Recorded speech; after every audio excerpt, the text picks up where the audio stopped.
Hello everyone, in today's video I will be narrating stories that I found off of Reddit. If you enjoyed this video, make sure you subscribe to my channel, like this video, and comment something down below. Before we begin this video, I would just like to let you know about my new store page, which can be viewed on my channel page. So if you're interested in buying anything and buy something, it's greatly appreciated. Thank you.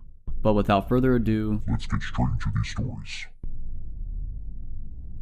Some context. I, a 24-year-old woman, live in a basement suite with my fiance, who is 26 years old. We live below a man and his young daughter. We're pretty friendly and look out for one another, but aren't exactly close. It's a normal detached home, just divided. We have no windows facing the backyard, just to the left and right of the house. Please note that while we live in the same house, we have had no issues other than hearing what is happening upstairs. I am also an extremely deep sleeper. Behind our backyard is a ravine, basically a tiny creek, but it's incredibly steep on either side, covered in bushes, trees, and other vegetation. It's not exactly easy to walk around in. We have a short, maybe 4-foot tall, chain-link fence dividing our property from the creek. One house down there is a little path that leads down the creek and connects to an adjacent field and playground. It's maintained. There are no other paths off of the main one. It is just prickly bushes and steep, tough terrain. So now onto the story. About 3 months ago, my fiance woke me up terrified because she had heard banging outside and there were flashlights shining into our ground level windows. I instantly called 911, who promptly told me the cops were already there and probably the ones with flashlights. Annoyed, I pulled on some pants and headed outside to see what was happening. I was informed by the police the man above me had called because he stated people were on his property harassing him. They asked if we know of any ongoing mental health issues on his side, which makes me question if anything actually happened,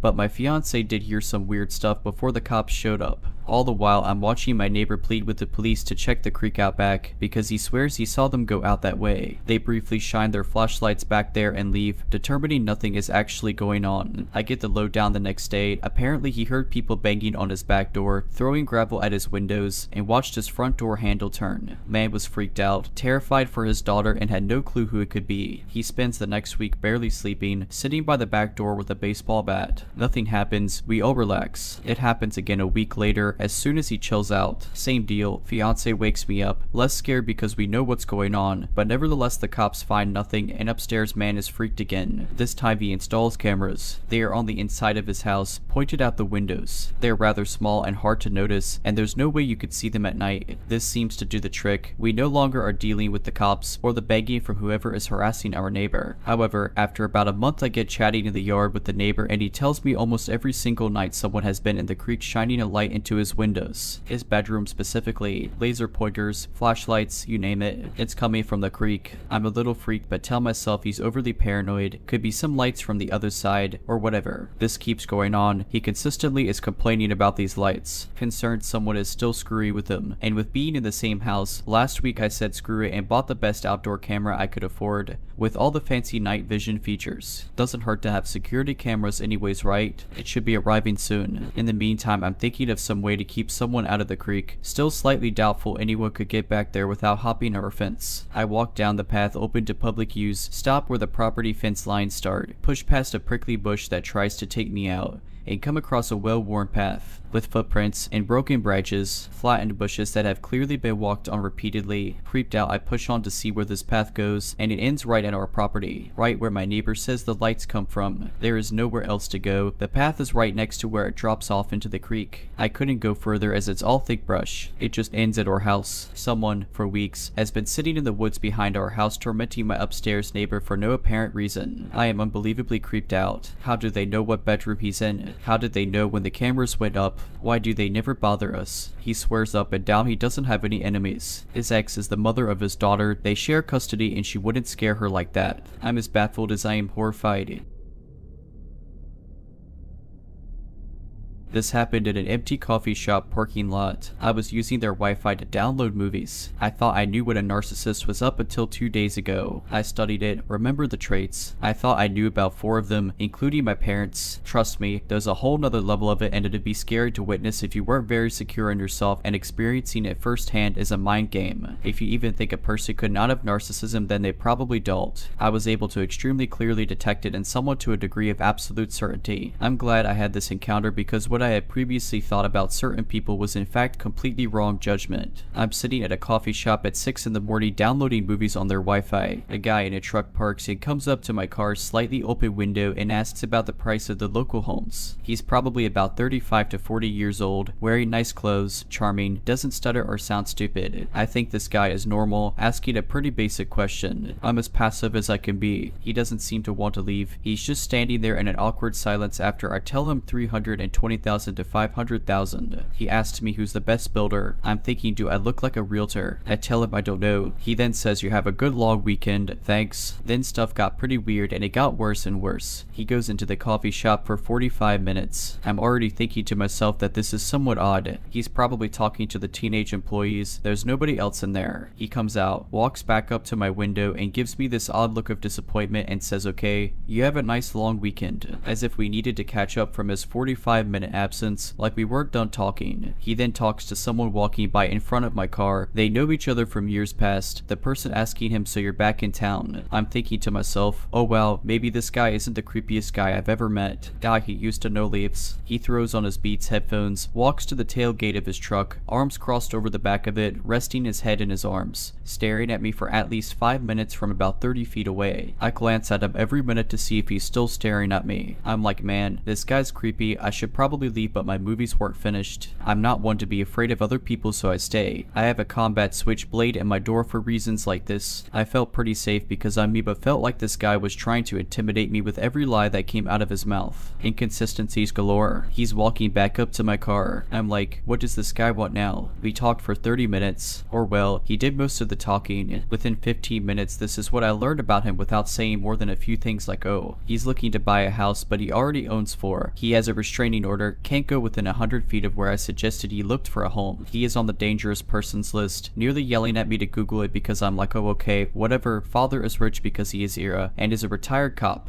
I don't believe him, not that I said anything. He reacted to my facial expression alone. He then opens his bank account on his phone and shows me $3,000. He tells me the police pay him $4,500 a month. It says $1,000 a month. I tell him it looks like they shorted you for the past 3 payments. He quickly takes the phone away, looks insulted. He says, you see that? Canadian Provincial Police. It also stands for Canadian Pension Plan, which this guy is clearly too unstable to hold a job of any kind whatsoever. He claims he was in secret operations with police, can't say what he did at all. Tells me he was with the Royal Canadian Mounted Police and what kind of training they gave him at age 18, solitude in a box for 8 weeks, using the bathroom in a cup, is the main enforcer for the local notorious biker gang. Is spouting off random names like I'm supposed to know them, like I care to begin with, informs me that people are afraid of him. He then asks if I'm afraid of him. This gave me a good laugh. He looked at me like he was totally insulted. People then arrived to get coffee. He states looks like the cowards are coming out of the woodwork. He then informs me that he's watching out for police, states that he is untouchable, the biker gangs have his back, then says so do the police because they don't care, which I'm not sure how that makes sense. I decided to ask if he has a family, hinting that maybe he should go be with them instead of pestering me. He apparently has 4 kids who are each hockey champions under age 16. They were trained by none other than the Toronto Maple Leafs coach. He made sure to whip his phone out to prove this, that in his contacts is someone named Blue. He makes it crystal clear who the people are. To make sure I understand, I let him talk and talk until I say, well, I don't follow hockey. He realizes he's just wasted his valuable time, like 5 minutes straight explaining who the 3 hockey coaches were in order of skill, and he's pretty disappointed that I don't follow hockey. He asks me what I do. I tell him some lies saying I'm a transcriber, make $15 per hour, company name is Lion Bridge to hint that I know he's completely full of it. He types this company name into his phone saying that's good information to have, like even though he's rich and everything he needs to make $15 an hour. He asks me if I know where the best houses are in a suburb of extremely similar looking $500,000 houses. I ask if he has a realtor. He says no, I don't need one. I humor him, you want to pay in cash, don't you? Apparently everything he does is off the books, except like, you know, the pension plan of $1,000 per month. He then starts talking about a black guy violating a young girl. This is so random, I don't know what to say. I become quiet. Palms are sweaty. I'm thinking to myself something like psychopath alert. I can't even use my phone, my fingers are so wet. I'm just vaping away, blowing vapor out the window at him. He's not taking the hint. The senior aged man walks past him towards a dumpster. He says to his face, look at this chump. The old man is wide-eyed like he doesn't know what is happening, and neither do I. Old man looks at me, he gives me this look of confirmation that he has completely sized up the situation that I'm in and is also thinking what is going on. The guy that informs me that he owns the town starts spouting random names again, then informs me there's a serial killer living down the street. Tells me he isn't leaving until 7:30 in the morning to not be rude to me. I'm so confused by this I just stop talking. A silent minute passes. He tells me I should leave because it's going to get loud soon. I'm now considering that this guy is here to shoot or bomb someone, possibly me. I grab my blade but leave it closed and soaking in my left hand. I ask why should I leave? He says there's a storm coming. I tell him I'm not afraid of thunder. He looks insulted. He's been speaking in covert wording this entire time, so to get a better feel for this guy I ask where he's from and if he slept in his truck last night. He looks offended like I'm the one who is off his rocker, but he doesn't say anything other than no. Another silent minute passes. He then looks at me, changes his facial expression to angry, says very calmly that if he were me he'd get out of town right now. Is he warning me or threatening me? I honestly can't tell. It takes me a few seconds to even process what he's just said. I'm not intimidated in the least, or amused. I humor him, why's that? He starts laughing his head off, walking away now and asks was that scary? I laugh and tell him an assured no, shaking my head at the absurdity of him. He's now halfway to his truck. Finally, now he's walking back to me. I flick my blade open and casually flip it in the air to inverted blade down. He fist bumps me and says you're a good guy, laughing, then walks away. He roars away in his truck, windows down, music blaring at 7:30 in the morning. I was just glad that he was gone. I just sat there perplexed at this character, wondering how many mental disorder boxes he'd check off. It wasn't even a question. This guy was trying to intimidate me in any way possible and was trying to prove his worth to me in any way possible, reacting to each of my facial expressions so quickly and in such a way that made me feel like he was sizing me up the entire time. Just glad he eventually left. I'm on holiday with my boyfriend and our dog in the Lake District. We had been for a meal and was on the way back to the Airbnb. I had had a parcel strategically delivered to a supermarket, so I went in first. Then my boyfriend went in to buy beer and some groceries whilst I waited outside with the dog. It was dark and as it's off season, there weren't many people around. About 5 minutes into waiting on the pavement, an early 40-year-old man wearing a red shell suit type ensemble walked past. I accidentally caught eye contact, so smiled weakly and he leered creepily back as he passed. I watched him walk away, and as he got to the end of the shop he started screaming victims. Victims. Everyone's a victim. About 10 to 20 seconds after that he started singing Take Me Down to the Paradise City where the grass is green and the girls are pretty. He went round the corner and I thought it was safe. My boyfriend was taking too long at this point, so I tried to get his attention through the glass door. I then see the same guy coming back up the road heading straight towards me. I really didn't want to have another run-in with this guy, so I went into the supermarket, completely ignoring the no dogs allowed rule, and made an animated display so that both he and the cashier knew I was there. When my boyfriend came out I explained what had happened and pointed out the guy who was staggering uphill the direction we needed to go. I suggested we hang back and kept our distance. He turned off down a side road and that was the last we saw of him. For the entire walk back I was turning around to make sure we weren't being followed. Even now, as we're sat watching Die Hard, I'm really creeped out. I know I was probably in no danger, but it's a really weird thing to shout at a lone woman with a little dog.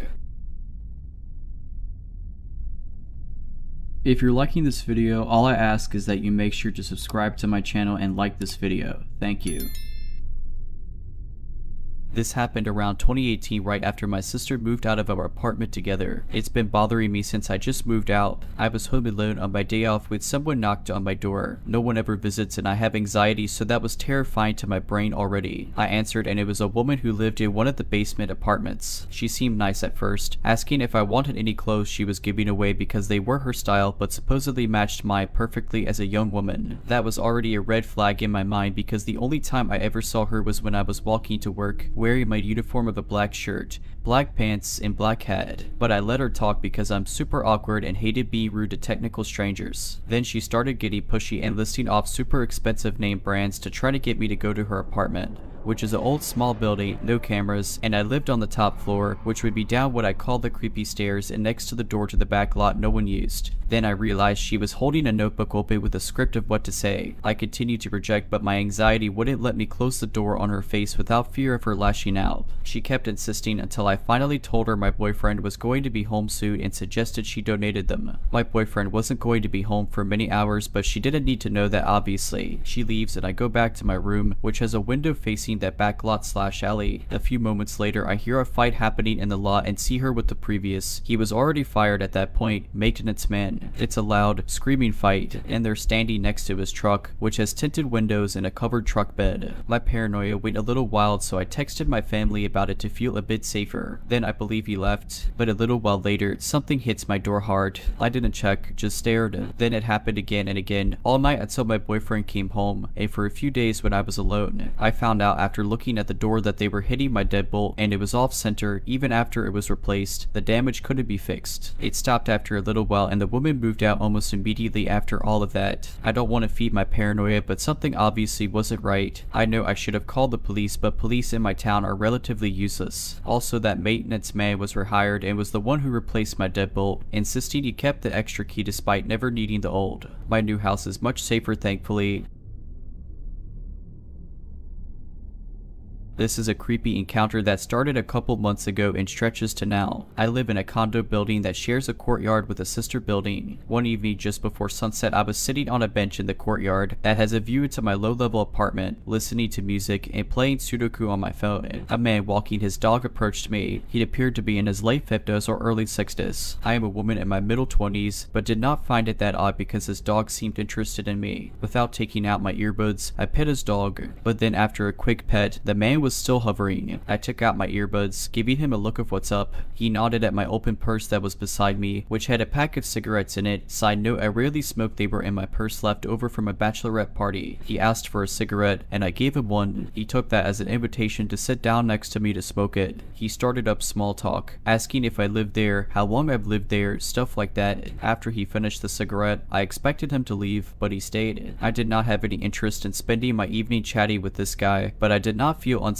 Other people were walking their dogs and we were in view of many condo windows. I figured he was a lowly older man and it would be an easy kind deed to sit and chat with him on my Tuesday night. It got a little weird when he asked me if I'd like to come up to his apartment to try some fancy wine. He told me about how he's very into wine and a cigarette on his balcony. I told him I couldn't that night. He then asked me to text him as a way to exchange numbers because he didn't have his phone and that we could do it another time. I obliged to avoid the awkwardness of saying no. By now, it had been over an hour, it had gotten dark, and no one else was in the courtyards. He said it was nice talking. He looked forward to showing me the fancy wines, said he'd let me go enjoy the rest of my night, and he left. Shortly after, he texted me asking to plan for that Thursday night. I still assumed it was innocent and he was just lonely because the age difference. None of the conversation was flirty, and frankly I am a lot better looking than him age aside. That said, I didn't want to, so I strategically told him maybe due to tentative plans. This avoided the suggestion of an alternative date and gave me the easy opportunity to cancel. I shrugged it off as an interesting encounter and texted my friends about it. They all immediately told me it was very creepy and to cancel and not text him again. While I did not intend to go over there or text him again, I thought they were overreacting. Then I thought more about our innocent conversation and all the personal information he got out of me. He now knows which of the two buildings I live in. I didn't tell him which unit, but he could figure it out based on what he does know. The floor I live on, my unit faces the courtyard. My unit does not have a balcony, it's a rental, not an own unit. The month I moved in, and my cat likes to watch the courtyard from the window. He also now knows I live alone, my age, where I work, my past few employers, the suburb I grew up in, where I went to school, both high school and college,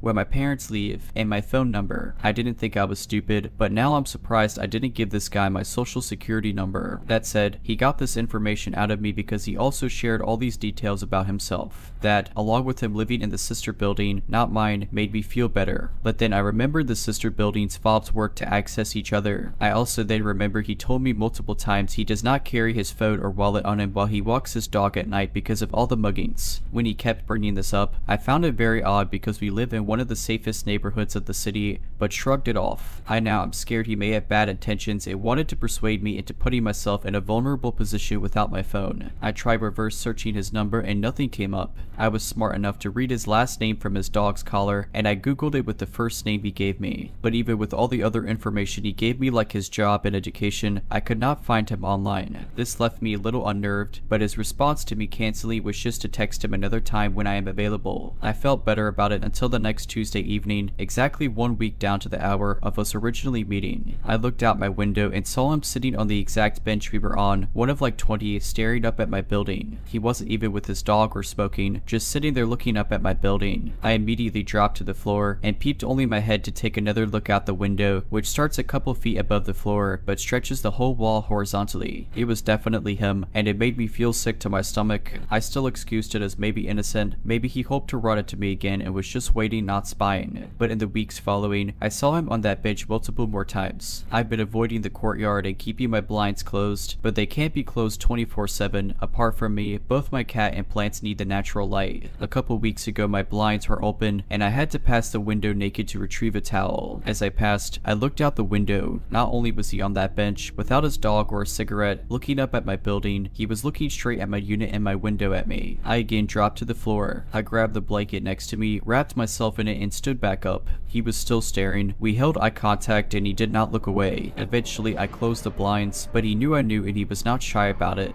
A few days after that, I saw him in my building lobby. I ignored him and he ignored me, and I quickly got into the elevator. I then left for a 2-week vacation. I got back a few days ago and haven't seen him. I'm hoping the time gap bored him.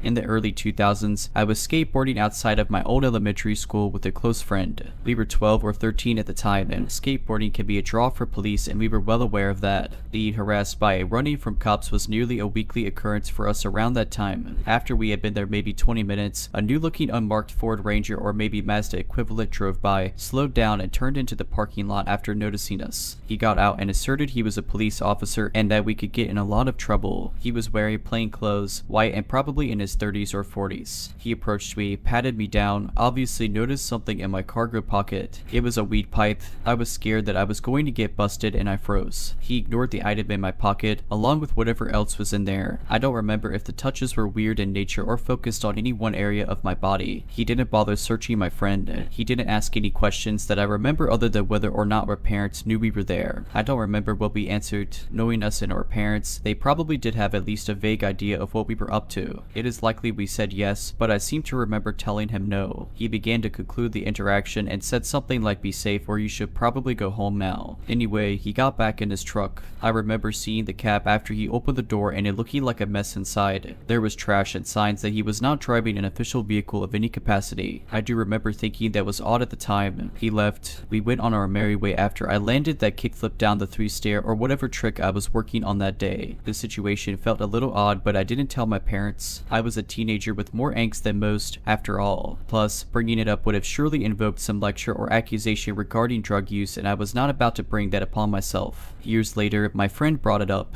He said he had mentioned it to his dad recently. His dad was a police officer at the time of the incident. His dad got upset and was dumbfounded by the fact that neither one of us told anyone about it. Now that I'm knocking some of this loose, I think my buddy actually told the guy his dad was a cop, and that is when he began disengaging. That was the day I realized that if I had been alone, things could have gone much, much worse. It was over 20 years ago, but I still wonder if I should report it in case it could lead to some sort of resolution for someone who was not as fortunate as we were.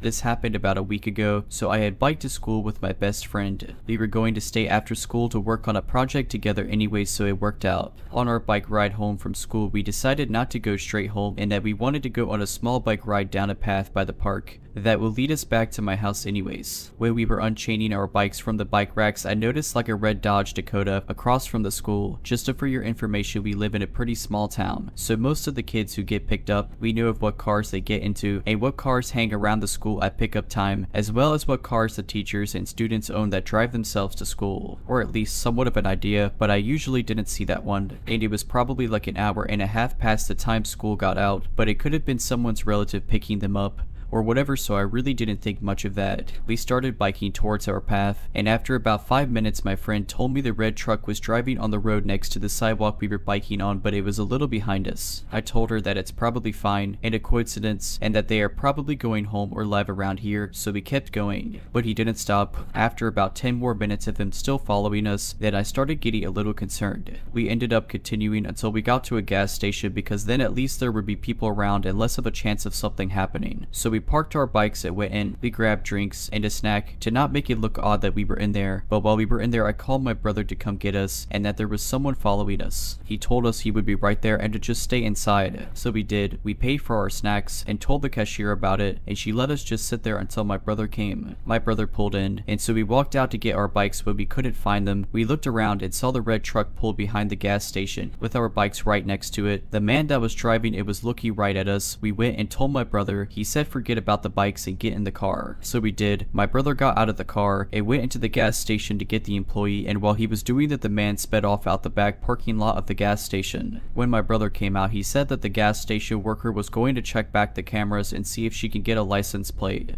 to give to the police, and that my brother gave her our mom's information for any updates. We both made it home safe. I'll keep y'all updated when we find out more.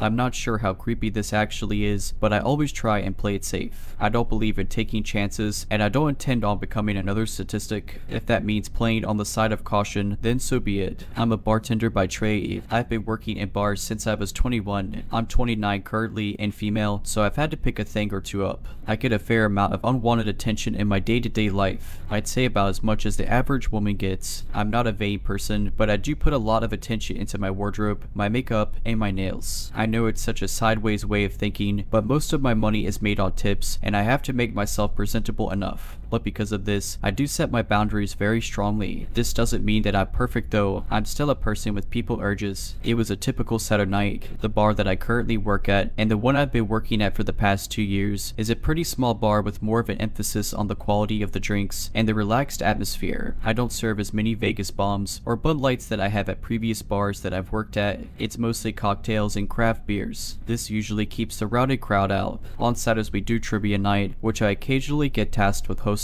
It's not my favorite thing to do, but something I have to do as per my job description. There was a girl in the crowd that was answering most of the questions I sent out. She wasn't alone and came in with a group of people, all seemingly in their middle 20s. Her and I ended up talking for a while at the bar in between serving drinks. She was flirty, which isn't something I'm incredibly good at, but she was sweet. And just to make it clear, I have an equal preference in men and women. I wasn't trying to lead her on or humor her for the sake of making tips. In the crowd of trivia participants came this one guy. I wasn't the one to identify him, so I couldn't tell you his name. He began making rude remarks from one bar stool down from where this girl was sitting. He was somewhere in his 30s. It seemed like he was hitting on her, but she didn't seem very responsive. I told him that she didn't seem interested and then he should stop. He apologized with a very sinister looking smile and looked down at my chest, claiming he was looking for a name tag to formally address me. We don't have name tags. I told him that if he continued making people uncomfortable, he would be removed. One thing I took notice of that made me sufficiently uncomfortable was the fact that he kept one hand in a jacket pocket, just the one, and he seemed to be fiddling with something. I don't play around with this kind of stuff, so I told security about it. While I was walking back, I overheard him telling another bar patron that I basically told him I would sleep with him when I got off of shift. The girl from the bar, as well as the random bar goer, told him that his behavior was out of line. I told him that he needed to leave and that security was going to kick him out. His response changed from sinisterly playful to outright agitated. He made a comment about my sexuality and told the random bar guy he was sitting near that he was a homophobic slur. I hate guys like this with a passion, people who want to disrupt the comfort of others in some half-hearted attempt at getting laid. I walked from behind the bar and told him to leave and tried again to flag security. He made a very crude comment about me letting him do some stuff to me, and in return I wouldn't feel the need to be attracted to women unless it was a, let's just say, group effort. The girl that I had been talking to threw a glass of scotch in his face, then headbutt him in the mouth. Security finally came running, only to try and kick her out. I flew into a rage over that and told him that the girl was good and she was only doing the job that he was supposed to be doing. He was removed from the bar. I kept an eye on him through the window. He stuck around near the bar for a bit, but after an hour or so he left. The girl offered to stay with me until closing, which wasn't necessary. I'd closed the place down so many times at 2 to 3 in the morning, but I gave her the "oh, would you please" retaliation. I also give credit where it's due, so I gave the other guy from the bar a good thank you hug before he left and told him that he made me feel safer. The girl told him the same, and I told the manager and the owner that we had an issue with the customer. Bar camera footage was pulled and his identity was confirmed. He had an issue with getting banned from bars and had a tendency to start fights while intoxicated. I hate to say it, but I'm still keeping an eye out for him. Not sure if this is creepy enough, but it was for me.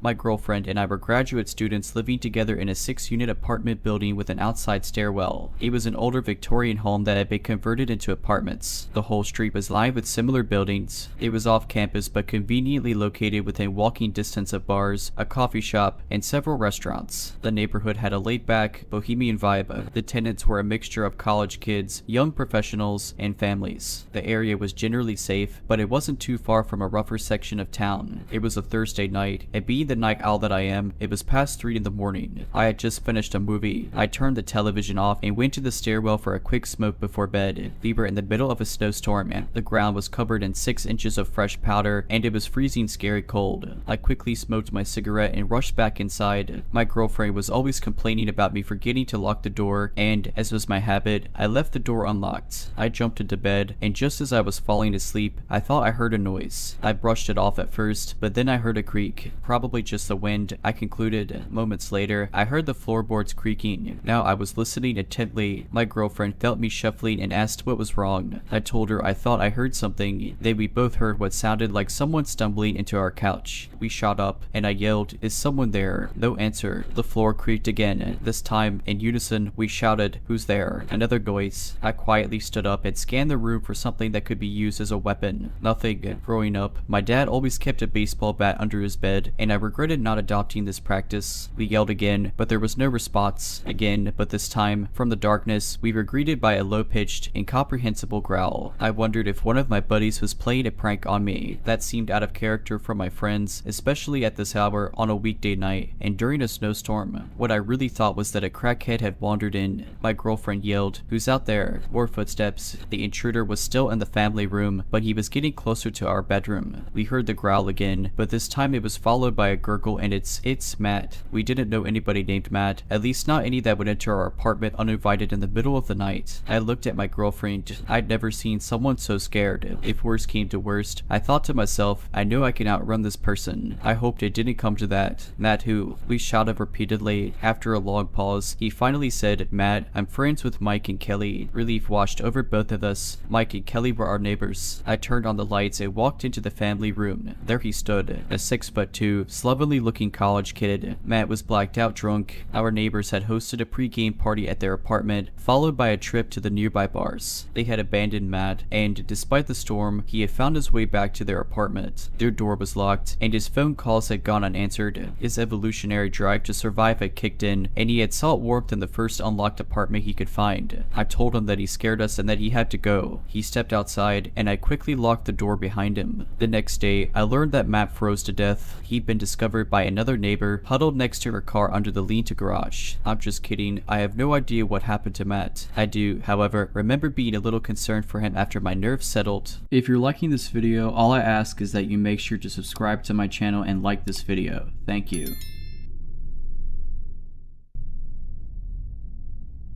Our dogs honestly saved our lives this night and deserve some recognition. So this whole thing happened when I was maybe 12. I am nearly 17 now. Me and my sister, who was 14 or 15 at the time, were staying home alone while our parents were at my little brother's hockey game. We lived in a fairly safe neighborhood. Hardly anything ever happened. Everybody knew everybody, and almost everyone got along well and liked each other. So we felt safe as we didn't have a reason not to. Our front door was locked. Our back door was locked, but our side door didn't lock. It was broken, but no one ever used it anyway, so my dad hadn't gotten around to fixing it. Lee and my sister were in the living room watching television and doing homework when we heard the fence outside of our house making some noise. It sounded like someone had jumped over the fence. So my sister looked through the blinds, and sure enough, someone had jumped the fence. 2 people actually. They were dressed in mostly black, with like a hospital mask over their faces. We freaked out and hid in between the couches in the living room. When we heard the front door knob wiggle, of course it was locked so it didn't open, but we knew whoever it was would go to the side door next, and that one would open. In that moment, I was the most terrified I had ever been.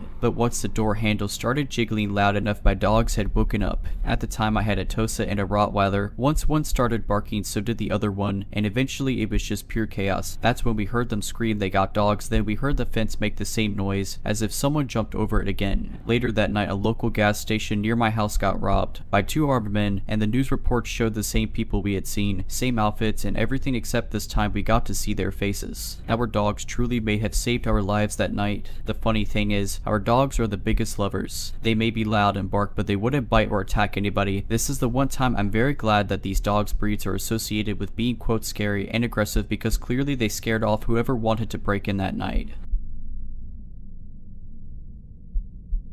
So me, a 28-year-old woman, and my husband recently relocated to a small town for work. The area is known to have high criminal activity and a lot of homeless people, but I am not usually scared or paranoid. I decided to go thrifting, hoping to find a baby safety gate. Once I got to the store and parked, there was no one in the parking lot. I went in. Right behind me entered a large, well-dressed male that was persistently eyeing me head to heels. At first, I didn't think much of it and I just went on checking the book section they had. After a while, I started to feel as if someone is hovering around me. I started to feel a bit anxious because every time I would look behind me, the guy would be standing way too close to me, literally not looking at any books, just pacing around, and would look to the ground to avoid my stance. I am not a shy girl. I know how to stand up for myself when needed, and I know better than to make a predator feel like he is intimidating me. I turned around and gave him a screw-off look and went to the other side of the store to shop, and right behind me followed the creepy guy. I tried not to mind him and continued looking through clothes, vases, and decorations, and wherever I would go he would follow in a very creepy way, keeping himself as close as he could be to me. 40 minutes in, the employees noticed that the guy wasn't interested in anything, and they asked him if he was okay and if he needed anything specific. He said no and brushed them off with a story. He was persistently following me and he tried to corner me in an unseen part of the store. I looked him in the eye with a don't mess with me look until he broke eye contact, and I turned away and paced as fast as I could. Of course, he was right behind me, pacing as fast as I was. I messaged my husband my location and sent him the description of the guy and told him what was happening. He told me to get out of there safely as fast as I could and call the police if needed. I then asked the employees if they had any gates around. He answered me from behind before they even had the chance to open their mouths. Then the employee took me to show me what they had available. Of course he followed us. I then went to pay for my stuff and asked the guy working there to walk me to my car because I was just not feeling safe and I was sure that the creepy guy would try to hurt me or try to steal from me. My first thought was he saw me park outside and ran after me, hoping to jump me and steal from me. I drive a fancy 2023 model truck. My husband believes that he just wanted to hit on me but didn't know how. I've lived in 3 different continents and had my share of deprived creeps and psychopaths, but I am not sure what to think of this. Not sure if I overreacted. My husband thinks I did, but I still cannot understand what his intentions were, hoping to get closure from this.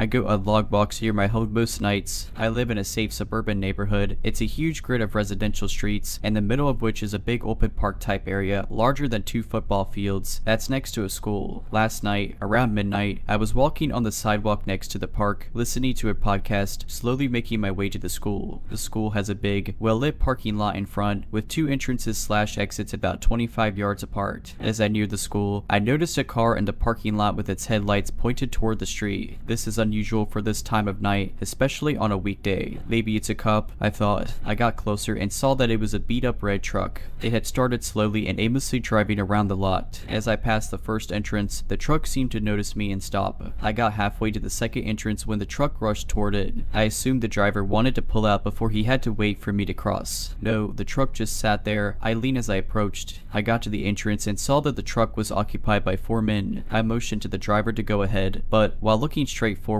he just motioned with his hands for me to cross. At the same time, I noticed a guy in the backseat staring at me menacingly. I crossed in front of the truck, expecting the driver to blow the horn or rev the engine, basically, to screw with me. He didn't. They just sat there, watching me. I continued down the road, and as I was turning right onto another street, the truck exited the lot, turning in the opposite direction. Just a strange encounter, I thought. A few minutes passed, and I saw the same truck approaching me. Getting to me would have required circling the park and traveling down 3 additional streets. And to do it so quickly would have required serious speeding. The truck slowed as it approached, almost stopping as it got to me. The occupants stared daggers at me as they passed. It felt like they wanted to do something but lost their nerve. Now I'm a little freaked out. I'm not a paranoid person, so I started rationalizing their behavior. I told myself they're just cruising around, enjoying some weed before going home for the night. That wouldn't have been out of the ordinary for my friends and me in high school. These guys looked too old for this, though. My gut insisted something was wrong. Out of an abundance of of caution, I walked a little down the street and crouched behind a big oak tree surrounded by bushes on some random person's property. I know this is inappropriate and possibly dangerous. I hope the homeowner wasn't watching me from his Ring doorbell as I lurked on his property. For a couple of minutes, I crouched there before I saw headlights. It was just the neighbor from across the street arriving home. He entered his house, and I breathed a sigh of relief. I told myself I was being ridiculous. I actually felt pretty embarrassed. Just as I was about to stand up, I heard the rattling of an engine and saw headlights slowly moving down the street. It's the red truck. I'm sure I imagined it, but I thought I heard its brakes squeal right before my hiding spot. I wondered why this truck was apparently speeding to get to me and slowing when it arrived. It didn't seem like chance, and I'm now convinced this truck is seeking me out. I started running as soon as the brake lights disappeared. I'm a little more than half a mile from home, and I'm not taking any chances. As I turned onto the street that intersects with mine, I saw headlights and heard a familiar engine rattle. I can't say with certainty that it was the red truck, but I immediately turned around and ran to the side of another random house. Making things more ominous was the spooky music and witches' cackle coming from the Halloween decorations next door. I waited another minute, making sure the red truck didn't pass, and ran the rest of the way home. I walked in out of breath, and my wife asked me what happened. She scolded me for walking so late at night after I told her the story. The middle-aged woman is strong with her, so she immediately pulled up the Nextdoor app. Apparently, there have been several reports of car break-ins in our area attributed to men in a red truck. It's probably not connected, and I was almost certainly being dramatic. I doubt anything would have happened if I'd encountered the red truck again. Still, I'm glad I did it.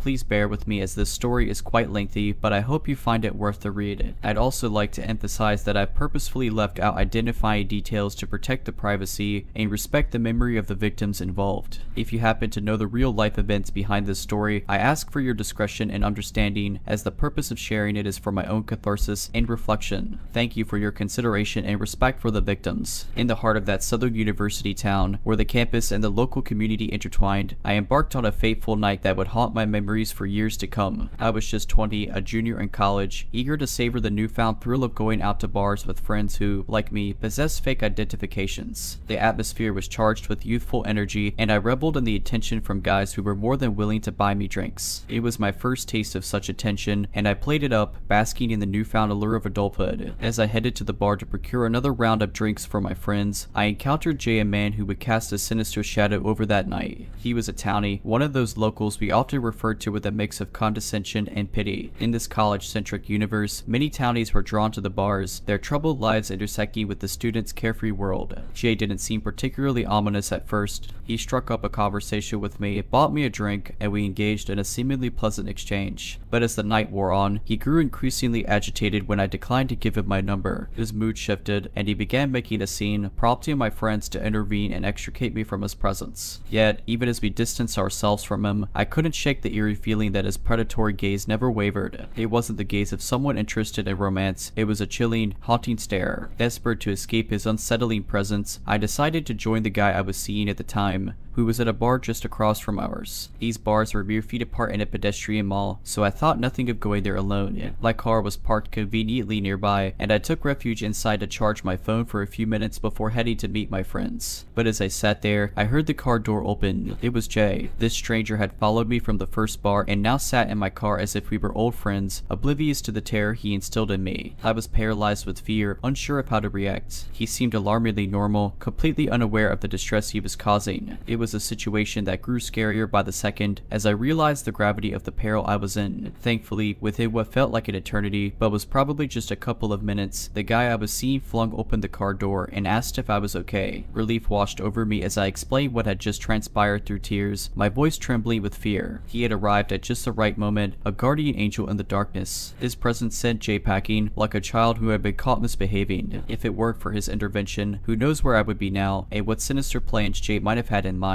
A year later, it resurfaced in the most chilling manner possible. A fellow junior, Holly, went missing, sending shockwaves through the campus and making national headlines. Search teams scoured the area, and the nation held its breath as they discovered security footage of her leaving a bar, followed by a man, Jay. The search ultimately ended in tragedy as Holly's lifeless body was found. The police investigation led to the capture of her killer, and it sent shockwaves through the university community. Jay had not only taken Holly's life, but had also been responsible for the deaths of 2 other girls, making him a serial killer. Witness reports, news articles from those who last saw Holly say she was telling Jay, "I will not get in the car with you." Jay is currently serving 4 separate life sentences. I had never shared this haunting experience with anyone beyond my closest friends and husband, fearing judgment and repercussions from my conservative upbringing. But now, returning to that town, the memories resurfaced with a vengeance. Some scars never truly fade, and the night when I narrowly escaped the clutches of a killer named Jay remains etched in my memory as a chilly reminder of the darkness that can lurk in even the most seemingly ordinary places. If you're liking this video, all I ask is that you make sure to subscribe to my channel and like this video. Thank you. This has been ongoing and I can't decide if I'm overreacting or not. I've worked at my job for 6 years, very small manufacturing plant. All that time we've had the same janitor come in the afternoons. When I was first hired, he'd come in my office to clean and I always said hello and thanked him, but he never said a single word back. I heard him speak to my boss as normal as anyone once or twice, but never to me. That got uncomfortable, so I stopped saying anything and I started leaving my office when he'd arrive. Eventually, I didn't need to leave my office because he changed his routine and did mine when I was gone for the day. The past year, whenever I walk past him and get out of view, he lets out this cackle. It's weird, uncomfortable, and puts me on edge. Others have heard him do this and have pointed out he's only doing it when I go by. There are times I've avoided getting something I needed because he's cleaning in the space I need to get it from. Last week I was leaving work and my coworker caught him peeking around the corner of a narrow hallway near the exit, so she stopped and waited for me. As I approached where she was and happened to look down that hallway, he's standing still in the middle of it in the dark, staring in our direction.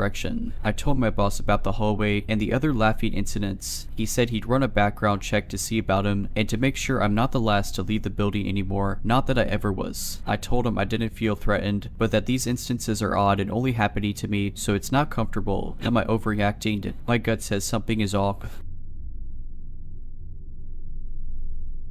For context, I'm a man in my late 30s and was 18 at the time of this story. 20-something years ago this month I moved to London to attend music college. Most of my other friends were still doing their A-levels, but I sacked those off in favor of an opportunity to study drums and percussion, which I'd already been teaching myself for 10 years at that point in the big city, and to escape my sucky rural hometown. It was the last day of the last term of our year-long course, so everyone ended up at the pub to celebrate. It was a fairly rough pub, but the nearest one to our college, so it was always a weird mix of shifty locals and annoying music students, myself included, and this night was no different. Everyone was doing karaoke, which at the time I was just too awkward to take part in, particularly in front of a pub full of people. I was getting bored and wanted to leave, but was staying with one of my fellow drummer friends who lived a lot closer to the pub than I did. Things were starting to wind down, so I told my friend I'd meet him outside once he'd finished making out with one of the vocal students. I went and stood outside on the street next to the pub by some fencing, behind which were some garages of nearby council flats. I chain smoked a few Marlboro Reds, knowing my friend was going to take his sweet time. As I was standing there, I saw a shifty looking guy in a hoodie with chin-length dreadlocks approaching from afar. As he passed me, we made brief eye contact, but I thought nothing of it and continued smoking. A few minutes passed and I heard what sounded like some sort of rustling or footsteps behind me. I turned around and saw the same guy on the other side of the fencing. He was walking towards the garages but kept looking up at me. This felt a little strange, but I just assumed he was just a weird guy who lived at one of the flats, so I turned around again and continued smoking. After a few minutes, I was a little curious as it had sounded like the guy's footsteps had stopped quite abruptly shortly after I turned back around, so I looked around again to check if he was still there. To my absolute bewilderment, I saw the guy now sort of crumpled in a pile on the floor with his back against one of the garages, trousers round his ankles, his thing in hand, just going ham on himself whilst giving me the most intense eye contact. I swung back around in shock, completely unable to process what I'd just seen. I was frozen and had no idea what to do. About 20 seconds passed and I heard the zip of his fly, then the sound of footsteps growing louder and I knew he was approaching me. The footsteps stopped. "Excuse me," the guy said at a soft and nervous sounding tone. I turned around. "Yeah, what? You're not gay, are you?"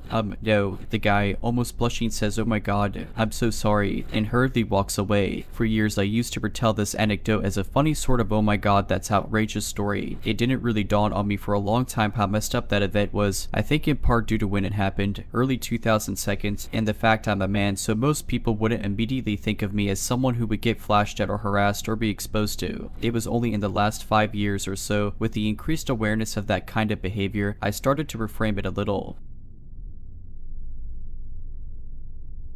Context: I conduct bystander intervention trainings and have an excellent sense of when I feel uncomfortable versus unsafe. I have trained in conflict escalation techniques. I have also taken a self-defense course and feel comfortable using those skills if necessary. I'm a woman in my mid-20s, but usually people guess my age around 16 to 18. Event: I had already been in Marshalls for a while, and having finished trying on clothes, I decided to check the men's section for my partner before heading out to run my next errand. While looking through the racks, I began to notice that someone was following me through the racks and watching me closely. A young man, probably aged 18 to 21, would walk down the aisle a little ways behind me, then pass by me very closely, much more closely than the aisle width required. After having this happen 2 or 3 times, I made eye contact with him after he made his pass, and he said sorry. I first assumed that he was interested in taking my purse and or taking something out of my purse, so I kept a closer hand on my crossbody bag. After having said sorry, he kept his distance for a few minutes, and I continued browsing. However, he shortly approached me and held out a piece of printer paper with an image of his driver's license, a vertical under 21 license, and asked me, I just got my license photo taken, do you think it's a good picture? I said, yeah, it's a perfectly good photo, and moved on. At this point, I was getting a little weirded out, but there were plenty of other people in the men's section, so I wasn't particularly concerned yet. Shortly after, as I approached the end of the men's section, he approached again and asked, can I give you a hug? I responded, no, thank you. He asked, why not? And I responded,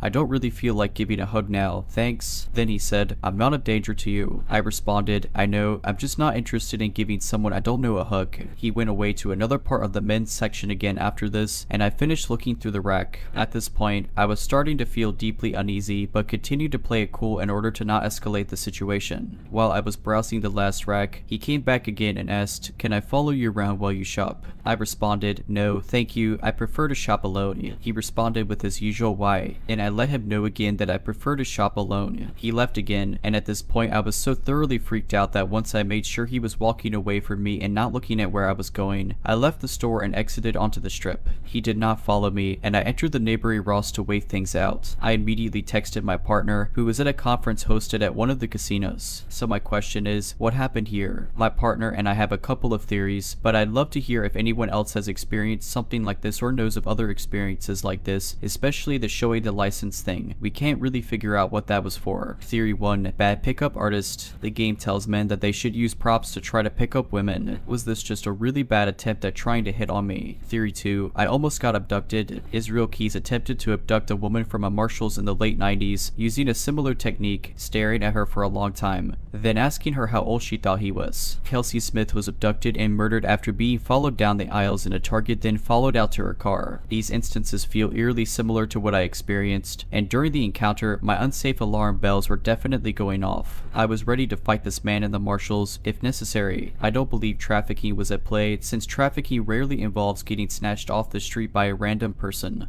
However, I'm not entirely closed off to that idea either. Please check out Polaris Project for more information about trafficking. I, a 29-year-old woman, have been hiking at a wooded trail near my house for about 3 years now, and it's my favorite trail due to the beautiful waterfalls and meadows, but had several creepy encounters over the years. Luckily, I always hike with my 90-pound Bernese, Baker. He's the sweetest boy, but will protect me. First encounter was 3 years ago in the winter when I was walking up a hill and Baker starts growling unlike I've ever heard. I look around and realize there's a man in the shadow of the woods watching us, and when I notice him, he starts walking slowly towards us with his head covered. I said hello as usual, and he didn't respond. I kept walking and got a feeling that I should turn back. When I did, I realized he had turned around on the trail, middle of the hill, so not a common turnaround point, but once he saw me, he walked into the woods and stared out at the valley hugging a tree, so nothing too crazy, but it just felt off. Around the same time a year later, Baker and I are walking on the same trail, and again, Baker starts growling. Usually he is very excited to meet anyone or anything. I realize there appears to be the same man standing off in the shadows watching us, but I figured maybe Baker just scared him, so he was standing away from us, waiting to cross the bridge. Otherwise he easily could have kept walking along the trail instead of waiting for us. They cross the bridge and keep walking. I again get a feeling that I should to turn around. When I do, I realize he is behind us, so I had no reason to be waiting for us to cross the bridge. I sit down with Baker by my side and pull out my phone while making it clear I've seen him, not staring, just glancing in his direction. He stops when I turn around, even though I'm off the trail and not in his way, but continues walking after I pull out my phone. I start walking back and find a large stick he had left that had been sharpened with a knife into a spear. I take the spear and continue walking while looking around me the entire time. I know now I should have reported it at this point, but I just convinced myself I was being paranoid. About a year later in the winter, I'm walking along the same path, maybe stupid, but I took a year off and again just convinced myself I was paranoid. It's snowing with the trails mostly empty, and I suddenly see a bunch of trees with frowning faces made out of snow, despite not seeing anyone on the trail for miles. Baker again starts growling at something in the woods that I can't see, so we turn around. I don't report it because I figured it would never be taken seriously. Then today, a few months later, I'm walking along the trail and find a tree with "I see you" written in chalk. I immediately get a weird feeling and turn back and report it to the park rangers and police. Update: I'm working with park rangers to keep an eye out. After sharing in my hiking groups on Facebook, several women have come forward with similar experiences at the same place. One woman was stalked by a man in a full snowsuit in middle of July on this trail. Another was followed all the way to her car within appearing along the trail watching her from the woods at various points. Update 2, 6 different women have come forward with similar experiences with a similar looking man at the same park. They've all reported it to the rangers. I interviewed with the local news. They reached out to me and it's everywhere. Rangers are not happy with me for sharing with the public, but that's fine with me as everyone has a right to know. Someone whacked off the "I see you" message before the news team could see it. It rained, but not that heavily. 3 separate women messaged me thinking it was the same exact guy. Despite the women not knowing each other, they stated he is unstable and spends most days at this park. His cousin reported him too. I shared his name and photos with the rangers, and apparently the suspect is an old park ranger himself, so we shall see. The suspect apparently loves climbing trees and has a bunch of photos of himself 50 feet in the air, so he's probably up in the trees watching. Update 3, apparently he has a secret spot in these woods where has a chainsaw and gasoline. We reported it to the rangers. Pretty sure having a secret campground in a public park is illegal, with or without a chainsaw, and stalking/intimidation is a form of illegal assault, so there's no reason he can't at least be questioned. My aunt and uncle's house was in a small desert town. They had about 4 acres of land and a good amount of space between neighbors. On the back of their property there was a fenced-in area with a large shed and an old salvaged U-Haul moving truck. I was visiting for a couple weeks one summer. My little cousin and I were about 10 and 12 at the time. One morning, we were roaming the property by ourselves. The adults were all out running errands. We ended up walking between the fence and the old moving truck. We were on the passenger side of the truck, walking from the back towards the front. All of a sudden, my cousin just froze. The hairs on the back of my neck stood instantly. He didn't make a noise and just pointed at the side mirror. In the reflection, we could see a man sitting in the driver's seat. His face was caked in dirt and blood. He was moving around quickly, and at one point he ducked out of our view. We instantly turned and sprinted back to the house. We locked all the doors and called the cops and family. We were freaking out, running from room to room, looking out the windows, brandishing baseball bats. The police and family showed up after about 15 to 20 minutes. They searched all over, but never found the man. They found the fence was bent down where he must have climbed over it. There was blood and dirt smeared all over the driver's seat of the truck. He must have been trying to steal it because the ignition wires were pulled out like he was trying to hotwire it. No explanation for the blood. Nothing happened after that. My cousin and I had nightmares for the next few nights. That's about it. When I was a teenager, me and my friends used to quite frequently go to abandoned buildings of different sorts. This hobby kind of got worn out for me personally, but when I was at my first or second year of university, I noticed a weird, not too big, abandoned building very close to my university. My university is located pretty much downtown. The place we are talking about is very crowded and filled with elite property, stores, and historical buildings. So it was weird seeing the building standing weirdly in some sort of a yard between other buildings. So I grabbed my friends, there were 4 of us, and we decided to check it out. We came there late at night so there would not be more eyes than necessary. It also was winter. We grabbed our tools and broke a lock to one of the entrances, but it was a dead-end small room. It was pretty creepy with a wheelchair standing there. We then found another door to the building. It was locked more heavily. We could not break the lock itself, so we somehow managed to make a big hole in the door so everyone could just climb in there. It was very loud obviously, so after we've done it, we decided to wait a bit before going in just in case someone called the cops on us. After an hour spent at the nearby McDonald's, we, proudly with how we handled that super locked door that seemed to haven't been open for years, Decided to go in. The building felt empty and damaged. There was not much stuff there besides concrete walls and a lot of trash which we thought was old. There was no light in there at all. Every window was locked too. It's creepy to think back on this decision, but the first thing that we decided to do is to go to the attic, all of us. It was more of the same, a lot of trash, some graphitis, and generally nothing too interesting. Then we decided to come back to the floor we started from and check it out properly. While we were for some reason, I guess being kind of creeped out from the atmosphere, just standing in the corridor, which allowed to overview two big halls. Both of them were filled with trash. One of us decided to go across the hall. We could see in clearly with a flashlight to check out some sort of shack that was located in those piles of trash in the end of the hall. He looked inside and then rushed back to us very concerned. He said that there is a body inside. We all thought it was a dead person because the building was locked. No way someone was living there somehow. We felt like someone died and somehow nobody cared. This discussion could not be continued because we then actually saw someone coming at us, a mere silhouette. We lost our minds from this and we rushed into our door hole, which was not perfect for anyone to climb through it in such a rush. While we were making it out, this person shouted something angry at us with a rather unsettling voice and was mad at us for breaking the door. We were scared because of how unexpected that was. We were 100% sure there could not be anyone in a locked abandoned building that was out of use for years and partially damaged. We never thought to ourselves that maybe it was not the city that locked it, but someone managed to privatize the locks. The guy himself was creepy too, living in this absolutely dark, full of trash abandoned private hospital. Afterwards we tried to find what it was. It was the best guess. So my boyfriend and I went to Dave and Buster's for a date night the other day and everything was going well, until I passed by this woman closely standing next to a couple. At first I thought she was with them cause she was following them around. She looked like she was in her middle to late 20s. I saw her staring at me from afar, which was weird, but I shrugged it off since I'm Southeast Asian hanging out in a majority white and Hispanic populated area. Then my boyfriend and I walked past her and I felt her tap my arm. So I did what any normal person would do when someone taps their arm. I looked. When I turned my head to look at her, she didn't say anything and continued to stare with a blank look in her eyes. I paid it no mind. I have a pretty heavily tattooed arm, so I thought, maybe she doesn't know social cues and just wanted to touch my tattoo. Yeah, that's it right. A few minutes later, we're still looking for another arcade game to play, and once again I see that same woman, but this time she's not with the couple and she's staring again. My boyfriend and I found a game to play, and as I focused on watching him do his turn, I felt a few quick taps on my arm once again. It was the same lady. This time I decided not to look despite how uneasy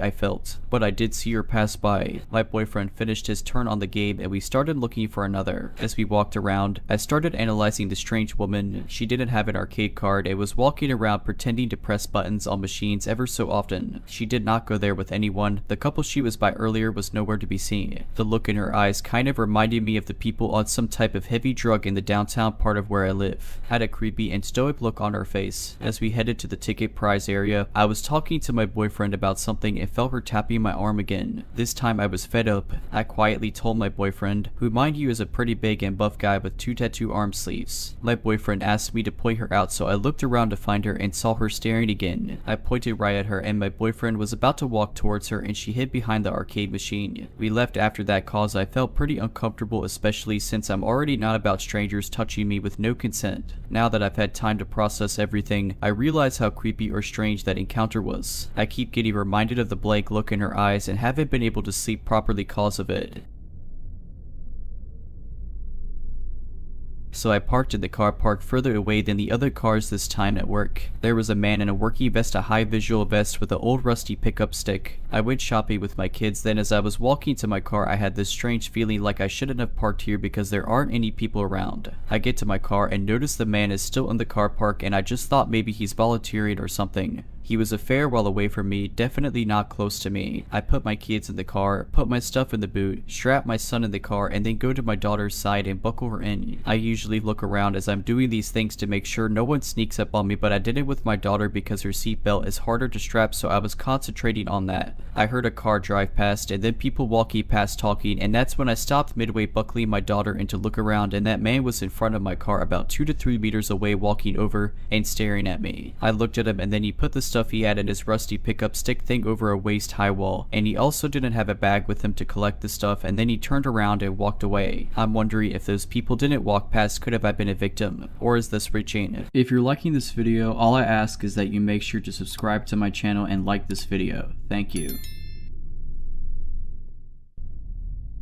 I am not sure why I am writing or posting this, but I feel so shaken by this experience. I thought writing it out might be therapeutic. A few weeks ago, I was watching the news and one of the stories reported that a teacher from a prominent private school had just been convicted on multiple accounts of child assault, the victims including his children as well as students. The report of his arrest and allegations had been suppressed until the trial was over, however was now being made public. The reporter also referenced that the defense lawyers argued for a reduced sentence on the basis that the teacher had also been assaulted by his father when he was a child. When the name and photo of the teacher was shown, I almost choked. It was Cameron, who one of my best friends from primary school. I couldn't believe it. In primary school, I was best friends with two other boys, Cameron and Wilson. We finished primary school in 1995, and whilst they were both sent to the same high school, I was sent to a different school and we therefore lost touch after that. We would often sleep over at each other's houses, either the three of us or just two of us, and I started to recall memories I had completely forgotten, all involving Cameron's father. I really don't remember things clearly, but I remember different incidents at various sleepover nights at Cameron's house. Cameron and I would be changing into our pajamas before bed, and his father would come in and talk to us. I know it sounds warped, but I still remember thinking that he was doing this because he was treating us like grown-ups. I think this might have been because my family were extremely prudish with nudity, and I must have felt that nudity was an adult thing, and he was therefore treating us like grown-ups by having a normal conversation. I know it sounds foolish, but I was around 9 to 10 years old when this happened, and totally innocent. Remember, this was the mid-90s, and whilst we knew about stranger danger, we didn't consider friends' parents to be strangers, and no one ever talked about child assault. I also remember times when Cameron and I would be taking a shower, one after the other, and he came into the bathroom to talk to us. I also clearly remember that I saw his father naked once, and he entered the shower as I was leaving it. This is probably the clearest memory, because it was the first time I had seen a grown-up without any clothing on, and that his nakedness was fully visible and he was standing close to me. Only now, as an adult thinking back to that experience, did I realize he was putting himself quite deliberately on display. I just remember him just standing there openly before he entered the shower. I did have a vague memory that he asked Cameron and I to go downstairs, and that Cameron's mother and sister were entering the door downstairs.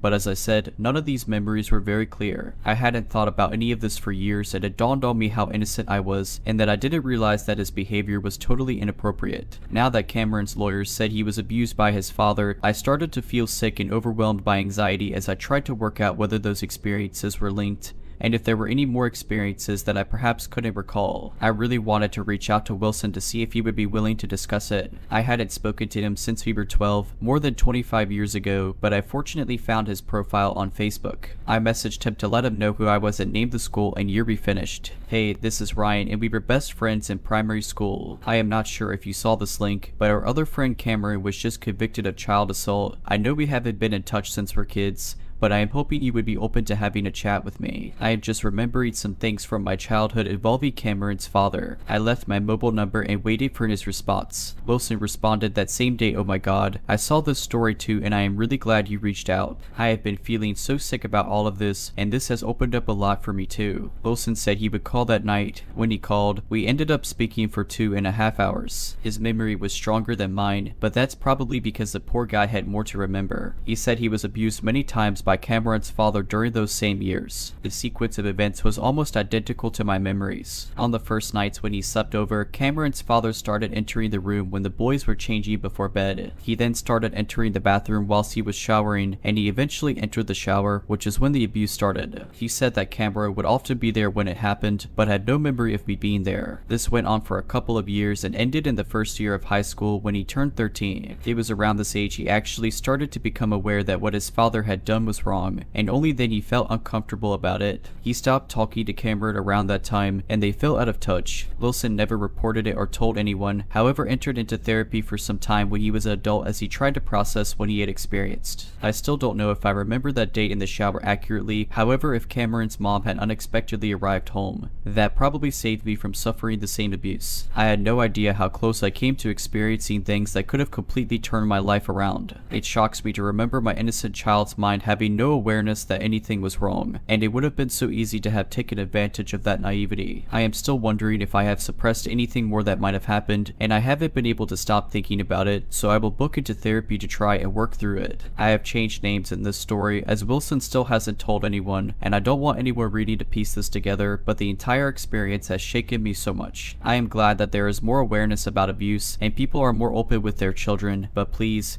educate and protect your kids. I only now know how easy it is for people to take advantage of children.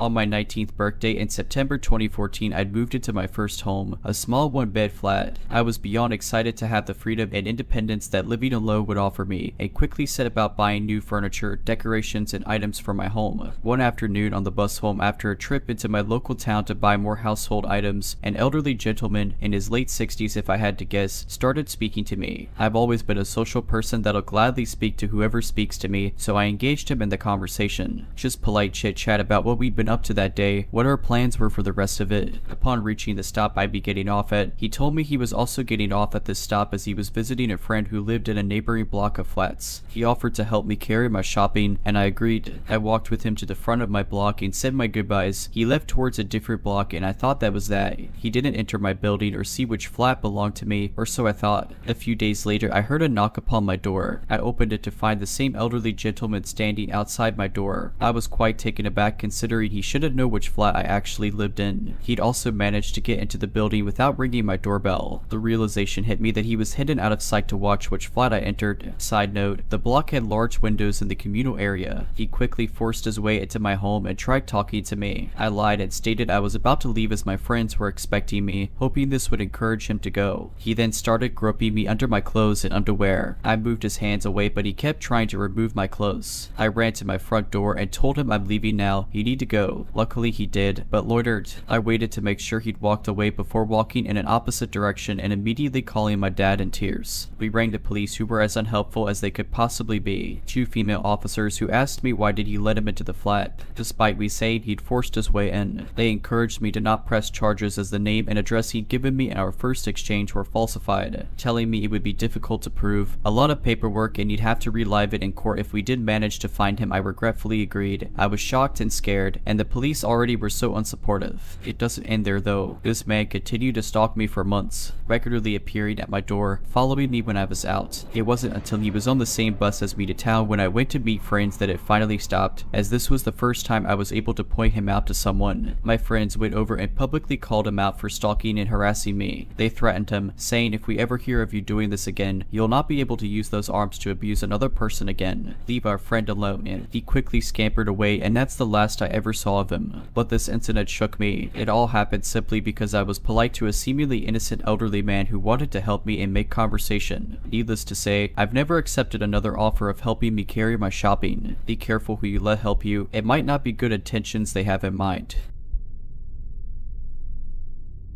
I just got back from a family vacation in Los Cabos, Mexico. We stayed at a nice Western resort, and usually around 9:30 at night, my family would head back to their rooms to go to sleep. Naturally, as a 25-year-old, I wanted to stay up and party or go drinking at bars, but my older brother was working remotely and wouldn't go out with me. After the family went to bed, I went out to a bar around the corner from my hotel and ended up befriending the locals there and a 29-year-old guy from San Diego named Luke, who was there for a wedding. We started hanging out every night after my family went to sleep, and on the 3rd night of the trip, Luke asked if I wanted to meet him in downtown Los Cabos with his friends. I really wanted to, but I was at an important dinner with the family that went on later than usual. I ended up staying home that night. The next night I met him at this huge mansion they rented on Airbnb, and he told me that it was good I couldn't make it out the night before because of how scary of an experience it was. He explained to me that the night before, his buddy was taking a piss outside and someone approached him and held out a key with a bump of coke on it. Without thinking, he snorted the bump, and the person who offered it was now demanding he buy an $80 bag from them. He was drunk and refused, while getting pretty aggressive towards them. Things went from bad to worse as the Mexican who offered the bump started following their group from bar to bar for the next 3 hours, taking pictures of them. He called his friends, friends, and there were now a group of them following behind and claiming to be affiliated with the cartel. They warned that if Luke's buddy didn't pay them, they were going to call their boss. Luke eventually went over and tried to smooth things over. They told him his friend had stolen from them and it was going to cost him his life if someone didn't pay up.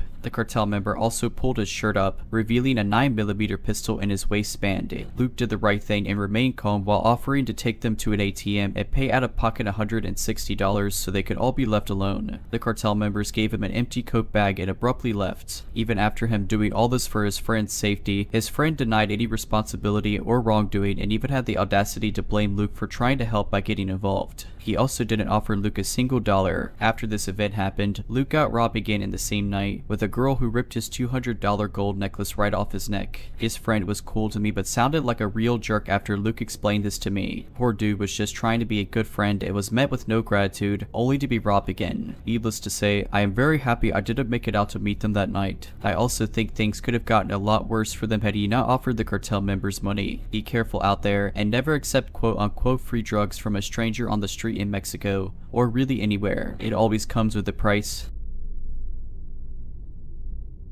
If you're liking this video, all I ask is that you make sure to subscribe to my channel and like this video. Thank you.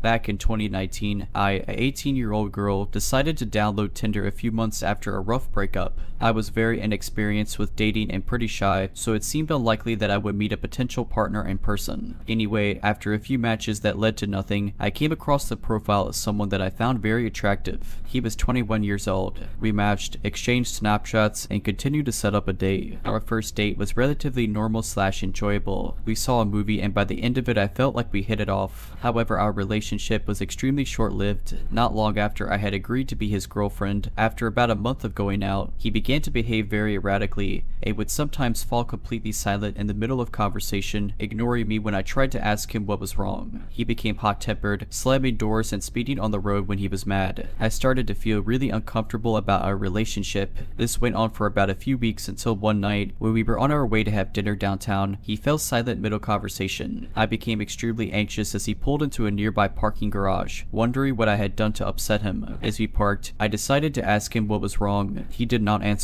When I asked him again, he shouted at me to shut up. I was completely frozen for a moment, but I finally got up the courage to tell him we were done, gather my belongings from the car, and walk over to the nearest coffee shop to call an Uber. It was fairly late at night, so I walked as fast as I could, hoping he wouldn't follow me. When I made it to the shop, I noticed I had several missed calls from him. When I made it home that night, I blocked him on all social media and decided to never contact him again. I'm fairly familiar with the dynamic of toxic relationships, and I knew that if he could talk to me that way, completely unprompted, it was likely that he was capable of much more. About a week goes by as I start to settle my emotions a bit. I decide to confide in a friend who had never met the guy about what happened, feeling completely embarrassed. A few nights later, I received a text from the same friend. It was a screenshot of an Instagram message from someone she didn't follow, my now ex. It said something to the effect of, "Hey, I'm sorry we're having to meet like this, but my name here is ignoring me and I need to talk to her." My heart sunk. I decided to message all of my friends separately and let them know what happened, just in case. Later that week, I started receiving several messages from various accounts, all without profile pictures or posts. Eventually, I gave in and responded to one, asserting that the relationship was over and that I didn't want to hear from him again. I blocked the accounts immediately afterwards. As time went on without hearing a word in weeks, I figured I had reached the end of the situation. Until one morning while I walked to my car, I noticed something dangling around the handle of my car door. It was a necklace I gave him. He had only picked me up once from my house before. The thought of him driving to my house about a half hour from his place earlier that night freaked me out. I was shaken up for a while. It was by no means an expensive necklace, and I had the exact same one, but I kept it pushing. I thought maybe it was his way of acknowledging that we were done. 2 months later, I was working my job at a small boutique near my house. I was used to answering the phone several times a day, so when the phone rang I thought nothing of it, but when I picked up I immediately recognized his voice. He started rambling about wanting a sweatshirt back, but I hung up before he could finish. That was the last time I would ever tell someone I was dating where I worked. I was completely losing it at this point, especially considering he had never called me at work while we were together. I didn't even know how he knew that I was working that day and or time. I told my older sister the situation and she, being very protective, decided to message him herself. She told him to leave me alone and even offered to give him back the sweatshirt for me. He refused and insisted on meeting up with me me in person to get it. When it became abundantly clear that he didn't actually want the sweatshirt back, she threatened him with a private protection order, to which he never responded. That was the last time I heard from Yemi. We moved into a suburban house in the southern United States a few years back. When the pandemic hit, I found myself working remotely. It was great since I spent more time with my family and didn't have to spend 2 hours in traffic. However, being home a majority of my week exposed me and my family to a variety of strange encounters that have only escalated through the years. Early in the pandemic, we got a knock on the door in the middle of the morning. I was in a meeting, but I heard my partner open the door. I could tell by the voice it was our next door neighbor, an older woman who lived alone. She was in the process of moving and had stopped by every day or so to give us a few odds and ends that she didn't want to take with her. However, within seconds my partner called my name with a worried tone. I excused myself from the meeting and head over to our landing, which is open to the front door below. Both my partner and the neighbor look slightly panicked. One of our neighbors says there's a strange man sitting on our back wall. What do we do? For context, my house is on a green belt. There's about 500 yards of woods and field until you hit a 4-lane road and small shopping plaza. Our back wall is a smooth concrete and around 6.5 feet high. The ground on the green belt side is sloped, which ends up making the wall about 7 feet high on the green belt side. A taller person with considerable effort could probably scale it. I initially think there's no way someone is up on the wall right now, but sure enough, as I run downstairs and look through the back sliding glass door, there's a middle-aged man smoking a cigarette with both feet hanging into my yard. He's kind of lazily staring at the back of mine and my neighbor's houses. My adrenaline starts to kick in. My kid's swing set and toys are in the backyard. I hate confrontation, but I seem to be automatically moving to open the back door. My partner asks what I'm doing. I open the door and step out onto the porch and start walking across the yard. As I get closer, I can tell the guy is bugging and probably homeless. He notices me when I get about 6 feet from him. I'm trying to stay calm and not escalate. Hey man, what are you doing up here? He gestures around him, enjoying the view. I interrupt. Yeah, you gotta get down and go somewhere else. He just kind of stares at me and swings a leg over the other side but stays put.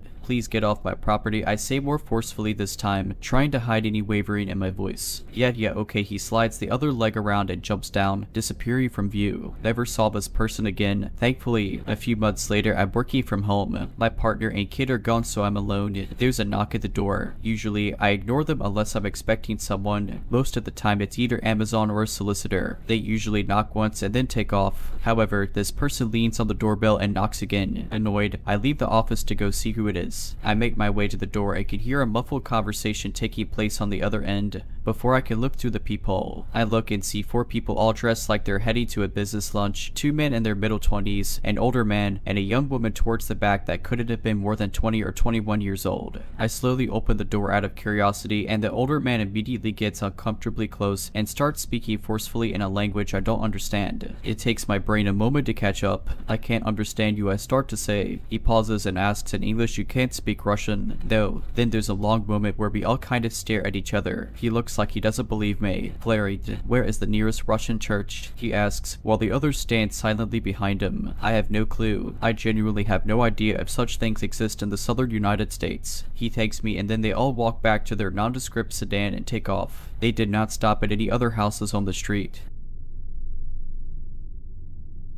I, a 26-year-old woman, live in a flat building in a good area. It's a long, windy cul-de-sac, so there's not many cars coming in and out unless it's people leaving or coming home from work. My boyfriend is away to Thailand for a month and we usually take the dog out together at night. I went myself, which I was fine with. I usually feel safe. Last week, at around 8 at night, I left the flat to take my dog for a pee. My dog is extremely excitable, especially around other people. She just had her space surgery. She has a cone on her head and stitches that have to heal. I'm waiting for my dog to do her business, and a car pulls in and drives slowly past me. The guy did a friendly neighborly nod towards me, so I did a small smile back, you know, to be polite. The guy parks at the front of the building, and I'm at the other side of the car park on the grass with my dog. I'm watching my dog, trying to get her to hurry up because it was freezing. I look up, and the man has stood outside his car staring at me. Freaked out by this, I turn my attention back to my dog. I keep looking over my shoulder, and he's staring with a creepy smile on his face. I looked away again for a second, and he was walking along the road slowly towards us. I'm a really friendly person. I can be paranoid and aware, as any woman should be at night, but something about him made me feel scared. He's walking so slow, as if he wants to talk to me, so I hide behind a van, and I'm telling my dog hurry up and pee. I can't see him anymore, which terrified the life out of me. All I hear are footsteps coming towards us. The guy peeks his face around the van, and my dog goes nuts. She's jumping around, barking aggressively, which she never does with people, and the guy doesn't take that as a reason to leave. My dog is showing that he doesn't want his presence, but even though she's doing this, he continues walking towards us slowly. I start backing up and say to him to please leave as she's just had surgery and she's too excited. In the most quiet, sinister voice he asks what's your name. I couldn't really hear him. He kept repeating the question. I eventually understood what he was asking. My dog is still going absolutely nuts at him. I say again, please, my dog's just had surgery. You need to walk away, she's too excited. Ignored again. Walks towards us, asking my name, so I start walking away from him. He ponders for a minute, still smiling, creepily may I add. He eventually backs up slowly, still facing me. I swear he did this for at least 20 seconds. He walks back to his car, looking over his shoulder at me, then stands back at his car and stares for another 3 minutes. I pretend my dog is doing something, when she's really just being a pain in the butt and just standing there. I look up and he's gone. I'm shaking and sending my sister voice notes about what's going on. She's telling me just go inside, but she doesn't realize I'm frozen in fear. Eventually, I see a woman and her son rock up to the front door, so I half jog over with my dog to go inside the same time as them. The front of our building has glass doors. I glance in and the man is standing there, waiting for us. I told the woman this man has been following me and my dog. I'm scared and she walks in with me. The man sees I'm not alone and walks right past us out of the building again. I run into the lift with my dog, get in and lock my doors. I decide to tell my two guy neighbors about it, as my boyfriend is away and they agree to run downstairs if I ever need them. I took a picture of his car and registration plate, as my twin sister gets the train home late at night after work and I want her to be wary of him. Well, today I was out with my dog at 11 in the morning, just doing our usual walk around the block. We walk into the building and as we are heading to the lift, I see the guy peek his head around the corner. He was looking for me. He started walking towards me. At first I didn't recognize him, but then he smiled his creepy smile and I realized who it was. He said hello, so I said hi then beeline for the lift. He came towards me and my dog again. I pressed the lift button just watching it come down from the 6th floor. He comes and stands closer to me again. My dog is going nuts at him. He asked what my name was. He has an accent. He asked again when I didn't understand what he was saying. I asked, what, my dog's name or mine? He goes, yours. I froze and said a fake name. He started to move closer. I had no time to pay attention. The lift was about to open and I could run away. He told me his name.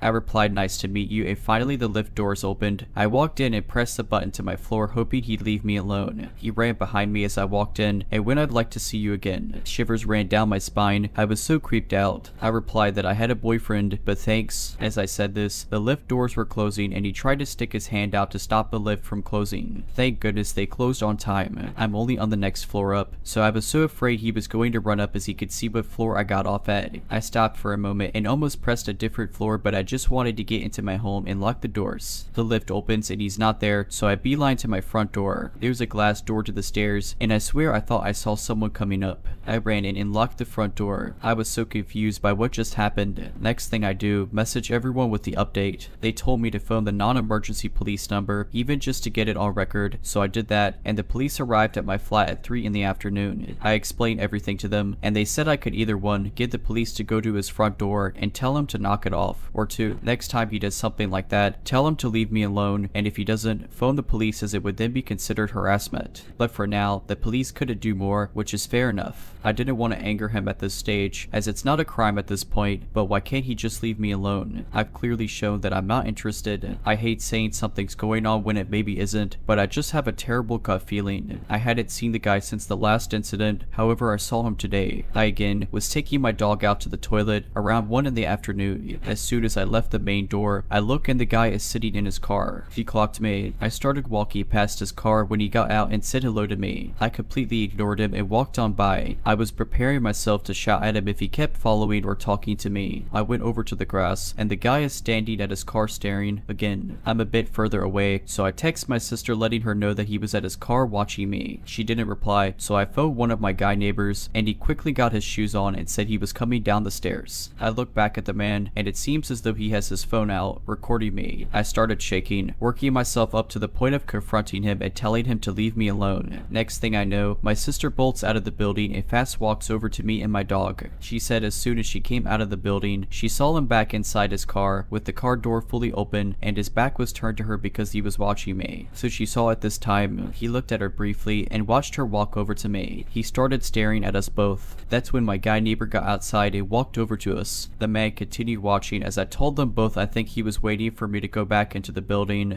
because why was he just sitting there? My sister had enough of it, so she told me and my neighbor to take the dog for her walk and stormed over to the guy's car. She said excuse me and he was shocked. She stood right in front of his car and explained that he needs to leave me alone. I'm not interested. I told him the dog had surgery and he wouldn't leave, which is unacceptable. She also said that I had mentioned about my boyfriend, so he needs to leave me alone. He just nodded and mumbled a few times. She said he looked frightened. She walked back into the building, so we took the dog a walk and when we got back, he was gone. Probably got out of his car and ran back into his flat. I mean, he made me uncomfortable, so she did it to him. Now, if anything else happens, I'm phoning the police as they would then say it's harassment.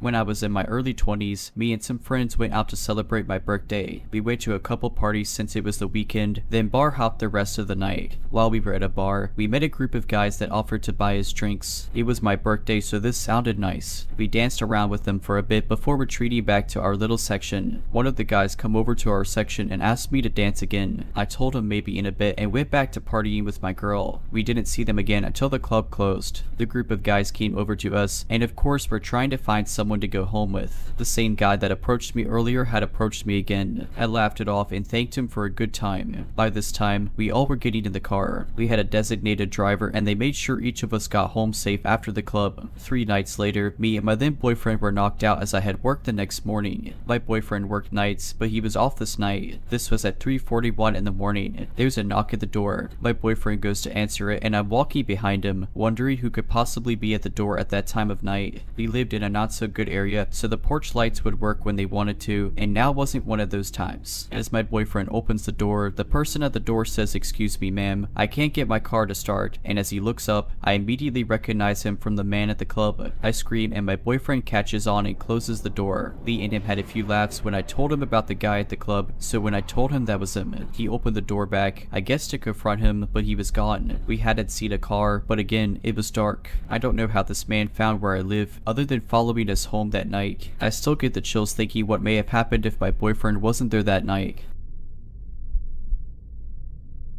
On Sunday, which was the 27th of November, at 19:45 I left a hotel in Krakow, Poland with my boyfriend to go to Kojo Mojo restaurant via Bolt. However, just prior to this I had a drink at the hotel bar and within 15 minutes of drinking some of it, I commented how drunk I already felt from it. Upon arriving to Kojo Mojo restaurant in Krakow, we proceeded to have dinner and some wine. This is when I blacked out and the rest of the night is a blur. We apparently left the restaurant shortly after and went to a bar which was a walking distance from the restaurant. Apparently upon arriving I looked like I was super drunk and had no hand or eye coordination, couldn't talk, and also proceeded to fall off the bar stool backwards. At this point my boyfriend tried his best to take me out of the restaurant, and whilst walking to the taxi, I fell over again completely into a pile of bikes. I couldn't even stand up by myself. Upon arriving back to our hotel by taxi, he got out first, and before I could get out, the taxi drove off with me still in. At this point I still do not remember anything at all. My boyfriend straight away called the police and tried calling me and I didn't answer, and he tracked my location to a car rental company. Finally, after about an hour, a woman picked up my phone pretending to be me. This was when my boyfriend called the police again to chase them, who came to the hotel to investigate. I only have 3 glimpses of memories for the window of 5 hours which I was missing for. 1. Being told to hide in the back seat footwell. 2. Being in a house which is still in the middle of construction which did not look like it was in a city, with other young women who had IVs attached. 3. Being on a motorway crying and pleading them that I have to get back to the hotel to get my passport, as I have a flight back to London. I somehow, and don't know how, managed to get back to the hotel after loads of crying and pleading and negotiation as they dropped me off at my hotel to get my passport. I ran straight to reception and did not go back out again. From this point I slowly started becoming more conscious of my surroundings, but it's still quite foggy. Shortly after returning to my hotel room, the police were informed that I had returned and started their investigation, and looking at the camera footage which confirms my story. I then shortly realized that I was wearing a polo from the car rental company, which was located in the same location as my phone for the rest of the night. However, every single time someone would pick up my mobile, it would be a different woman of Albanian descent, and they said that they found my phone on the street, which doesn't make sense. Weirdly enough, my boyfriend got a phone call from a different police station the following morning saying my phone was handed in. I have the taxi driver's photo, registration plate, name and phone number, which was also passed over to the police in Poland. However, they haven't been able to help in any way.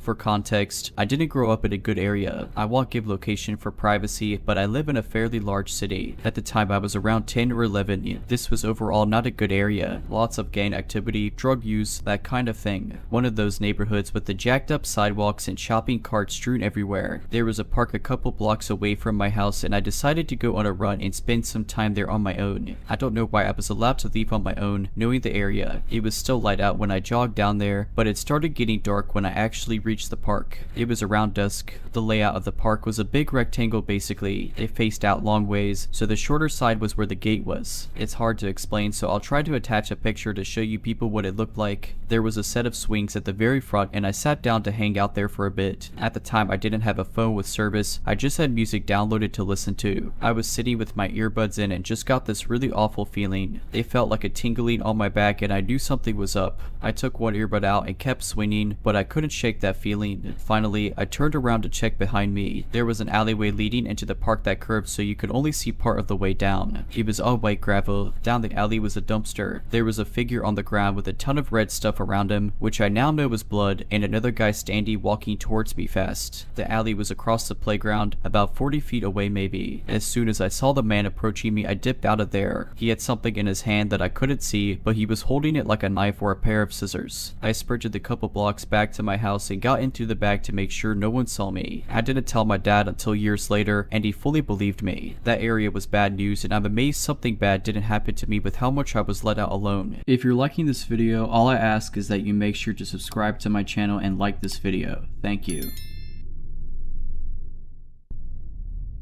So, about 9 years ago, my boyfriend, now husband who is 44 years old, and I, a 40-year-old woman, were driving cross-country from California to Florida. My husband had an enormous Rottweiler named Kuma. It means bear in Japanese, and it fit. He was 110 pounds. I had only just met Kuma maybe 2 days prior, since my hubby and I were in a long-distance relationship at the time. So Kuma and I, didn't know each other well yet. But he was a great boy and talked a lot. We called them Umbo Crumbles. We stopped at a gas station so that we could all get out, stretch, and use the restrooms. He got Kuma on his leash and said he'd take him for a walk. I offered to do it instead since I didn't need to use the restroom urgently. Now, I'm not a small girl, I'm 5'10", but I am 125 pounds. My husband is almost 6'5" and built like a Viking, so a dog Kuma's size wouldn't affect him one way or another if he tried to bolt chasing a squirrel or something. I, on the other hand, will admit I was nervous once he handed me the leash to hold him, because if he decided to try anything, I wasn't big or strong enough to stop him. My husband noticed my nervousness. He just smiled and said, "Don't worry, he's well trained. He won't take off, and he won't let anything happen to you." It's important to note that Kuma had no formal protection training. He just loved whatever his dad did and knew he was supposed to protect and keep it safe when dad wasn't there to do it himself. Once he was sure I was comfortable, my husband headed inside, leaving Kuma and I near the far right side of the gas station,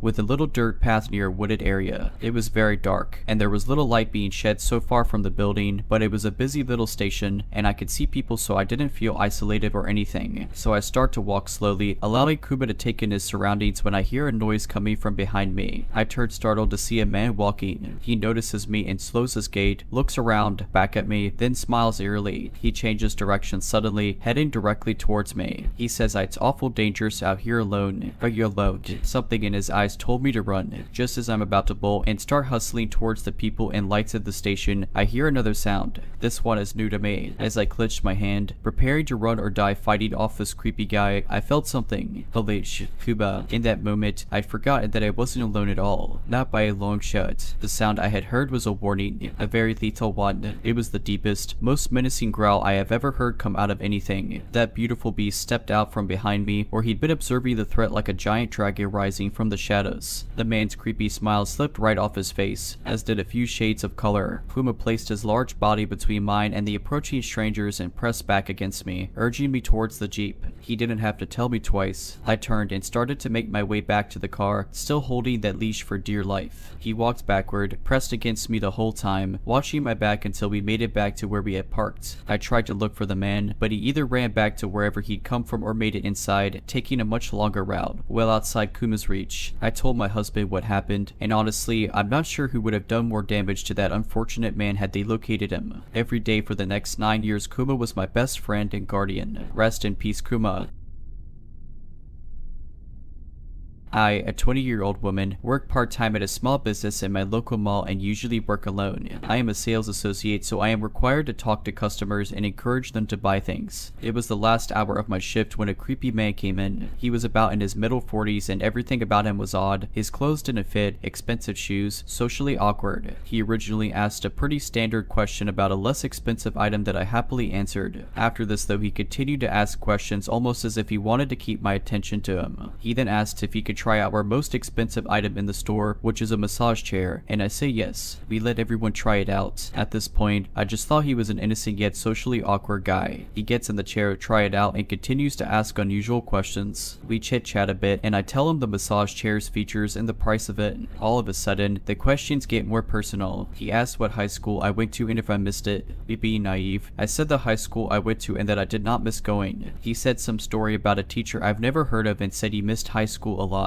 He asked if I lived around there, to which I avoided the question but implied that I lived close. He then repeatedly asked me the price of the chair and asked me to calculate the price along with our second most expensive item in the store. I thought he was fully interested and I was convinced he was about to buy it. We made commission on the chair, so I ignored his creepiness because I wanted to make the sale. He kept insisting that he needed to walk out with the chair today and he has a truck that is big enough to hold it. It seemed I had finally answered his questions to his liking because I was able to walk away a bit. He then made a phone call and started describing how I look, my age, where I live approximately, and what store I worked at. He then said to the person on the phone, we got one. I had suspicions that he was creepy, but this confirmed it. I asked him from behind the cashier's counter, you're not talking about me, right? He shook his head no. He then stood up from the chair and said he will not be buying the chair today. I was so scared and alone, no one else around but me. I ran to the back and grabbed all my stuff and pulled out my pocket knife. He then left the store and hung out right outside the only entrance/exit. I didn't want to leave, but I couldn't stay inside the mall. I waited for him to go out of sight and then quickly locked the store doors and ran outside to my car. I called my manager and she said I have to close the store properly, turn off lights, count register. So she told me to go into a nearby store in the mall and call a security escort. I did that, was escorted back to the store to close up, and was escorted back to my car with no further incident. I live in a city with one of the highest rates of human trafficking in the country. Was I being targeted by a human trafficker?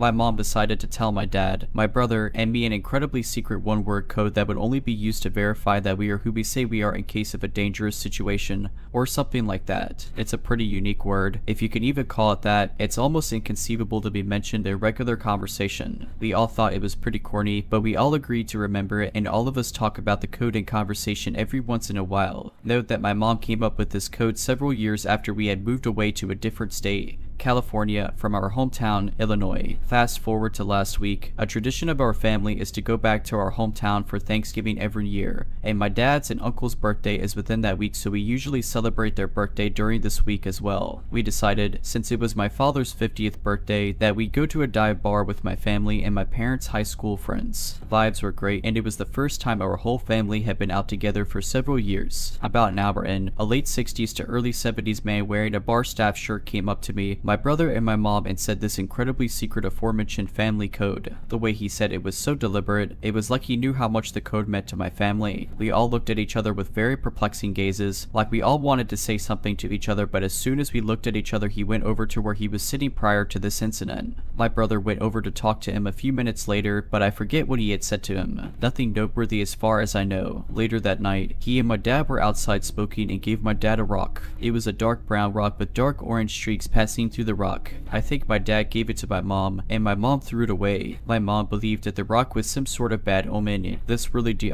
happen. My brother and I think it's a clever prank that my mom has pulled, but she usually cracks when this happens and we ask her a few times. I wouldn't think she would have joked about this in the first place, but it's the only logical thing that we could possibly come up with. Even the day following, my brother and I asked my mom about this incident again and she remained very adamant about her having no involvement in this. My dad isn't the prank pulling kind of guy and wasn't even there to see it go down. No negative connotation, but it's just not in his nature to ask a stranger to do something like that, so it eliminates him from doing something like this. We asked him anyway, and to no surprise, he said he had no involvement. It's a creepy interaction we'll likely never forget. We haven't lived there for roughly 20 years, and the only family member living there is my grandmother, who is in her 80s and I don't think even knows how to get the phone number of said bar. As mentioned previously, some of my parents' high school friends still live here. However, it was an on-the-fly decision to go to this dive bar we are frequents, and it's located in a medium-sized city, about 150,000 people. Nobody had posted its whereabouts on socials until later that night or afterwards. This goes back to when I was about 12. We lived in a really bad neighborhood at the time. It was me, my little sister, and our parents. This was the kind of neighborhood you lived in when you had literally no other option. It was a miserable existence. I was often tasked with watching my little sister, who is 3 years younger than me. I also hated this, and I had gone to play with some neighborhood kids and ended up staying out later than we were supposed to. I remember trying to rush my sister because I was afraid I would get in trouble. I don't know why this one specific part sits in my head still and makes me sad to think about, but I remember pulling her arm really hard because she wasn't keeping up. On our way home, we ran into these two older guys from our neighborhood. They were somewhere in the range of late teenagers to early 20s. Literally everybody in our neighborhood hated these two. They were always starting fights, playing their music too loud, and driving way too fast. Just the kind of people that you wouldn't want to hang around. As I'm pulling my little sister, one of them charges at me and picks me up. 12-year-old me wasn't having any of that, so I was fighting him, but eventually he just took me and physically threw me in his backyard. I don't remember how the other bit happened, but the other one grabbed my sister and followed us. This would make sense to me later, but I noticed that their behavior was much more erratic than usual. For instance, one of them would periodically grab me by the head and squeeze it around my ears. This terrified me because I thought they were going to kill us. I was crying, but my sister oddly enough held it together. I also recall they would randomly just scream things at us. Nothing about them was making any sort of sense. This went on for almost an hour, then a cop car passed and I remember screaming for help. He didn't hear me, but the two guys ended up letting us go. We ran home and told our parents. My dad would go and talk to these two, but he didn't do anything about it. I was told many years later by my mom, long after we had actually moved away from there and into a good neighborhood, that on that night in question one of our neighbors had brutally killed his wife and mother. Had we kept running, we would have been in the midst of that. These two guys pretty much abducted us for the sake of protecting us, as weird as that sounds. From what I could piece together, they would scream at us and cover our ears to prevent us from having to hear what was going on. Could have gone about it a lot better, but what's done is done. I'm writing this out because I actually ran into one of those older boys recently. He's actually a cop now and has been on the force for about 10 years. He is very decorated and seems to be making an effort to keeping the streets safe. It was a creepy and scary encounter, but I'm glad that there are people that still want to do some level of good. A little context for this one, just so you know, this ended up being longer than I expected. I, a 32-year-old woman, usually get around town in my own car, but I've used Uber on multiple occasions. This is not Uber bashing, by the way. Most times it is a safe and reliable service, which is why I use it. And I try not to be paranoid despite the stories of women that have gone missing this way. Anyway, this means that every woman I know has thought about what they would do if they found themselves in this situation. Stuff like being on the phone with someone the whole ride, not falling asleep no matter how tired or drunk you are, sharing your location through another app, assessing whether jumping out of a moving car is worth the risk, and even carrying weapons. I carry a pocket knife and I learned to use it. Survivors have told stories of their driver going quiet, turning off the app, and changing routes to streets they don't recognize. They try to pass it off as taking shortcuts. That being said, one day after work I had to take a taxi home, and I scheduled an Uber as usual. The car rolled up, the make and model matched, the plates matched, and the driver looked like the photo. So far so good. I climbed inside the car, greeted the driver, and immediately shared my live location with my hubby, letting him know I was on the way. As an extra precaution, I always check that the locks could be disengaged by hand, and bonus points to cars with windows that could be cranked down manually. The drive started normal. Driver was an older guy, friendly. We struck up a conversation, you know, small talk.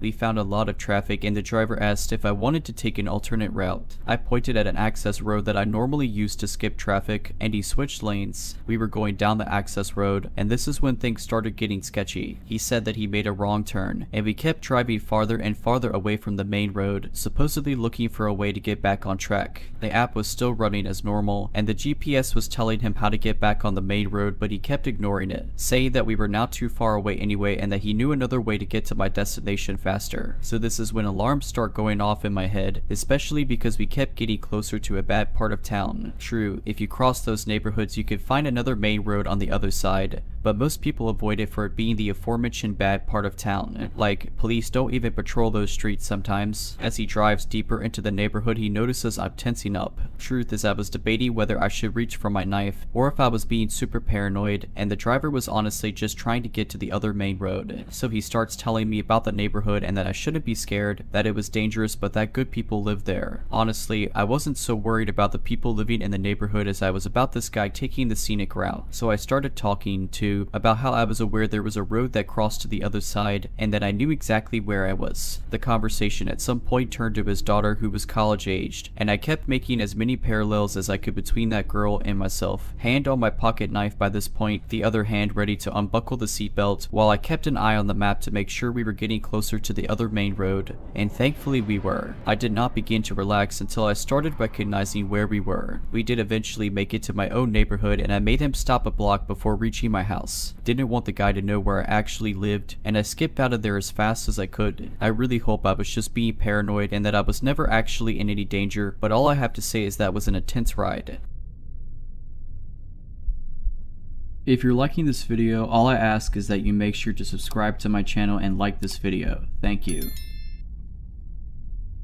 Just for context, for my job I'm on call 24/7 and my company is only required to give me a 2-hour heads up before coming into work. I usually leave my apartment 20 to 30 minutes before I have to be at work. I typically get called to work between 9 at night and 4 in the morning though. One Tuesday morning I had to be at work by 2 in the morning. I am ahead of schedule getting ready and I see that my wife, let's call her Jan, places the trash near the door for me to take out. It is about 1 in the morning when I decide to take the trash out. Now usually when I go to work at that time during the week I'm the only one out and about in my apartment complex. When I leave my building and head to the dumpster, which is about 100 feet from my door, I hear a car running. I can be a bit paranoid and always like to know what is going on around me, so as I walk to the dumpster and I try to figure out what car. It was then I realized it is a car that is parked right next to the dumpster and right next to my car. All of their lights were off so no one could tell outside of the sound that it was that particular car. Because of that my gut was telling me something isn't right, so I throw the trash away and head back inside to finish getting ready. About 30 minutes later I go to leave and the car that was running still isn't, still parked right next to my car. As I go to get into my car I notice there's someone in the front passenger seat closest to my door. However, due to the dark window tint on the other car I could not see any details of the person, so I quickly throw my bags in my car and head to work. I usually mess with music before pulling out, but my gut told me forget the music and get out of there as soon as possible. After I get to work, 20 minutes after I left, I see a text from Jan that says our dog woke her up to go to the bathroom. The timestamp is from about 5 minutes after I left. I immediately tell her to take the dog out back, which is a bit more private and not in the designated spot out front because she would have to walk by the car that was running with someone in it and the designated spot isn't well lit. Jan responds about 5 minutes later and tells me she forgot her phone. She then tells me that when she took the dog out in the designated area she too noticed the car running and she too got a weird gut feeling. Remember, Jan had no clue about my feeling until after this happened to her. Jan said that after she took the dog to the designated spot the car that was running moved from the previous spot where the dumpster blocked their view of her to a spot where they could easily see her. She then noticed a man in a dark colored hoodie walking towards her from the general area where the car's new spot is. Now this is a fairly warm time and once again 1 to 2 in the morning on a Tuesday morning, so very odd. She said the man simply walked by her but he too gave her a strange feeling. She feels that somehow they are connected given the fact that they both occurred so close together. A few weeks later we found out from our apartment complex that there had been car break-ins recently. We couldn't help but wonder if that car or the man had anything to do with it.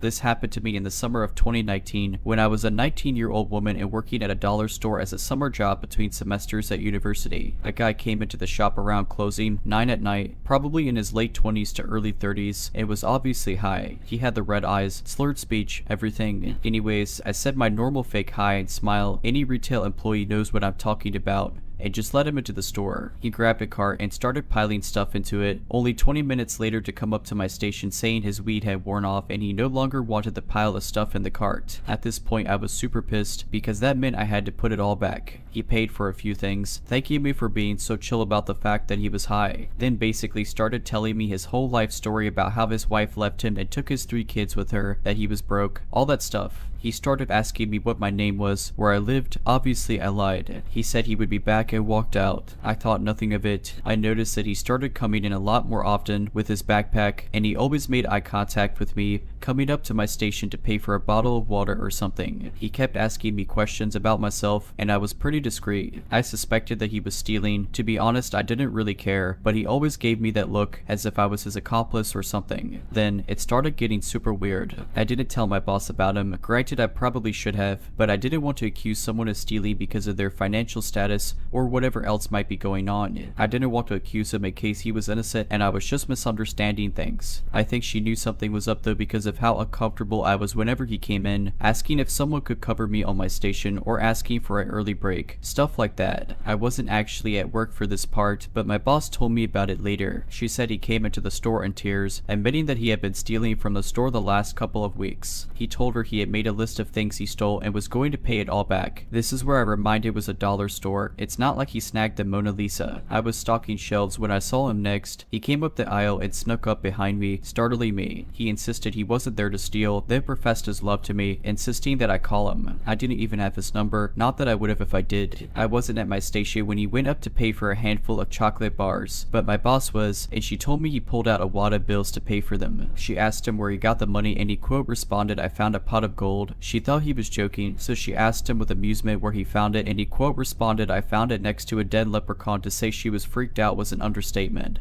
And she told me that if he came back to call her immediately. A week later was when I saw him next, annoyed at the sound of a car in the parking lot. I turned, looking out the window behind my station to see a car. It looked like an expensive blue sports car, maybe like a Lamborghini or something, I'm not sure, but it was definitely expensive. It was racing through the parking lot very loudly and stopped right in front of the store. I watched him get out and my eyes widened in shock. He was in an expensive black suit, hair gelled back. He looked like he just came out of a board meeting. So he comes into the store, and before I could even call my boss over the speaker, he was up at my station, leaning towards me and saying, "So, when are you gonna call me?" in like this flirty/seductive way. I don't remember what I said, probably made up some excuse. I transferred stores to another city for school not long after, so I never saw him again, but I still remember his face that last time when he looked at me like a piece of meat instead of a person. I also questioned what he meant when he said a dead leprechaun. My friends think he won the lottery. My mother thinks that he got an inheritance from a dead relative, but I'm not sure.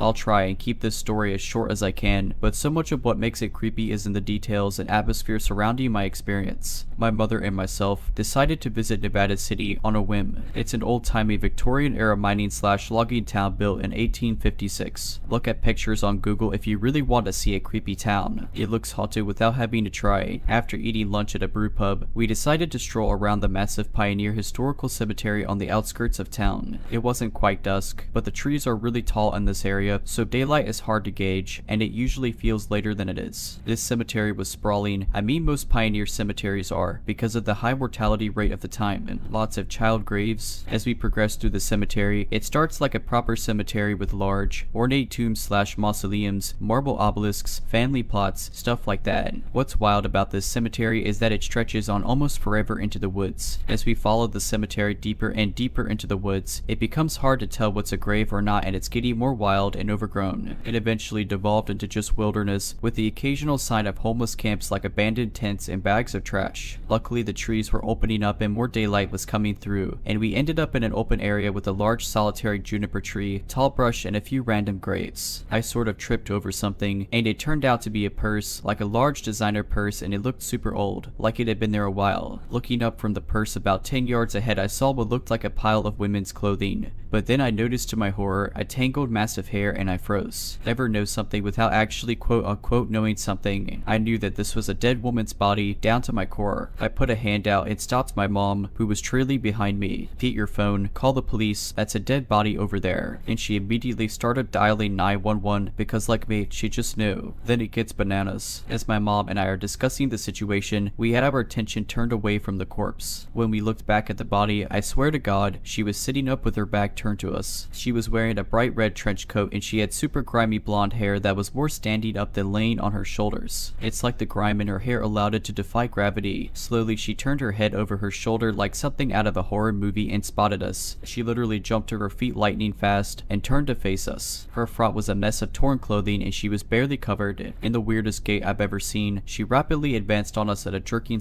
/ lurching fashion. Her hands were desperately trying to keep herself covered. My first thought was that she had been assaulted. She kept trying to speak, but it was like she couldn't form words, only make short high-pitched squeaks. As she closed on me, she stopped and pointed down in excitement at the purse I had tripped over. I asked if it was hers, and when I did, her expression changed into a horrible smirk. It still haunts me, and suddenly, she was slowly starting to undress herself and we had to shout to get her to stop. By this point, we had the cops on the way. We said we had found someone in serious distress. Be that as it may, we both knew this was not a safe situation for us, and we quickly backed away, turned, and cooked it out of there. When we followed up with the police out of concern and morbid curiosity, they said whoever we found must have fled, because they didn't find her. I hope to God she's okay and gets the help she needs.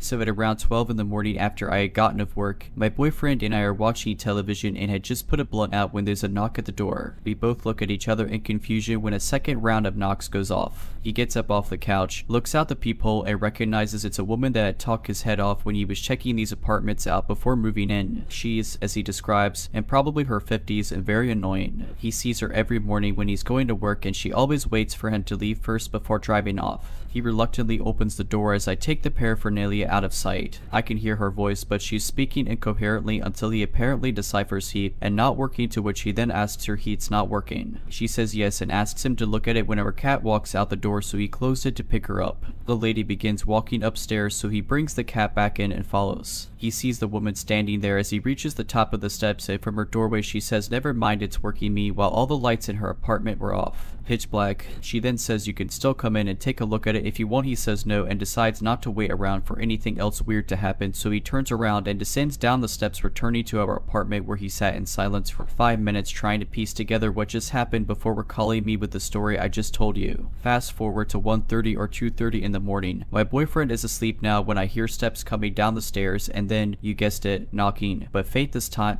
I know it's not on my door, so I look out the eye hole and there she is again, knocking on my neighbor's door, yelling more incoherent words for a solid 5 minutes. Eventually she just walks away with no answer, but not in the direction of the stairs to her apartment. I hear her walk back upstairs maybe an hour later. Strange. Fast forward to now. She's knocking on our door at 3 in the morning, to which of course she got no answer, but as I'm looking out at the peephole I can see her mumbling to herself as she knocks. She walks away like before, the opposite way of the stairs, and I didn't hear her go back upstairs until 10 minutes ago as she stomped her way up there, obviously very mad. Just a very odd experience I wish I didn't have in the middle of the night while stoned. I'm going to guess early dementia or substance abuse. Update as this happened Friday night. My boyfriend went to his car to go to work Monday morning and noticed a nail drive into the side of his tire. I'm not saying it was her who did this out of rage to her unanswered box, but it was very convenient as he didn't drive all weekend, so there's no telling when it happened. He did however call her complex about the knocking and yelling at all hours of the night. Update 2, it's Thursday now at 1:46 in the morning, almost a week later. Remember how I said my boyfriend normally sees her every morning on his way to work? He hasn't seen her once this entire week. Her car has sat in the same spot as well. Also, we haven't seen a single light from her apartment, not when he gets home at 8 at night nor when I get home at 11 at night. I'm going to see if I'm able to call in a wellness check on her in the morning because I have a feeling something isn't right. I'll continue updating if anything comes about.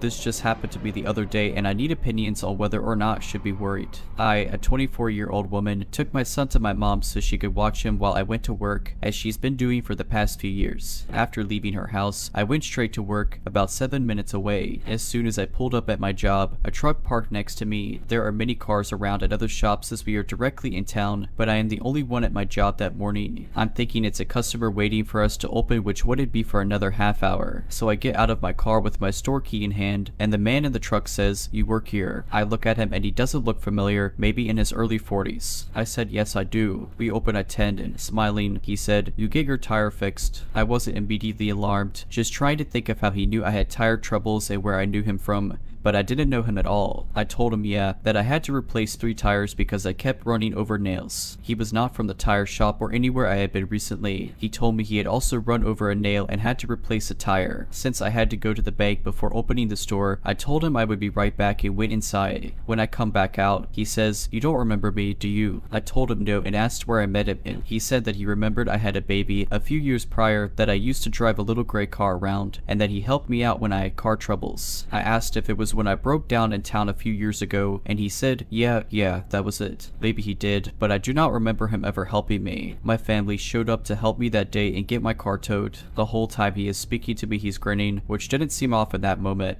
He then says, "Yeah, I've been seeing you pumping air in your tires at the gas station and thought, man, every time I see her in that little red car, she's pumping her tires." And then I thought I knew her from somewhere, but I was kind of scared to say anything cause you know people can be crazy. Okay, reasonable I guess. He sees me at the store a lot. I was having to pump air in my tires once or twice a week for the past several months until I finally got new ones. So I don't know how many times he saw me at the station. I still frequently stop there for gas and snacks. At this point, I'm still thinking he's a customer waiting, so I tell him I gotta go and will be back soon to open. He says, "Alright then, my name's Ron by the way." I wave at him as I go to get in my car, but then he starts backing up his truck and leaves. That is when I realized that he literally just followed me to work to tell me all that. I was taken aback for a second. It took me a few hours to process the whole encounter. I don't even know at what point between my mom's house and my work he saw me and began to follow me, but I do pass that gas station on the way to work. I told my husband on my lunch break. He was concerned and believed something was weird about it, as do my mom and a couple of my close friends. Maybe the guy just thought he was being friendly and thought that was a normal thing to do. He may have just been an odd dude. I personally think it's weird for someone to follow me like that. I know not to trust any and everybody, and that you can never be too careful. Just want to know if I should be watching my back more closely.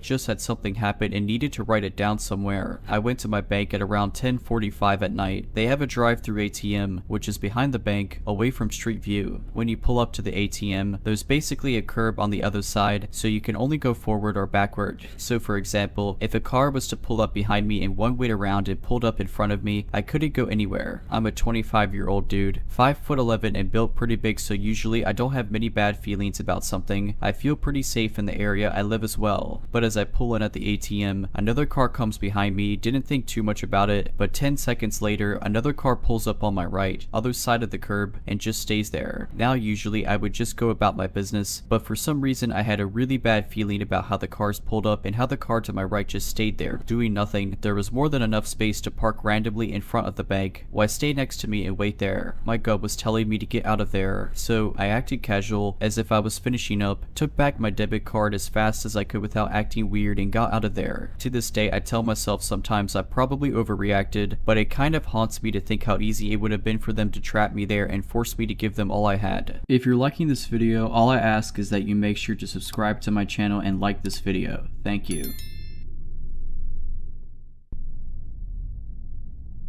We've all had bad dates, right? This is the only date I've had to date that rang every alarm bell and waved every red flag. I'll preface this by saying I don't go on many dates, but when I do, I make sure I follow safety protocol by only meeting my date in public places, let either family or friends know where I'm going, and park in a populated place close by to wherever we meet. Anyway, this date initially suggested we meet at his house to watch a movie and have a few drinks, and I said no, I don't feel comfortable with that and I only want to meet in public. He seemed alright with this, but then brought it up a few more times, and I said if money is an issue we can meet up another time or forget about it altogether. But my date backtracked and went with my idea of meeting at a cafe I chose. I was familiar with this cafe and equidistant to where we both lived. Anyway, he turns up in a two-door car. This detail is relevant, and goes into the cafe, and I follow behind and introduce myself. After a polite introduction, things begin to get weird. I order a Coke and he says, "Don't you want a drink?" I was going to pop into the bar, which is connected to the cafe, and get one. I say no, I'm not drinking, and he looks at me like, "What do you mean?" as if I'm being being unreasonable. I already explained in messages I don't drink as I'm on medication, so having to explain it again pissed me off. He seems disappointed and goes to order a cider from the bar while I get a table. Anyway, we sit down with our drinks and the date immediately goes on about going back to his place again, even though the original plan was to stay here and order food, and I already stated that was not happening. He says something along the lines of having a few drinks and eating at his place, and I said we don't have to eat, we can just have our drinks and leave. He gets defensive and says he has money but prefers it if we go back to his. I make a joke and say, "You're not a killer, are you?" And instead of laughing it off, he stares at me uncannily and says, "You don't think I would hurt you, do you?" I laugh uncomfortably and say of course not, but really I'm relieved this date won't be going any further. Date suddenly says, "Are you going to follow me in your car, because that wouldn't make sense. How about we go in my car, but I've got packages in the front so you'll have to squeeze in the back and I'll drop you back off to your car after." A reality that made less sense than me following him in my own car and then driving home from this house after. The fact it was completely illogical made it even more creepy in my mind.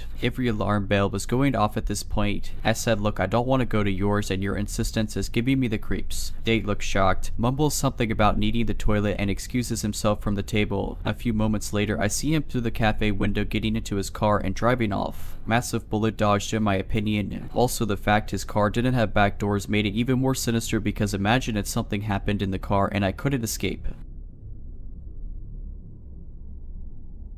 This story happened 15 years ago and I still have shivers in my spine when I think about it. I was a student at a small university where everyone knew each other. All the students in my class were very close to each other. There weren't many of us, so solidarity was the normal. During the third year, 15 Chinese students joined our class, 14 girls and only one man. The girls were very nice and we welcomed them with open arms. They integrated very quickly. The man meanwhile hardly ever spoke. He was very secretive, dressed quite extravagantly, and was always hyper tense or stressed. My closest friends and I tried to push him out of his comfort zone a bit. We used to help each other with studies. We thought that was normal. We quickly realized that it was a mistake. When he spoke to us, which was rare, his words were incomprehensible. He was completely delirious. He always told us about his fascination for death, that music made him want to kill people, that he hated women. We tried not to judge him and just work, but he became more and more comfortable with us, and every day he told us more and more horrible things. After a while, it was rumored that he was harassing a lot of girls in our university. He managed to get their phone number and was calling them day and night, or he was following them down the street to their house. It was extremely creepy and scary for everyone. One girl in particular really didn't appreciate him following her and filed a complaint against him.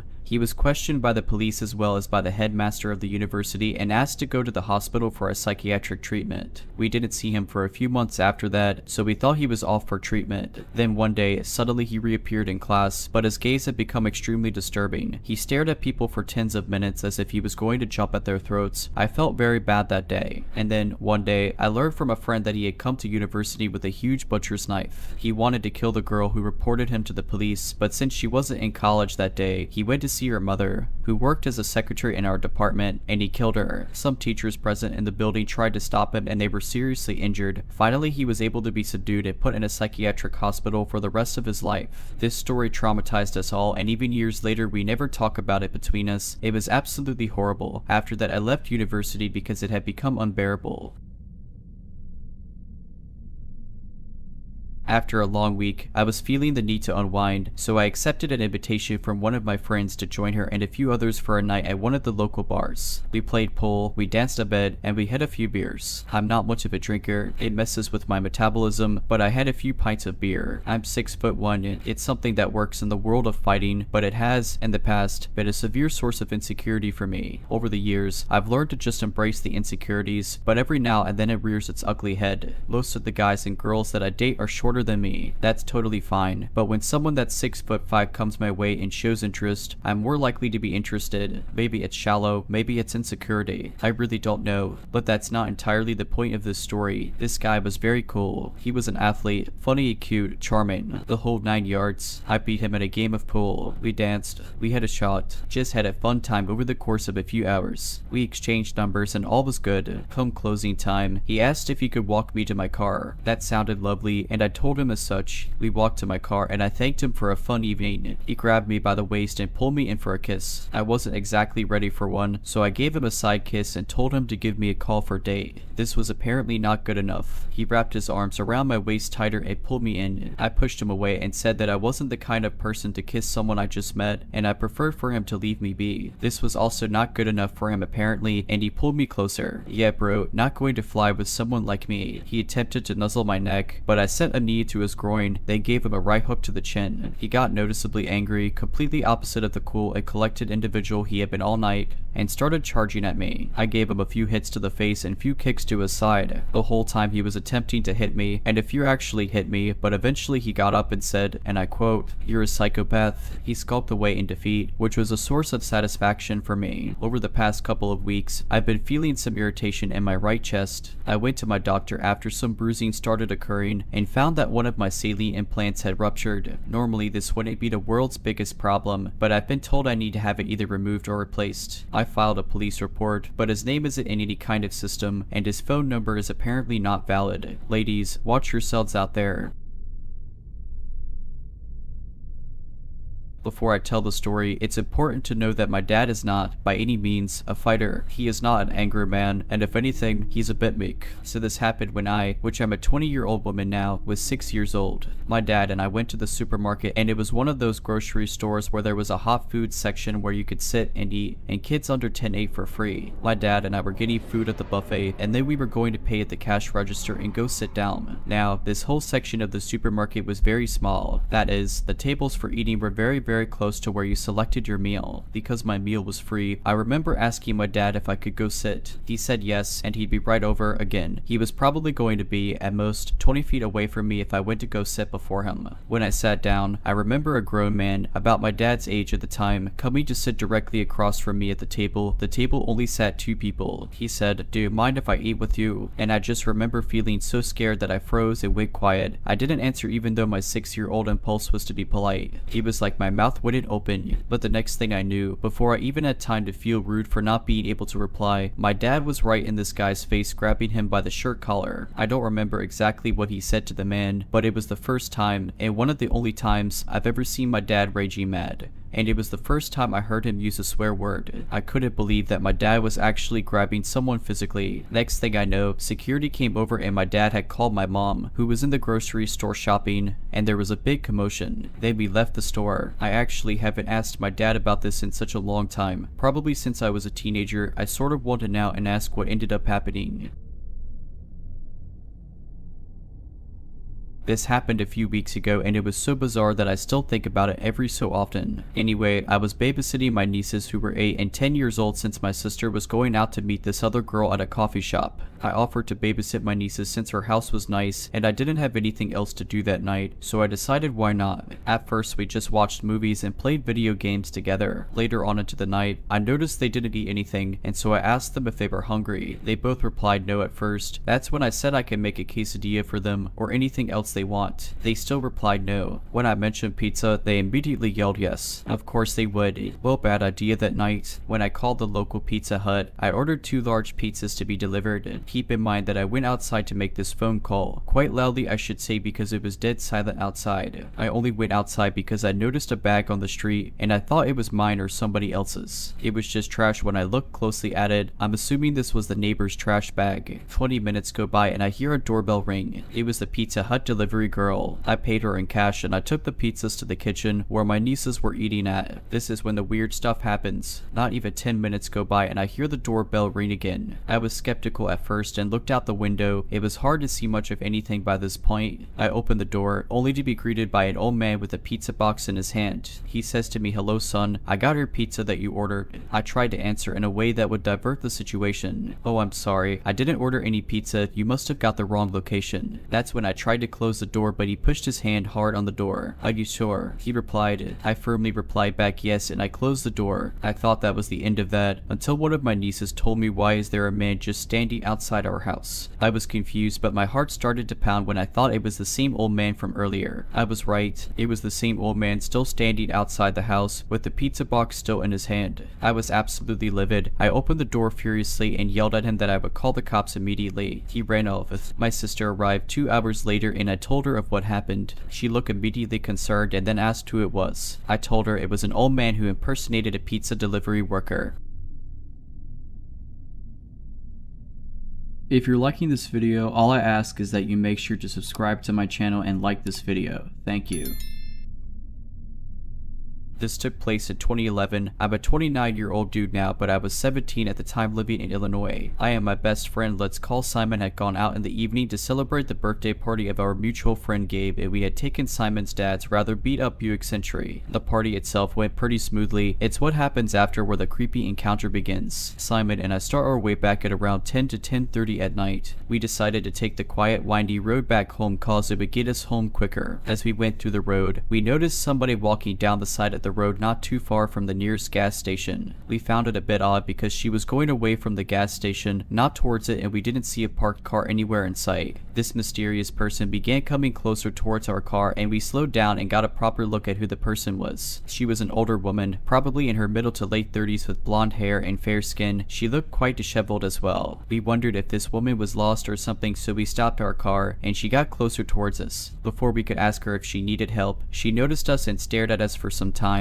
before whispering "hello boys" to us in a rather creepy, soft and seductive tone as if to try and lure us into something. We didn't know how to respond, but she quickly added, "Want me? Come with me if you do," and she began to start undressing her top in an attempt to flash us, and we knew at that moment she was most likely a hooker. We felt even more creeped out cause first of all we weren't 18 yet and this much older woman is obviously trying to lure us into something bad or potentially something worse. Of course we said no, to which the woman responded in the same seductive tone with a creepy smile to top things off. "Well, you don't want me, you say, but I can make you two change your mind and then you are going to come with me." I told Simon we needed to get out of here and he agreed. We started the car as quickly as we could, but not before I looked in the rear view mirror, seeing the woman trying to chase after us, running as fast as she could. I was worried the woman might be able to catch us before we got up to speed, but thank God we were able to escape her. Eventually we reached my home, but we were still completely spooked and shaken, and my older sister had noticed that as well and asked us if we were alright. But we didn't reply and simply nodded. I didn't have the guts to tell her what I encountered that day. There are so many things about this encounter that I think about to this very day, and I still discuss this with Simon as well. What was this woman's motive to look on the streets in the middle of the night for random young guys for whatever knows what, and was she acting alone or part of a deeper scheme? What if we gave in to her demands and went with her? Where would she have taken us? Why did she chase after us? What if she caught us after we tried to leave? I don't know, we can't say, but we both believe we definitely avoided something potentially far worse that night. I only hope that she didn't have any victims. I think this might be more dangerous than what I thought it originally was. But I don't know, maybe I'm overreacting, but it all started when the new school year started in August and it's only gotten worse since then. Going back to the first incident with him, it was the first day of school and it was my first day of high school. So I was new to the school. My friends and I were walking around trying to find out classes when I realized I forgot to fill my water bottle, so I told them I'd be right back and went to find a bathroom. Of course then I got lost, so I had to ask someone to help me find the bathroom. I asked the closest person to me, which happened to be him. I ask him if he can show me where the bathroom is. He says yes. I tell him thank you and we make small talk. He asks if I'm a freshman. I told him yes. He told me he's a junior and he told me his name. Then he asked mine, which I stupidly told him because he seemed nice enough. So he leads me to the bathroom and I tell him thanks again, expecting him to walk away, but he didn't. Instead he sat and waited while I filled up my water bottle. I must have given him a look or something, because he then said he is going to walk me to my first class. I said thank you because I thought the gesture was nice. So he walks me to the class, but before I can go in, he asks me for my number, which I stupidly gave him. He texts me that entire class period. I eventually shut my phone off because the text got annoying. After the class was over, my friends and I started walking to our next class. When we ran into him, he pulled me by my arm fairly aggressively like it left bruises, and starts asking me why I didn't respond to any of his texts and how I'm rude and disrespectful. I told him I shut my phone off because I didn't want to get in trouble. He accepted the answer, but I could tell he was still mad. I didn't see him again until the end of the day. I was walking out of the school and going to untie my bike, Because I had biked to school, my house was walking distance. When I was untying my bike, he asked if I was biking home. I said yes because I live close. He offered me a ride, which I politely declined because I didn't know him that well and I didn't feel comfortable. He said okay and left. As I was biking home though, I noticed a black car that was following me all the way to my house and sat at the end of my driveway watching me put my bike away. I wanted to see who it was, and so I went to look, and guess who came out of the car? Hibbo. I asked what he was doing and he said he wanted to make sure I got home safe. I said that I was fine and that he didn't have to do that. He insisted it was necessary. I said goodbye and went inside. The next few weeks at school, he would constantly follow me, text me through almost all my classes, and whenever I would talk to anyone else he would get so upset at me he would follow me home with his car every day to make sure I got home safe or something I don't know. I was getting annoyed of him following me everywhere and constantly having eyes on me, so I ended up telling him to stop following me and blocking his number. He was very angry. After I did that, the next few days after were bad. Every time he ran into me in the halls he would yell at me in front of everyone and say how horrible of a person I am. One time when we were next to the bathrooms he shoved me up against the wall and held me against the wall saying how I better unblock him or else. I didn't know how to respond, but I cried. Thankfully a teacher overheard the whole thing and made him get off of me. He was suspended and that solved the issue at school. But later that night I was at home and it was maybe 10:30 at night. I was watching television when I see someone flashing their headlights directly outside of my window. I look out and it's his car. He doesn't do anything, just sits and keeps flashing his lights. I close my blinds and tell my sister because our mom works overnight, so we usually put ourselves to bed and she's back in the morning.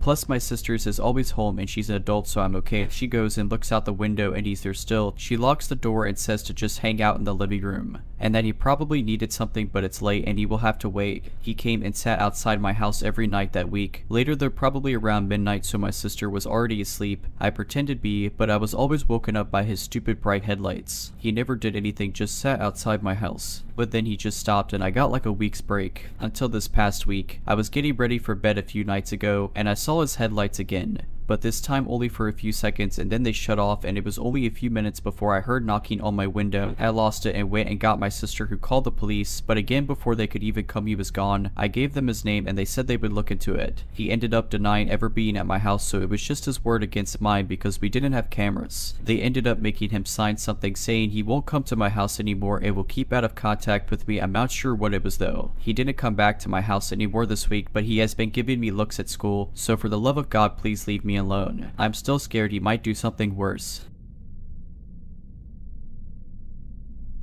This all started about a month ago, starting quote unquote innocently enough that I just didn't really care too much. I live in a townhouse and my neighbor who I share a wall with has had someone recently move in with him, a man who I assume is his brother. The first instance was me laying in bed reading and I could hear some slight breathing or a general sense that I am being listened to. This escalated through the next few weeks with this man whacking it nearly every night when my window was open. I would look outside quickly to see who it was and I could never get a glimpse of this person. I was so confused how they could scale the 6-foot fence back in my yard that quickly. From that it escalated to him whacking it at all hours of the day on random days. On the days he did it he would do it all day. My bedroom window and my living room window and kitchen window downstairs on opposite sides of house. I thought I was losing it, like are there more than one person? How does this person run away so fast? But I was just like whatever. I'm a man too, so I didn't feel particularly threatened. I had a bat in each room just in case. This is when stuff went sideways last night. The whacking it was on another level and I kept hearing breathing in my basement and it sounded like someone was in the walls. I kept running to windows and downstairs looking everywhere. Again I could never find this person. This whole night I thought I was losing myself. I was extra vigilant, listening in silence in my room. And then I heard it. The man was walking on my roof and peering over where my window was in my bedroom. I freaked out, pushed open my attic, and thank God he was not inside the attic, but opening it allowed me to hear his footsteps on the outside roof crystal clear. Every time someone would be walking on his side and potentially see him, he would run back to other side and hide. I called my brother to come try get a picture of him. This part is embarrassing. I pretending I was whacking it off to lure him to my window close. That was when he would go wild. He took off when bro was down there. He was crunching leaves, I think, I'm not sure. Well, now I know I'm not crazy because I can hear him perfectly clear, and on top of that I can hear him perfectly clear and run back into my neighbor's house when he gets too spooked. Well, this is the really scary part. I have a very small window in the basement in a pretty old house that I had absolutely no idea was even able to be opened. Turns out it can and was unlocked. The man had has been in my basement for God knows how many times. For some reason, I don't feel particularly that scared. I have a feeling he is disabled or something and feel bad for him. I've seen his hand opening the back door, seeing me, and then running back inside, and it was really dirty. I think he is scared of me because he ran so fast in that house when he saw me backyard, but then crawled back out so I couldn't see him from fence, and you guessed it, whacked it off really loud. So I said out loud to him, if he doesn't stop going on my roof or entering my house, I'm going to tell his brother and the cops potentially. I'm totally assuming this, but I have a feeling the brother took him in because he had nowhere to go and is disabled in some way, so I'm scared he will kick him out. Now all my windows are locked top and bottom, and at least it's almost winter, so at least I don't mind to keep windows shut. I told the police non-emergency what's up and identify him in case there has been any other instances in neighborhood and or I have the bat as ribs one day in my house.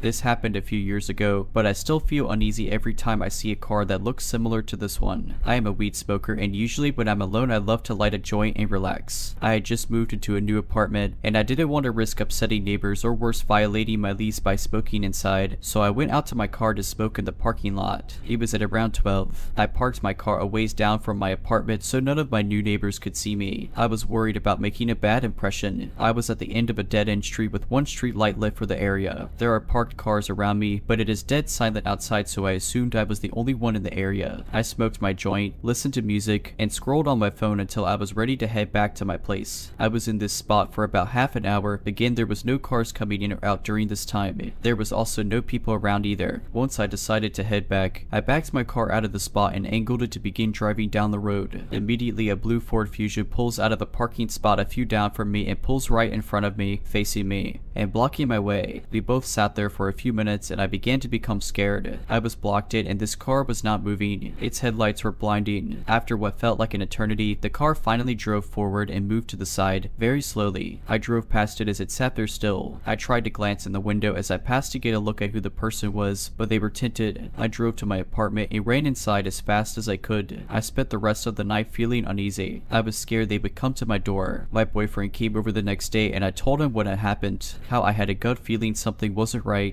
It wasn't a person playing a prank, but someone genuinely wanted to scare me. A week goes by and I didn't see the car, so I thought it was just a one-time event. My boyfriend and I decided to go grab some food, so we pulled out of my neighborhood and stopped at the stop sign before we entered the main road. As we're sitting at the stop sign, I see the blue Ford Fusion pulling in, passing me. It felt like slow motion. I tried looking into the window again, but couldn't see past the tent. Despite this, I could feel the person inside that car staring at me. I started to panic and pointed to the car and told my boyfriend that's it. That's the car that blocked me in the parking lot. I pulled out from the stop sign, and as I did, I could see this car in my rear view mirror turning around and begin to follow me. I began making sharp random turns in an attempt to lose them, however they were on my tail. I was shaking and close to tears at that point. Eventually I did lose the car, and that was the last time I saw it. I still wondered, why did they follow me? What did they want from me? Was it a joke? Or did this person have the intentions my gut was telling me they did? It's been 2 years, and every time I see a blue Ford Fusion, my first instinct is to check for tinted windows. So this experience has stuck in my mind and I remember it like yesterday. When I was probably 10 or 11, year was probably 2000 or 2001, I was at our local park with a friend riding our bikes. And this particular park was super cool because it was practically a skater/biker's dream. There was stairs and ledges and natural jumps built into the layout of this patio plaza, which then led down to a sandy beach line of our local lake. So normally it's pretty busy and you get kicked out by random hero adults or lifeguards telling you that you can't have fun here and to go elsewhere, but this was an overcast, kinda cooler middle to lower 50 degrees kind of day, so the park was completely empty besides me and my buddy. So after an hour or two we're starting to get bored and noticed it was getting late in the day, maybe about 5:30 or 6 of the afternoon, and sunset was about an hour, maybe an hour and half away tops. I'm talking dark, no more sun, street lights all kind of sunset. About 30 minutes prior to this I had noticed a van, I think it was either white or possibly off-white like eggshell colored, pull up in the parking lot and parked facing us directly, which was probably about 300 to 400 feet away. I couldn't see the driver too well, but I know for a fact he never got out and nobody got in. At first no big deal, but after about 30 to 45 minutes, during which I would occasionally look in his direction every 5 to 10 minutes or so, and every last time he was staring straight dead ahead at us. He wasn't preoccupied with anything or anyone else. My buddy started to notice this too, and while I started to get this weird feeling something wasn't right, I didn't mention it in such a way that would seem like I'm thinking, this guy's going to kidnap us and do weird stuff to us. I simply replied, yes, I noticed him too, that's odd, but left it at that. So it's now about 20 to 30 minutes before dark and we've gathered our things and decided to leave. Luckily, there was a really busy gas station across the street from the park, maybe a fourth to half a mile from the parking lot / plaza area. But as we start making our way down one of the multiple paved walkie paths that lead to the exit, me and my friend noticed this van had started its engine and was proceeding to back out of the parking spot. So now we're a little on edge and we rush to the mini market. We go inside and both were like, what? And thought that was kind of startling, but proceeded to wait in line to buy our candy and momentarily forgot about what just happened. Unfortunately, as we walked out the door of the store, we see the same janky van sitting across the 4-lane roadway at the park's turn and entrance with his blinker on, just sitting there. And mind you, we were in the store a good 5 to 7 minutes. There's no way he couldn't have safely merged into traffic. Luckily for my friend, he lived maybe 5 minutes away from the mini market, just had to ride straight behind the mini market about 10 to 12 blocks, all of which was 2 or 3 heavily lighted residential type roads straight home. And unfortunately for me, my house was probably about 15 minutes away, maybe less, but I had to ride north of the gas station mini market along this kind of rural highway / higher speed road, like 45 to 50 miles per hour with no houses directly on it, and a street light every like half a mile if I'm lucky, before turning onto a different 25 miles per hour rural kind of road that was sparsely dotted with houses, before taking a third turn onto my heavily populated normal neighborhood that has eyes and ears it would certainly see a child getting abducted. My friend pretty much was like, best of luck, I'm out, and took off towards his, while I started my short ride back home as well. So I'm about to turn off the higher speed highway kind of road and look over my left shoulder as I turn right, and what do I see? That same van driving by my road, and after passing me also immediately starting to slow down. It was like slow motion. I can still picture the fear I felt when I saw the brake lights on the van. Mind you, he didn't slam on the brakes or do anything that would draw attention or be considered erratic or reckless. But my first instinct and thought was he was slowing down to turn around and double back. I never, even to this day, had ridden / pedaled a bike as fast or as hard as I did that evening. Literally every once of my being was put into going faster than I had ever gone, the entire time thinking this van is going to pull up next to me and do whatever. I was pedaling so hard, just staring straight at the ground, focusing on my feet, that I almost ran into a parked car like 2 blocks from my house. It was literally inches away from running head on into the car. I never bothered to look back once I saw those brake lights. I didn't want to know how close or far whoever was driving that van was from me. All I knew is I was scared, and best believe I'm not going to be kidnapped without the perpetrator having to work for it. Anyway, I made it home but never told my parents. Even to this day, I never brought it up and I don't know why.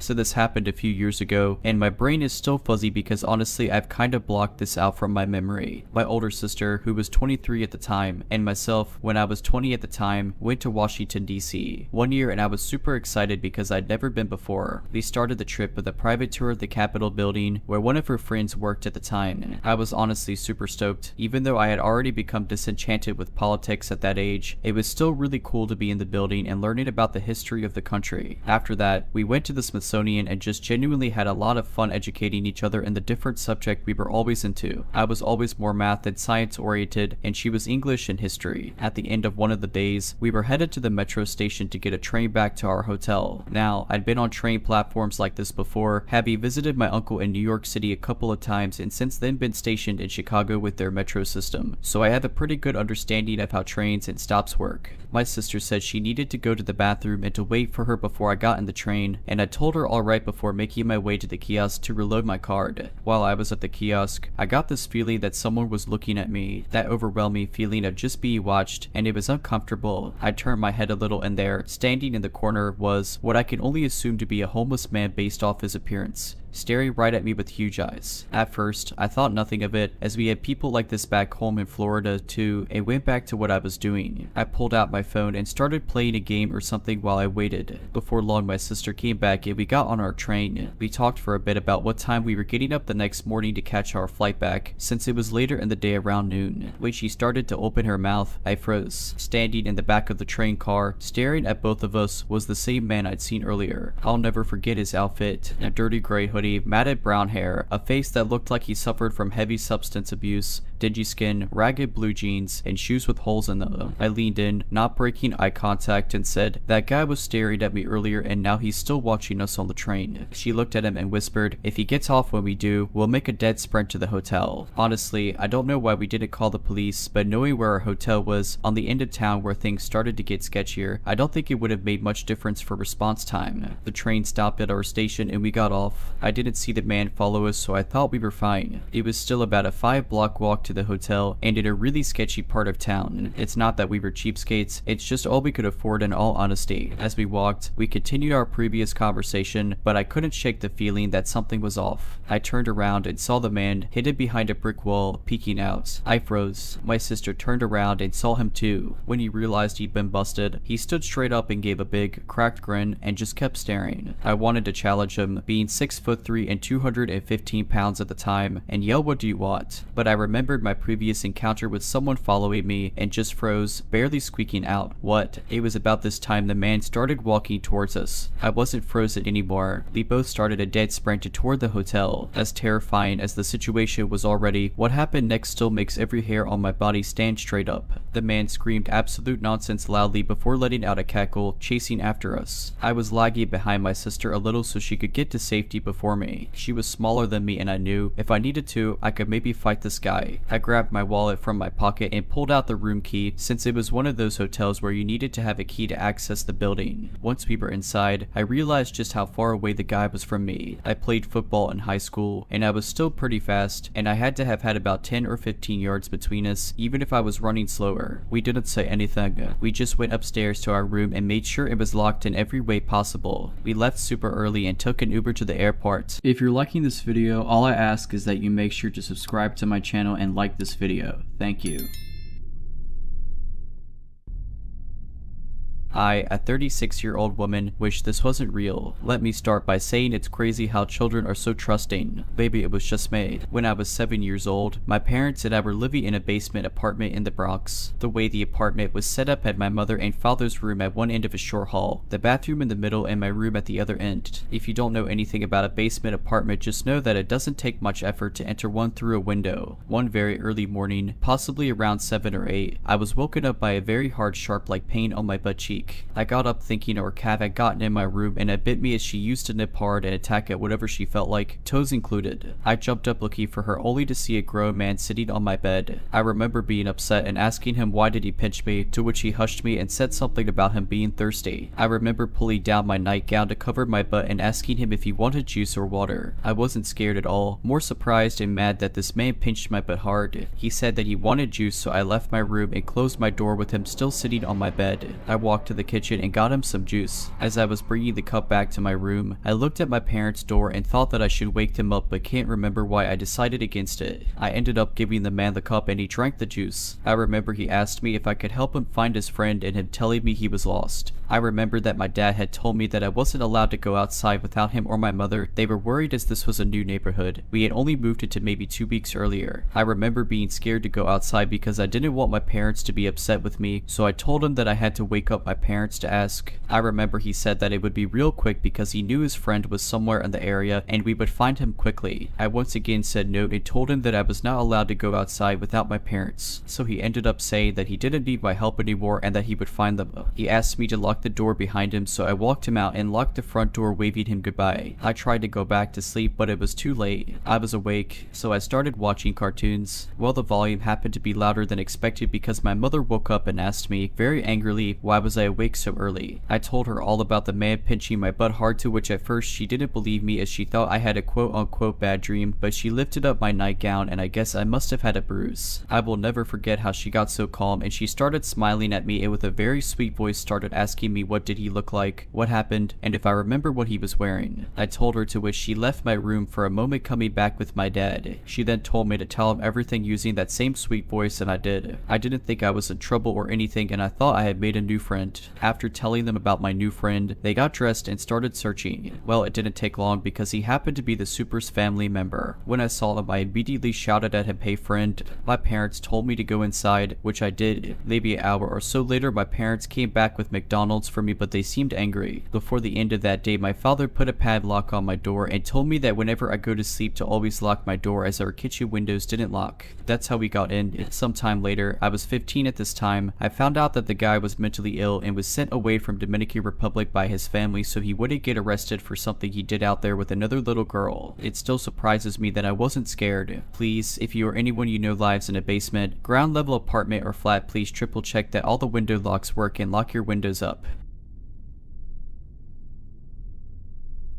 I just need to decompress on this. Looking back, I don't believe I was necessarily in immediate danger, but I feel a lot of that had to do with being in the right company at the right time. I, a 29-year-old woman, run barbells, and this past weekend we had a rodeo. Normally the rodeo scene is rowdy, but it's mostly working class folk that are unwinding. There's always a lot of beer and a lot of competition. It's normally a safe enough environment, but I've always been one to keep my guard up. As I was leaving, a guy had struck up conversation with me. He gave me the whole "I saw you riding, you did really good routine." I thanked him. We talked for a little while, but I was neglecting the group of people that I was there with, so I told him politely that I needed to go, but maybe I'd see him again. Should have chosen my words a bit more carefully. Around 1 in the morning, I was sitting outside of my camper having a smoke and a glass of wine before going to sleep. It's not uncommon for people to still be roaming around at this time. I saw the silhouette of a man walking towards me. The same guy from earlier approaches me with 2 open beer bottles and has a seat in a chair near me. He asked if he could take me up on my offer. A bunch of things started going through my head. What offer? Though maybe I'll see you again. And I'm definitely not taking an open beer from someone that appeared out of nowhere. And how did you find my camper? I told him that I was about to turn in and that he needed to leave. This was extremely inappropriate and invasive of my personal space. He just smiled and kept drinking from his beer bottle. "Let's have some fun," he said. What? Like what is your criminal malfunction? That one sentence, as simple as it is, gives me goosebumps. What part about no and leave don't people understand? I told him one more time, no, and that he needed to get away from my camper. He stood up and made more advances. I attempted to get into my camper, which is where I pack heat, but he made a move for the door. She said, "No, my guy." I heard from behind me. I turned around and saw that my older and younger brother were standing there with a group of their friends. Apparently they went and closed down a strip club, which they considerately didn't invite me to. I don't know if they moved in stealth mode, or I was just paying more attention to the creep in front of me, but they really showed up at the right time. My older brother is 6'3" and has the build of a medium-sized refrigerator. My younger brother is an army veteran and stands at 6 feet. The man simply apologized and began making his way out of my space. My older brother told him not to come back. I gave them both the biggest hug.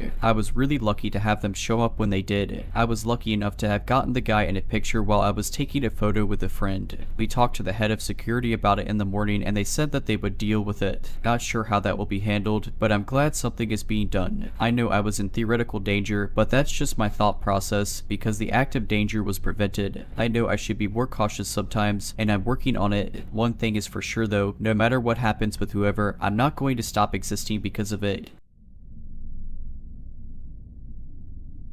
This scene happened when I was 21 years old. It is in a smaller town outside of a huge city in the Midwest. This was 1981. I worked at fast food and they stayed open until 3 in the morning. My then husband worked for a bowling alley as a manager and he was never off before 2 in the morning. I was expecting my first child and business was slow, so I was sent home about 1 in the morning. In the town we lived in there was a large private girls' college. Women were being warned to lock their car doors because 2 males were still on the loose that were targeting women around my age. They were sometimes following them home and attacking or forcing a woman alone late at night off the road. The men were violating and killing the women. They had killed 3 women by this point. 2 of the women were found on deserted roads and 1 in her apartment. There was no description of these men or what kind of vehicle they drove. I left work, climbed into my car, locked my doors, and started for home. The hair on the back of my head stood up on end and my gut feeling told me something was very wrong. I figured out that I was being followed home. I took several turns around town trying to shake this car, but to no avail. The advice given was that if you thought you were being followed, to drive to the police station. We had recently moved to this area, so I had no idea where the police station was. I was terrified, panicked, and couldn't think what to do. This was in the days of no cell phones, but the pay phones were made in different areas where you could drive up to them, sit in the driver's seat, put your window down, and the pay phones had a longer cord to enable you to stay in your car and talk. You still had to deposit money in order to talk even when you were calling 911. I thought briefly about trying to get to one of these phones, but I was too scared and didn't think I could have a coin ready in time before these men could have time to approach me. My parents lived about 4 streets over from where I lived, and I decided the safest decision was to try to make it to my parents' house. I was still being followed when I got to my parents' house. There was a short block you could go around by my parents, and I went around this block about 3 times, and every time I did I honked the horn. You would have thought laying on the horn would have discouraged these creeps from continuing to follow me, but it had no effect. If anything, they moved in closer behind me. I pulled into their driveway, and these creepers pulled right in behind me, turned their lights off, and I heard their doors open and shut. I was beyond terror. At this point, they were out of their car, one coming up on one side and one on the other. My parents' house was a split level, and you pulled up in front of a double car garage. In order to get in the house, you had to go in through garage door or front door, and front door was to left a driveway about 2 car lengths away plus a set of steps. I laid on the horn again. They still kept coming. My dad, who is retired military, oftentimes stayed up late at night watching television. Thank God he did this night. All of a sudden, he turned the porch light on and burst out the front door. He assessed the situation instantly and started yelling at these creeps to get away from my car, all the while barreling down the steps towards them. At first, they didn't retreat very fast, but must have thought better. My dad is very big boned and about 6'4". He had a brother that played in college football, and he wore a size 15 shoe. He made it to the front of their car and pounded on the hood of it before they were able to burn rubber reversing out of the driveway. While he was unable to get a license number because they didn't have a front plate, he was able to describe them and give make and model to police. Police told me how fortunate I was that my dad had realized what a dire situation I was in. I still get chills thinking back to that night. I remember it as if it were yesterday. My dad said he thought he heard a car honk more than once, and then he heard me in the driveway. He had just shut off the television and was heading for bed when I pulled in. Thank God my dad acted so quickly, or I might not be writing this today. This incident has caused me to be hyper aware of my surroundings, and I never turn into my driveway without making sure I am not followed. Always be mindful of where you are, and don't walk around with your headphones on or phone pressed to your ear. You never know when you may be an opportunistic moment for someone with ill intentions. Know where your local police station is, and if you ever get chills something is wrong, drive into the police station. The police did capture these creeps about 2 weeks later, and they didn't get a 4th victim. They were both on probation for kidnapping and violating women, and served their time and decided killing their victims left no witnesses. My dad is still my hero today. His quick actions prevented me from being the 4th victim. In the color, model, and make of car my dad described was the description of what they were driving when they were arrested.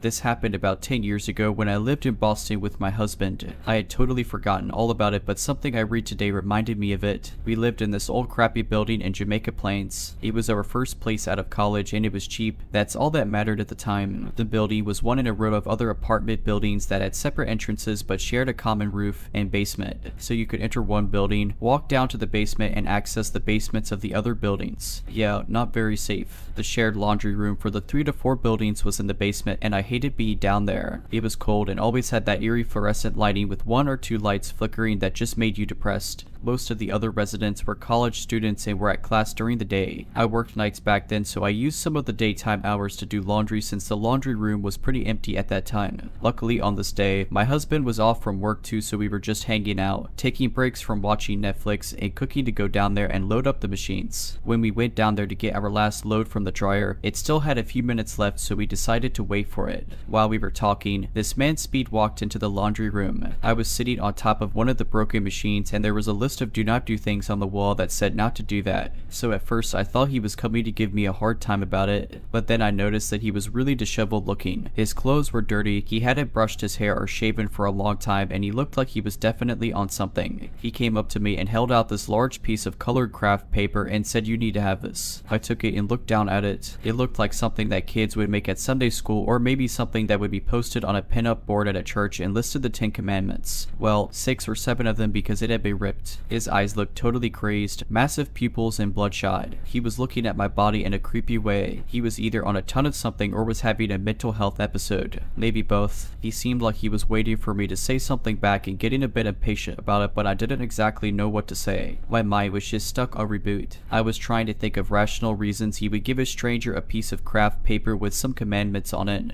but there probably wasn't a rational reason. My husband broke the silence and said, "Hey man, thanks a lot. This is great. The guy seemed satisfied with that, mumbled something and went out of the laundry room and back into the connecting hallway. Once he was gone, we got our laundry, went upstairs and called the landlord. She called the cops, but once they got there they couldn't find him. I highly doubt they searched all the floors of all the buildings, but he could have left. I don't know if he would have hurt me if I was alone, but I definitely wouldn't have diffused or handled the situation as easily. Needless to say, I never went down there alone again.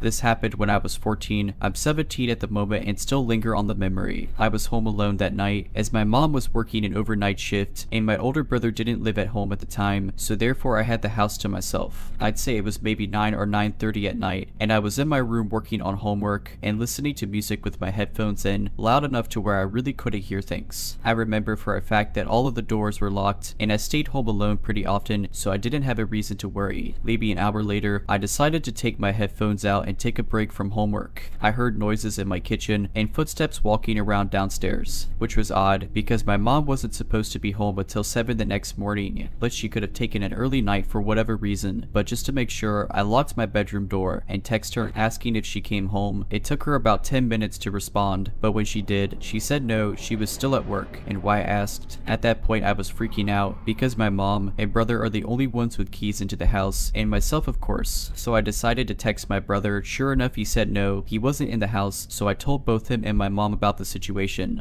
and my brother wasn't far from the house, so he said he would be there soon and to call the cops. As I was trying to find a hiding spot in my room with my phone to call the police, I heard my name called from downstairs. That got me thinking, did whoever was in the house know me personally, a family friend maybe? I didn't respond out of fear of who knew my name and was calling it, and I didn't recognize the voice. I called the cops and was on the phone with them when my name was called again, followed by I know you're up there, and I heard someone starting to walk up the stairs. Again, I didn't respond, but I was pure terrified. The police assured me they were on the way and to stay put. I was still texting my brother while this was all happening. He informed me he was 5 minutes away. That's when I heard the front door slam. After I heard the door slam, about 5 minutes later, the police arrived and assured me it was them and that I could come out. Shortly after my brother arrived back home, the police looked around the property and all over the house, but there was no trace of whomever was once here. However, there was damage on the door and locked from being forged open and looked to be done by some sort of tool to pick the lock. Everything turned out okay because nothing was taken, oddly enough. But the upsetting part is whomever was in my house wasn't found. From that night forward though, we got cameras installed and got a better lock.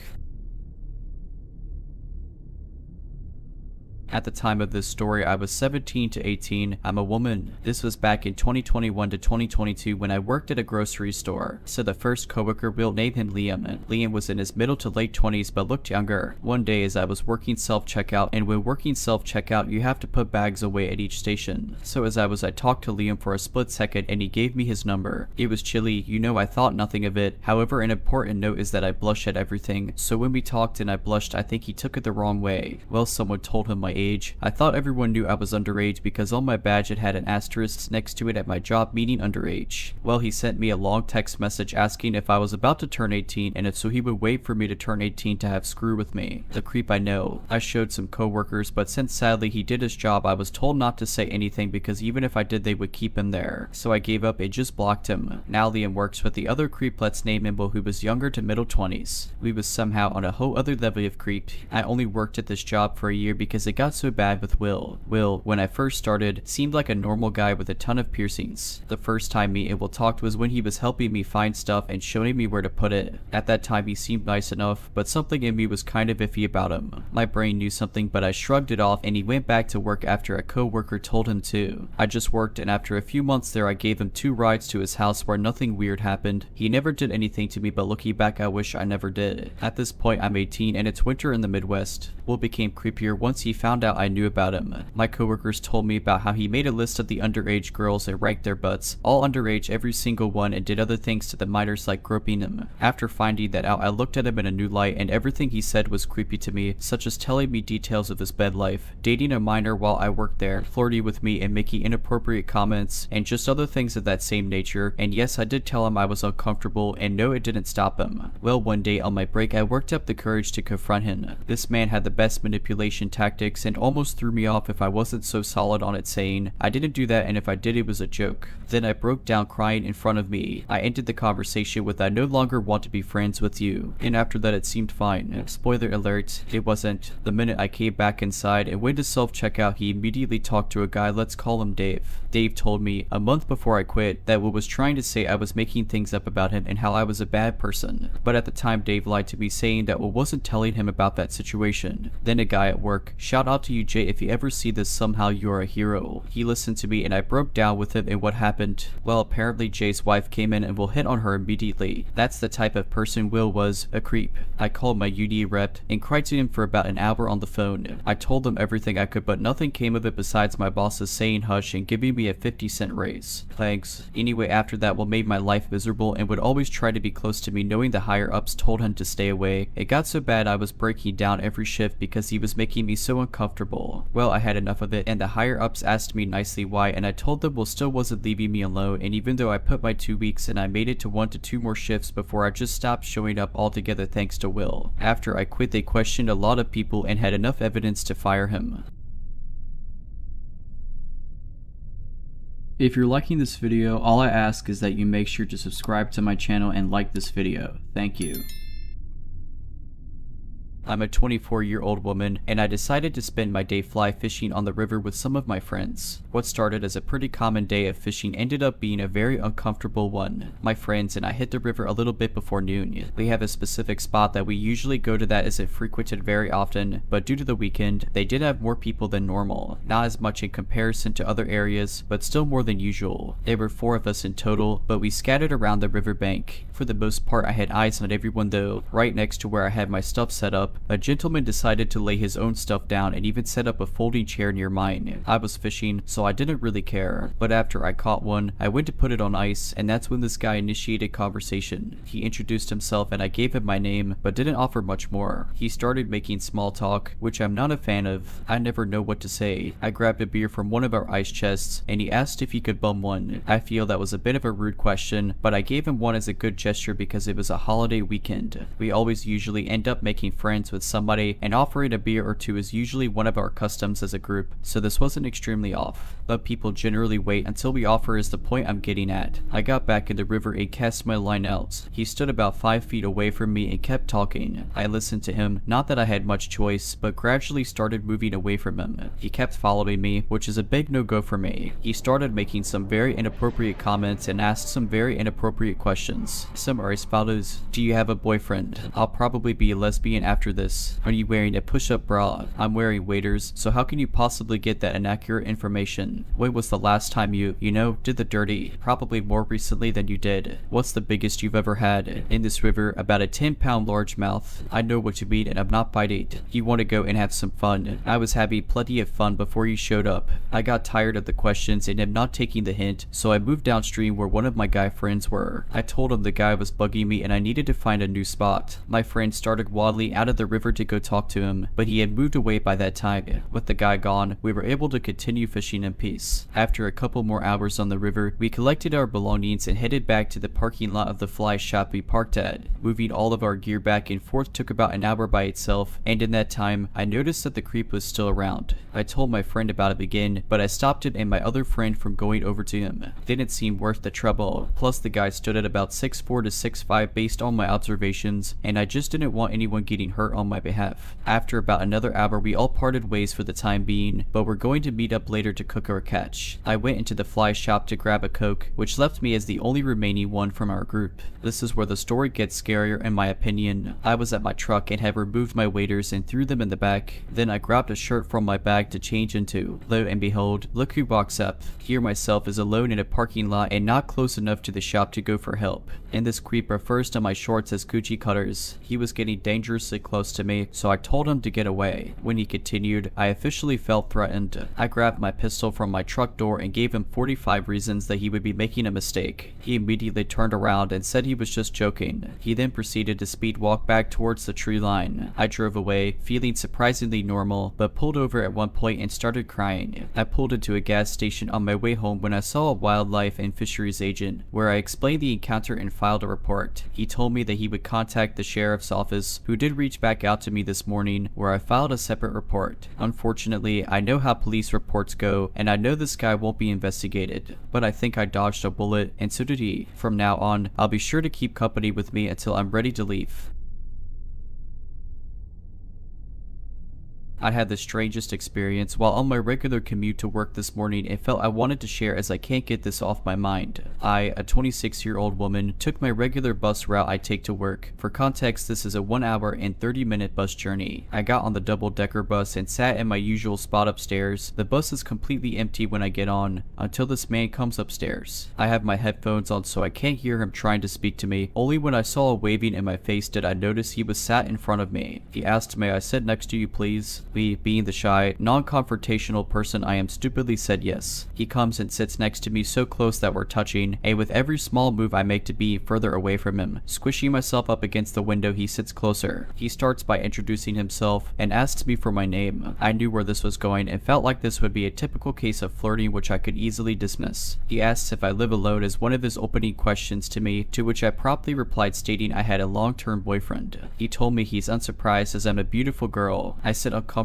trying my best to ignore him and stare out the window. Every time I do this, he taps my shoulder to gain my attention. He tells me how I'm the first person in a long time to allow him to speak to them, and how he is incredibly lonely and how he feels he has no purpose. He asks how he could meet someone like me along with other questions relating to making friends. He asks me where I'm going and I say I'm going to work. He tells me he's leaving the bus at a certain spot but would love to stay on the bus with me and accompany me to work. For context, his stop was 30 minutes into the journey. He would need to stay on for an extra hour to do this. My heart dropped when he said this, in my head figuring out what to do if he wouldn't leave and stayed on the bus with me. I told him I didn't want him to which he replied saying it's okay. He was sure he would see me on the bus again. He asked me what days and time of the week I worked to make sure he would be on the bus to get to know me better. I responded with a lie saying I very rarely get this bus and how I never normally work at this time. He carries on and asks if I would be his friend, practically begging while telling me how much of a failure in life he is. I told him sure, to which he acted elated, thanking God and telling me that I made his entire life. He was telling me how he had plans to cook dinner for me. I tried my hardest to ignore him. However, he keeps tapping my shoulder asking me various questions in an attempt to get to know me better. He asks me specifically what my goals and aspirations are in life. I keep my answers vague and short. He tells me now that we have met it is his goal in life to become my best friend. We get towards his stops and he asks for my number. I tell him no. He then asks for my social media. I tell him no. He looks physically hurt by this. He shakes my hand once more and says he hopes he sees me again soon. That interaction was so creepy.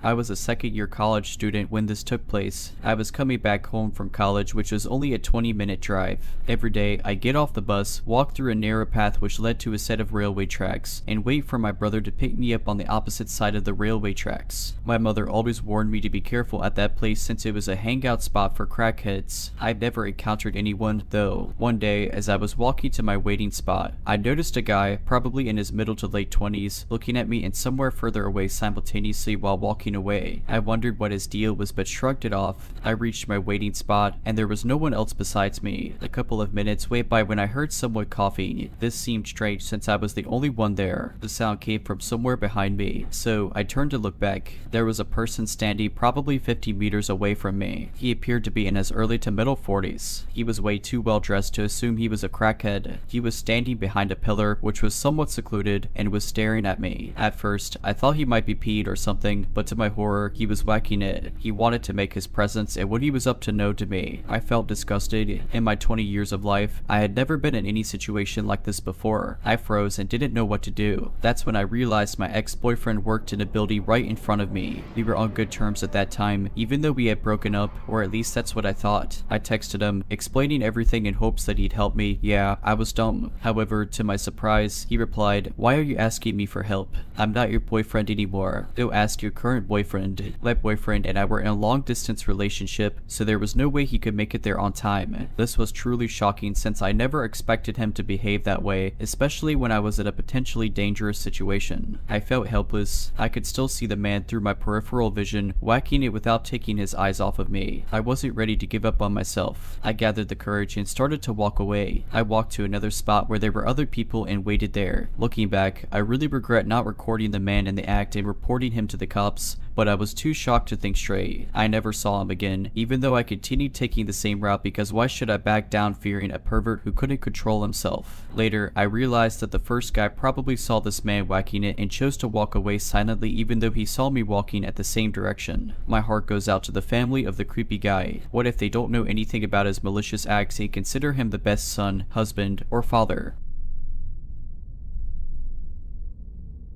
I'm a 29-year-old woman, and while I'm well traveled and have been around quite a bit, I do occasionally make some pretty rookie mistakes. My fault, and I make no excuses. I try to remain diligent and alert, but I'm very capable of letting my guard down. So after being here in the United States for about 2 months, I decided that I was bored sitting around my unit watching 90 Day Fiancé, so I decided to make the old dating profiles again. I made no specific intentions known about what I was interested in accomplishing, as I don't really know myself. I just wanted someone to hang out with and see where it goes naturally. I ended up matching with this one guy who had shared interests with me. We chatted a bit over the app and eventually I felt okay to give him my number. After talking back and forth for a couple of weeks, I agreed to a meetup. We met at a pub and have a couple of drinks. I'll admit at first I didn't recognize him because he didn't resemble his photos to the extent that I was expecting. He didn't look bad by any means, but I could tell that he used older pictures and edited them enough to where he seemed more appealing. I swear I'm not trying to sound superficial because he was cute, just not what I was expecting. But I also think we've hit a point in social media culture where it's safe to assume that we won't see the same thing in real life as we do online. And that's okay. We did hit it off. We discussed the usual first date stuff, then we got into more detail. I told him about back home and work, and how life was different than here in the States. At one point we were talking and holding hands, and I felt comfortable enough to let him kiss me. Well, he asked me as we were leaving if I wanted to go back to his place for a cup of coffee. I told him I knew what coffee really meant, and that I didn't want to do that on a first date. He assured me it would be 1 cup of coffee and that he would give me a lift home so that I didn't have to call an Uber. I accepted his offer and we walked to his apartment, which was a few blocks away. As we were going upstairs, he made a few questionable remarks. He mentioned how I wasn't like most girls because I accepted his invitation and alluded that you never know, I could be a psychopath. He then motioned with his eyes down to my dress and inquired about my breast size. I told him again that I was sorry, but the night would not end with him getting lucky. As we got into his unit, he dismissed himself to the toilet and left me sitting on his bed. It was a studio and he didn't have a couch. As I'm sitting there and waiting for him to finish doing whatever he was actually doing, I noticed in the corner by his bed that he had 2 masks. One was a cartoon looking goat mask and another was a cat or maybe a tiger. What was more alarming was that he also had a Bowie knife and a small woodcutter's axe only a short distance away from them. Upon further observation, I also noticed there was a black jumper draped over a dresser. Then on his bedside table, there were a pair of latex gloves. Okay, I don't much feel like being murdered tonight. I got up and calmly left the unit. Then I made haste down the stairs and down the street where I was able to catch a lift. Now look, I may have just really hurt his feelings because he had no malicious intent, but if that's all that happened, then I prefer that over the possible alternative. All of these items alone wouldn't have been that bad, but all of these random items within a short walk from each other, I'd rather just not chance it. I do feel bad for leaving a person, but I don't feel bad about leaving what could have potentially been a dangerous situation. That along with his random personality change was enough for me to make the call that I made. If you're liking this video, all I ask is that you make sure to subscribe to my channel and like this video. Thank you.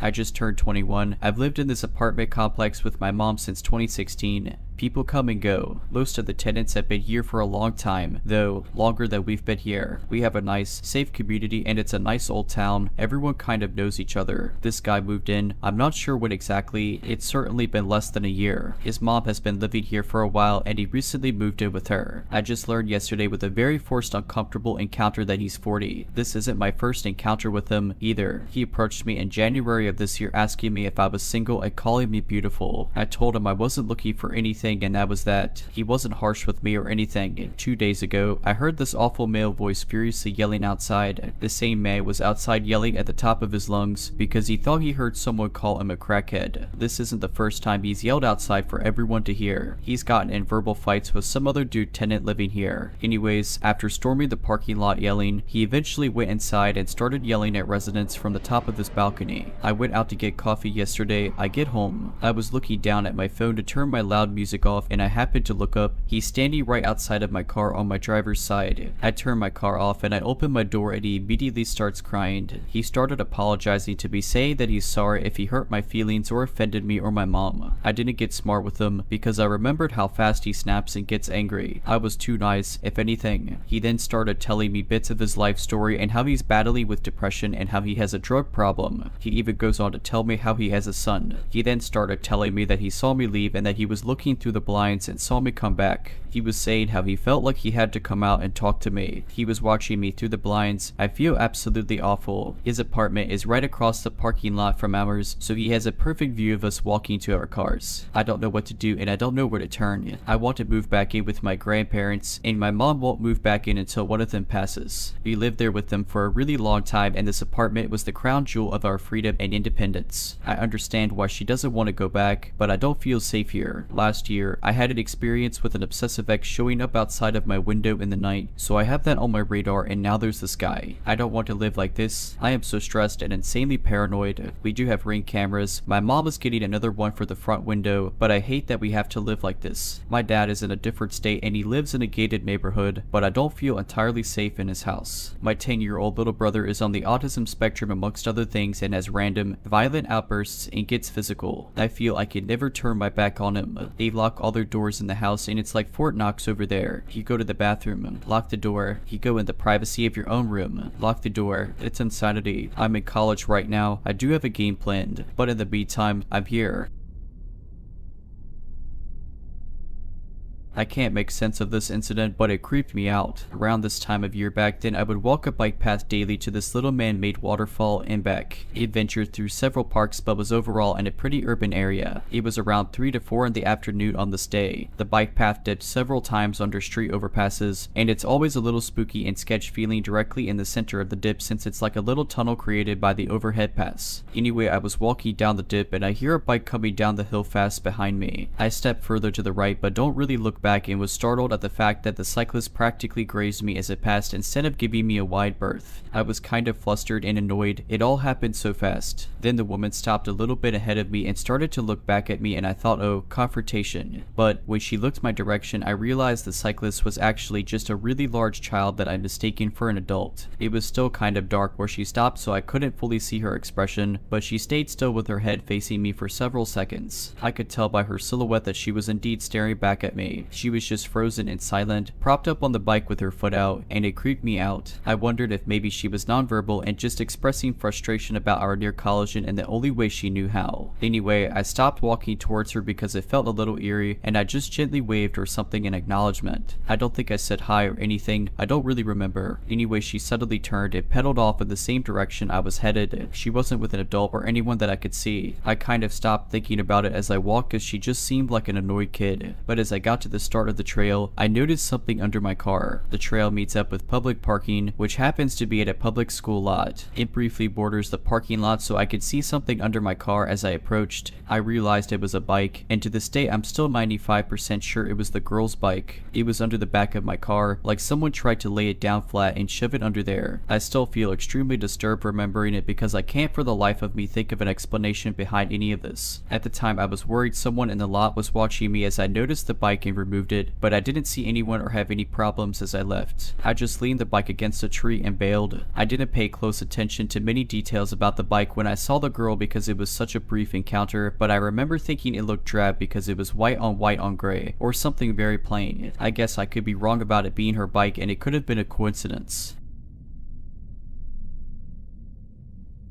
I was 17, it was my graduation year, so all my time was devoted in studying and preparing to my exams. After school, I went to additional evening classes on the other side of the city. School ended at 2:30 in the afternoon. Courses started about 4 and ended at around 7, so I returned home quite late. Usually, I went home with a friend from additional courses, but this time somehow I ended alone. I am a daydreamy type of person and I usually don't really pay attention to surroundings, so it was no shock when I bumped into a man while going on the sidewalk. I said I'm sorry and and kept going, but something felt strange. I understood that the man didn't respond, so I turned around to see what's wrong. Well, I expected some kind of response like it's okay, so I turned around and saw that he stayed still there where I bumped into him. His body was half turned to me and he silently stared in my eyes. I felt shivers down my back. I remembered that he was young, maybe 20 years old, with blonde short hair, and he wore a yellow-brown striped pullover and red scarf. It was early autumn, maybe September, chilly, but not cold yet, so he stared me in the eyes, then smiled, and slowly turned to me and started approaching. Silently, I was naive maybe, but not stupid to ask if everything is okay with him. Something was definitely not okay, so I turned away and quickly went away from him.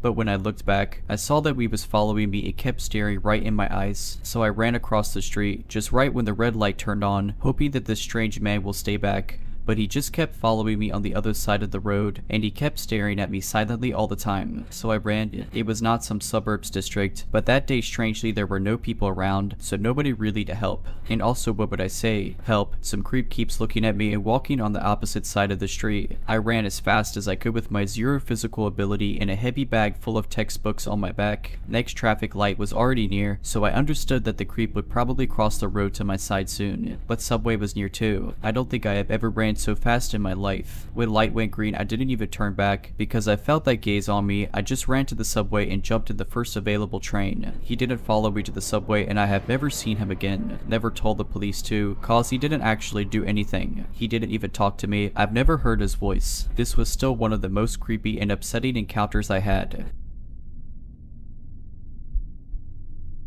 I, a 32-year-old woman, live in a pretty small town with one main grocery store. Last year, the store hired a new employee, a large, older man probably in his 50s. The guy would be stalking a certain part of the store, and he'd always strike up a conversation with me and try to talk to my kids. I would consider him overly friendly, but I am an introvert, so I thought maybe it was just me. I was polite but short. I think most people would have gotten that I clearly didn't want to be bothered. Well, one day, a few months ago, he approached me and told me that it was his last day on the job and that I should come visit him at his new job, which was kind of weird in and of itself because I do not know this person. I was relieved it was his last day because I always dreaded running into him. He just gave me a bad feeling, like he'd asked me over and over if I needed help after I already said no. He would also say weird things like that we were his favorite part of the day. It just made me uncomfortable. The following day, after his last day of working there, I had to run back to the store for a couple of things I'd forgotten. I saw him as soon as I entered and quickly turned away hoping to avoid him. I thought it was weird because he had said the previous day was his last day. I quickly walked through the store trying to get what I needed as fast as possible. I saw him down every other aisle. He looked like he was looking for me, like he was craning his head. I was picking up the last thing I needed when he quickly, practically running, came up and offered me some chips he was eating. I declined. He started talking to me, asking questions about how I was, what I was up to, the brand of chips he was eating. He was just trying to make conversation with me. Then he started saying that he expected to see me at his new job again. I made some non-committal comment. It was about to say have a nice day and walk away when he got very close, like inches from me, asked me how I was in a really weird way, and he was staring at my ring finger. I had taken off my wedding band when lifting weights that morning and forgot to put it back on. I said I'm good and started to push my cart forward when he freaking full on hugged me. I do not know this person. I completely froze. I wish I'd made a scene. I wish I'd shoved him. I wish I'd yelled. I don't know why I just stood there. Who freaking walks up and hugs a stranger? He stood back and looked at me to see how I'd react. He winked at me and said have a good day and walked off. I should have started screaming at him. I started literally shaking and bolted down the next aisle and started crying. It felt gross. It felt like he was seeing how far he could push it. I was scared he'd follow me home or that he'd be in the parking lot, but he wasn't. I started crying when I told my husband about it. My husband was really ticked off at the nerve of that creep.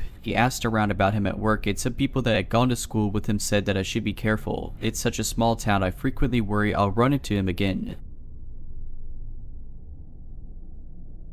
So I had a 23-year-old woman and live on my own. I just moved out to the area for school and went to my local Walmart to gather supplies for cleaning. As I walked in, I took note of an older man near the entrance that I briefly made eye contact with and nodded at and just kept walking. Looked at folders for a bit and then made my way towards the electronics section at the back to look for a charger. I was making my way through the aisles on the way down looking at the fall decorations. Lots of them were geared towards kids, so I just glanced at them quickly and turned around to leave. The same man was there. I didn't hear him walk into the aisle and was holding/inspecting some paper plates with childish Halloween designs on them for kids. I thought that was a little strange but brushed it off thinking he had grandkids. I left and made my way to the electronics section where they kept chargers behind locked glass doors. I'm there for about 7 to 8 minutes and the same old man shows up. At this point I'm pretty far from where I last saw him, and I see in the reflection in the glass that he is checking out my butt as he walks by. I brush it off because I'm used to men making quick glances like that in public and left it at that. He is looking at the display behind me at the other side, goes to leave, and then this is where it's creepy. He stands right behind me and starts aggressively eyeing me up and down while licking his lips, paying particular attention to my backside and my legs. He's bastardly undressing me with his eyes. At this point he was giving off massive creep vibes and I started shaky with adrenaline. I was alone in the aisle with him and was afraid he would try to grab me. I stay calm despite my throat feeling like it had a ball in it and wait for him to leave. He does. Then I go to a random aisle nearby electronics, but in the general part of the store, I noticed there were 2 men behind the electronics counter and wanted to stay near them if something went wrong, and waited a few minutes just standing there to see if he showed up.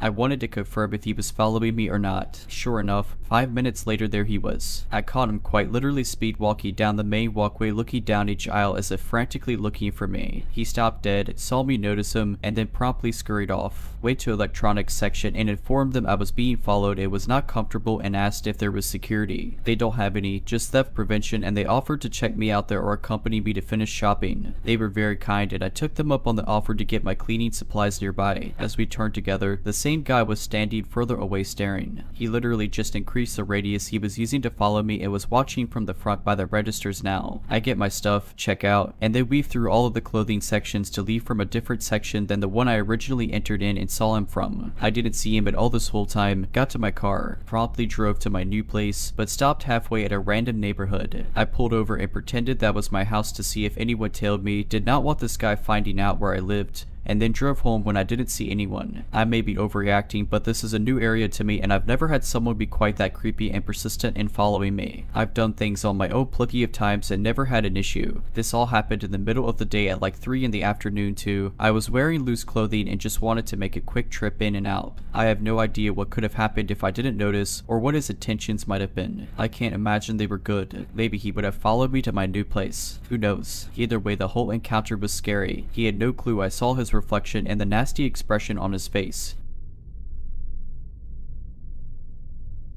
This happened a couple of years ago. I, a 26-year-old woman, was walking my dog in my local field. It was dark, but it wasn't late. It was winter time in the United Kingdom, so it was maybe 6 in the afternoon. The field is mainly used for rugby football, but is completely free to walk through whenever. It is also surrounded by houses and street lights on the roads, but the field itself is dark, so I had brought a torch with me, mainly so I didn't trot in any dog poop. I've come in one entrance of the field, and I'm following a path that leads to another exit/entrance. I use the field to make a loop back around onto the road and back to my house, giving my dog some off-lead time whilst in the field. Anyway, as I'm walking up the field, I notice a figure walk in the exit/entrance I was going to use to leave. I keep my eye on this figure as they have very dark clothing on and their hood up. I'm shining my torch as I'm walking, so I know the person knows I'm there as it's very obvious. At first I wasn't nervous, more so just being vigilant. My dog is a wonderful German Shepherd, so as you can imagine I feel pretty safe with her. It wasn't until I saw the person duck down behind a bush/tree. There is lots of new trees/bushes planted sporadically up the part of the field that isn't used for sports that I absolutely froze. I was about 200 feet from the exit but would have to walk past the bush they hid behind to get to it. I call my dog over and get her back on the lead so she is close. By this point she is also hyper alert due to the person behind the bush. With that, I hear a weird, high-pitched voice that sounded like they were saying my dog's name. I assume they heard me call her. They said it 3 to 4 times in this longed out high-pitched voice. It's clearly coming from the person hiding. Luckily, my dog wasn't reacting to it as it probably barely sounded like her name to her. I had a moment of shall I fight or flight. Either I, 1, run past the bush and try for the exit, or 2, turn around and run back into the dark field and make for the other exit, a lot further away, or 3, confront this person. My dog at this point hackles up, ears up, and is very alert in front of me, all while still maintaining a wonderful sense of calm. I went with number 3. I confronted that guy. I mustered up every bit of courage and confidence I had and shouted at the top of my voice, "What are you doing?" The hood red-headed man came out from the bush very quickly without saying anything, and I said the same thing again. What are you doing trying to scare a young woman? I'm so glad my voice didn't shake/break when I said it, as I really was terrified at this point. He started to stutter and said, oh, I thought you were someone I knew. I answered back and said, who hides from someone they think they know in a dark field. After that, he apologized a couple times and continued to skulk down the rest of the field, and I made for a swift exit with my dog. God knows what his intentions were. Maybe he thought I had a smaller dog and was going to try attack me. Maybe he saw my dog and realized, no chance. Or maybe he really did think I was someone he knew. Whatever it was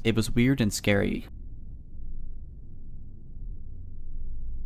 For the last couple of years, I have been dealing with a creep who lives on my street. This street is a through road, and the creep lives about 1 block down on the other side of the street from me. It started with him trying to speak to me when I was walking my dogs. I walked around the corner of a building and he was there in front of me. He seemed kind of awkward, and I said hi in response to his greeting and kept walking. But then he was at the same place the following morning. When he was there on the 3rd day, I realized that he wasn't walking and we happened to see each other. He was waiting at that spot, so I decided to walk a bit earlier. That worked okay for about a week. Then he was there again. I adjusted my route to avoid that spot. Again, that lasted about a week. I turned into a side street around a high fence, and there he was. I again changed the timing of my walk, and he worked it out after about a week. I kept changing things up for the next few months, and periodically would see him when walking. About that time, I hurt my foot. While I was recovering, my husband was walking the dogs instead of me. Then I happened to be in the local supermarket on the weekend, and the creep is there. I keep seeing him as I'm walking around, and he queued up behind me at the register and tries talking to me. I got out of the store really fast while he was being checked out and left. Now I should add that at this stage, the creep seemed to be to possibly have an intellectual disability,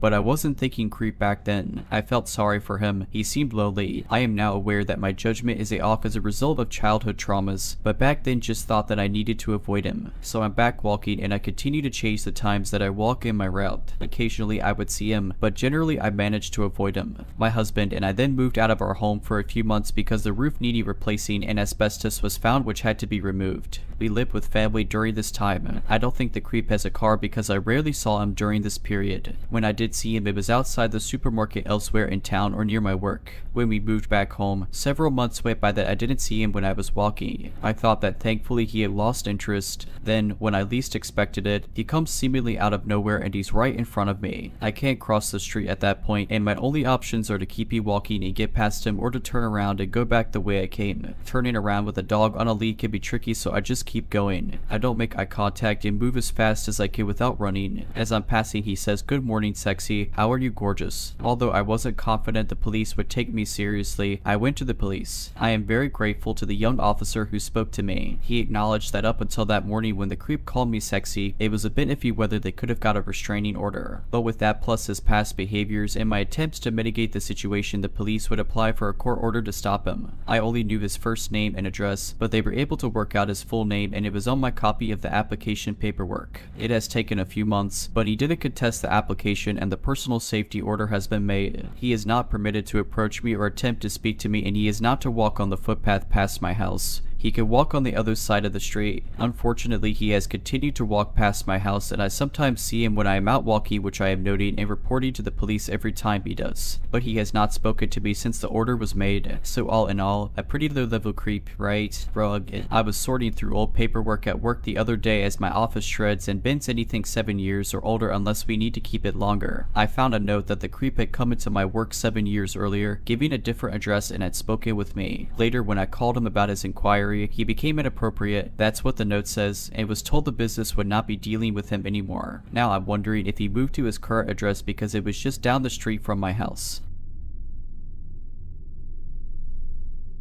This happened about 6 years ago to me. I was a 20-year-old woman at the time and 2 other friends. I was 14 at the time of this story, and we were seeing the new Jumanji. This was my second time seeing it, but I was super excited because my mom had decided that I could finally start getting dropped off when I hung out with friends instead of her accompanying us. After she dropped us off, we went inside, got our tickets and snacks at the concessions, then went to decide where we wanted to sit. This was before there was the assigned seating and you could just sit wherever you wanted. Of course, being teens and wanting to be on our own, we sat in the back so we would not interrupt the other movie watchers with our snickering and jokes. There weren't that many people there, maybe like 3 groups of kids and various other adults around them, but I did not pay much attention to them. We just wanted to be our own. Soon after we were settled, the trailer started and that's when he walked in. I did not pay much attention to him though, but I still noted that he was the last person to enter the theater. I can still remember exactly how he looked to this day. He must have been in his late 20s, maybe early 30s. He was Caucasian, had dark eyes, reddish/brown hair, and short beard. He was wearing running shoes, jeans, a white baseball hat, and a jacket over a shirt. He did a quick scan of the theater and he stopped with his head in our direction and started making his way up the steps, all the while he remained fixated on us. We were 1 row from the very back and he sat directly in front of us, right in front of my friend who was sat in the middle. This was the first more noticeable red flag. Soon after that the movie started. I immediately tried to focus in on the movie, but not long after it started, the man started twisting his hat so at times it faced forwards, then backwards on his head. That would not have been a problem if it wasn't for the fact that every time he adjusted his hat he would completely turn his head to stare at us, then smirk for a few seconds, then turn back. It continued on like this for almost the entirety of the first half of the movie. He would then giggle to himself quietly even if the movie was in no way comedic. The vibes were just so off on this guy, bordering on sinister. By then I had completely lost interest in the movie and remained unfocused on what he was doing. Soon enough he changed creep tactics, and every time the movie characters told a joke or said something remotely funny he would full on belly laugh and turn around toward us while laughing and making direct eye contact with each of us. And after he got tired of that one he would stand straight up and rotate to face us, smile creepily, then sit back down. I was literally so tensed up that I had stopped eating my candy, and now my friends had started exchanging uneasy glances with me, and I could tell that they were just as uncomfortable as I remember clearly my friend on my left grabbing my arm as the movie was getting closer to the end and whispering my name nervously with widened eyes. I replied with, "I know, I have been watching him." I had decided to start coming up with a plan. I already knew that the employees here were unreliable, so I decided to trust the only other thing I could think of without my mom there.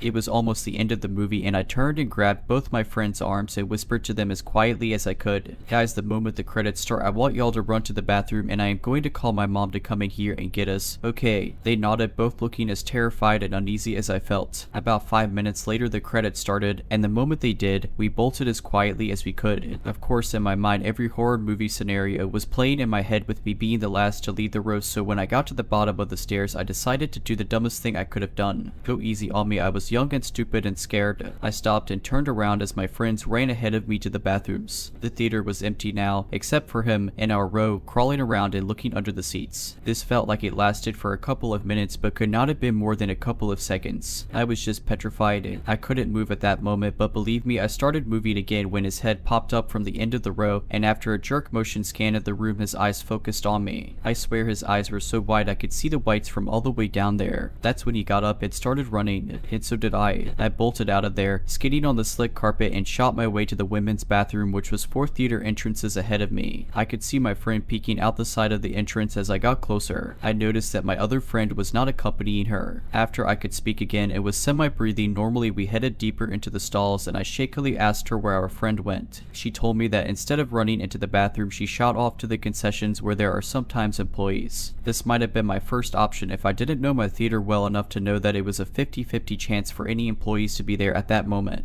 We then calmed down a bit more, for we were now in the nosier and crowded bathrooms surrounded by other people and adults. After like 4 minutes, we decided to take a peek out of the entrance to see if he was there. And I kid you not, this dude was pacing back and forth in front of the entrance with the most angry look on his face, staring directly at me when I poked my head out. I still don't know why I didn't tell any of the women around us what was happening. We finally called my mom, close to tears, and told her what was happening. She immediately left the store she was at to come pick us up as she could hear we were very upset. After waiting a minute more, we decided to take another look outside, and thank God he was gone. We saw our friend standing near the front of the theater next to an employee. Turns out she had just been standing by the worker and watching the man run in my direction, then pace in front of the bathroom, then finally leave. She never said anything to the worker, which I thought was stupid then, and thinking back it's even stupider. But we were done. We waited for my mom to get there around the employee who never said anything to us and was probably confused. We finally saw her car pull up and raced out to it and told her to drive out of there quickly. me. After telling her what happened, she told us we were probably overreacting and he maybe thought we were cute and we were the ones who misunderstood the situation. Still kind of pissed at her for that.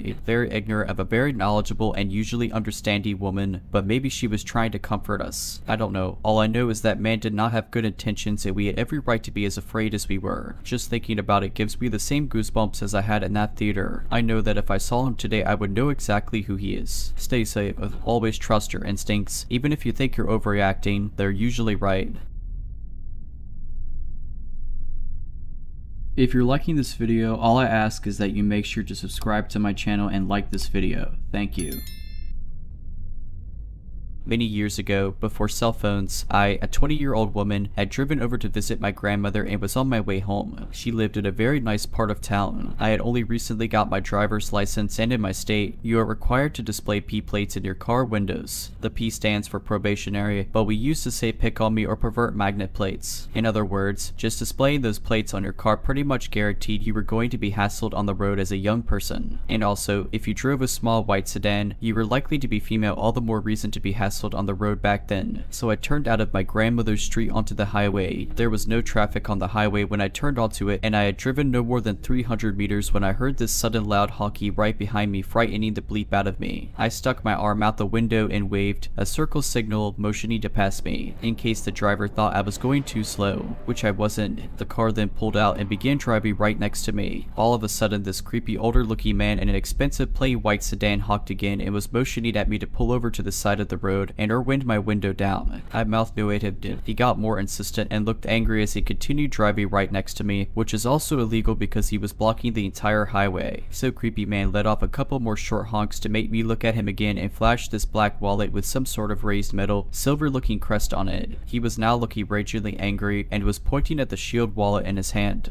like he thought it meant he was some sort of secret police and had some sort of authority to pull me over. As far as I was concerned, I had not done anything wrong. He was not police. My car was recently serviced, so I knew there was nothing wrong with it. There was no possible reason for this creepy looking guy to pull me over, and I was starting to feel more than a little frightened. I decided to brake suddenly so I could read his car's rear license plate in case he tried to run me off the road or something. In a split-second decision, I chucked an immediate left turn off the highway and drove fast down a few back streets and laneways. This was the area I had grown up in, walking around with my grandmother, so I knew exactly where I was going. I was so creeped out I did not check my rearview mirror for a couple of turns, so I had no idea if the guy tried to follow me or if he just took off down the highway. But either way, I lost him. Went to work on the Monday and told the story, and one of my older colleagues said to me that is a consular license plate, which means that the car belongs to a foreign embassy. Intriguing, but I didn't give it much thought, except in later years retelling the tale when I wanted to explain to people why I have a chip on my shoulder when it comes to middle-aged male drivers.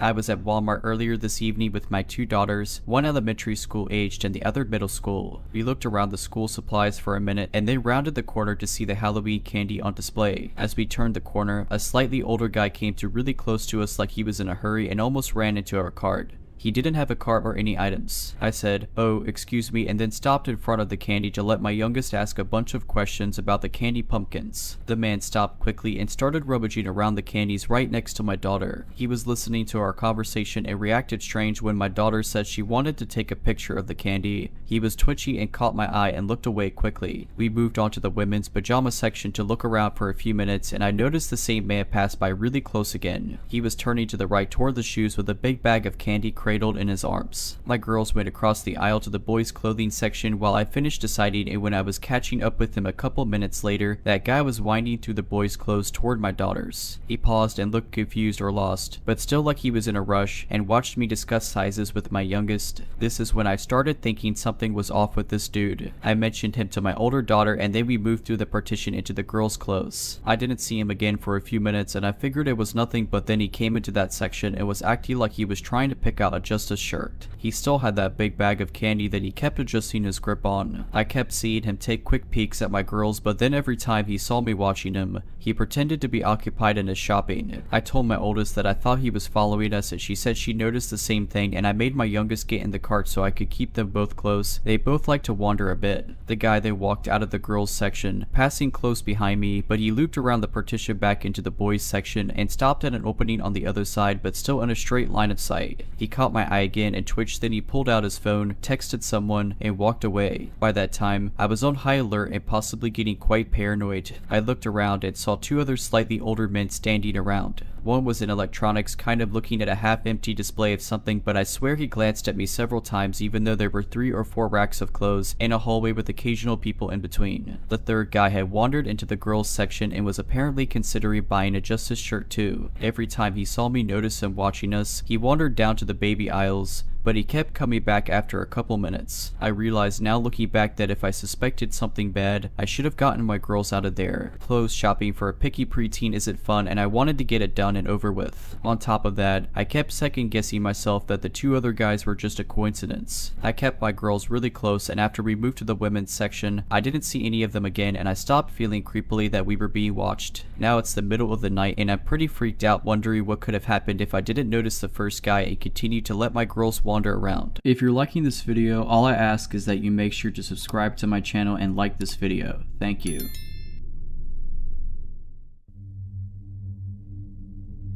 About 5 years ago, I was living at home with my parents and my twin brother was there too. Every morning at about 7 AM, we would both head out for a run. We had mapped out this giant loop that we would run. To make it a bit of a competition, I would run it in one direction and my twin would run it the other direction. That way we could run and stay focused. Part of this loop was on the main street of the city my parents live in. On this main road, there were these shady apartments kind of hidden by a bunch of trees. The direction I was running, the view of these apartments was obscured by a giant hedge bush and I couldn't see the apartments until I was right in front of them. Out of my peripherals, I see a woman standing among the trees, just staring at me. I immediately get the chills and do not turn to face her, because I didn't want to be rude. So I run on and forget about this a few minutes later. I pass my twin about 10 minutes later, he's going the opposite direction as I. I get home and my twin isn't back yet, so I go about the rest of my morning routine, including taking a shower. I get out of the shower and my twin hasn't come back yet and I'm starting to get a bit worried. An hour after I had gotten home, he's still not back and I call him. He tells me he's on his way back and he has something he needs to tell me and my parents. He finally gets home and tells us that as he's running in front of these apartments, he saw a woman hanging from the trees in front of his apartment. As soon as it's obvious he's seen her, a man comes sprinting from the apartments wailing and screaming, "No, I can't believe she did this," and grabs her body and lays her on the ground and starts performing CPR. It's obvious he is her husband. My brother calls the local police and they dispatch an ambulance and police officers. My brother has to stay for questioning as a witness report and all that jazz. He's obviously troubled by it. Since he was going the opposite way that I was running, he didn't have a hedge obscuring his view and got a straight on view of this woman hanging there. It's so hard for me to believe that the woman I saw staring at me out of my peripherals was dead the entire time. I do find it very sketchy that the husband came running out as soon as it was obvious that someone had discovered the body. That is a bit too convenient if you ask me, but I don't want to say this man killed his wife without any evidence. I just still can't fathom that if I would have turned my face to this woman, I would have discovered her about 20 minutes earlier than my twin, and it deeply troubles me that I didn't. I had just gotten out of a bad 8-year relationship and met someone on a popular online dating app. To be honest, I wasn't looking for anything serious, just someone to go watch a movie or have a drink with every now and then. I had 2 boys and was very happy and living a peaceful life on my own after going through hell. So I meet this guy who is just a couple years older than me and he had turned his life around. When he was younger, he used to meet gangs and drugs and now he was into working out and staying really fit and doing family stuff. I guess you could say I felt protected by him. He was a hard worker, self-sufficient, had a son, and he loved going to the gym every day. I myself had kind of a crazy past but overcame and we seemed like a good fit. We would go to dinner, movies, normal dating stuff, but eventually he wanted to spend more and more time together and I was having trouble giving up all my free time for him. And he would get angry about this. Like, really angry. After being with a controlling, possessive guy for so long, this is obviously a red flag and after 3 months, I told him I didn't want to see him anymore. He said he needed to confess something to me. He admitted to me that he was using steroids and that was the reason for his mood swings. He cried and said he was sure that was the reason and was willing to stop if it meant he could have another chance, and I obliged, but only under the condition that we remained friends. Things were okay for a while. We saw each other maybe every other week and he started wanting to see me every week, to which I told him that I was not interested in being anything other than friends at that moment since I was not ready for a relationship. He tried to talk me into giving him another chance, but I just didn't find myself interested in him in a romantic way, and so I insisted that we just be friends. I stopped talking to him because I got mad at his insistence that we still talk every day, since he said that's what friends do. He would always ask about my whereabouts and ask for pictures of who I was hanging out with, and I told him this is not what friends do, and he just insisted that he just innocently wanted to see what I was up to. Fast forward 6 months later and I hadn't spoken to him at all within that time. I was happy and living my life, and on one particular night when my youngest son was at his dad's, I went out to a local bar with friends. My oldest son, who was 13 at the time, was home alone, so I left a little early to make it home around 10 p.m. I laid down in bed and go to sleep. So a little info on my living situation. I have been living in my condo for almost a year now, and we lived in a great, safe community, and I would leave my patio sliding glass door open, screen closed, to get a breeze in at night. No biggie. My bedroom was close to the patio, and my son would sleep in the loft that was the closest to the front door. I'm dead asleep when I suddenly feel someone slowly sit on my bed. I'm laying in bed wondering why my son would come sit on my bed so slowly. He wouldn't. I turn around, it's not him. It's Mario, not his real name, laying down in bed next to me. I sit up and ask him how he got in. He's not answering me. He says, "I needed to talk to you." I said, "Okay, when you need to talk to someone, you don't sneak into someone's room. You call them, you leave them a note. Literally anything but this. I'm thinking I'm gonna kill my kid for letting him in." He said, "I didn't have your number anymore. I needed to talk to you before it's too late."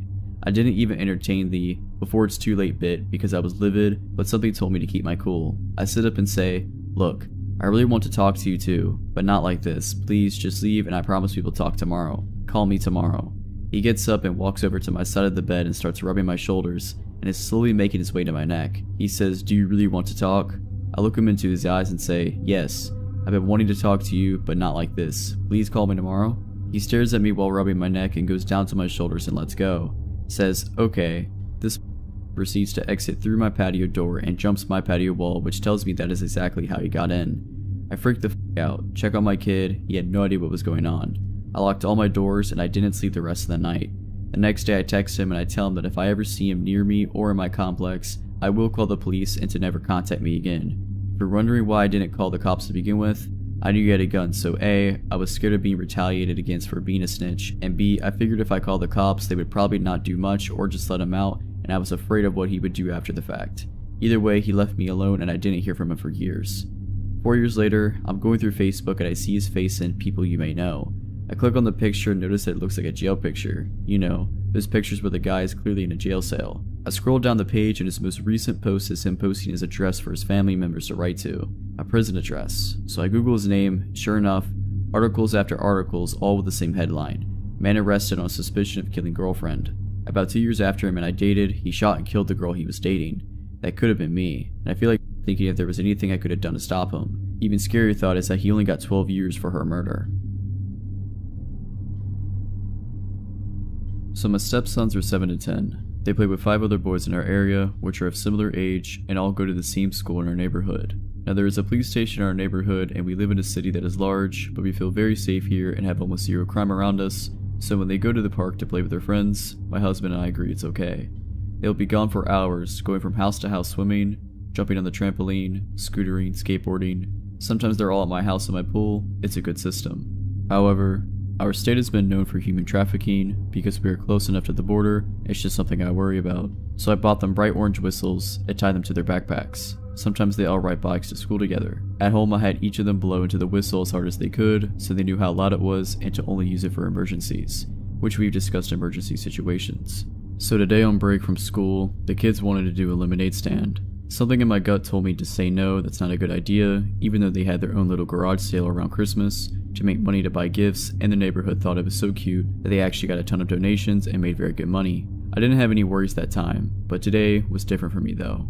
As my older stepson was making his signs, I reminded him about interacting with strangers and he needs to watch his brother, and so he asked me, "Should I bring my whistle?" I said yes, great idea. I took it off his backpack and I put it around his neck, and I told him I'm going to leave the window open. If he feels scared or something happens, you blow that whistle like there's no tomorrow and I'll run outside. They were right on our street corner of our neighborhood, right where the main street is through our neighborhood, so a decent amount of cars go by.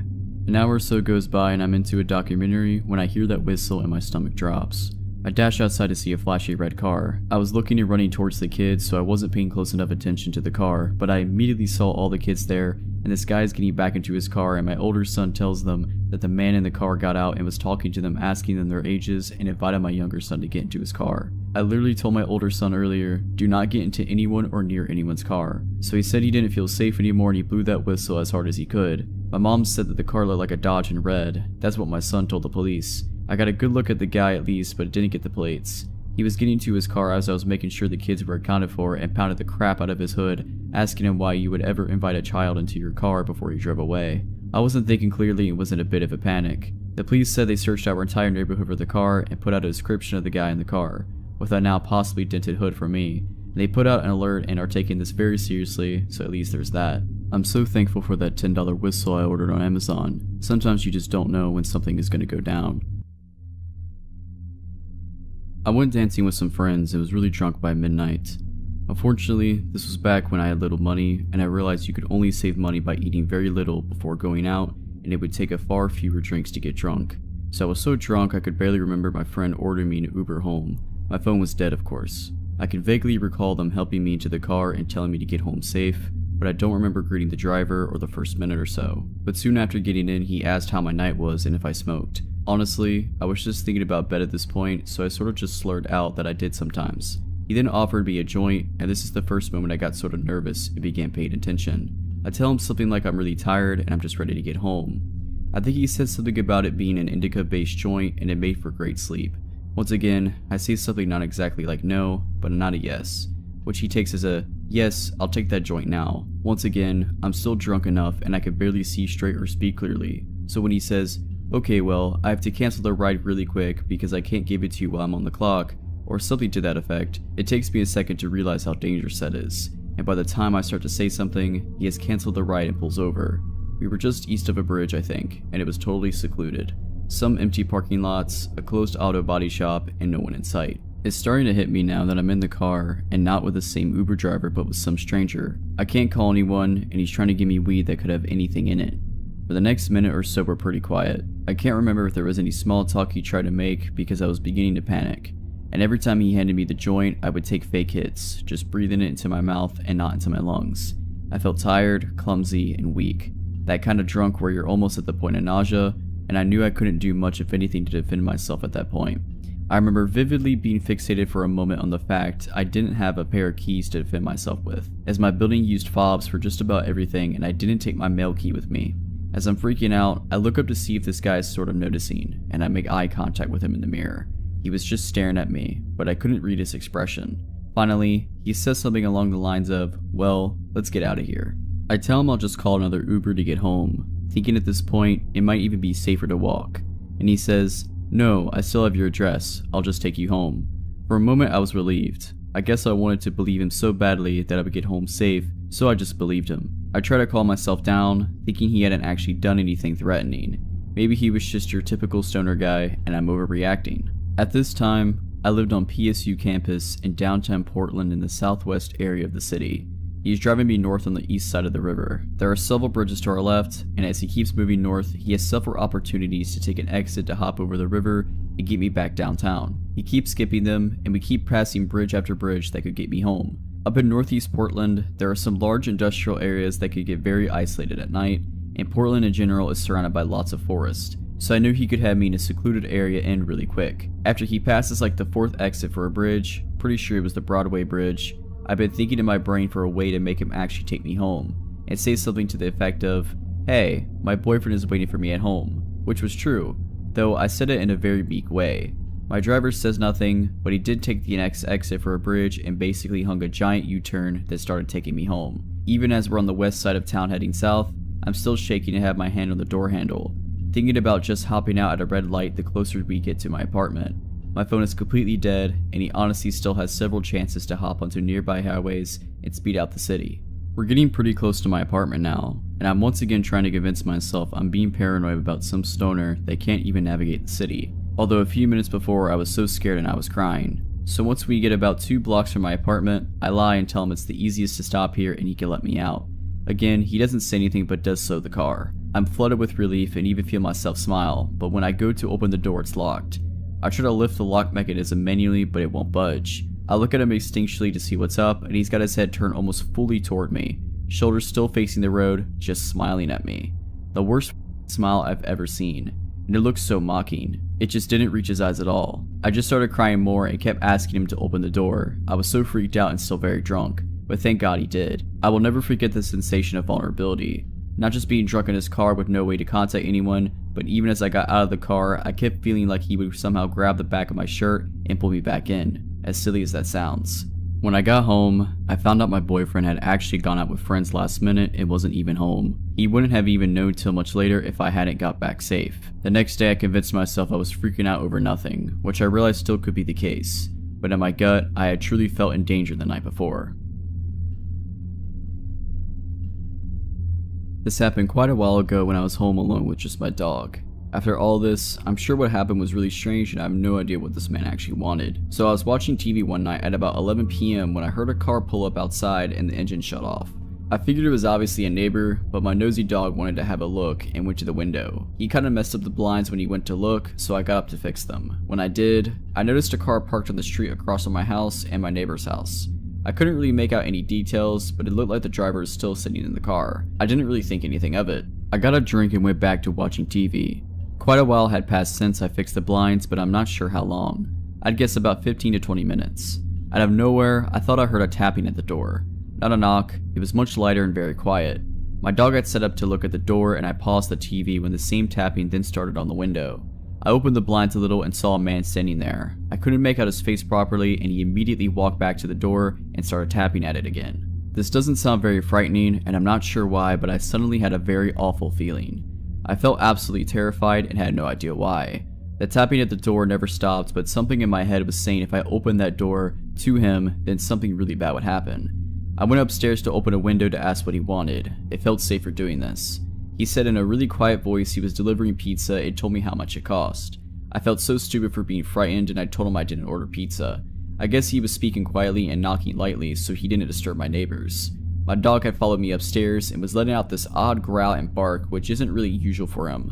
I was trying to shush him when the man downstairs told me he had the correct address and I better get downstairs now and open the door to pay what I owed and collected my food before it got cold. I was really confused because I most definitely didn't order any food and began telling him that again when I noticed he didn't have any pizza. He wasn't carrying anything at all. I told him again that he had the wrong address and he got really angry. He kept telling me to open the door. He was going between angry and sort of trying to persuade me to go back downstairs. I asked him where the pizza was. He said he had a hold of it. It was really dark, but he definitely didn't have anything in his hands. My dog was really making quite a bit of fuss at this point, and the stranger had turned into a broken record. Come downstairs. Open the door. Come downstairs and open the door.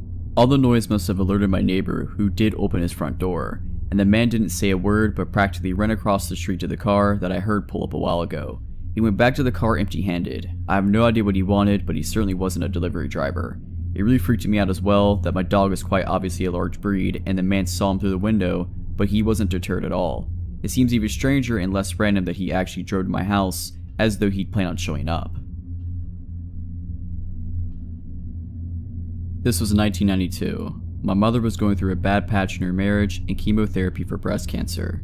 We lived in a very quiet town where residential areas only had small markets. For everything else, including pharmacy and public calls, we had to go through the main market, which was almost 3.5 miles from our house, 1.5 miles from our apartment blocks to main road, and then 2 miles to the market, either by walk or by public transport.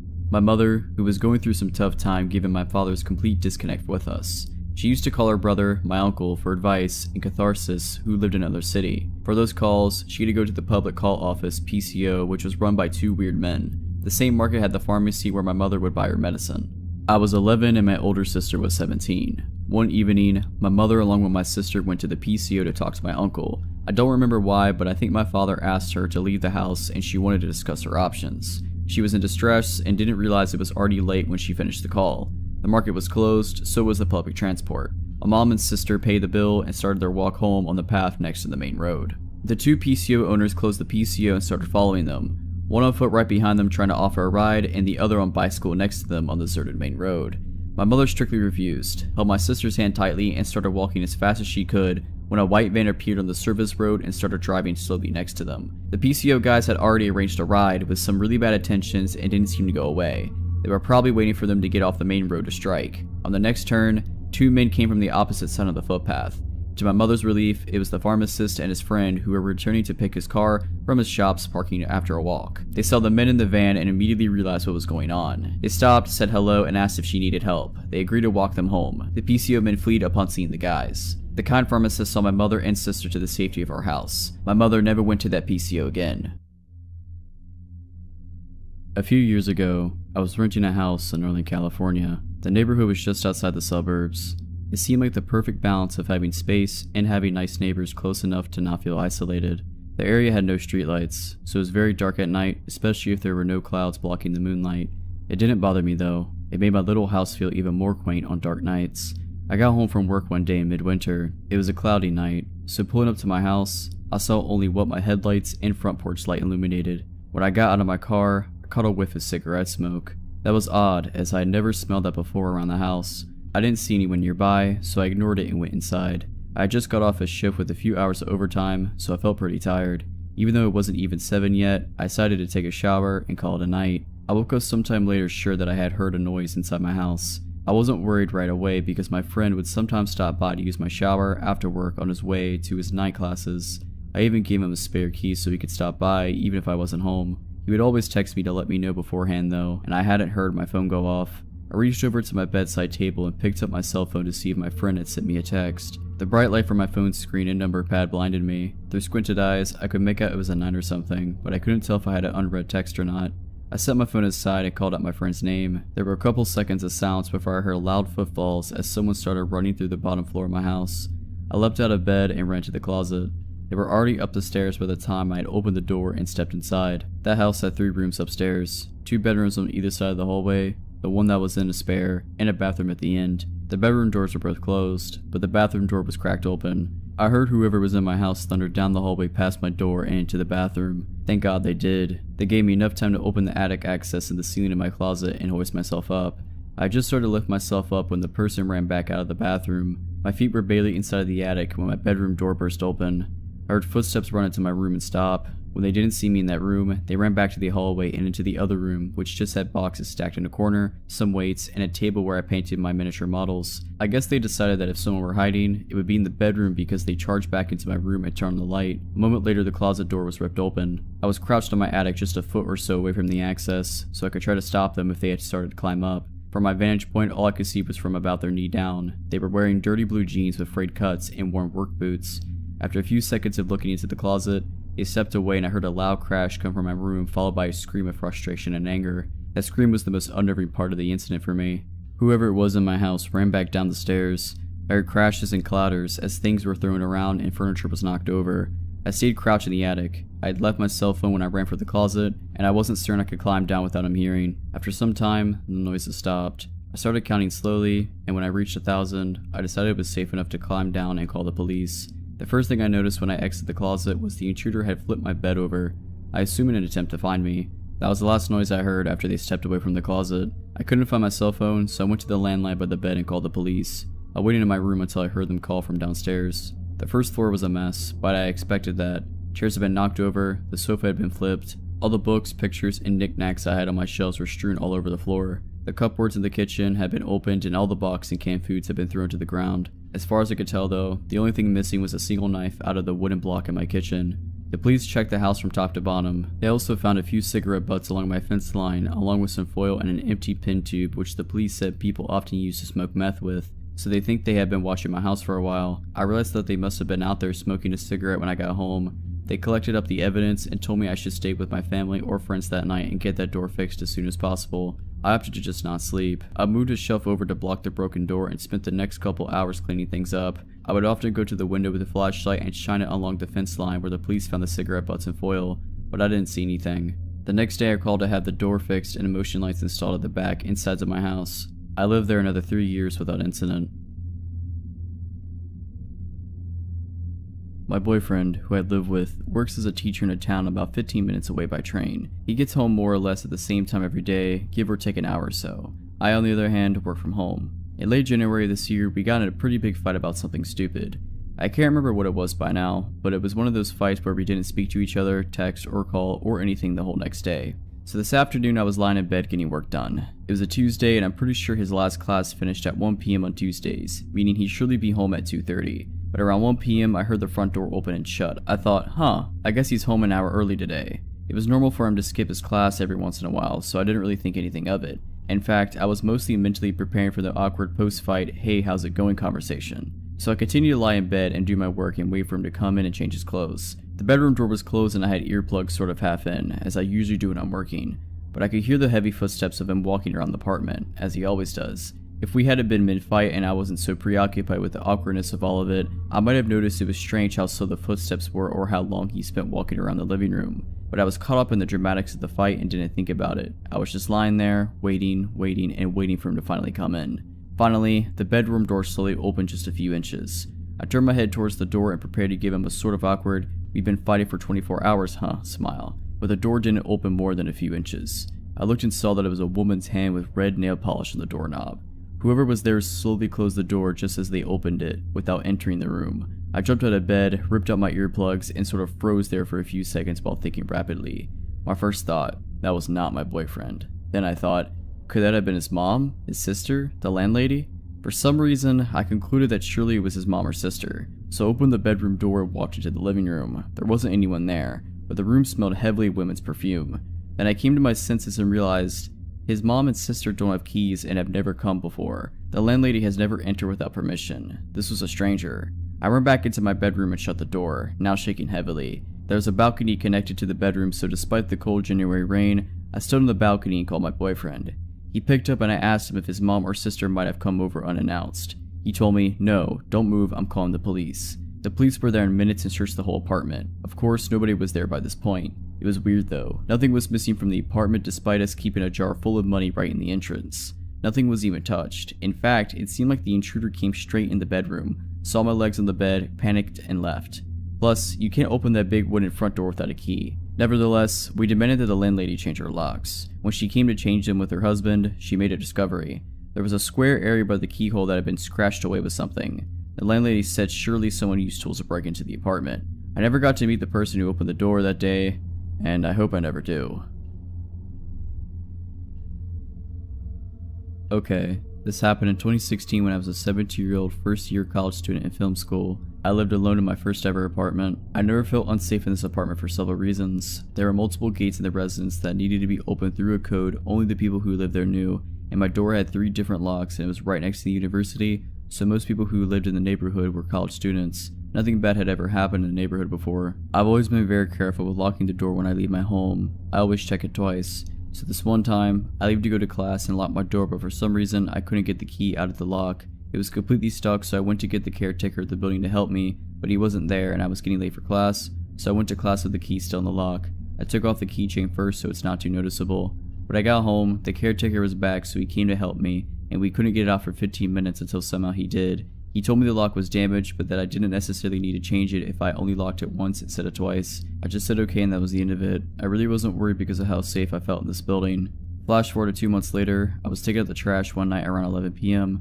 While on the phone with my sister, I remember telling her that I was taking out the trash. Then I would take a shower afterwards before heading to a party. As I previously said, I always lock the door, even just to take out the trash. Because of my lock being damaged, I only locked it once. When I got back to my apartment, I found the door unlocked, which immediately alarmed me. So I went to the apartment and locked the door immediately, with 3 different types of locks. When you walk into my apartment, which is just 215 square feet, you have the main room in front of you and the bathroom door immediately to your left. I left the bathroom door slightly open, enough so I could see a man in my shower, turning his back to me. Naturally, when I saw this, I tried to open the door and leave as fast as possible. Except my main lock was damaged from 2 months earlier and I couldn't open it no matter how hard I tried. In this moment, all I could think of was the fact that I had to leave as fast as possible. I jumped out the window without really thinking. I figured it was the only solution, except I live on the 2nd floor, so I completely smashed my ankles in the landing. I started running whichever way I could, and when I got a little bit further from the building, I looked back and a man was there, at my window, watching me run away. I thought of 2 possible outcomes. Either the man was going to jump and chase me,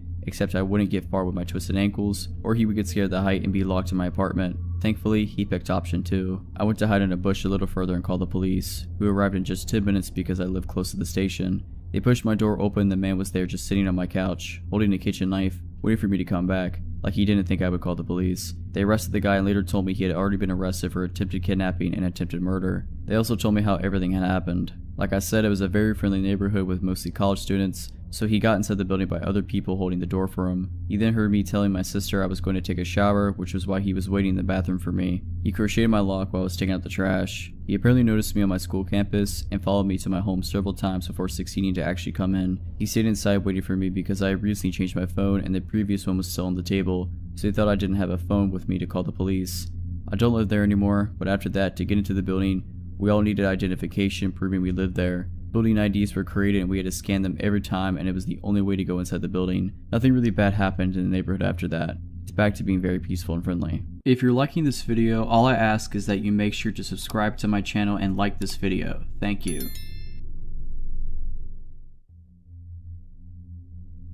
A friend and I played after-school hockey. It wasn't a popular sport, so our games took place at another school, which was incredibly far away and pretty much in the middle of nowhere. The area didn't have any train stations, so we relied on 3 different buses to get there, and again to get home. The games usually took place pretty late and ended around 7 to 8 p.m. when it was dark. All the other girls in our team got picked up by their parents, but we always busted together home. We didn't feel it was dangerous because there were 2 of us, and being classic 12-year-olds, we thought we were mature enough to be independent. Because we had to change buses 3 times, and we lived so far away, by the time we got to our second bus stop, it was usually pitch black. The second bus stop was desolate, far off from the school, in front of some kind of abandoned building, and basically a bit creepy. The stop was small and wasn't sheltered. It was just a steel pole with a bus painted on the sign. On this particular night, it wasn't raining as well, so we felt extra miserable standing out in the cold. The buses in my area are also notoriously unreliable, so it wasn't unusual for us to wait an hour at this bus stop. That night it definitely felt like we had been waiting there for over an hour when a car pulled up in front of us. A woman was in it. She rolled down her window and asked us where we were going. I told her the suburb we lived in, which was an hour drive away, and she said she could give us a lift if we wanted. If it had been a man, I would have immediately been suspicious and liked it. But because she was a youngish woman, looked about 40, it didn't raise any red flags in my mind. I remember thinking that she must be understandably worried about 2 young girls standing out in the rain at night. I smiled and thanked her and said it was okay and we would wait for the bus. She hesitated and then drove away. But a few minutes later, she came back and pulled up in front of us again. She told us her daughter wasn't at a play and that she was going there anyway to pick her up, so are we sure we didn't want a lift? My friend was almost about to get in, but I hesitated. Maybe thanks to my parents drilling me about stranger danger, and I said thank you, but it was alright, we'll wait. She was a bit pushier this time and asked us if we were sure quite a few times and mentioned her daughter again, but eventually she drove away. At this point, I think my intuition was telling me that it felt a bit weird that she hadn't mentioned her daughter earlier. Another few minutes later, she came back again. This time she said that she had just driven past our bus further down the road and then it obviously skipped our stop, so she offered to give us a lift to try to catch up to it. This sounded unlikely to me. By this point, I was super suspicious. I didn't really have any time to think, so it was just a bad gut feeling, rather than any logical reasoning. With all the politeness and smiles gone, I straight up just said no. I could tell my friend, who was about to get into her car before, was also starting to feel weird about it because she backed away from the road. The woman hesitated for a while. It lapsed into an awkward silence and I remember she just kept glancing at her back seat. I remember holding my hockey stick tight and playing in my brain how I was going to defend myself.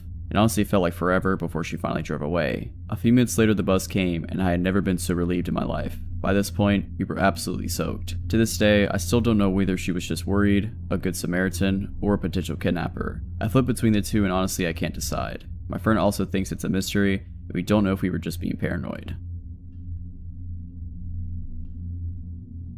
This was around 2015 and I was living in Seattle. I worked in an office that allowed me to bring my dog to work. A 100-pound German Shepherd. He's a big sweetheart but looks quite scary to strangers. After work one day, I got on the bus home, which was around a 45-minute ride. I noticed someone stared at me and didn't think much of it. While it's unsettling to be watched, I've had my fair share of odd conversations on the bus, and it wasn't out of the ordinary to encounter such weird behavior. I honestly don't remember too much about his appearance, but I do remember thinking he looked fairly normal and didn't seem high or drunk. My bus stop was on a busy street in a bit of a sketchier part of town, but it's not frequently trafficked. When we reached the stop, my dog and I set off on the short trek home, only a few blocks away. As I exited the bus, I noticed the man who had been watching me had exited too. Something was off about him. He seemed intent on keeping stride with me, trailing closely behind. I've heard advice somewhere in the past that you shouldn't go straight home if you're being followed. I'm sure that's situation specific and sometimes it's safer to be in your home, but nothing had happened besides having my personal space invaded and didn't feel immediately unsafe. So I opted not to lead this stranger straight to my door. I knew that my partner at the time wasn't at home, so I decided the best plan was to weave through my neighborhood for several blocks to try to lose him. I think a part of me was also wanting to be sure I was being followed at all, or if this person just happened to be walking in the same direction. After several blocks, it became clear he was following me. I was weaving around erratically and he was walking the same path. Neither of us spoke to one another and I was becoming more and more frustrated that anyone would follow a woman home. The streets were quiet and I couldn't see anybody around who I could signal to for help. I don't think I would have been so surprised this was happening if I was alone and without my dog. I can't imagine anyone in their right mind following someone with a large German Shepherd. I started walking faster when I rounded a corner and quickly ducked into a hallway hugging a duplex a block from my house. I was hoping the pathway would wrap around the house completely so I could get out of the line of sight of this person, but was met with a fence to my face and didn't have time to backtrack. I was ultimately cornered in this nook between a house, a fence, and a hedge. I crouched down with my dog and waited for the guy to pass us. I watched as the man strolled by the walkway, seemingly not noticing us at all. He didn't turn his head or even gaze in our direction. I decided that we'd stay there for a few minutes just to make sure he was gone. About 3 minutes went by. Just as I was thinking it was safe to head home, the man stepped into my line of sight. He didn't make eye contact with me, just as he hadn't the first time he walked by. He was moving calmly and deliberately, and slowly came to a stop as soon as he was right in front of me, just off the curb. He was about 2 yards away, facing me, and not directly looking, with just a sidewalk and a grassy strip between us. I watched him as he started to unload his pockets. He had a number of metal objects he was taking out, placing them in a line. To this day, I'm not sure what they were, but I'm glad I didn't find out. At this point, I called 911 and told them what was happening, that someone was following me and showing erratic behavior. The cops made it there quickly, and as soon as they pulled up, the dispatcher advised me to get out of there. I hightailed it out of my hiding spot and took a non-direct path home since my house was technically in the line of sight of where I was crouched. I don't know what ended up happening with him, but fortunately never saw him again, and I don't know if he had malicious intent. This happened when both me and my friend Jay were 15. I was spending the night at his house, as I often did. It was a normal enough night. We watched movies, played a couple video games, and stayed up way too late. It was about 2 AM I think when we heard a loud banging coming from the front door. Luckily at the time we were in his kitchen at the back of the house, so no one could see us.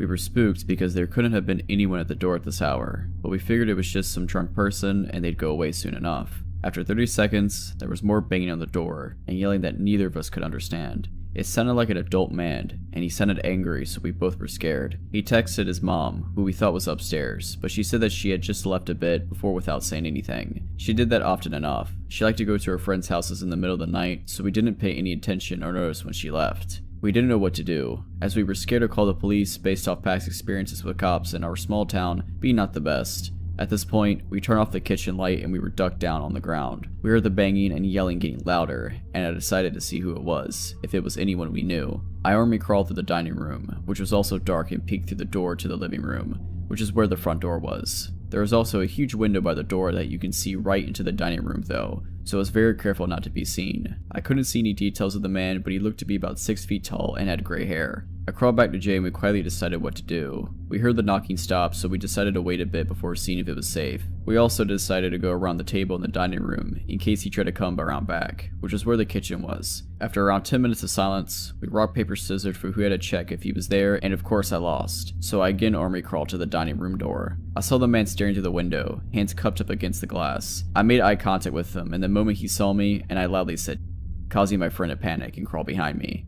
I saw him pull out his phone, and he told me later he was texting his mom to come home and save us. The man started yelling again, and this time we could make out a bit more of what he said. It was mostly cussing, although I definitely heard the phrase, "I'm gonna kill you," in there a couple times. I quickly looked past the man to see if any of the neighbors seemed to notice him, but no luck. I crawled back out of his sight and again discussed what to do with my friend. We decided to go into the basement for safety, which you could get to by moving the fridge. Confusing house, I know, but it was really old and not meant for modern-sized appliances.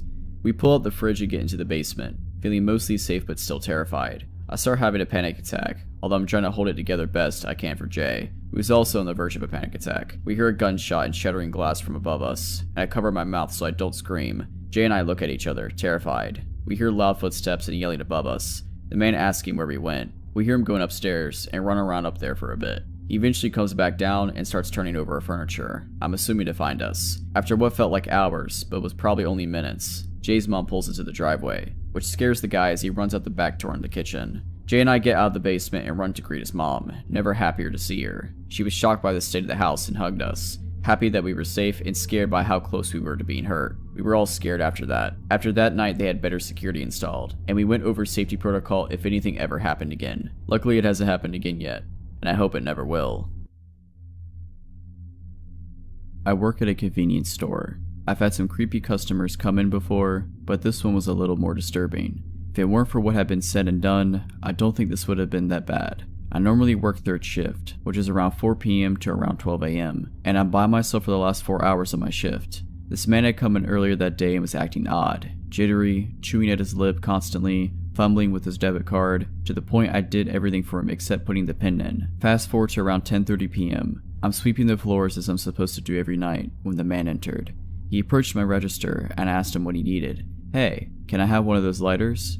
I pick one up and go to scan it, but he tells me that he doesn't have any money. I tell him he can't have it, and he glares at me before leaving. A man was in line behind him, and the entire time I was scanning his things, the lighter guy was staring at me through the window right next to my register. He eventually walks off, and the man jokes about the creepy guy asking for a lighter when the man in line didn't even have his with him. He tells me to be safe, then walks out to the gas station pumps. I start sweeping again, but when I turn around to move a small crate out of the way, the creepy guy is staring at me again, just watching me work. I quickly make my way to the back room to make mop water so I could get away from him for a second. He stayed there for a solid 5 minutes before stalking off again. I grabbed a random receipt as a cover and basically bolted to the man at the gas pumps. I got close and asked if he was in a hurry to go anywhere. I told him that the creepy lighter guy was still hanging around and that it was really freaking me out. He promises me that he didn't plan on actually leaving after getting gas. At this point, I thought it wouldn't take up too much of his time, since we both thought the man was already wandering away from the store. Unfortunately, he went back toward the store a few seconds later. Soon, an older woman comes in and I warn her about the creepy guy. She asked what I was talking about and I subtly nod in his direction. Mind you, still hanging around my window. She looks a little disturbed, leaning in and whispering, "What does he want?" I explained that he wanted a lighter, but he didn't have any money so I didn't give him one. I told her to be careful and she quickly told me to worry more about myself since I was at the store alone.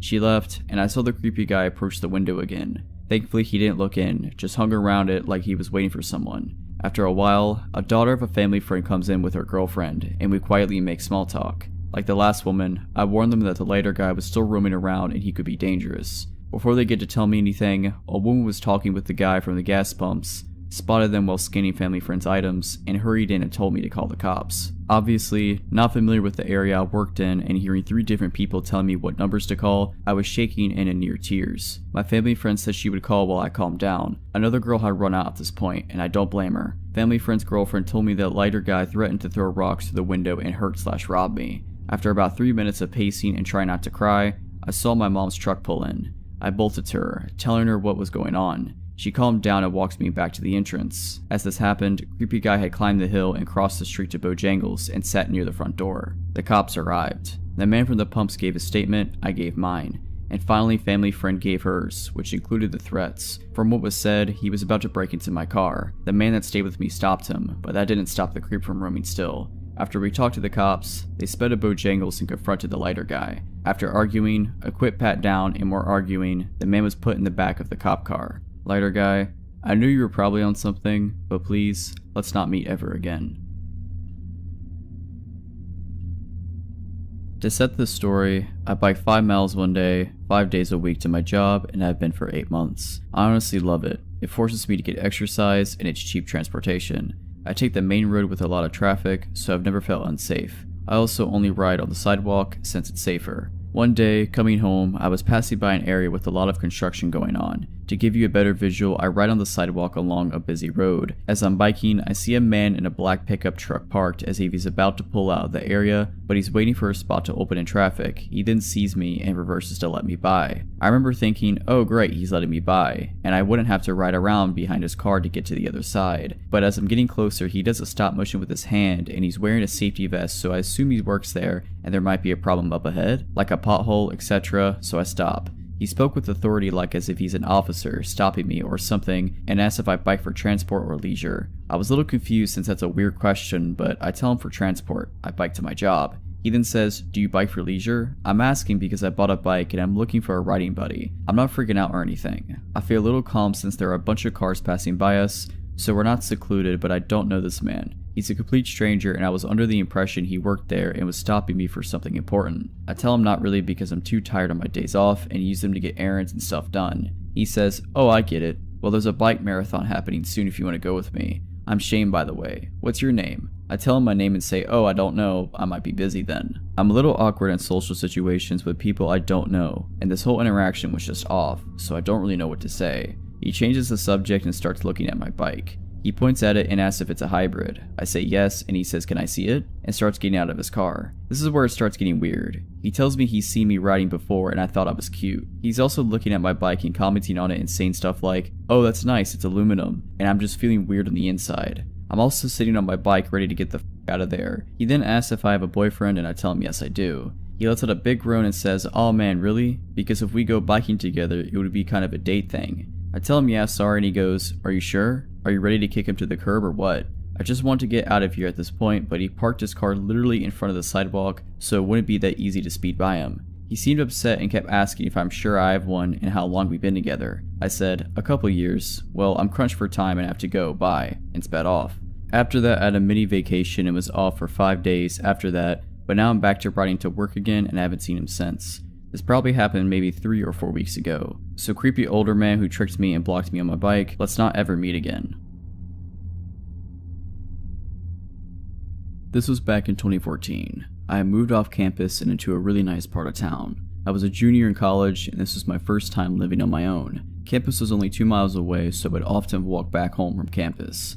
I would take the bus or catch a ride with a friend to campus. I walked home because my schedule ending never quite matched up with the bus schedule and my friend finished 2 hours before my daily schedule did. I was used to walking the 2 miles to my apartment. I never thought anything of it because I walked through the busy area of my town, along the second main road. So there were always people around. My apartment was actually a stone throw from the most popular frozen custard shop in the area. Every night the parking lot would be packed. So I'm walking home like usual. I get to the frozen custard shop and notice there's a lot of people tonight. It was just something I always noticed and paid attention to. All of a sudden this huge red truck pulls up beside me. I'm caught off guard because I have headphones in. It takes about 30 minutes to an hour to walk home, so I'm normally listening to music or talking on the phone.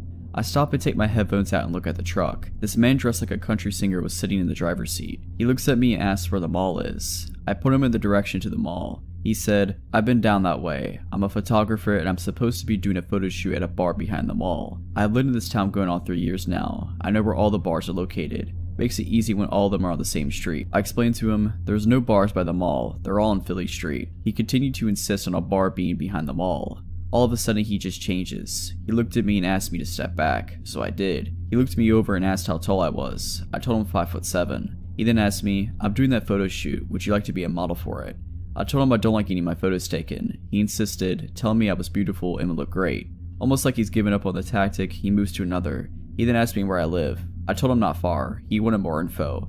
I pointed in the vague vicinity of my apartment, making a point not to actually point at it. This dude then asked me if I wanted a ride. I told him no, it's not far, I'll be fine. He kept insisting I let him give me a ride home. I kept telling him no, stepping farther away from his truck. He then out of nowhere asked me how he could get to the mall. I told him, "Go down this road, at the light turn left. The mall will be on your left." He thanked me and started to drive off. I walked slowly to my apartment. I watched his truck get to the light. Instead of turning left like I said, he went straight. Going straight leads into a small residential area that you need to know this town well to get through. I lived in that town from 2012 to 2017 and still can't figure my way through that area. I made sure that that truck was completely out of sight before I hightailed it to my apartment and locked the door. My dog didn't quite understand what was going on. All he really knew was he had to go to the bathroom pretty bad. I tried to distract him for 5 or 10 minutes to make sure the coast was clear. My heart sunk when I did finally take him out. The same red truck was parked near the parking lot behind my apartment building. The truck didn't belong there. I'm one that memorizes all the vehicles that are normal for the area. No one had a red truck like that. I went back in and texted people describing the man and the truck to them in case something happened to me.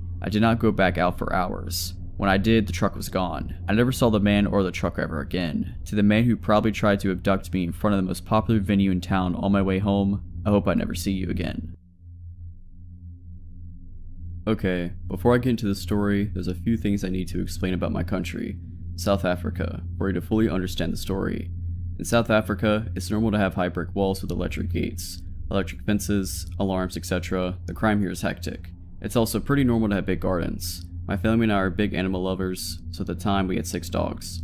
2 Shar-Peis, 2 German short hair pointers, and 2 Dachshunds. With that being said, our dogs roam freely in and out of the garden, as it's obviously enclosed. We usually leave the veranda door open during the day for them to do their thing. Another thing about South Africa, it's normal to have a live-in domestic worker, maid, and gardener. Like, the average family usually employs them. It's not only for wealthy people, which seems to be a thing in other countries. For the story, our DW is Ellie, and our gardener is Vince. So, this happened in 2007 when I was just 9 years old.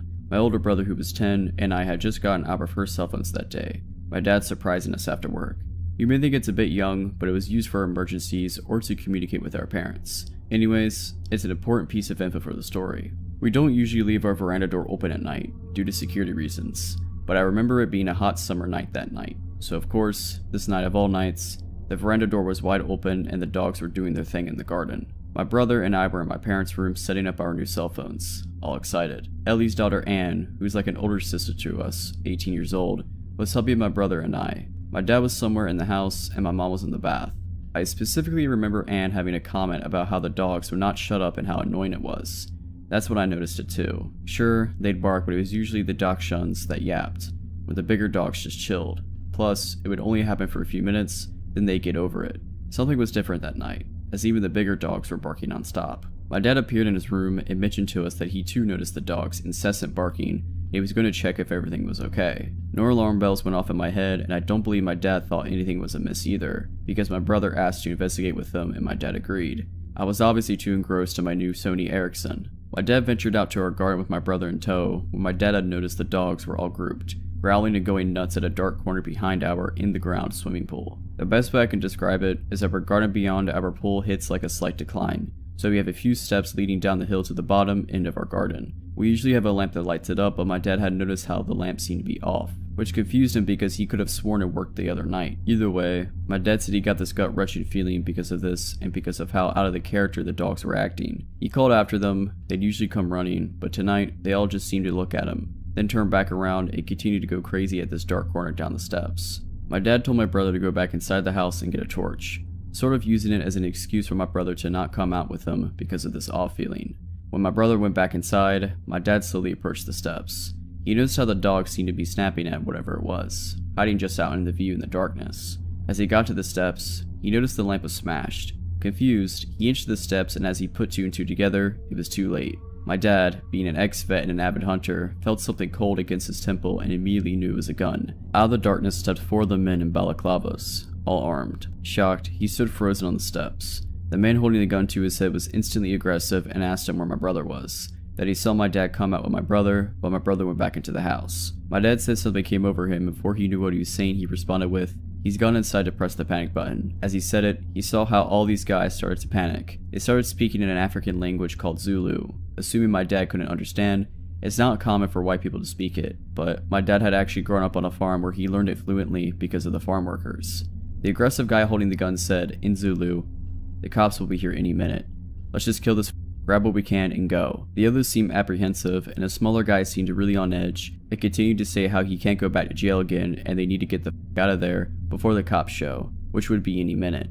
He was panicking. My dad then fed on this guy's fear. My dad then interrupted them, speaking English, pretending to not understand what they were saying, and said that we usually have armed response vehicles that drove in our area, and since my brother pushed the panic button so long ago, they'll probably be here any second. And that did it. My dad watched as their plan unraveled before them. The smaller scared guy started freaking out all the other guys, saying that they need to leave ASAP or else they'd get caught. He seemed to make the others more nervous and lose confidence until they started full-on bickering amongst themselves, their plan slowly turning to, as a third guy had put it. The aggressive one pointing the gun to my dad's head slowly lowered it as they started fighting, losing focus on my dad and shifting his focus onto his crew. My dad then used this as an opportunity to slowly back up the steps and turn to dart to the house. As luck would have it, as my dad ran into the veranda door, my oblivious brother was heading out with a torch. My dad scooped him up under his arm mid-ran and sprinted into the house, not even closing the door behind him. Silly, I know, but I think he just wanted to get my brother inside as quick as possible without even thinking. Anne and I were obviously also oblivious to everything. When my dad rushed to the bedroom door,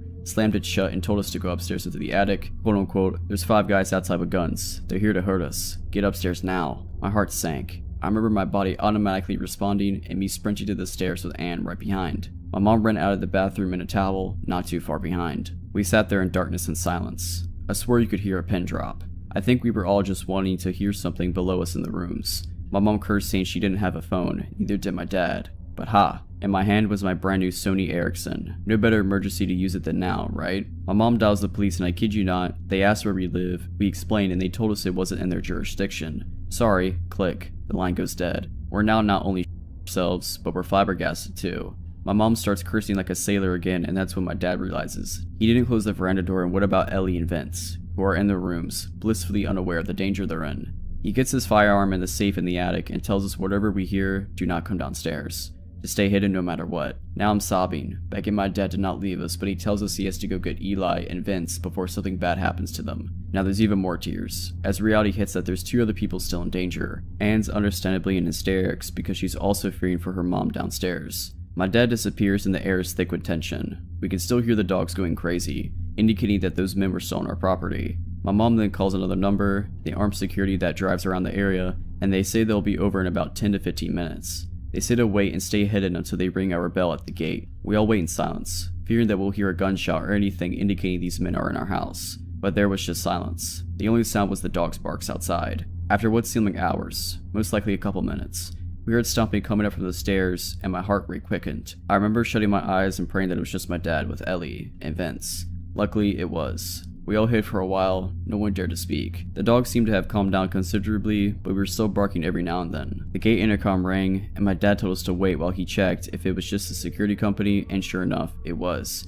He opened up and the nightmare was over. I remember standing up and my knees buckling from the adrenaline my body endured. The armed security somehow notified the Wright police, and everyone investigated the garden. They found that there was actually 7 pairs of footprints and that these guys bent the spikes on our wall and just climbed over. We got an electric fence shortly after, so there must have been 2 other guys hiding in the shadows that my dad hadn't seen, which is actually creepy in its own right. Thank goodness nothing happened to my family, and I'm forever thankful for my dad's quick thinking regarding the panic button. Also, I'm so glad my dad understands Zulu and can manipulate the situation to benefit us.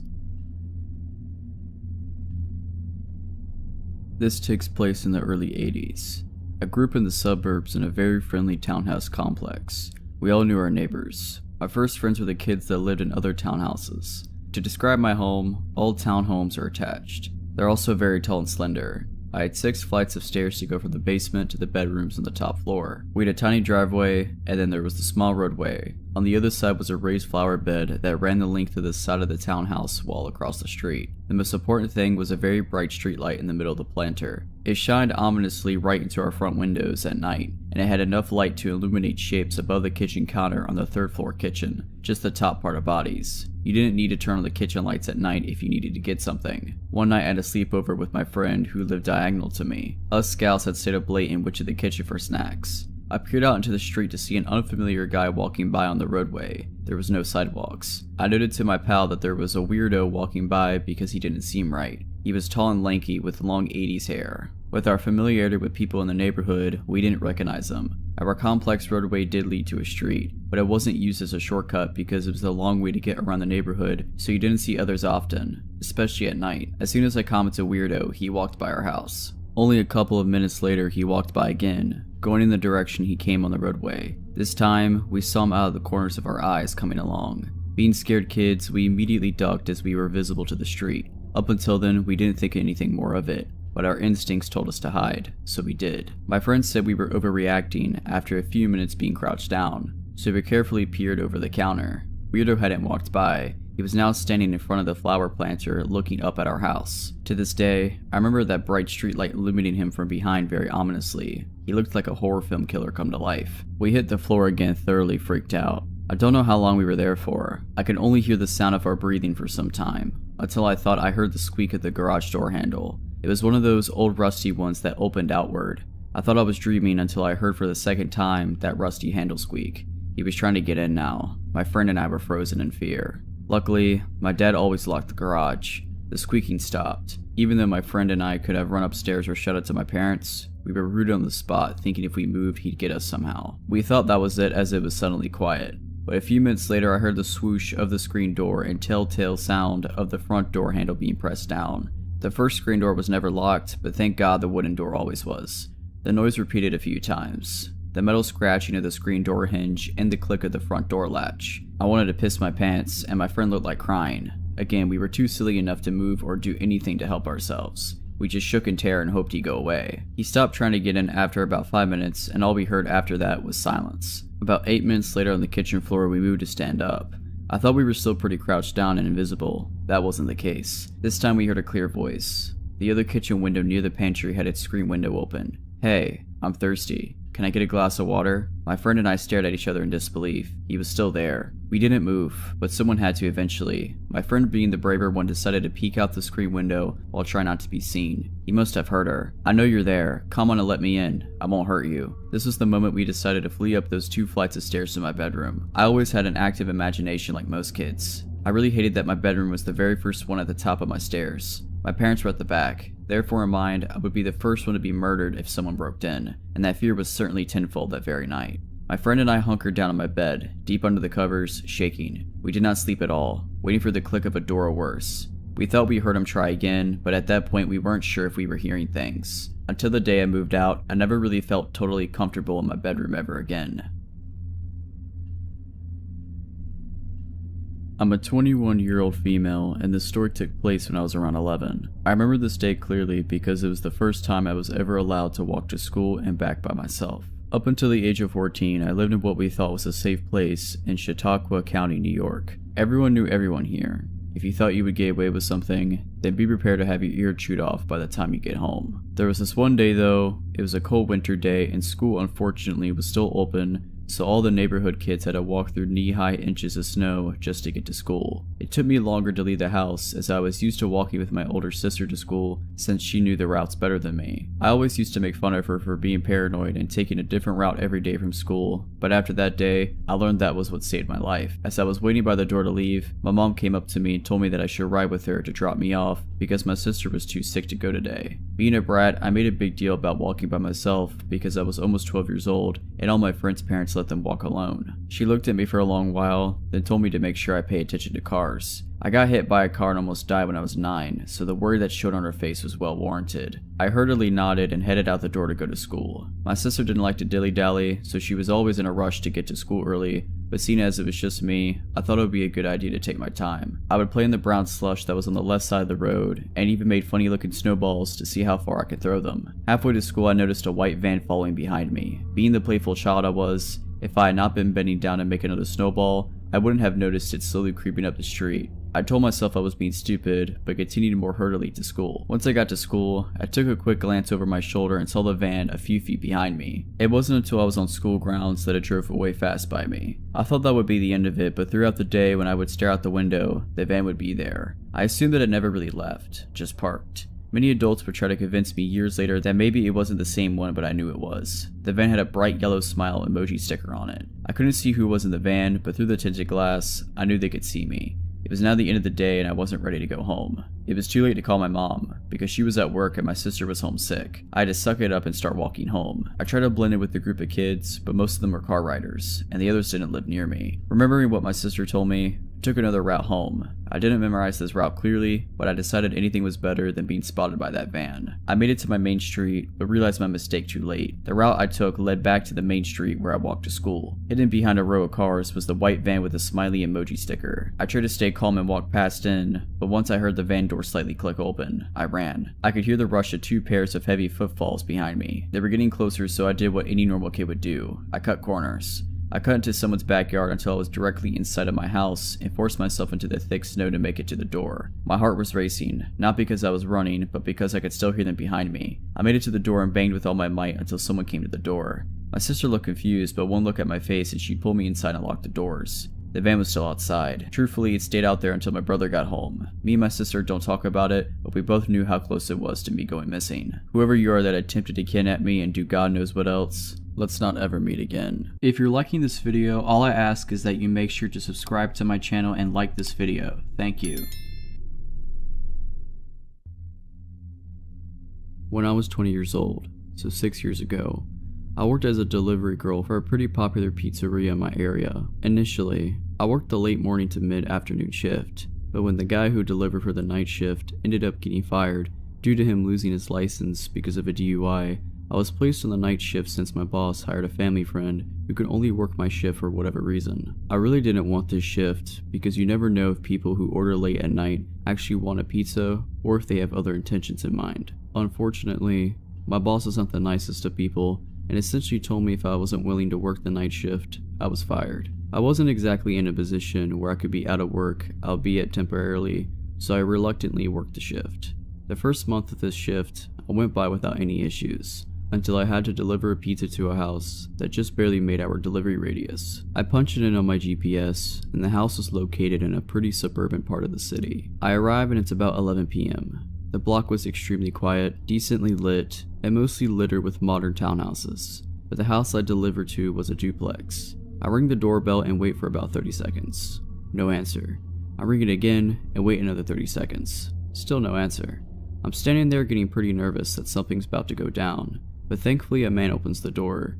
He looked like he was in his late 40s. He was pretty tall, maybe a little over 6 foot, and he was very skinny. I tell him his pizza is here and he just stands there staring at me. I asked him if he was okay and he responded by saying, "Yeah, I'm fine, sorry. I got off work not too long ago and I'm just zoning out a bit." Fair enough, I suppose. He hands me the money. I hand him the pizza, and as I'm making change he says, "You're really beautiful, you know that?"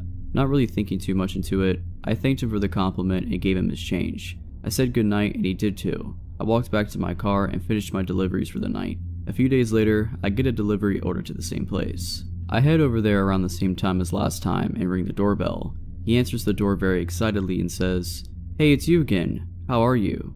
I told him I was tired and I can't wait to go home, to which he chuckled and said, "I know that feeling pretty well," as he was pulling out his wallet. As he's counting his money, he asked me what my name is. Being kinda tired at this point and not really thinking straight, I stupidly told him my name. As I'm making change, he asked if he could have my number, as he'd love to hang out with someone as gorgeous as I am. I've literally only met this guy like twice to deliver a pizza. I had no idea who this guy was, and I'm positive he barely knew who I was as well. Another thing to mention is I looked way younger than I was at that time. I was told by numerous people that I still looked like I was 15, and I was hoping he thought differently as he wasn't hitting on what he thought was a teenager. I'm just standing there awkwardly for a few seconds before I muster out, "Sorry, I have a boyfriend." He gets upset and says, "Oh, okay, I see." We stand there in silence before I tell him to have a good night, and walk back to my car. He says nothing and still stands at the doorway, staring at me, until he finally went back inside once I started my car. I got a pretty creepy vibe from this guy, and even brought it up to my coworkers, and they agreed it was pretty creepy. Except for my boss, who overheard everything and claimed I was making up stories, and trying to gain sympathy for having to take the shift. A week later, as I'm working the night shift, we get an order from the same guy again, and this is when it finally hits the fan. I arrive at the house at around 10:30 p.m. and keep in mind that from my perspective on the road, it didn't look like a single light in the house was on. I get out of my car and I walk to the front door with the pizza box in my arms. As I'm approaching the door, it quickly swings open to reveal the man, except this time, he was wearing a suit and I jumped back. He laughs and said, "Sorry if I scared you. I saw you out on the window and I figured if I just opened the door now, so you wouldn't have to ring the bell." I was getting scared because, as I mentioned before, there were no lights on in the house, so he was sitting in the dark this whole time. And if so, why? I nervously laugh and say, "It's okay." He asked me if I liked his suit, which I said yes. He then asked me, "Would you like to go on a date with me tonight?" I once again tell him I have a boyfriend, to which he chuckles, gets close to me and says, "There's no way a girl your age is in a serious relationship. You should really go on a date with me." He grabs the pizza box from me and throws it to the side and grabs me by my arms hard. I'm officially sweating bullets at this point and now trying to cry from the fear that was overwhelming me. I start pleading with him, "Dude, please. I just want to go home. I don't want to go on a date tonight." He just stares at me with the most sinister look I've ever seen on someone's face and says, "I don't care. Get inside now. We're gonna have a good time." He starts trying to pull me to the house, and I'm trying to resist as hard as I can. After a bit of struggling, he lets go of one of my arms and starts grabbing something out of his pocket, which I presumed was a knife. I did something to this day that I'm still thankful worked as he was doing that. I used my free arm to punch him as hard as I could in the stomach. This stuns me for a few seconds, and as he loosened his grip on me, allowed me to break free. I quickly run to my car, and as I get in, he runs at me and tries pulling me out of the car, holding the knife in the other arm and just starts yelling. I grab a half-empty soda bottle I had in the cup holder and throw it, and luckily it hits his head and he lets me go. I slam on the door, and then all of a sudden he jumps right on the hood of my car and starts scratching and banging at my windshield with his knife. I put the car in reverse and quickly back out of the spot and quickly reverse down the road with him desperately trying to hold on. He's banging on my hood screaming, "Stop the car!" I turn onto the next road as swiftly as possible, and luckily, he falls off the hood of my car. I slammed the gas as hard as I could to get away from him as far as I could. In my panicked state, I drove a couple blocks down the street and kept making turn after turn onto other side blocks as I feared I was being followed. Eventually, I reached a red light and I slammed on the brakes and just sat at the intersection frozen from what had just happened.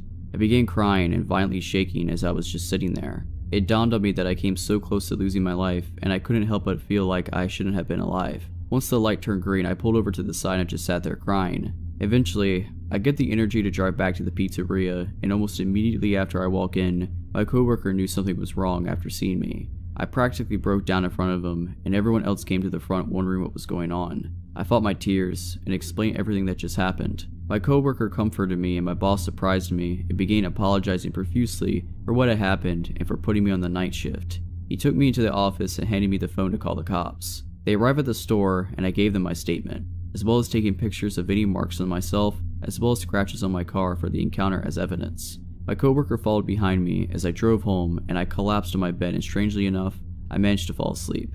I quit my job the next day, and luckily a friend of mine managed to hook me up with a new job at her clothing store. As far as the psycho goes, 2 days later I received an update from the police. The entire duplex is owned by the guy's brother, who lived on the right side with his wife, and the psycho lived on the left side of the duplex. I learned that he had been in and out of jail constantly at first for robberies and assaults. He had been released from jail about 5 months ago apparently. When they arrived at the house, he was long gone and his family had no idea where he ran off to, but the police insisted they would find him. And indeed they did, albeit not alive.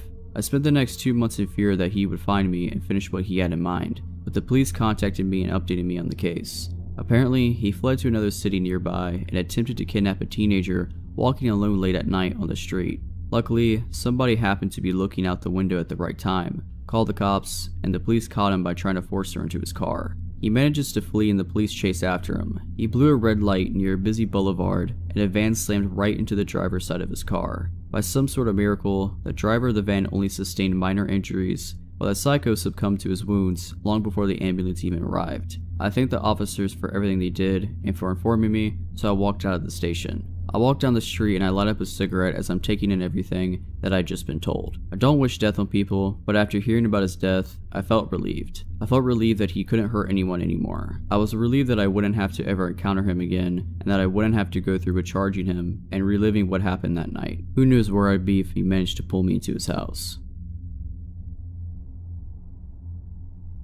I grew up in Ohio in the 70s, and me and my childhood friend Joe were outside all the time when we could manage it. Joe lived on a farm that bordered a pretty big forest, and my parents would drop me off in the morning and we'd stay in the woods all weekend. We'd only come out for school. We loved pretending that we were frontiersmen. We'd build shelters, traps, practice making fire with sticks, the whole 9 yards. When we got to be in high school, we got this notion to pull a "Stand By Me." This was based on the movie on the same name that just came out. The idea was that we'd walk the railroad tracks out in the country, but instead of looking for a dead body, we'd find cool bridges to fish from and to camp little ways off the tracks. Of course, we knew this was dangerous and we'd likely be trespassing, but we were kids. We had a lot of fun. We did find beautiful rivers. We discovered bridges no one went to, we fished, we hid from trains. At night, we camped in woods just near the tracks and made small hidden fires. Nothing bad ever happened. It was idyllic. In fact, it was so fun we did it multiple times. Never had a problem.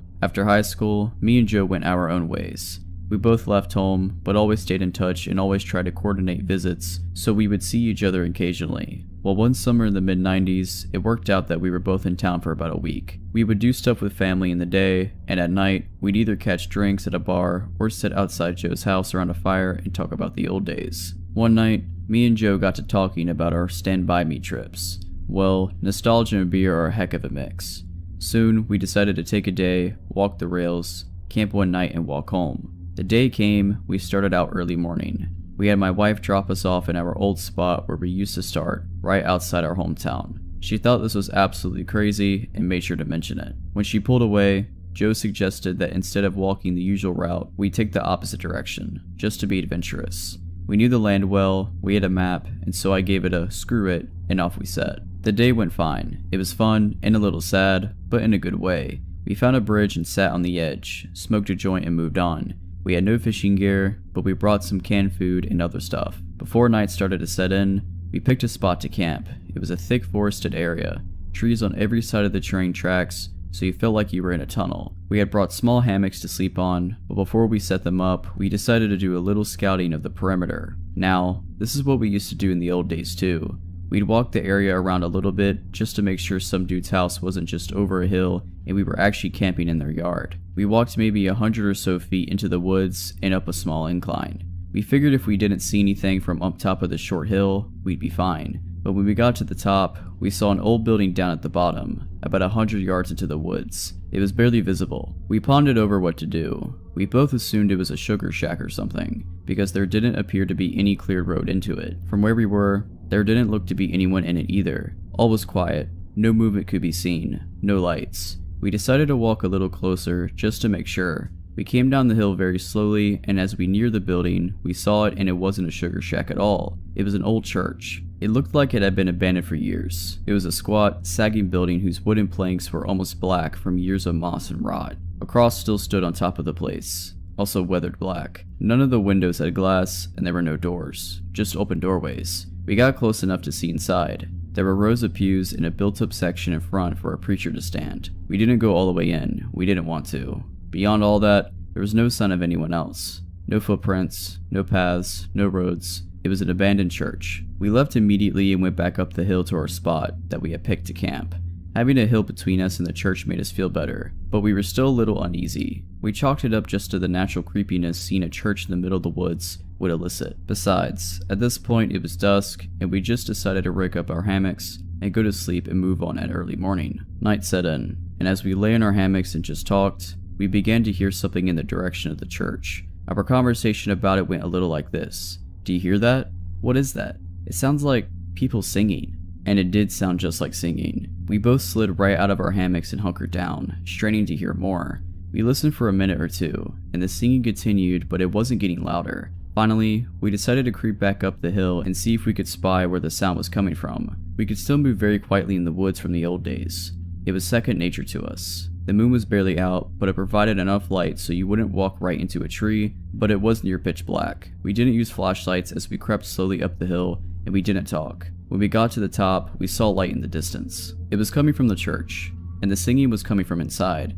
Joe and I put our heads close together and had a hushed conversation that boiled down to, "Can you believe this?" The light looked to be a candlelight from the way it flickered, and though we tried, we couldn't make out what was being sung. It sounded like church music, but in another language. We sat and watched for a while, trying to see who was in there, but we only saw occasional shadows. We had no intention of getting closer either. We had about a football field length between us, and we aimed to keep it that way. The singing continued for a bit, and then it stopped.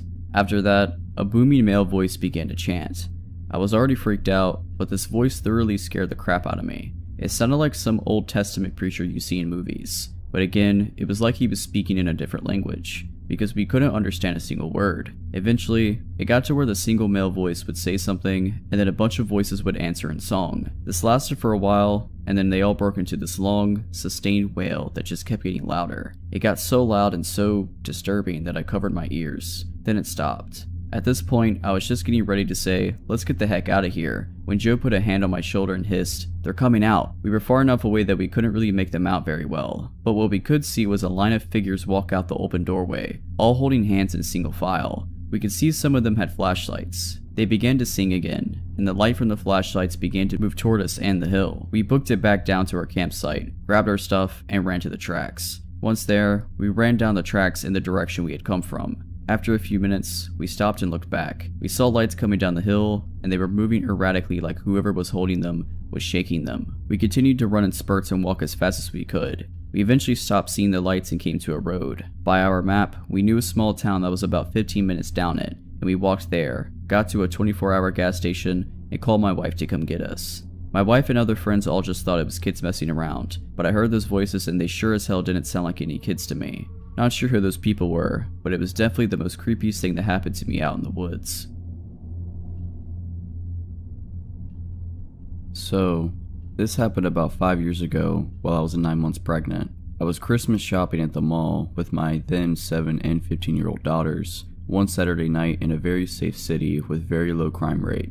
There was an Applebee's connected to the mall, and we ended our shopping pretty late, and the mall stores were starting to close, so I took my kids to the connected Applebee's for a late dinner. We finished up eating at about 10 p.m. to leave out the Applebee's entrance into the practically deserted parking lot with shopping bags in tow. As we got to the car, I was in the middle of maneuvering the shopping bags in my arms to find my keys, when a 50-ish-year-old looking guy starts walking up from somewhere in the parking lot with shaggy gray and white hair and a faded flannel shirt and old jeans. I noticed him briskly approaching when he was about 40 feet away, and he said, "Give me all your money now." My blood ran cold and I stared at him owlishly and shakingly said, "What?" He then said he was just kidding and came up and stood right next to my daughters, who were standing on the other side of the car, waiting for me to unlock the door to let them in. He then starts making small talk with me and my girls. He's asking things like if they were being good girls for Santa, how old they were, if we got all of our Christmas shopping done, what kind of things did we get, etc. He didn't seem drunk, high, slow, or anything at all. He was very coherent and seemed sound of mind. Mind you, I was a heavily pregnant woman,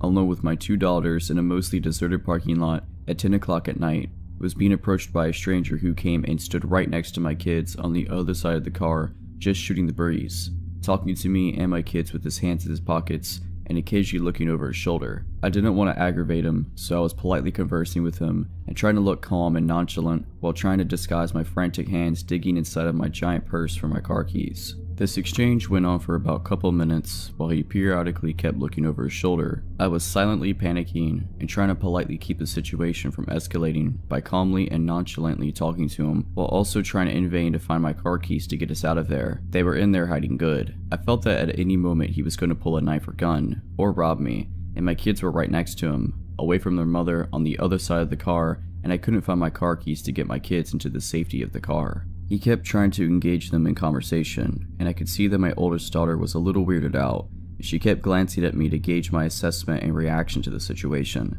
Being that he was only talking and acting friendly, and I was doing my best to stay calm, they were oblivious to the alarming situation we were all in, and being 9 months pregnant, and that I was no match for this full-grown man, especially if he was hiding a weapon on him. While still desperately digging for my keys, I tried to politely give him hints that the conversation was over by saying things like, "It was nice chatting with you, but I gotta get these kids to bed," and "It was nice meeting you," and telling my girls to say that it was nice meeting him too. My polite attempts to get this guy to leave wasn't working because he kept sidestepping my attempts and asking them what their favorite school subjects are and how nice young ladies they were, etc., while I was struggling with the shopping bags and digging in my giant cluttered purse for my car keys. My outgoing 7-year-old was completely oblivious to how not okay the situation was, because he was being friendly and because of the whole "I'm with mommy, so I'm safe" child mentality. So she started to talk about what she picked out for dad for Christmas, and started enthusiastically talking about kid stuff and asking him if he knew what Minecraft was, etc., and keeping this creep from leaving us alone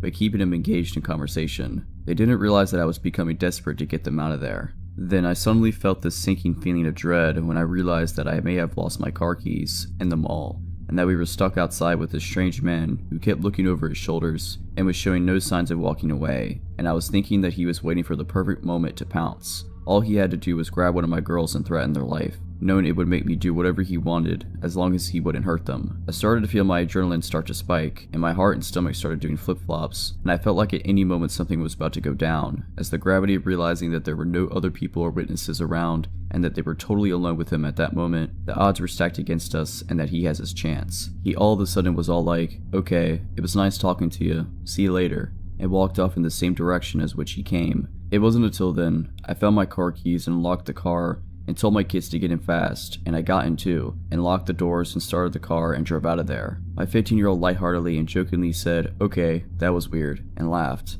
I was overwhelmed with relief, and then I was confused over what just happened. I thought to myself, why the heck would a guy of seemingly sound mind think it was totally acceptable to go out of his way just to approach a woman and her kids in a deserted parking lot late of night just to chit-chat? But being that nothing bad happened, I brushed it off and joked about it too. When we got home, my husband greeted us and asked us how shopping went, and I said it went well, and my 15-year-old told him what happened in the parking lot and how weird it was and was kinda joking about it. I started joking too, saying how I was mentally having a panic attack while trying to look calm, and I started making fun of myself by telling my husband how I was attempting to inconspicuously rummage through my purse to find my car keys. My husband went completely white, and I acknowledged his horrified look of alarm, and I assured him that, albeit creepy, the guy was talking and eventually left on his own. Now, my father-in-law is a retired sheriff deputy, and my husband went through police academy training after graduating high school. He decided to go to business school instead of becoming a cop, and being that the knowledge he gained from that, plus growing up with a cop from my dad, I found out why my husband looked absolutely horrified when I told him about the details. What my husband told me completely rattled me to the bone. My husband told me that he was 100% sure the reason why that guy was hanging around us and chit-chatting was because he was waiting for me to unlock my car. And the reason why he was standing next to our kids was because once I unlocked the car and the kids started to get inside, he he was most likely going to force himself into the car with the kids and hold a knife or gun to them to gain leverage on me to force me to cooperate, knowing that I wouldn't abandon my kids, which would force me to get into the car with them and then do whatever he wanted me to do, which most likely would be to drive to a remote location to do whatever knows what. And being that he wasn't wearing a mask, suggests that his intentions were to also leave no witnesses to identify him. I then remembered that he was positioned by the backseat passenger door where my 7-year-old was, standing by waiting to get in. My husband then told me that the most likely reason why the guy ended up leaving was because it took so long for me to find my keys, and the longer it took, the more anxious and spooked it made him. And that whole time, me trying to search for my car keys in my purse saved me from potentially being abducted. I was 23 when I started working full-time at everyone's favorite supermarket. I had struggled through over 3 years of college before deciding to get a full-time job, and had worked a trial full-time job for 6 months before becoming a greeter a year before it was changed to something more serious. I look younger than I am, and people have asked if I was still in high school or if I had a boyfriend, and I was ignorant enough to be used to those questions under a work environment. I also have anxiety, so I worried about customer service more than my own comfort zone most of the time in that position. I soon started to keep work journals detailing what I saw on a daily basis or anything I found suspicious, which came in handy for me in my opinion. There was this older gentleman that needed to use an electric cart to get around in EFS that I helped from time to time, since I normally watched the secondary doors. He introduced himself as Al, claimed to be in his 70s, and required the electric cart because of all the smoking he did since his younger years. Al normally would strike up long conversations about his life after he was done shopping, that he would stay at least another 5 or so minutes before leaving, including asking if I had a boyfriend and, at one time, making up scenarios of meeting a potential boyfriend. As stated before, I was used to hearing the boyfriend question so much that I stick with saying I don't have a boyfriend and I'm not looking to find one anytime soon. Al took this as me lying to get out of the situation when I was telling the truth. I also overlooked a lot of what he said most of the time because it was normally loud when these conversations happened. He had a rasp in his voice, which was proof of the smoking information he told me, and I thought they were things that were the norm for his time. As a retail worker, I felt it would have been rude if I ignored him, and it gave Al reason to think that I was his friend. I didn't start seeing red flags about his behavior until late November 2018 when he told me that I looked pretty and that he wouldn't imagine me naked. It made me uncomfortable, but I awkwardly thanked him for the compliment and went about his shopping before I documented it down. Red flag number 2 came a month later, the day after Christmas and sometime after my birthday. Earlier that day, I was talking to fellow greeter Tom, a male in his mid-50s, about when greeter Queenie would let us go on our breaks after a Mountain Dew spill when Al came in to do his shopping. And after he was done, and I was helping him transfer groceries to a pushcart, he said he saw me talking to Tom in a monotone sounding voice and left without going into conversation. It was enough to scare me. Red flag number 3 came not even a week into the new year. Al came back to do some shopping and tried to strike up a conversation with me after he was done, but noticed how I was trying to focus on my job more than him. This prompted him to ask if he made me uncomfortable, and I told Al I didn't want to be rude as I thought telling him would make him upset all the time. Al told me that he sees me as a friend and that whenever he comes in, he looks to see if I'm working because I'm the friendliest greeter compared to everyone else before he left. I could tell he wanted to put me at ease, but it did the opposite as I found I was right to be paranoid about him. I started to actively avoid Al if I ever saw him again and was alone at either door, acting like I was busy and having an assistant manager switch me and Queenie to different doors whenever the two of us worked alone in the morning. It worked for a month, until greeter Nora came and gave Queenie her breaks when she wanted them. Come February, I'm gathering baskets when I spot Al at the register that sells tobacco and he says hi to me, but I ignored him and hurried away. I later asked one of my managers to use the restroom and hid in there until I couldn't hear him. Self-checkout host Story had noticed how uncomfortable I was, as Al recounted that he thought he might have insulted me because he asked if I had a boyfriend. He then told her everything he was saying to me, and Dory understood why I was so uncomfortable. She later told me that Al was very vocal about me ignoring him until he left. I told 2 other co-workers as I was trying to catch up in my journaling as I had fallen behind it, and they told me to escalate the situation to the head of loss prevention, Rebecca. I eventually did once I had 3 entries written down and marked as my evidence. and told Rebecca what I had been doing to avoid Al. I was afraid to tell anyone in management without any evidence, as I worried I'd be brushed off as an anxious worker. But Rebecca took me seriously and said I was doing the right thing by avoiding him. Since my journaling included times and dates, I was able to give Rebecca the time frame Al was most commonly coming into shop at the time, sometime between 10 a.m. to 2 p.m., closer to the end of the month, and mainly Sundays. With that in mind, I was told to keep an eye out whenever Al ever came back in and to point him out to her or her team, as his actions could lead to harassment of the customers as well. In March, I was surprised to see Al come in at a later time and act more professional around me, keeping things to hello and goodbye instead of trying to make a conversation. Even with the change of attitude, I still kept my guard up.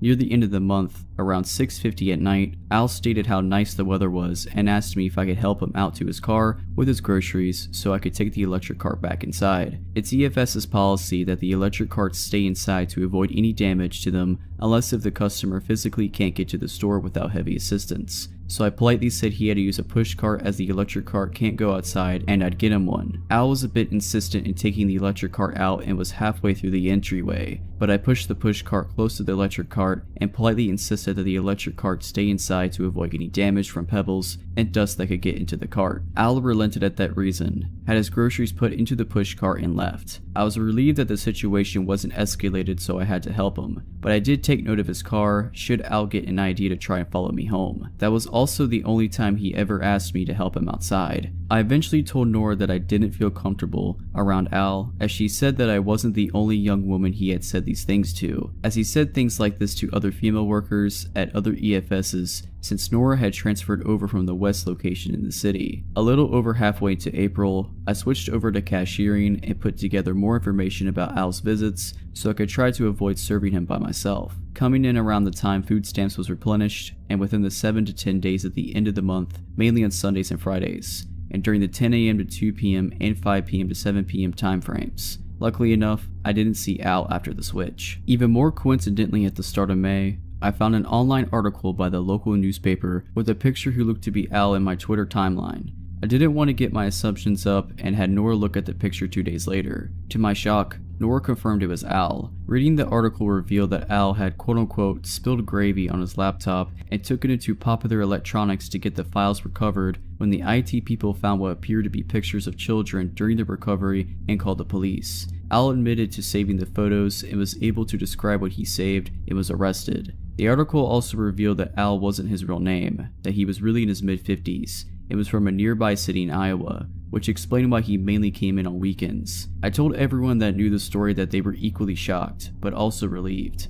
I did research on his state laws and on the charges against Al a few days after his scheduled court appearance and found that he was guaranteed at least 2 to 10 years in prison. In October, I decided to do more research as it had been months and found more articles confirming that Al copped a plea deal for 2 years and over $600 in fines for each count against him. It was sentenced in September. I had switched to another position on the sales floor by the time I found out about the sentencing. It's been over 2 years since then, and I have my old co-workers and Rebecca to thank for giving me the fact and confidence that I do have the option to tell a customer no if I feel something isn't right. But I can't help but think about how badly things could have gotten if I helped him out to his car and if he had other intentions in mind. It should also be noted that any electric cart policies are put in place not only to maintain the functionality of the cart, but to also protect the employees from injury or other harm at any store electric carts are provided, and I was lucky to enforce this policy when I did.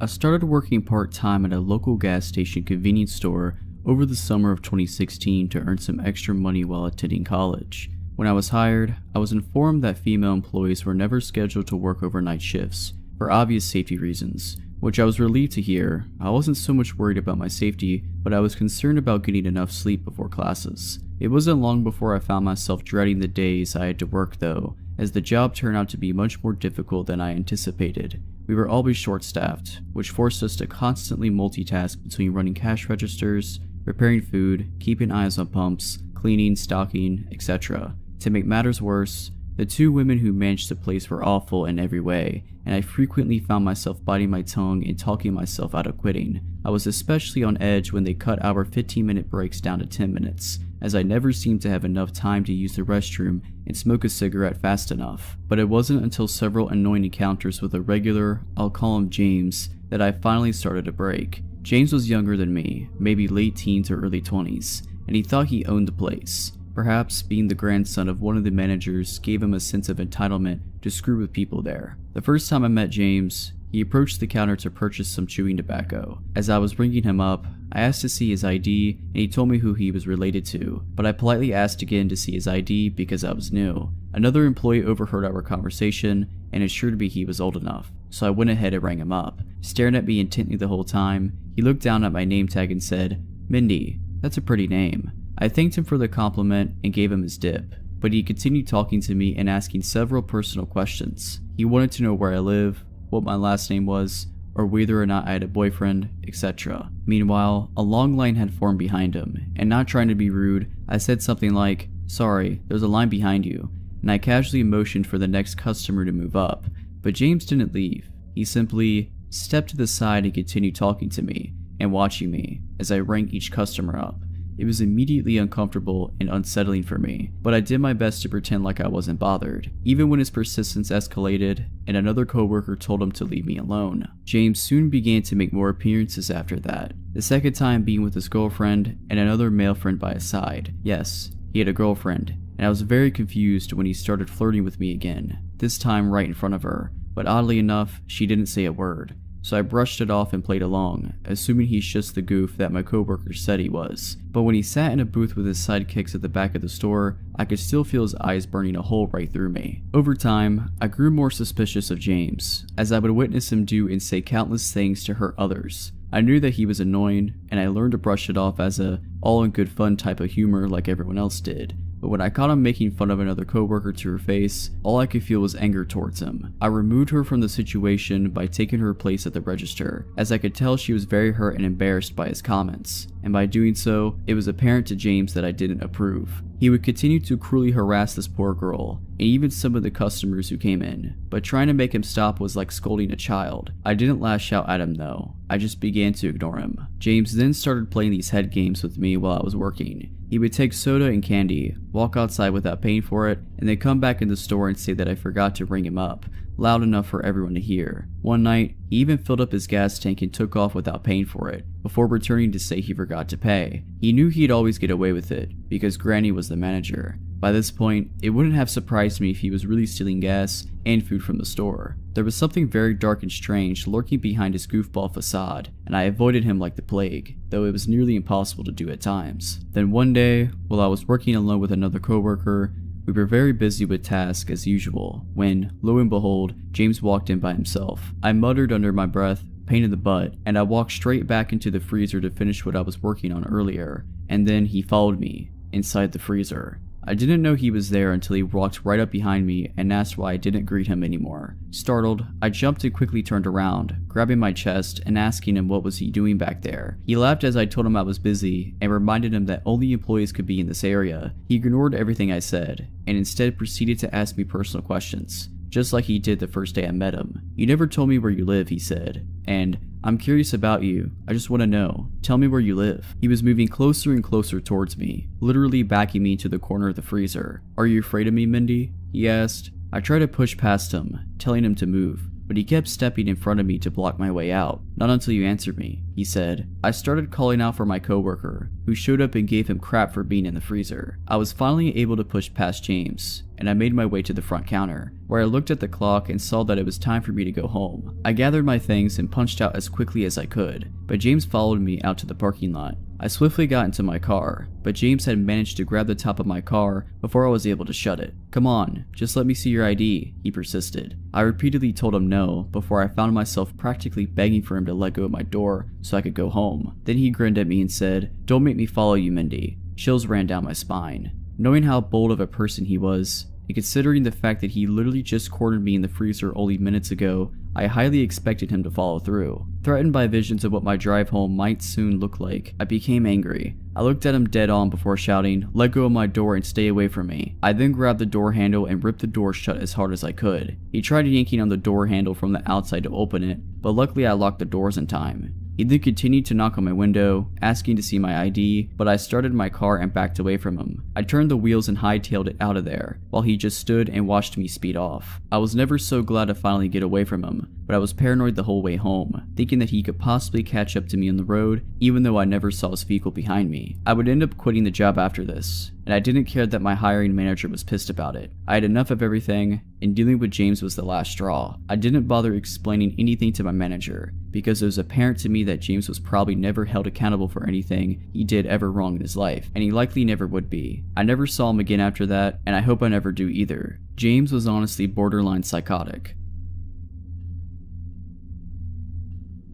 This was told to me by an old friend and coworker, whose neighbor has made his life what could be equated to a real nightmare. I don't believe what he said at first. Turns out, this neighbor is known to others in the area for being off the deep end, and I've had several people tell me that personally since this happened. My boss even mentioned it, and she's practically a second mother to me and has nothing to gain from lying about it. I can't give the exact location, but I can tell you this takes place in mid-Michigan. This all started around 7 years ago, and has gotten progressively worse, especially in the past few months. My neighbor has always been a bit odd, but it seems he went off the deep end when he found his wife with another man. He sort of snapped. It began with us finding our dogs dead, having been shot by someone. It wasn't that tough of a guess as to who did it, because houses out here are few and far between. This happened a few times, but being that we lived where we did and the way things were around here, no one called the cops. This is due in part by the guy being unstable, there being no hard evidence to link him to it, and not to mention if the police didn't find anything, he wouldn't know who called them. So, skip forward to a few months ago, when another dog had gone missing. She gets out fairly frequently, I'll mention later. I ended up walking out to the woods around our house, alone being that my friend didn't want to go. I had been out for a bit when I heard off in the distance.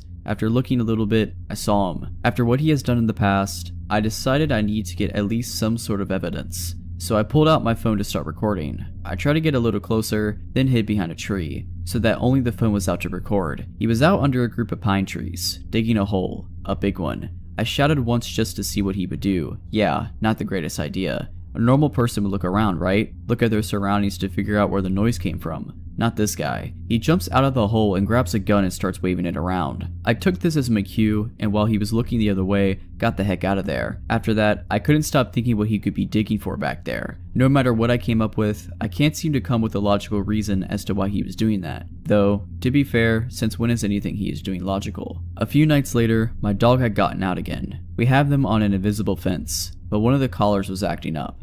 Anyway, this happened at about 3 a.m. Of course, the dog wasn't in our yard, but at least I had a friend that had time to search with me, so out we went. We were walking through the woods and realized that the neighbor's garage door was open and the lights were on. Curious, we quietly made our way over, with me taking my phone out after what I saw last time. As we approached the garage, I handed the phone off to my friend. I went around back to look for my dog, while my friend stayed up front, but then noticed him standing at his workbench at the back of the garage. It's one of those things that you kind of look on in disbelief, or have to do a double take to actually realize what you're seeing. It's 3 in the morning, and this guy is standing in his garage sharpening what looked like spears? After a bit he stopped, and I headed into the house and opened the door leading out next to the garage. My friend moved to the side of the garage and watched. The light on the side of the house was on, and he was sitting nearby. The guy comes out and picks up an extremely heavy black bag and puts it into his wheelbarrow. Now to put this into perspective, he's a big dude, and according to his brother is able to bench around 500 pounds. So whatever is in this bag isn't normal trash. He stands there for a moment, grabs a shovel and puts it with his bag, and starts off into the darkness towards the woods,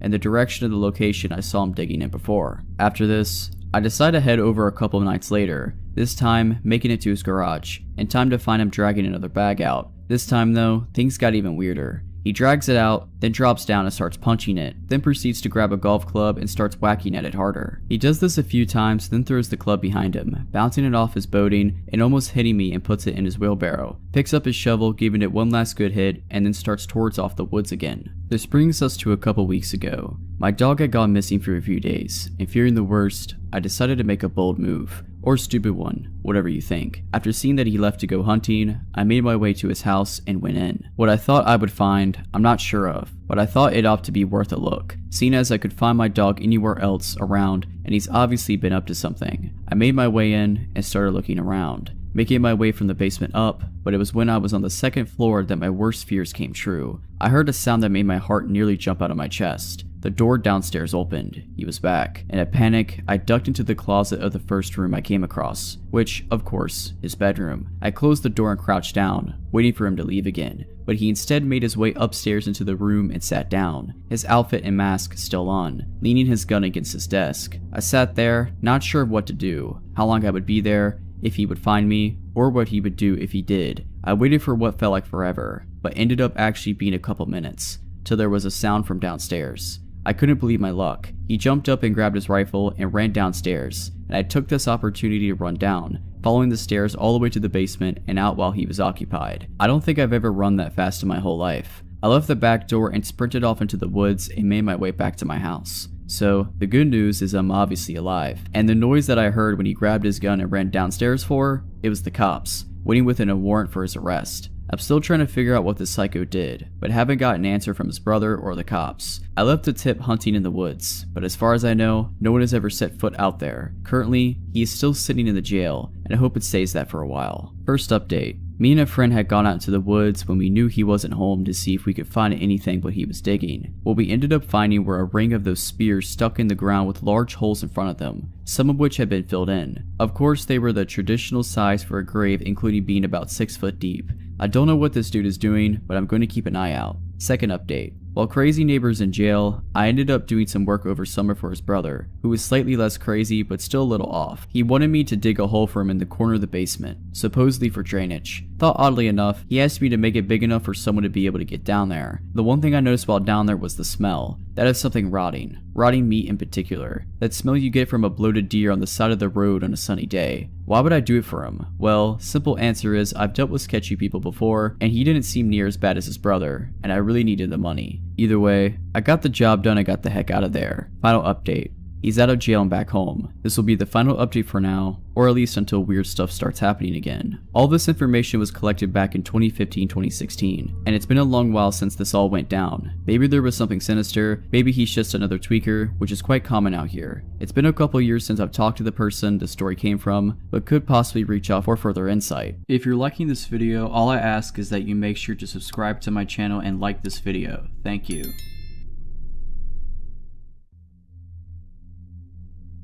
This happened in 2004 when I was just 11. My mom was a paralegal and at the time worked at a family law firm. Something urgent came up and she had to go get case materials from her job that night, so she took me with her to go grab them. It was around 7 p.m. I should mention I guess that I lived in a fairly affluent nice neighborhood where it was very safe and nothing bad really happened. I say this to give credit to my mom's insane sense of intuition that likely saved our life that night. We pull into the parking lot and my mom doesn't get out of the car. I'm an only child, so I was reading in the back seat and honestly didn't notice nor care, but eventually I asked her why we were getting out the car. She replied that she was waiting because as we pulled in, someone walked through the parking lot and got into their car right behind us, then proceeded to wait in his car while it was on with the lights pointed at our car. It wasn't overtly sketchy or creepy, as there were several non-ominous explanations, but my mom had a gut feeling and I'm glad she trusted her intuition and proceeded very deliberately and carefully because it quite possibly saved her life.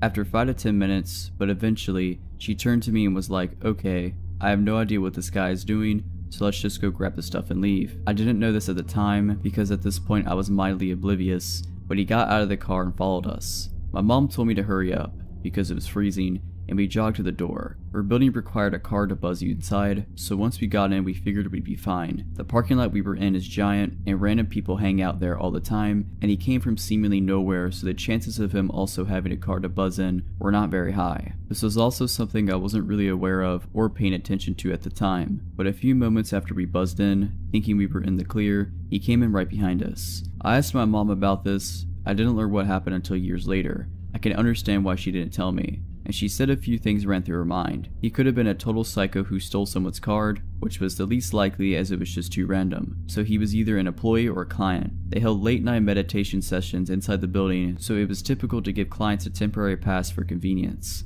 I'm going to assume this practice changed after this event. My mom, knowing the ID card system, actually wondered if she was overthinking it at that point, but she had that gut feeling and stuck to it, and truly taught me from the get-go to screw politeness. I hadn't seen him follow us in, and my mom honestly played it so cool that I didn't even put two and two together and just thought it was another random employee. But I remember just having a weird gut feeling that I just couldn't put my finger on, and mercifully I just shut up and followed my mom's lead. Before he came in, my mom was frantically pressing the elevator button just in case he somehow got in, but it hadn't come yet. So he came in and waited for the elevator for us. My mom was faking being polite and said hi. Then when it came, he got in and held the door open for us, waiting. My mom really killed it thinking on her feet and pretended to get a call and kind of shooed me to the side and told him, "Oh, I have to take this, so we'll just wait for the next one. Thank you," and ushered us away. I followed without protest even though I saw that no one had called her. After getting the weird feeling and seeing her fake a call, I knew something was up. That, and he was extremely creepy standing there holding open the elevator. The second it took off, she immediately pressed the button so the next one would come down and grabbed me and said quietly, "That was the man who was waiting behind us in the car in the parking lot. He got out of his car and followed us inside. I was not letting us get in an elevator with him. When the elevator comes, we're gonna run to my office and wait a few minutes, then take the stairwell out." At this point, I'm freaking out but stayed calm and quiet and followed her lead. She saw that his elevator went to the 3rd floor. She was on the 2nd floor so we wouldn't run into him. Even if he somehow discovered we went to the 2nd floor in a different elevator, her office was right next to it and he wouldn't have ever caught up to us. We ran into her office and locked the door and waited about 5 to 10 minutes while she held her ear to the door to make sure she didn't hear anything. We then unlocked the door and quickly looked out, then ran to the stairwell and ran the heck out of her office, got in the car and drove home.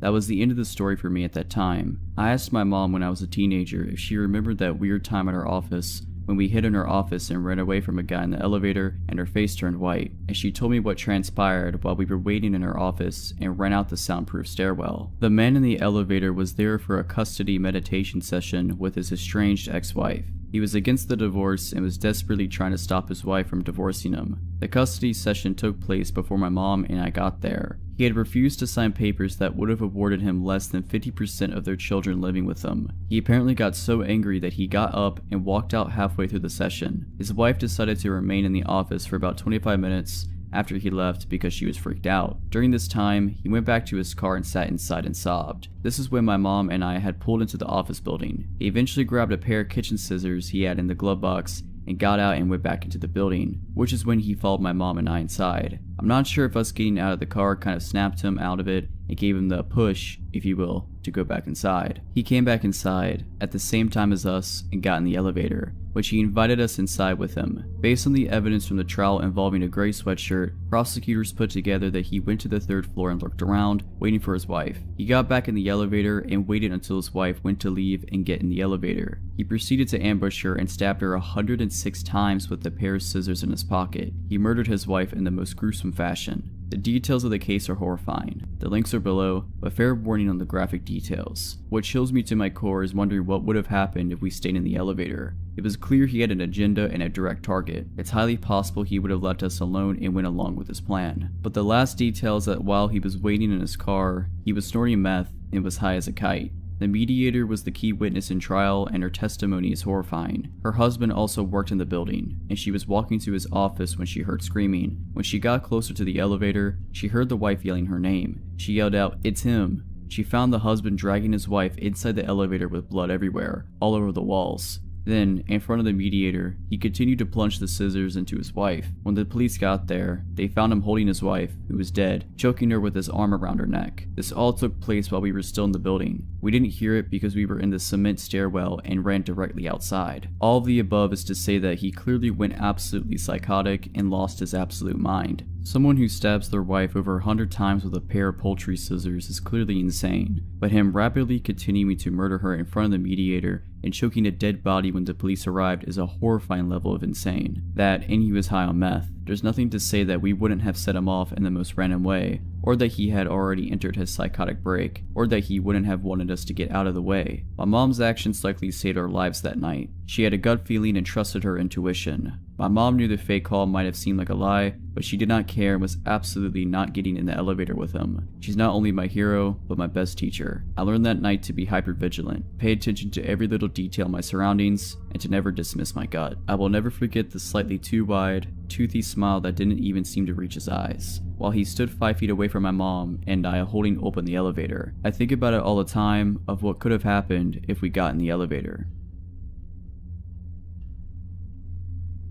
My husband and I were at the supermarket and our baby was being especially fussy, so he took her for a quick drive, the motion of which usually calms her down. It only took about 10 minutes to settle her and I was still in the store, but unsure how much longer I'd be, and there's poor cell reception inside, so he pulled back into the parking lot to wait for me. It was an unseasonably nice day, so he took her in her car seat to sit on one of the benches outside the store. He took a business call and had just sat them down, absent-mindedly rocking the carrier, when a woman, well-dressed, mid-30s, average height, fit build, approached them. It's not uncommon for people to ask to play with our baby. She's got big rosy cheeks, soft wisp of gold hair, and the most adorable gurgly toothless grin, especially when she's deep into a good nap. But her nap schedule is paramount, so my husband was preparing to tell the woman she actually couldn't play with our baby right then. She walked over right in their direction, brimming with nonchalant confidence, and before he could even finish his sentence explaining she was napping and not to be touched, she picked up the carrier and started walking off. He was in shock for a minute, not fully believing someone would be ballsy enough to do something so sinister in plain daylight,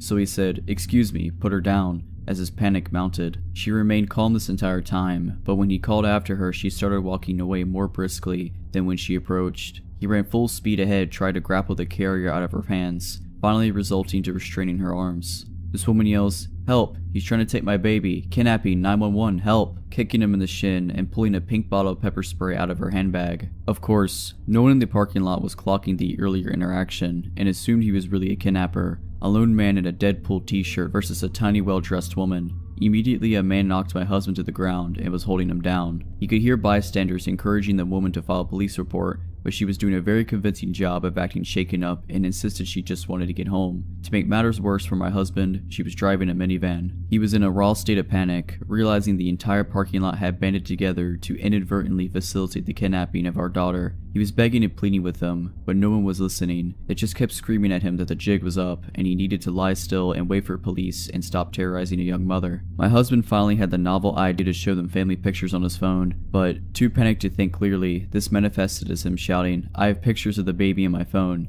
which, of course, everyone interpreted him as having stalker photos of the baby. It was at this point that a man, I can't entirely blame the man considering what he thought was going on, kicked my husband as hard as he could in the ribs. It was at this point I was coming out of the store and I thought he was being robbed by these people. I was yelling for security, so panicked my chest constricted and I could barely get any sound out. It was only then I realized he did not have our baby with him. When I saw she was being held by a woman, I was relieved. I thought maybe the woman had intervened to move my daughter out of harm's way, while my husband was being robbed and was walking away to get help. I couldn't find a security guard outside the store, so I ran up to the people holding my husband down, waving my wallet pleading, "Take everything you want, just let up and leave us alone." And one of the men holding him down said something like, "Lady, we need to wait for the police to deal with him." And I was so confused. Why would the muggers have called the police? I just kept stammering, "What do you mean? What are you talking about?" I made out someone saying, "He tried to abduct that woman's kid." I did not understand and was sure I'd misheard him. My husband would never hurt a child, and we have 4 kids. If he were going to commit a crime, bringing home another kid would be the bottom of his list. I kept trying to understand what the man was saying, and suddenly, it all clicked. I looked around for the woman who had the baby carrier, and she was halfway across the parking lot.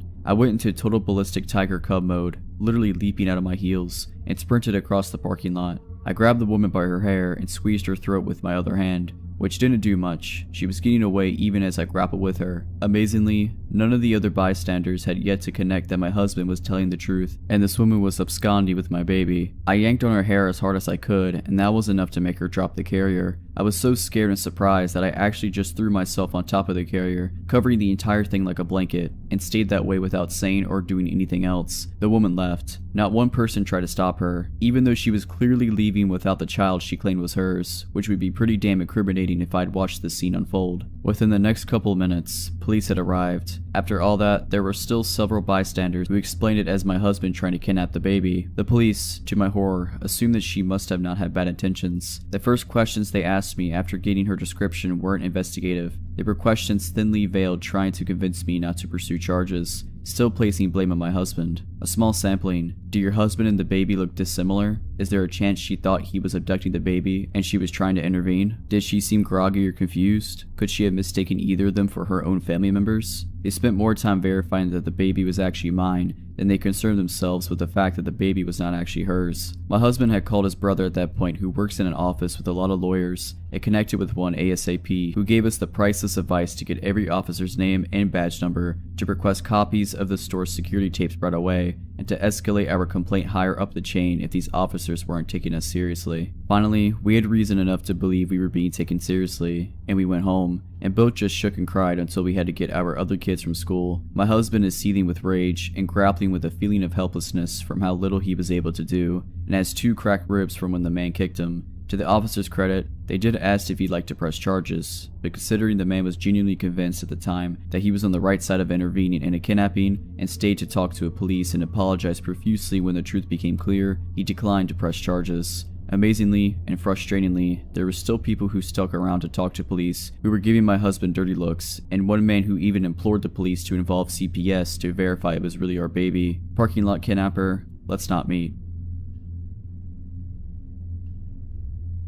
3 years ago, I was living with my then boyfriend in a 1-bedroom apartment in a little mountain town. It was a half-basement unit, so the bottom of all our windows were level with the ground outside. It was also an older apartment and not all the windows could fully lock. One day, my boyfriend comes home from work while I'm laying on the sofa and immediately runs up to the window near me and looks out of it frantically. He then goes to look out every other window in the house, then walks around the outside looking in the windows. When he comes back from this confusing exploit, I ask him what is going on and why he's being a spaz. I think I just walked up on a dude looking in the window at you. He took off as I walked up, he tells me. This was naturally very unsettling, but after discussing it and considering the time of day, it was about 2 p.m. and the number of people out and about around the complex at the time, we came to the conclusion that it was just a curious neighbor or someone passing by happening to glance in. With that, we forgot about it. If only that was the end. For the next couple of months, odd stuff happened here and there. Someone would knock on the door occasionally, then when I went to answer no one was there. I'd find things in my apartment that I wasn't familiar with, or things like clothing items would vanish. I didn't really think twice about any of it until one night. My boyfriend and I were arguing, around 1 or 2 in the morning, and we were being a little loud. We were standing in the kitchen face to face. His back was to an open window with the blinds up halfway and I was facing it. Amidst our arguing, I glanced behind him at the window thinking I saw the reflection of a face in it. The window was open. It wasn't my face. There was a man with his face pressed almost against the window screen, watching us. Given the fact that we were arguing and it was late, I thought it might have been a concerned neighbor walking up to the window to speak to us. Our main walkway for the complex was right on the other side of the window, so I spoke to him. "Hello? Can I help you?" I asked a little aggressively, thinking a neighbor was intruding on our privacy. He responded to this by staring, unwavering and cold, right at me.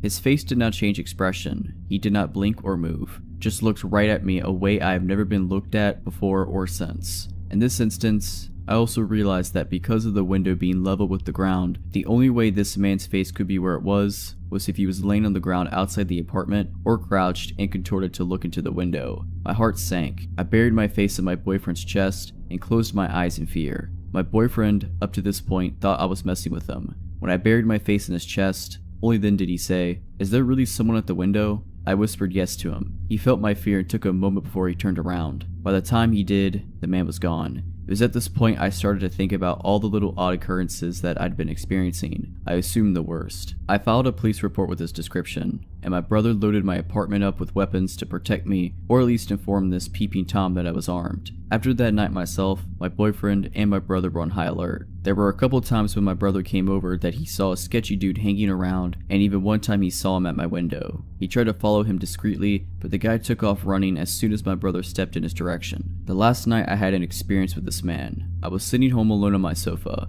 My boyfriend was at work at a restaurant about 2 blocks away. He had picked me up from work an hour earlier. We had sat on the sofa together a little while we got home. Then he kissed me and left for work, locking the door behind him. After he left, I continued to sit on the couch and watch TV. After about an hour of me sitting there in silence, I hear a door creak open. It's a small apartment, so to see the bedroom and bathroom doors from the couch, all I had to do was lean a little to the left. I assumed it was one of my cats coming out of the bedroom, so you can imagine my shock when I lean over and see the door that's open is the door to the water heater closet / small storage space. I look to my right and see both my cats sleeping soundly at the other end of the couch. I look back to the door and it's still creaking open very slowly. It opens enough for me to see it. A set of fingers wrapped around the door, easing the door ever so gently to open as quietly as possible. That was going to be a no for me. I ran barefooted out the door, into the snow, and down the street to my boyfriend's work. I called the cops. When everyone was back to check out the apartment where he was, of course, he was gone.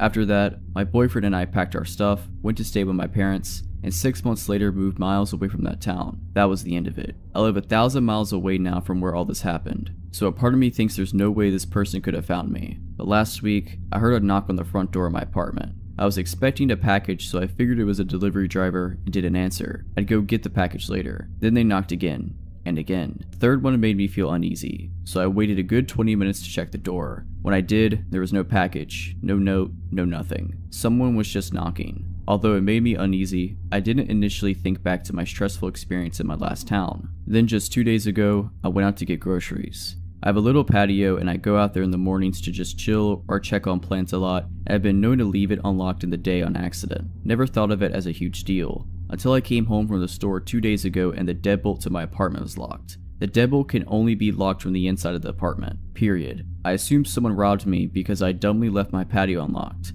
I called my sister, I called my current new boyfriend, and I waited for people to be with me, and I went into my apartment through the sliding glass patio door. Nothing was out of place. Nothing of value was taken. At this point, my heart sank. Nothing was touched. Nothing stolen. Someone was inside my apartment just because they wanted to be inside of my apartment. I told my boyfriend about my stalker, and he's not taking this lightly like my past boyfriend. I filed a police report, we checked for recording devices and cameras, and he put Nest cameras up all over the place, and we're on high alert. I really truly hope this is a coincidence, but if this man really followed me across multiple state lines, that's really creepy. There's no one on this earth I'm less interested in meeting.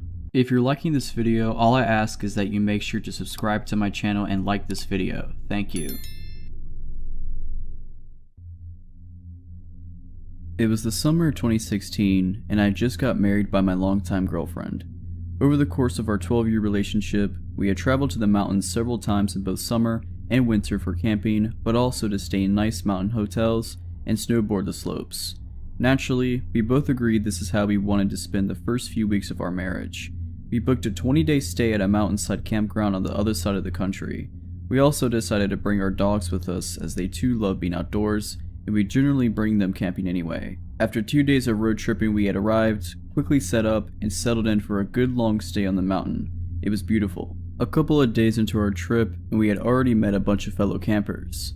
We were very experienced campers, so we generally attract a lot of attention from novice campers as they see we were all well set up. We're usually more than happy to help people get situated if they need matches, cream or sugar, or help setting up their equipment. It was day 4 or 5 when she first made her presence known to us. I will refer to this person as she or her as we never learned her name. We were sitting down under the shade of the large pine tree at the edge of our site, drinking beers and playing cards when she seemingly appeared out of nowhere. She was just suddenly right there. "Can I pet your dog?" she asked. Even my dogs didn't see her approach as the very sound of her voice triggered them into a startled frenzy. As the dogs were worked up already, I politely told her no. Then she just stood there, at the edge of our site.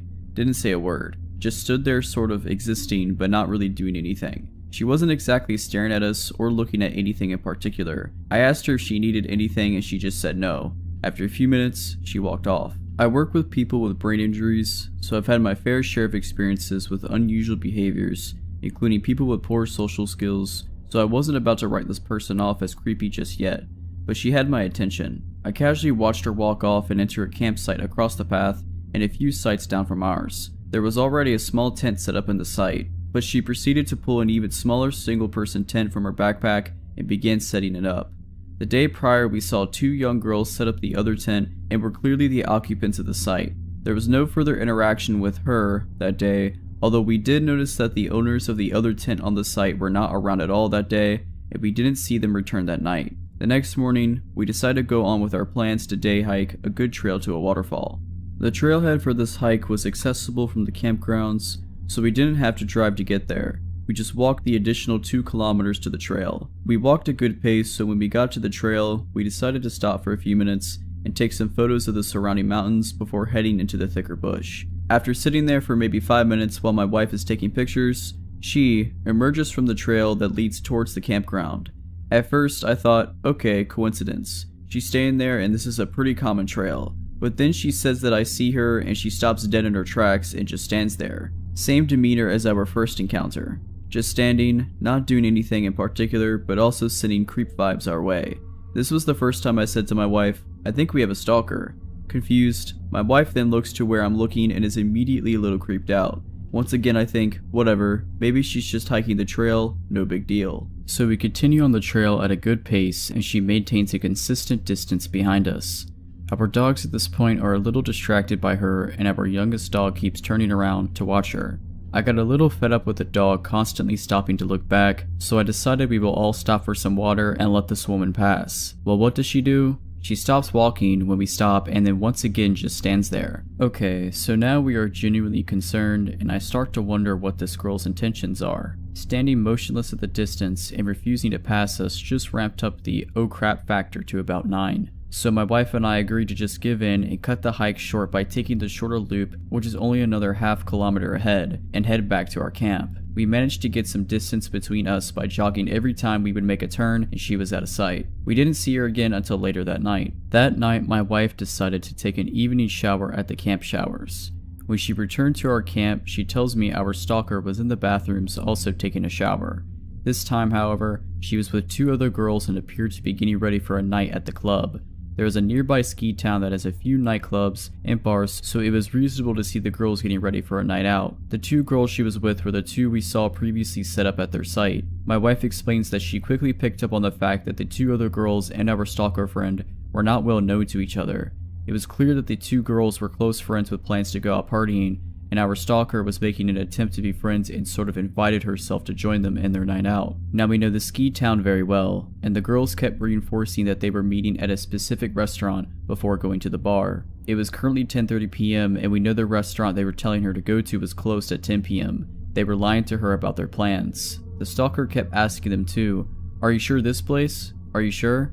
They convinced her, and she then left to her tent to finish getting ready while the 2 friends stayed in the bathroom to finish their makeup. My wife went on to explain how after she left, the 2 friends were mocking and making fun of our stalker. They were young 20-somethings acting like little girls in elementary school. My wife has no time for that, so creepy stalker or not, she had to say something to the girls for their behavior.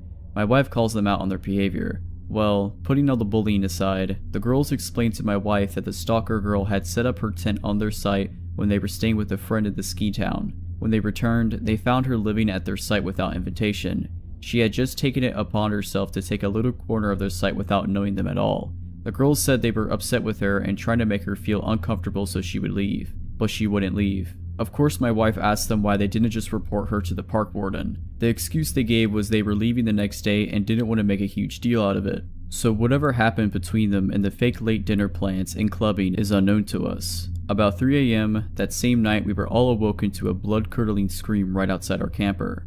At first I was like, whoa, that must be a wild animal. My wife is trembling, dogs barking, and I am startled but curious. I peel back the window cover to see her, standing motionless on the path outside our trailer. I had the window cover down maybe 8 to 10 centimeters when she appears to make direct eye contact with me. My heart rate is jacked. After gazing in my general direction for what seemed like an eternity, she calmly turns around and walks to her tent. I go make sure our trailer is locked. After a good hour and a stiff whiskey, we manage to get back to sleep. So the next day is a Friday, and we have friends from a nearby major city coming up to the mountains to spend the weekend with us. We haven't seen them in a while, so we are excited for a couple days together. Well, they are not at our site for 15 minutes, and as they are setting up their tent, she mysteriously appears out of nowhere yet again.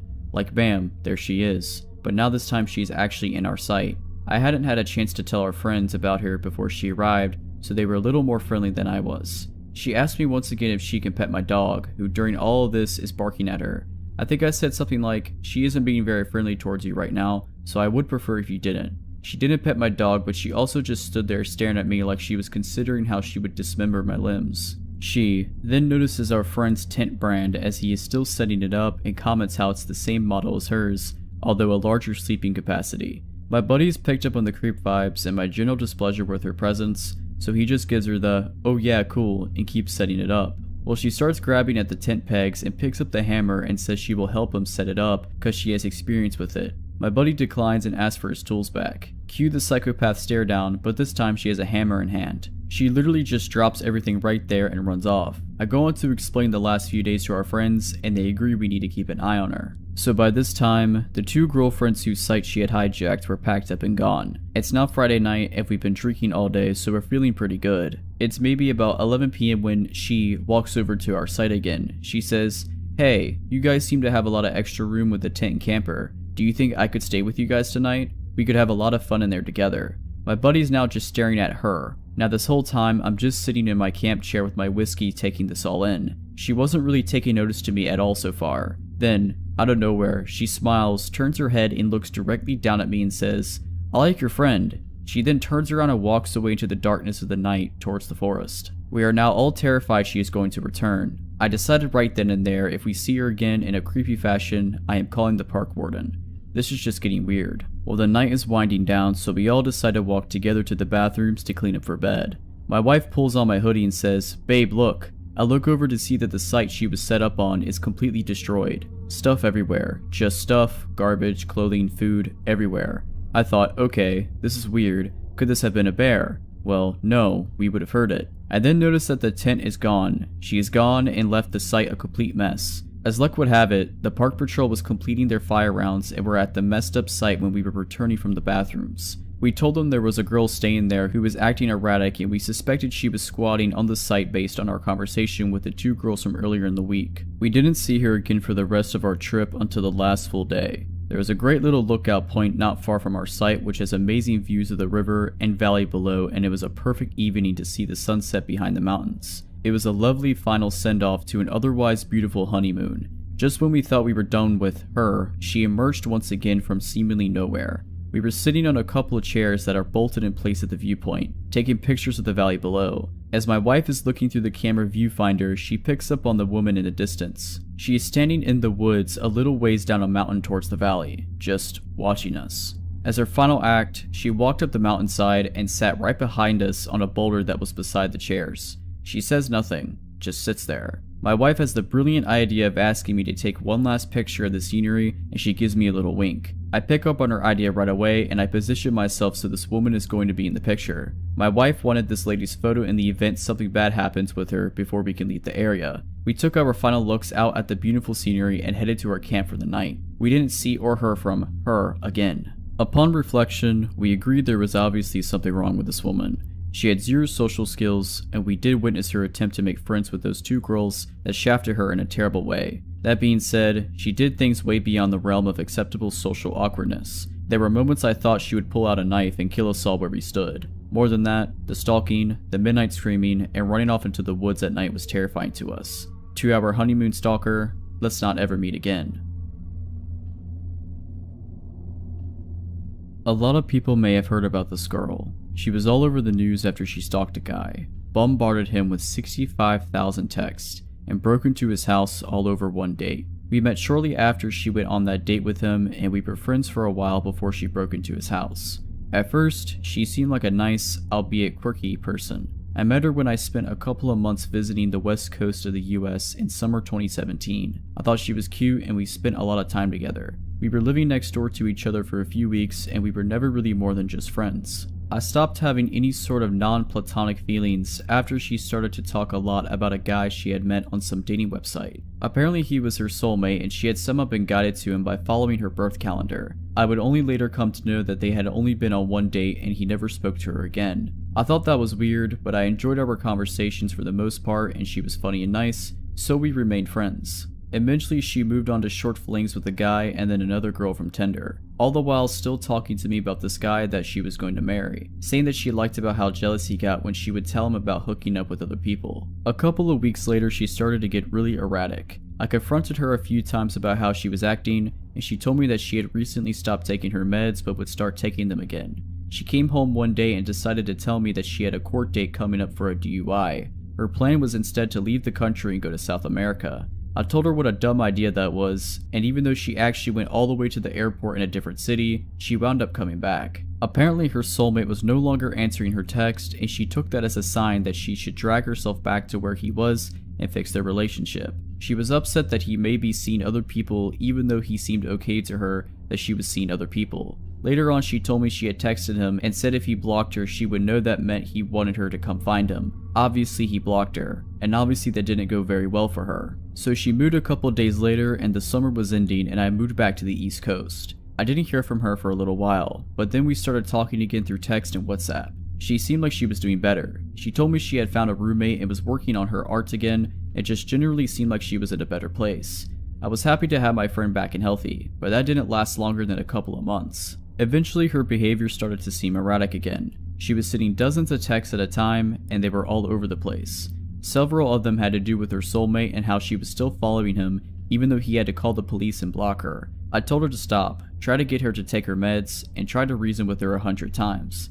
I was on the opposite side of the country and had no way of getting in touch with her family, who I never knew about much, or friends to try and get them to help her. She was a kind person and a good friend when she was taking care of her mental health, and I cared about her, but I couldn't force her to take care of herself. One day I set aside some time to call her, and I told her that she was overwhelming me and that she really needed to reach out to her family or someone who could help her. She told me I couldn't do that because she needed to stay with me or she would have to go back to her ex-husband. I don't think any of this is true, but she thought her ex-husband was going to have her killed or followed, that he had the entire police force in his pocket, and had paid off her family to give him intel on her whereabouts and what was going on in her life. I had just moved for a job and I lived in a small studio in a big city. I had no room for anyone to stay long term, and I wasn't about to do that anyways since she was starting to scare me at this point. She asked me if I was still living at my address, which really freaks me out because I had never given her my address or put it anywhere online and she wouldn't tell me how she got it. I asked her to leave me alone and told her we couldn't be friends anymore unless she took some steps to get better. She obviously didn't take this well. Though I hated my tiny, cramped apartment, the reason I was drawn to it was because it had a great security. It was actually on the upper floors of a hotel,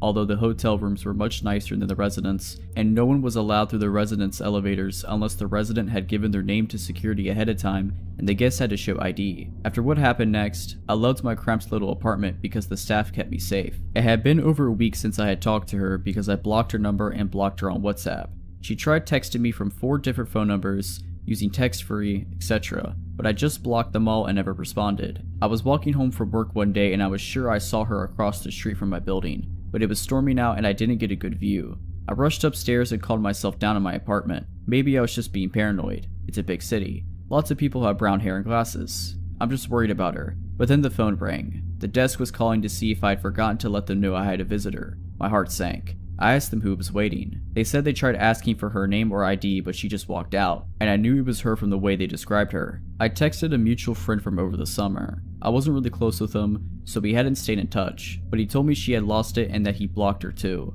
Apparently she had gone back on the dating site she met her soulmate on and found someone who looked just like him in my city. She was convinced it was him and had to come find him. This was a very touristy city, but there was just no way this guy had coincidentally come out here. I was sure she had gone bonkers and I knew she was well aware of where that guy actually lived. I took a page out of her book and used a text-free number to text her that she should leave me alone and I would call the cops if she ever came near me or my building again. In retrospect, I shouldn't have contacted her at all, but I was emotional and not using my better judgment. She said she just wanted to know if I could help her find something. She texted back really fast and didn't even try to hide it. Then I deleted the text-free app so she couldn't reach me again. I lived in a very crowded area and I knew she couldn't get into my building, but I was still scared whenever I had to take public transit alone at night or was walking through less crowded areas to get home. I had a friend who used to work for the police, but not in this city or at the time this all happened, and she would drive or walk me home from work whenever she could for a while. She told me I should go ahead and report it even though they couldn't really do anything since she had to hurt me and nothing really happened, but I was embarrassed and again I didn't use my better judgment. I felt like it was my fault for engaging with her for so long. I knew she was unstable and I would still try to be her friend and help her. Maybe I gave her the wrong idea that I could do more for her. I ended up moving to a new city for another job after that and didn't hear from her again.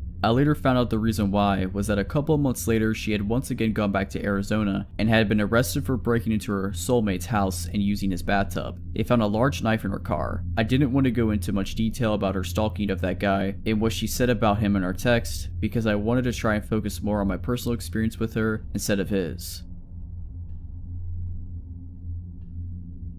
Okay, so this happened when I was around 9 years old. I'm 25 now, and it's something I will never forget. It gives me goosebumps to this day. I live in a terraced house, 4 houses combined, and my neighbors and I each have our own little patio. There's a small road 10 meters from my yard where people do their Sunday walks and so on. Only a small fence separates my small yard and patio from that road. I live in a pretty crowded area with several of these terraced houses spread around in my neighborhood, so seeing people walking on that road is pretty normal for me. Seeing random people standing on my patio is not. When I was 9, I usually got home from school about an hour before my mom got home from work. I lived maybe about 50 meters away from my school, so my mom figured I was mature enough to be home alone for about an hour before she got home. This one day I got home from school. I did the usual thing, which was to make sure I locked the front door and double check that the back door leading to the patio was also locked. I was 9. Being alone was a little scary, even though it was in the middle of the day and only for 1 hour. I then rushed to my room upstairs to play as much PlayStation as possible before my mom came home and made me do my homework. While playing, I heard this noise coming from outside my window. My room was located 1 floor over the patio, with a view to the road I told you about before. It was kinda like the sound of a cat, but my cat had been missing for over 3 months. Hope sparked and I thought, oh, did he finally come back? I ran downstairs to check if it was my cat, but the sight that met me gives me goosebumps just writing this. There was this guy standing on my patio, a tall guy with black hair covering half of his eyes, making him look like a male version of the Ring Woman or something. I could hear him making high-pitched sounds, almost like a cat meowing. A brown liquid was running down from his mouth, and I could see him spitting out my dad's stomped cigarettes. He was actually eating from the ashtray. I was frozen observing this. Eventually, snapped out of it and screamed so loud that the man must have heard it. He didn't react, he kept on eating from the ashtray. I ran upstairs to my room, locked the door, and called my mom, who then called the cops. I'd never been more terrified in my life. Laying in bed under my sheets, shivering with fear, as I hear these creepy high-pitched noises from the guy eating cigarette stomps from the ashtray on my patio. I kinda blacked out for a moment, because the next thing I remember is the police arriving on the road by my yard. I hear them talking to the guy, saying stuff like, "What are you doing? Get over here or we will come down and arrest you," and so on. He didn't respond, but the high-pitched sounds was more frequent and louder. I decided to look through the window, feeling safe now that the cops were there. I could see 2 police officers standing by my fence, 1 man and a woman. I did not see the creepy man, however, because he was standing directly 1 story under me in my field of view. The police jumped the fence, and I remember hearing the creepy guy screaming louder than anything I've ever heard before. He charged the female police officer with full force and knocked her out cold. The male officer then immediately tased the guy, leaving him shaking on the ground, screaming still. The policeman struggled to keep him on the ground while putting handcuffs on him, but eventually made it. After a while, he managed to wake up the female police officer, who seemed to be badly hurt. He called for backup and an ambulance, and then he sees me standing in the window above him. The expression on my face must have been something else, because he just looked at me and said, "I sure hope you didn't see all that." I started to cry. By this time, neighbors started to arrive wondering what was going on. One of my neighbors, an elderly woman,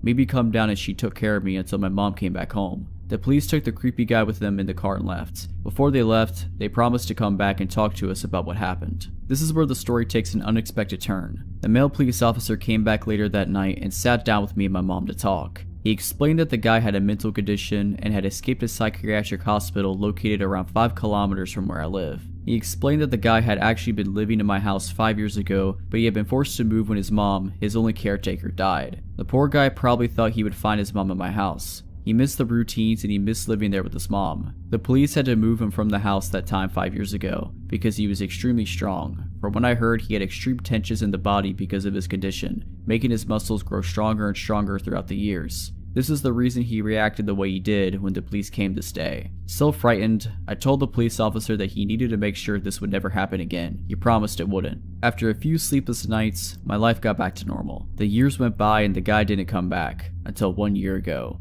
At this time, my mom and dad had moved out. I bought the house from them and I'm still living there today. I was enjoying my morning coffee on the patio when I see this random guy stopping on the road by my fence. He just stands there, looking at me. I look at him and give him a nod, and then I hear the high-pitched noises. It's him. His hair had turned gray, but the high-pitched sounds made me realize. My heart started racing and I instantly remembered the reason why he was back. I realized that he must have managed to escape again. Because I kept my cool a bit longer than when I was 9, I started to realize how sorry I felt for the guy. 16 years later and he was back to look for his mom. I decided to carefully ask him if he wanted to come down to the patio. He instantly jumped the fence. I started to think he would knock me out like he did to that police officer. He didn't. He smiled. He looked at me and smiled. I offered him to come sit down. He didn't respond. I offered him to come inside. He started laughing. We went inside. His face lit up, pure joy. He was home. It reminded him of the life he had with his mom. It almost made me tear up. All of a sudden he sat down in my couch, turned on my TV, and switched directly to the cartoons.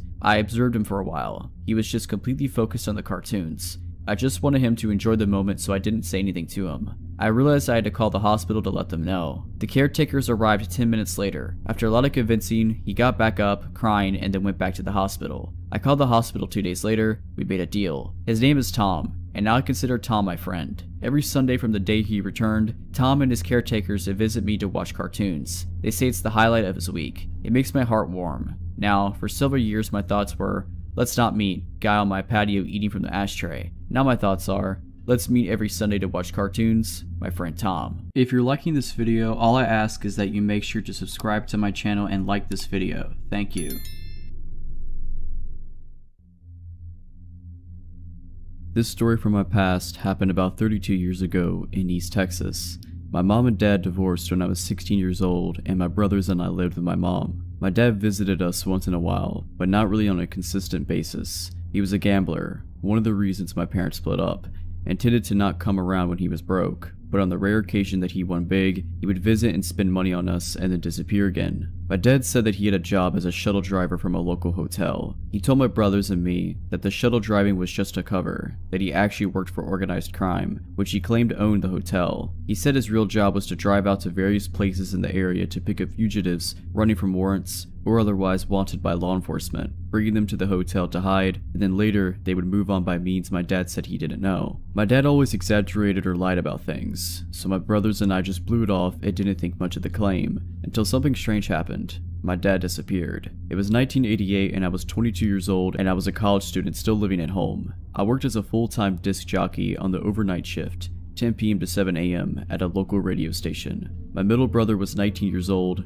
lived in an apartment with a friend, and worked at a nearby Dairy Queen. My youngest brother was 9 and lived at home. One day my brother called my mom and me and asked us if we knew where my dad was. He says some men came to the Dairy Queen while he was at work and asked him if he'd seen my dad recently. My brother truthfully told them that he hadn't seen him or heard from my dad in months, and that he often does that, cuts off contact for months at a time. My brother said these men didn't say who they were, but seemed satisfied and left. My brother wondered if these men or anyone had called to talk to us and ask us where my dad was. We also had not heard from my dad in months. The following day, my brother says the men returned to his work, and this time flashed badges and claimed to be FBI agents. He says they were very aggressive and demanded that my brother tell them where my dad was. My brother kept insisting, truthfully, that he didn't know where my dad was, that the last time he heard him, he worked at a local hotel as a shuttle driver. But the experience upset him, and he called my mom and me again. Upset, my mom called the hotel where my dad worked. The man she spoke to said my dad had disappeared weeks ago, and he had no idea where he went. The following day, my brother was at work when his roommate called and said that someone had apparently been in their apartment. The roommate claimed that when he got home from work, he found the sliding glass door open and the place ransacked, but nothing appeared to be missing.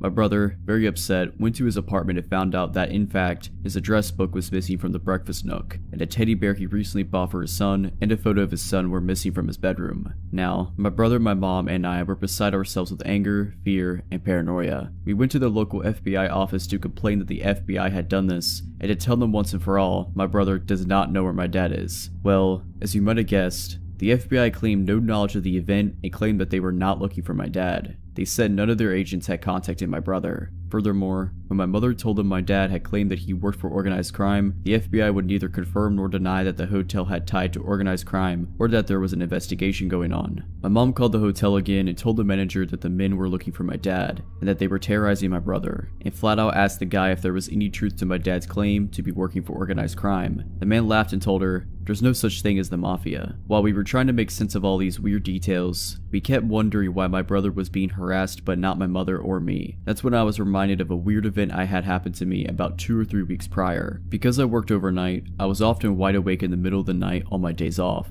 with nothing to do. One night I went to the local cable TV company where my friend worked as a computer system operator to hang out with him for a few hours and BS a little. At about 3:30 a.m. he had a big computer job to do, so it was time for me to go home. So I left. As soon as I pulled out from his company's driveway, a car was immediately behind me, tailgating me. I mean, he was on me so quickly it scared the crap out of me. The car seemed to just appear out of nowhere. He also had his high beams on and was blinding me, and I couldn't make out anything about the car behind me. I couldn't see inside to see how many people were in the car, what they looked like, or anything. I couldn't even see what kind of car it was. I changed lanes to let the tailgater pass, but he changed lanes with me. I moved again, and he again moved. He was tailgating me and blinding me, and now seemed to be following me. I stopped at the intersection and got in the left turning lane with my signal on, and he got behind me. Since there was no other traffic at all anywhere around, when the light changed, I zoomed across the intersection, streaked across all the lanes of traffic into the far right lane, and went through the intersection, trying to lose him. He followed me though. Now it was absolutely clear he was for sure following me.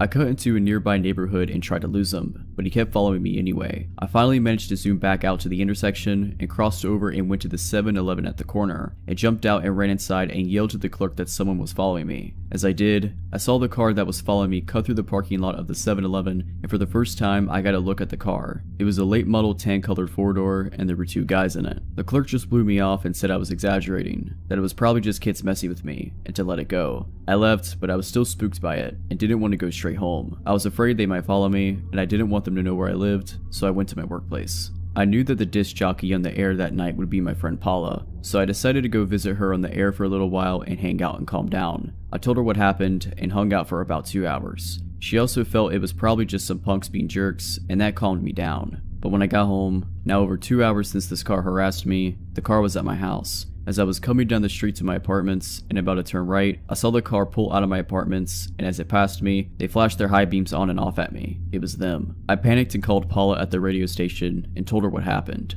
She was freaked. She was like, "Why would they wait for you at home? Who is this? Call the police." I was freaked out as to how they could possibly know where I lived. Why would they wait 2 hours for me, and then when they finally saw me, flash their lights at me and just leave? But now, remembering that event and putting it together with my brother's quote-unquote FBI visit and apartment break-in, it seemed obvious that it was all tied together. I hadn't thought about it before, but now I remembered. My car was actually my dad's car. He gave it to me about 2 months earlier when he got a new one. So if someone had been looking for my dad, they might have thought I was him, and when they saw me coming home, realized I'm not him and just left. But who was messing with us and why? Where was my dad? Why are these strange people harassing us? My mom, my brother, and I went to the local police and filed a missing persons report and a complaint. We spoke to a very nice detective. About 5 days later, we got a call from the detective. He had solved the whole strange case. It turns out, my dad disappeared because he owed his employers more than $50,000 in gambling debts. The detective confirmed that my dad did work for some unsavory characters, but said they weren't organized crime per se. He had no idea if my dad was shuttling fugitives or not. He said my dad was hiding out in Nevada, and that he had spoken to him and he was alive and well, but hiding. We asked, then who were those men and why were they bothering my brother? The detective explained that it's not uncommon for unsavory bounty hunters and debt collectors to impersonate law enforcement and call and harass people. My brother asked,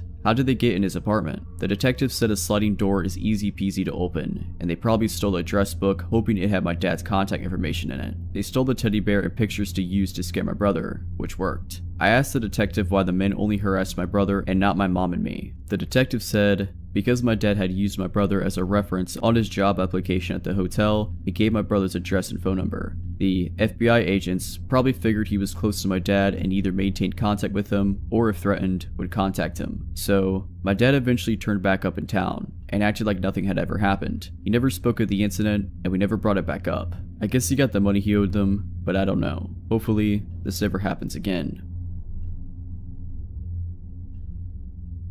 I had this friend who was really into the occult. Unfortunately, I was the one who got him turned on to it. We had a mutual appreciation of all things weird, so I thought the subject would interest him. He started going deep into the subject to the point where he wouldn't talk about anything else. He would actually interrupt a conversation and force the subject back to occult matters. Rude, but sometimes people go through phases where their interest is all they want to talk about. It was a mostly forgivable offense. I think I should mention that this particular friend didn't have a very large friend circle. His depression and introverted nature kept him inside a lot. His world was kind of small, and I did enjoy hanging out with him, so I did my best to be a good friend. I didn't want to just brush him off because he was acting a little weirder than normal. Honestly, for the longest time, he was a totally normal guy. We chat and play games together on the PlayStation. Sometimes we'd go see movies, with my boyfriend accompanying us. We all hung out at the park, we went swimming. Overall, we had a good time hanging out. Things started to go downhill when he started to smoke DMT. Personally, I think psychedelics are amazing tools that can offer insight into your life, but they should be treated with respect. My friend got to the point where he was making it himself, apparently a pretty easy thing to do after a meager amount of research, and he was smoking it daily, multiple times a day. For those of you who aren't familiar with the substance, when you smoke it, you get transported to a different world, an entirely new plane of existence. Your body and yourself don't exist anymore. You're just exploring this alternate reality dreamscape. My personal experience with it led me to seeing a dragon once in the kaleidoscope of a cornucopia. People see all kinds of different things there. Imagine what this does to a person when they're smoking it 30 times a day. He started telling me things like he was the reincarnated Osiris. He said he was seeing Egyptian hieroglyphics all over the place in Walking Life. Apparently he had hour-long conversations with entities in his bedroom even when he wasn't smoking DMT. Of course, I was very alarmed to hear all of this, and I told him he needed to take a serious break. No drugs at all for a few months so he could find a solid footing in reality again. At this point I was still hanging out with him because he obviously needed some help. And like I said before, he didn't have a lot of friends that could give him that. He was also the black sheep of the family, so I knew he wasn't getting any kind of support from them. He was really close to his sister, and I did reach out to her on Facebook to express my concerns. I pushed her to talk to him into getting some psychiatric help because he was slipping past the point of no return. I'm not really sure if she took my messages seriously since we didn't really know each other. Plus, she is at least 6 years younger than us and possibly didn't grasp how serious the situation was becoming. In any case, I'll jump forward now to the part where things start to get really creepy. My boyfriend had made arrangements to hang out with our friend at the park. I didn't really want to go because I felt like I needed a break from him and his nonsensical ranting. I just couldn't deal with it on that particular day. My boyfriend said he wasn't all that bad and we went anyway. We get to the park and he is his usual self, ranting about Egypt and made up gods that only he knew the truth about, etc. He also had this large hunting knife that he kept fiddling with the whole time we were on a walk. He told us that he had been using it in ceremonial magic, and that it helped to banish negative thoughts. It made me extremely uneasy. He would do this thing where he would take the knife and make stabbing motions near his heart or head, like he was mock stabbing himself, all while holding a conversation with me or my boyfriend. I think we were both really on edge and didn't know what to say or do about it. I tried to distract him from doing it by bringing up other subjects that might interest him, but he kept on with this ritual. Keep in mind, we were all walking a trail, so it wasn't like we could just say goodbye then and there. We had to walk back to our car and drop him off at his car. My boyfriend had the bright idea that we should get some lunch after our walk, even though I was doing my best to give him a look that said, "No, why do you think I want to spend any more time with him?" But it must have not been very effective, or my boyfriend was ignoring it. Not sure. Either way, we ended up getting in the car to go get lunch. In the car I was driving, my boyfriend was in the passenger seat, and our weirdo friend was in the back. As we're heading through a busy part of town, where all the shopping and restaurants are, I hear the distinctive sound of a belt buckle coming undone. Then I hear the worst sound imaginable. I peek out of the corner of my eye and my suspicions were confirmed. He was full on, yeah. I felt sick to my stomach and all the nervous energy I had throughout the day popped up into my head. I was trying not to shake and trying to ignore it and drive through heavy traffic. I kind of had a freeze response, I guess. The whole time I kept thinking about that huge knife he had in his pocket, and obviously he was completely off his rocker now. I was afraid to say anything or confront him because I didn't know how he was going to react. This part is weird, but my boyfriend didn't seem to notice. And the whole time he kept rambling on about whatever knows what. I couldn't listen because my thoughts were 100% focused on driving and trying to act like I didn't know what was going on in my backseat. We get to the restaurant and my boyfriend runs inside to grab food. I'm left alone in the car with our friend, and I try to act like I'm browsing on my phone when really all I hear is what is going on back there. My boyfriend gets back and I complain that I'm tired. It's been a long day, let's drop him off, etc. So I drive us back to our friend's car and he doesn't get out of our vehicle, he just sits there. I have to get a little bit rude and ask him to please get out and go home. He gets out of our car and walks over to his passenger side. I start getting really scared and I suspected the worst. He pulled a gun out of some kind of bag he had on the seat and he just walks over to our car with it. I don't know why I did this, but I was so pissed I just got out the car and walked up right to him. I was maybe 3 feet away and could see it was a loaded 9mm. I kept asking him over and over, "What are you doing?" because apparently that's all my brain could think to do. I told him to get into his car and go home. He never said anything during this whole time, just kinda cried and had this wild look in his eye. For whatever reason, he got back into his car and drove off. I told my boyfriend obviously we were never hanging out with him again and that I didn't even want him to talk to him anymore. No contact, nada. A few months pass, and he occasionally messages me through the PlayStation or texts my phone. He says a lot of random stuff, and I just ignore it. It turns out he moved down to Tennessee near Nashville. I don't know why. He had a roommate, and I think their girlfriend lived there. I'm not really sure about the situation. I think maybe he's turning his life around and getting a fresh start down there. I think it's best to cut all contact and let him regroup. I'm not interested in any kind of friendship with him, and I know he needed help beyond what I could offer. Again, I reached out to his sister and let her know that he had a gun. She managed to get it from him somehow, but it did little good in the end. I get a call around 11 p.m. one night that wakes me up. It's a man claiming he's a detective down in Gallatin, Tennessee, and my heart skips a beat. I start sweating and immediately asked what happened. Apparently my former friend stabbed someone to death on Halloween Day. I don't know all the details, and the articles about it are kinda sparse. The whole thing is really surreal, and I'm just left feeling like I'm lucky that I didn't get shot last summer. This whole thing turned out way longer than I meant it to be, but that's the story. I'm glad I don't have to meet him again. I work at a popular coffee chain, generally doing afternoon and closing shifts. This night in particular, we had a very young crew for closing, which happens at 10:30 p.m. For reference, we have our shift lead, who we will call Sarah, myself and my coworker, who we will call Mia, and another coworker, who we will call D. It had been a relatively slow night, with only a few loyal regulars dropping by. Both drive-thru and the cafe was empty, as heavy rainfall started and no one wanted to be out. I was in the front of the store cleaning while the rest of my coworkers were in the back of the store, when an older man walks in. He wore odd clothing, a bit strange for the humid weather, full black attire with combat boots, a heavy red jacket, and a beanie on his head obscuring his hair. I brushed it off as protection from the storm and figured he worked outside, and went to ask if he had placed an online order as he stood at the mobile counter. Putting on my customer service voice and went through my standard spiel, it was alarmed when instead of responding, he places a bag on the counter and starts pulling out DVDs. Once he finishes pulling out a stack of 10 or so, he stares past me to the back room where my coworkers were obviously chatting, and then makes a lap around the store, eyeing me the entire time and not speaking a word. He backs out of the front door and walks out to his truck, which I now see is a large black pickup. Freaked out, I stupidly grab the stack of DVDs and run back to my coworkers. They're immediately alarmed by my demeanor and ask me what's wrong. I hold out the DVDs and let them inspect them while I explain what happened. Much to my discomfort, Sarah points out that all the movies are either about murders or kidnappings. Slightly pissed off and extremely uncomfortable, we make the decision to call my manager. He picks up and Sarah explains the situation, who are freaked out probably more than I am at that time. He tells us that there's nothing we can do about it, but to call back if anything else happens. So we hang up and move back to the front of the store as a group.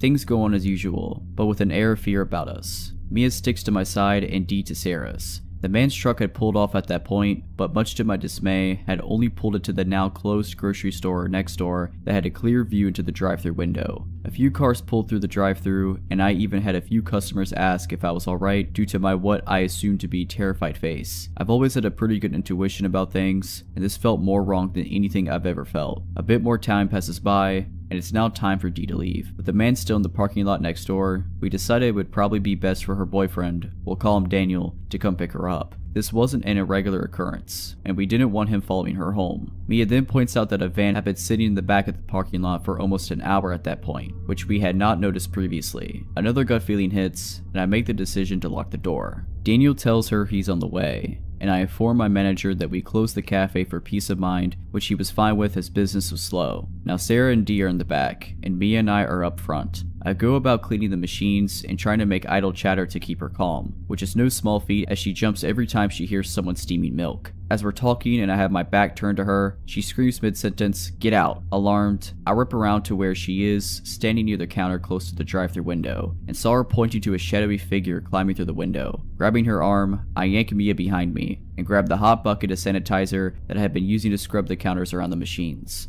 I throw the liquid onto him, simultaneously pushing the man out of the window, which he only had his shoulders through, with a big red bucket now on his head. If you work in food service, you know the ones. The bulky ones. At that time, Daniel pulls up outside. Mia's now yelling for someone to call the police, and I see D in my peripheral running outside to our new savior. I slam the drive-thru windows shut and lock them, with the man still laying on the ground struggling to get his bearings. I couldn't tell you how much time passed, although it couldn't have been more than 15 to 30 seconds, before I see Daniel rush the man, who was now on his knees, and pin him to the ground. Sarah and Mia were now pulling me back to the store, with both fighting back sobs and Sarah on the phone with the police. Thankfully, we have some awesome regulars who are also deputies that arrived within 5 minutes of our call and arrested the man. The aftermath was messy, but they eventually pinned him as a member of a local trafficking ring that had been caught years prior and let out on bail. Oh yeah, and the van in the back that had kept D from leaving in the first place, it hightailed it out of the parking lot in the middle of all the action, but was eventually traced back to people who were also a part of the ring. Even though I won't be releasing names or such as legal proceedings are still happening, but I figured I would tell my story here. I still work there, and I'm very grateful for Daniel, who very well could have saved all of our lives in that moment. He managed to keep the man pinned the entire time until the police arrived and disarmed him. The true hero of the story, although I do pride myself on my quick thinking for getting him out of the store. Moral of the story, trust your gut feelings, and always have a steaming hot bucket of sanitizer on hand. I dog sit for a family friend. They much prefer to have someone stay at their house with the dogs. I grew up in a town in the middle of nowhere and I love the countryside. So for me, this is like a staycation because I live in the city now and I never have any time for myself. Anyway, their house is out in the middle of nowhere. When I say nowhere, I mean this place takes 2 hours to get to from my work and is about 45 minutes to the nearest town/interstate. There's one neighbor within 5 miles and he lives directly across the street. I'm used to this where I'm from. It's supposed to give you the space you need, but also help you to feel safer knowing you have at least one person nearby. However, this guy has done nothing but make me feel unsafe. So I get to Terry and Johnny's house and they're telling me the drill. When to feed dogs, 2 super cute spoiled Australian cattle dogs, water plants, etc. Then, as they're loading up their stuff to take it to the car, Terry says, "Oh, don't forget to tell her about Steve." John says, "Oh yeah, don't worry about the neighbor across the street, he's harmless." The guy drinks a lot and is a little off, but totally harmless. The guy has lost his license so many times, so all he can do is drive a moped to get to town. However, just in case, this is where we keep the gun. He then takes me to his gun and explains that it's loaded, and if I were to use it, if I don't need to cock it, just pull the trigger extra hard. At this point, I'm like, whatever. You keep a gun in your house when it takes police at least 45 minutes to get to your home. Still, I've got no worries, I'm used to drunk weirdos. I love this life in the middle of nowhere, and I've got 2 protective dogs that will attack on a 1-word command, so I'm feeling pretty safe. Terry and Johnny leave around 3 p.m. I took the dogs for a walk and play some frisbee and begin to unload my stuff while they're still worn out from all the running. As I come back out for my second load of stuff, I'm staying there for a week in needed work clothes and my Xbox to keep myself entertained in the late evenings. I hear their neighbor, Steve, slam his door and seemingly have a phone conversation. I first just hear his voice faintly, then he yells, "Where did you go?" The dogs are hearing him now and start to growl softly. I say, "Calm down boys, it's alright. It's just Steve, remember? He probably wants some privacy. Let's go inside." As I grab my stuff, I hear him yell again, "I do care about my kids." And then I hear him throw something on the unpaved road behind me. Turns out to be his cell phone. As I'm grabbing my stuff, the dogs start going crazy and run a few feet behind me, barking and growling viciously. I drop my stuff and turn around to see the neighbor at the end of the driveway, probably 50 to 75 feet away, just staring at me. I yell at the dogs to calm down and to get back at my side. They do. I then give a friendly wave to Steve. In my head I'm thinking, this is kinda weird, but he's probably been drinking. Plus, they said the guy is harmless and I've dog sat before, and never had a problem with neighbors. He then takes a single step forward and says in a manipulative sounding voice, "You alright?" Steve is wearing dirty jeans, work boots, a dirty red hoodie, and a red hat. He's also got brown dirty hair to his shoulders and a beard that's probably 5 inches long. "Yeah, I'm pretty good. My name is Pip. Just dog sitting for Johnny and Terry this week, and ready to get in and call it an evening with the boys." I look down at the dogs to see the reaction. They look like they're about to attack, and I'd never seen them like this before. "How about yourself?" We sat in silence for about 30 seconds before he stated, "I'm asking if you're alright. I'm Steve." "Nice to meet you, Steve. Thanks for being a good neighbor and checking, but like I said, I'm good. Are you alright?" Again, silence. Now this silence lasts for probably a whole minute and I figure, he's wasted. I should just get inside with my stuff. So I turn around and finish grabbing my stuff, and as I do, I hear him take one more step on the gravel driveway. Dogs bark again. I turn around and Steve says, "I know them. Them dogs won't do nothing to me. They are some good dogs, that's for sure." I begin feeling super uneasy, so I close my trunk and turn around to see if he's going to say something else. I was about to tell him that I was going inside, and then instead awkwardly say, "Yeah, He cut me off. "Yeah, what?" he yelled. I'm shocked and say, "Yeah, I'm going inside now. Thanks again for checking, Steve. I'm fine. I've got the dogs this week.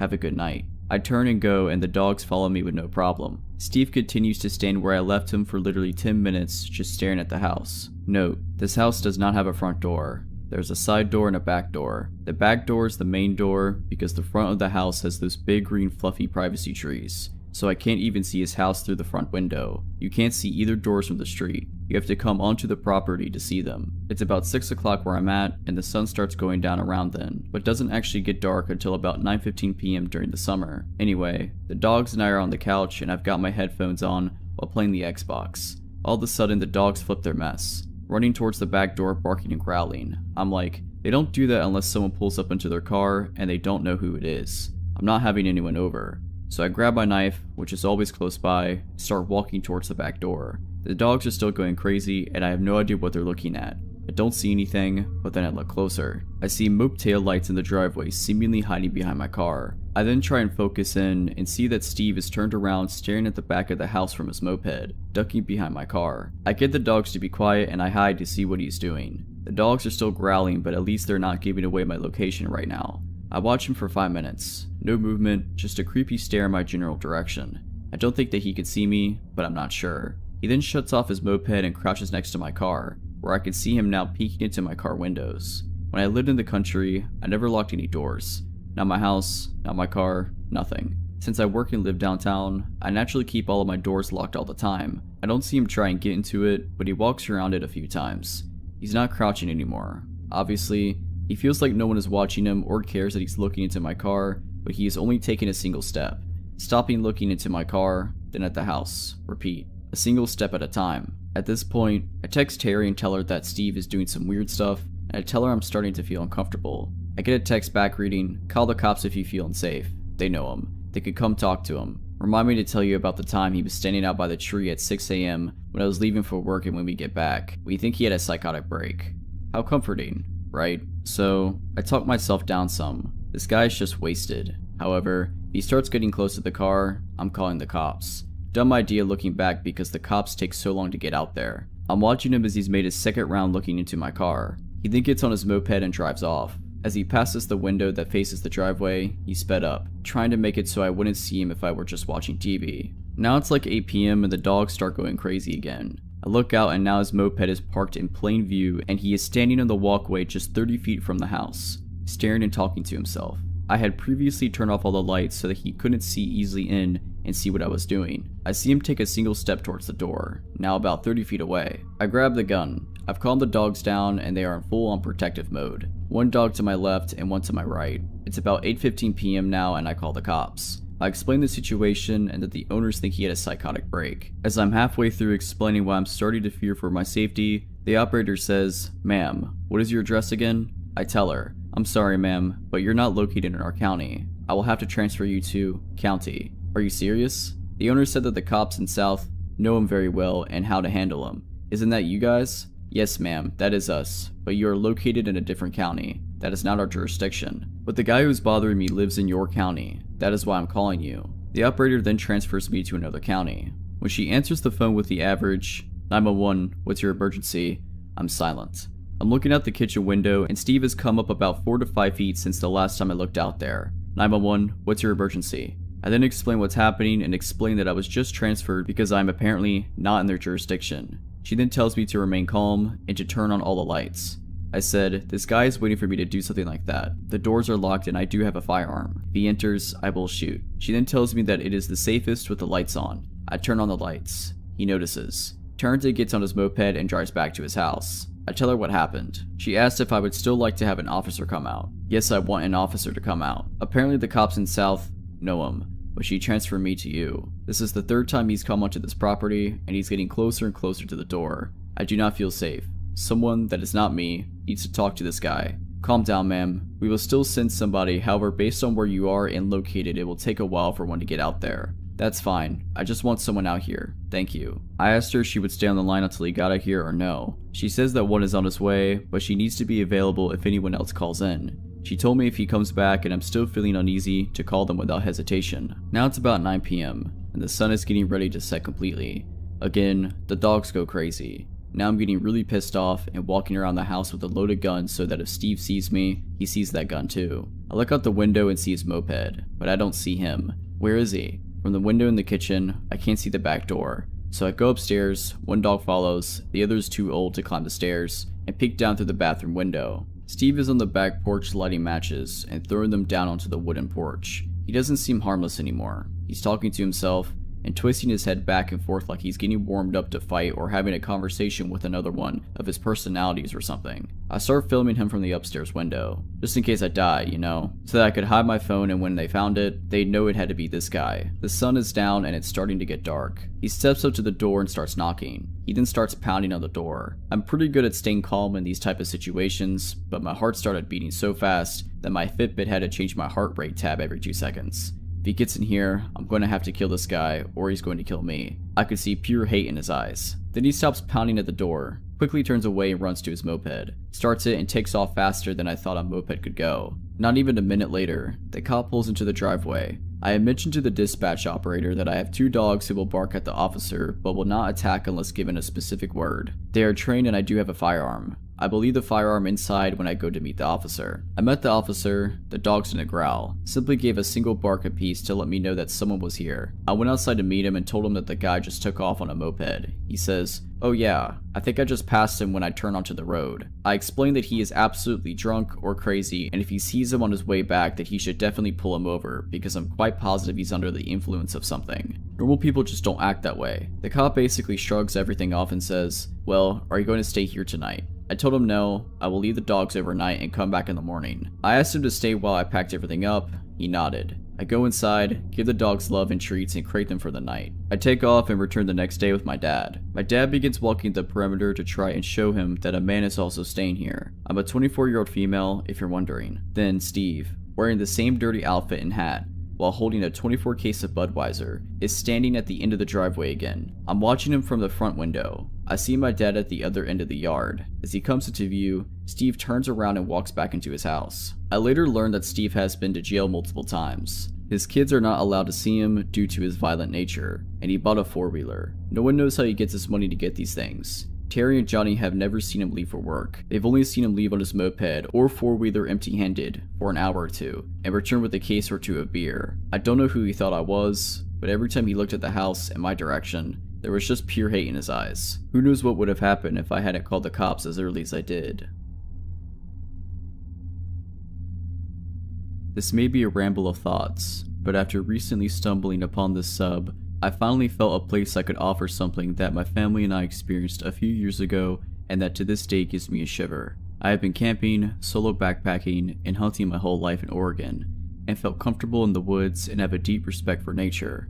A few years ago, my wife, daughter, and 2 German Shepherds went camping north of Mount Jefferson, Oregon. I have included the coordinates of our campsite, which we found to be the perfect setup for us, and our 2 dogs who need the privacy since they are intimidating to other dog owners and can be loud when spooked. It was not an established campsite, just a nice horseshoe off of a USFS road that had flat ground full trees, and a fire pit. The first night my daughter wanted to sleep by herself in a 2-man tent right next to ours. It was maybe 2 feet away from me and my wife's tent. We made the male German Shepherd sleep, Guts is his name, with her in the tent. That whole first night neither my wife and I could sleep. We both heard footsteps and they were heavy, not like typical forest critters scampering around the night. I was well armed because I was paranoid from reading recently before departing about a dad in California who was shot and killed in a tent next to his 2 infant daughters. Needless to say, both my wife and I had 2 pistols and my rifle with me. The dogs are great at detection, and that is why I felt my daughter could sleep alone because Guts is completely fearless and nothing would lay a hand on her without a battle to the death. All in all, nothing but bad vibes, and loud footsteps occurred that night, which I ultimately decided was deer or maybe some elk. Day 2, morning. We go for a walk down the road and maybe 300 feet away see the circle area in the photo. I see an abandoned road where a rusted gate was missing, was covered in vegetation. Something of blue color caught my eye and Guts immediately takes off riding down this abandoned road. My heart begins to race because I think it's another family camping like us and he's going to get himself shot or scare some innocent people to death, so I chase after him as fast as I can and the rest follow. He stops after 20 feet into the road and me yelling his name, but I've covered just enough distance to see that there is nobody there and something is off about the site. I yell, "Hello, is anyone there? Sorry about the dog." I got no response. My curiosity gets the best of me and I have to see what the site conditions were. As I get closer, I know something is wrong. It had all the necessities for a campsite including a cooler, propane burner, tent, blankets, folding table, but every single item had been completely destroyed, smashed and torn from what appeared to be claw marks. We all walked around in circles, puzzled why anyone would leave all their camping gear behind, including an expensive REI tent. I figured well someone left in a hurry and animals got to the rest as the only logical explanation. Still, a propane tank and cooler were flattened by something, and it certainly wasn't snowpack with tree coverage in that spot. As the afternoon rolls in, me and my daughter are playing ball at the campsite, and my wife goes walking maybe about 70 feet north to do her business. I do not have direct line of sight on her, but all of a sudden I see Guts make a mad dash straight towards her. Normally he would always be with me unless he is called over and she didn't call for him. His speed and focus caught my attention, and I knew something weird was happening. So I ran over there, and my wife starts jogging at me, and I immediately draw my pistol. Guts has completely continued running into the forest another 100 feet before I call him and he stopped. My other dog Leia, who never misses the opportunity to be the pack leader, is not taking point. I have had her for now 7 years, and this is the first time in her life she refused to leave my daughter's side. She was full hair raised and attached to us at the hip. Again, anytime we hike or play, Leia is up front bossing everything in her path and pauses to look to see where we are and continues. I asked my wife what happened and she said, I was trying to pee and all of a sudden I felt all my hairs raise. I know someone was watching me. And then I saw Guts running towards me and I just got up to move towards you. We spent 10 minutes looking for signs of anything and saw no trails. Broken branches, nothing to point to what and where something went. We decided we are spending one more night since it's too late to pack up and drive, but we will all be in the big tent together. Before we go to bed, I put a rope with a makeshift coin alarm around the perimeter of our campsite. I used a mint can and some coins and keys from our truck and zip tied it, so anything hitting the rope gave a little jingle. Very unsophisticated, but it put my wife at ease. As I go to tie my last corner off at a tree near our tent, our third mystery item unveils itself. It looks like someone has done the exact same thing I have done with the rope that was so old and brown, I didn't see it at first. It was broken and only a few pieces remained, but sure enough it was tied at roughly the same height, about 8 to 10 inches off the ground, and even had a few rushed washers on it. I immediately felt someone had stayed here before and put the same makeshift warning system on the same tree, maybe 10 to 15 years ago based on the condition of the rope. Perhaps my paranoia has now reached a new height, but I had to make sure the girls felt we are safe, and at the time, the only thing I could think of was when the evening came around, I made them sit in the truck and I fired a clip of my .45 into the dirt as a signal to whatever was out there that we are armed. I reassured the girls that anybody listening to that now knows we have 2 wolves and are armed and we are too risky of a target so we can sleep safely. That night we heard no footsteps and the dogs never perked up or barked. We left early the next morning. Fast forward to today and I watched the Amazon Missing 411 hunting documentary and I noticed the cluster smack dab close to where we camped that weekend and a flood of dread rushes me as I think of that mysterious abandoned campsite with a ripped tent and smashed cooler and cooktop. We have been camping since and have enjoyed the beauty of the NW, but there was something there at that place that possibly took or harmed someone else less than 300 feet away from where we camped, and we all think our lucky star's Guts was doing his thing so well that afternoon. I live in a small rural community in the eastern US. It's a nice little town. Because of my work in the medical field, I've met some interesting people. I'm also familiar with law enforcement and emergency personnel. I'll go ahead and start the story. Because it's still very recent and the investigation is ongoing, I have to be vague with some details. I'm single and I live alone. Due to a stalker, I've moved twice, but that's another story for another time. However, it is relevant for this story for multiple reasons. The first reason being that I have a dog for the sake of protection, as well as have motion sensors and outdoor security cameras. The second reason being the location of my home, which is literally down the street from the first apartment. I can see it from my living room window, and a couple blocks from the police station. However, next to the fire department is the road department, which is basically a parking lot where they park their road equipment and empty garbage trucks at night and on weekends. Oddly, it doesn't have a security camera. Small town life, I suppose. My house sits on a hill with a good view of that side of the street. Due to the incline, the large trees in the front yard, and the half cornfield on the property next to me, most people on the street below wouldn't notice me in the backyard unless they were actively looking.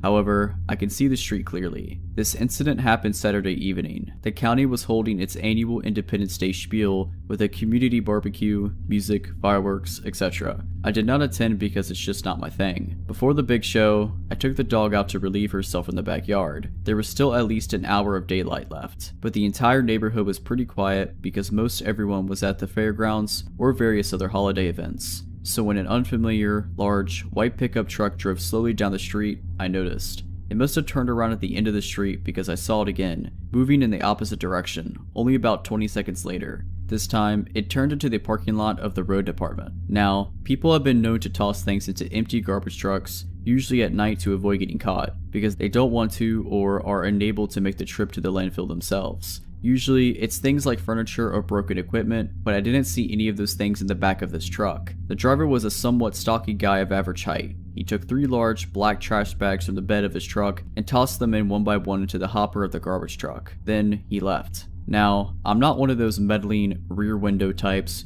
who always thinks activity is suspicious and that their neighbors are up to no good. But something about this didn't sit right with me. Normally, when I see people tossing their garbage into the trucks and leaving, I don't bother reporting it because it's relatively harmless. But this time, I had a gut feeling, so I called the police. If anything, they could get the guy for illegally dumping trash from a barbecue or whatever. While I'm on the phone with dispatch, I put my dog inside to cut down on distractions while the officers investigate. A few minutes later, an officer arrived and I crossed the street to meet him. Gave him a description of the events and pointed out which of the trucks the man had tossed the bags. He found the bags. He took photos, he put on gloves and told me to stay back. The bags were tied in a knot at the top and it took him a minute to untie one because of the gloves and how tight the knot was. But eventually he got it open, looked inside for a few seconds, then twisted it closed and took a few steps back. Oh, he hissed under his breath. What? I asked. It's a body. I felt sick. I could tell he felt sick too. I saw him grow pale. His hand was trembling when he held the radio. Even his voice was shaking as he gave the code to dispatch. The dispatcher sounded confused when she asked him to repeat it. Within 10 minutes, the county sheriff was on the scene. Even he looked sick at the contents of the bag. The coroner arrived 10 minutes after that and the first officer walked me back to the house, along with another one who arrived at the same time as the coroner. Though I showed the first cop via the app on my phone when I described the events initially, I now showed them the video on a larger screen. The camera caught footage of the truck as it drove by both times, as well as pulling into the parking lot, though unfortunately not a clear view of the license plate or of the man tossing the bags out of frame. We watched the footage over and over, pausing frames, the officers taking notes. Ultimately, they requested this footage as well as a copy of the files from the past week to see if the truck had been in the area before. I've also been saving footage until the road department installs their own camera this week. Because this is still fresh, I don't know many more details. I know the body was in pieces, but I don't know the age of the victim, the gender, cause of death, any of that. Information has not been released to the public. I don't know if the coroner has ever been able to identify the body yet. A police cruiser has been parked at the fire department next door for constant surveillance in case the guy comes back. The guy who dumped the body was likely a local. How else would he know he could dump there? He probably thought it'd get buried in other people's illegal trash accumulated over the holiday weekend and the sanitation crew wouldn't have bothered to investigate. When I think about how this guy lives in my community, it makes me feel physically ill. To think that he had clearly scouted the area for a dump site, that it may have not been the first time this had happened.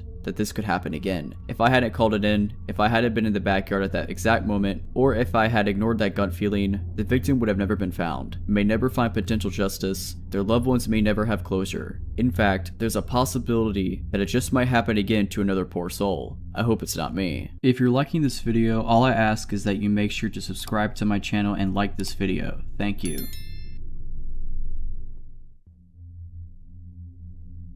I recently discovered this sub and immediately thought of this experience that happened to me 2 summers ago while I was cat sitting and house sitting for an older couple I met in a French class I was taking. This couple lived near a busy corner with a bookshop, coffee shop, a grocery store, and a movie theater in a nice neighborhood of a big city. For all these reasons and more, I was pretty excited to house sit there.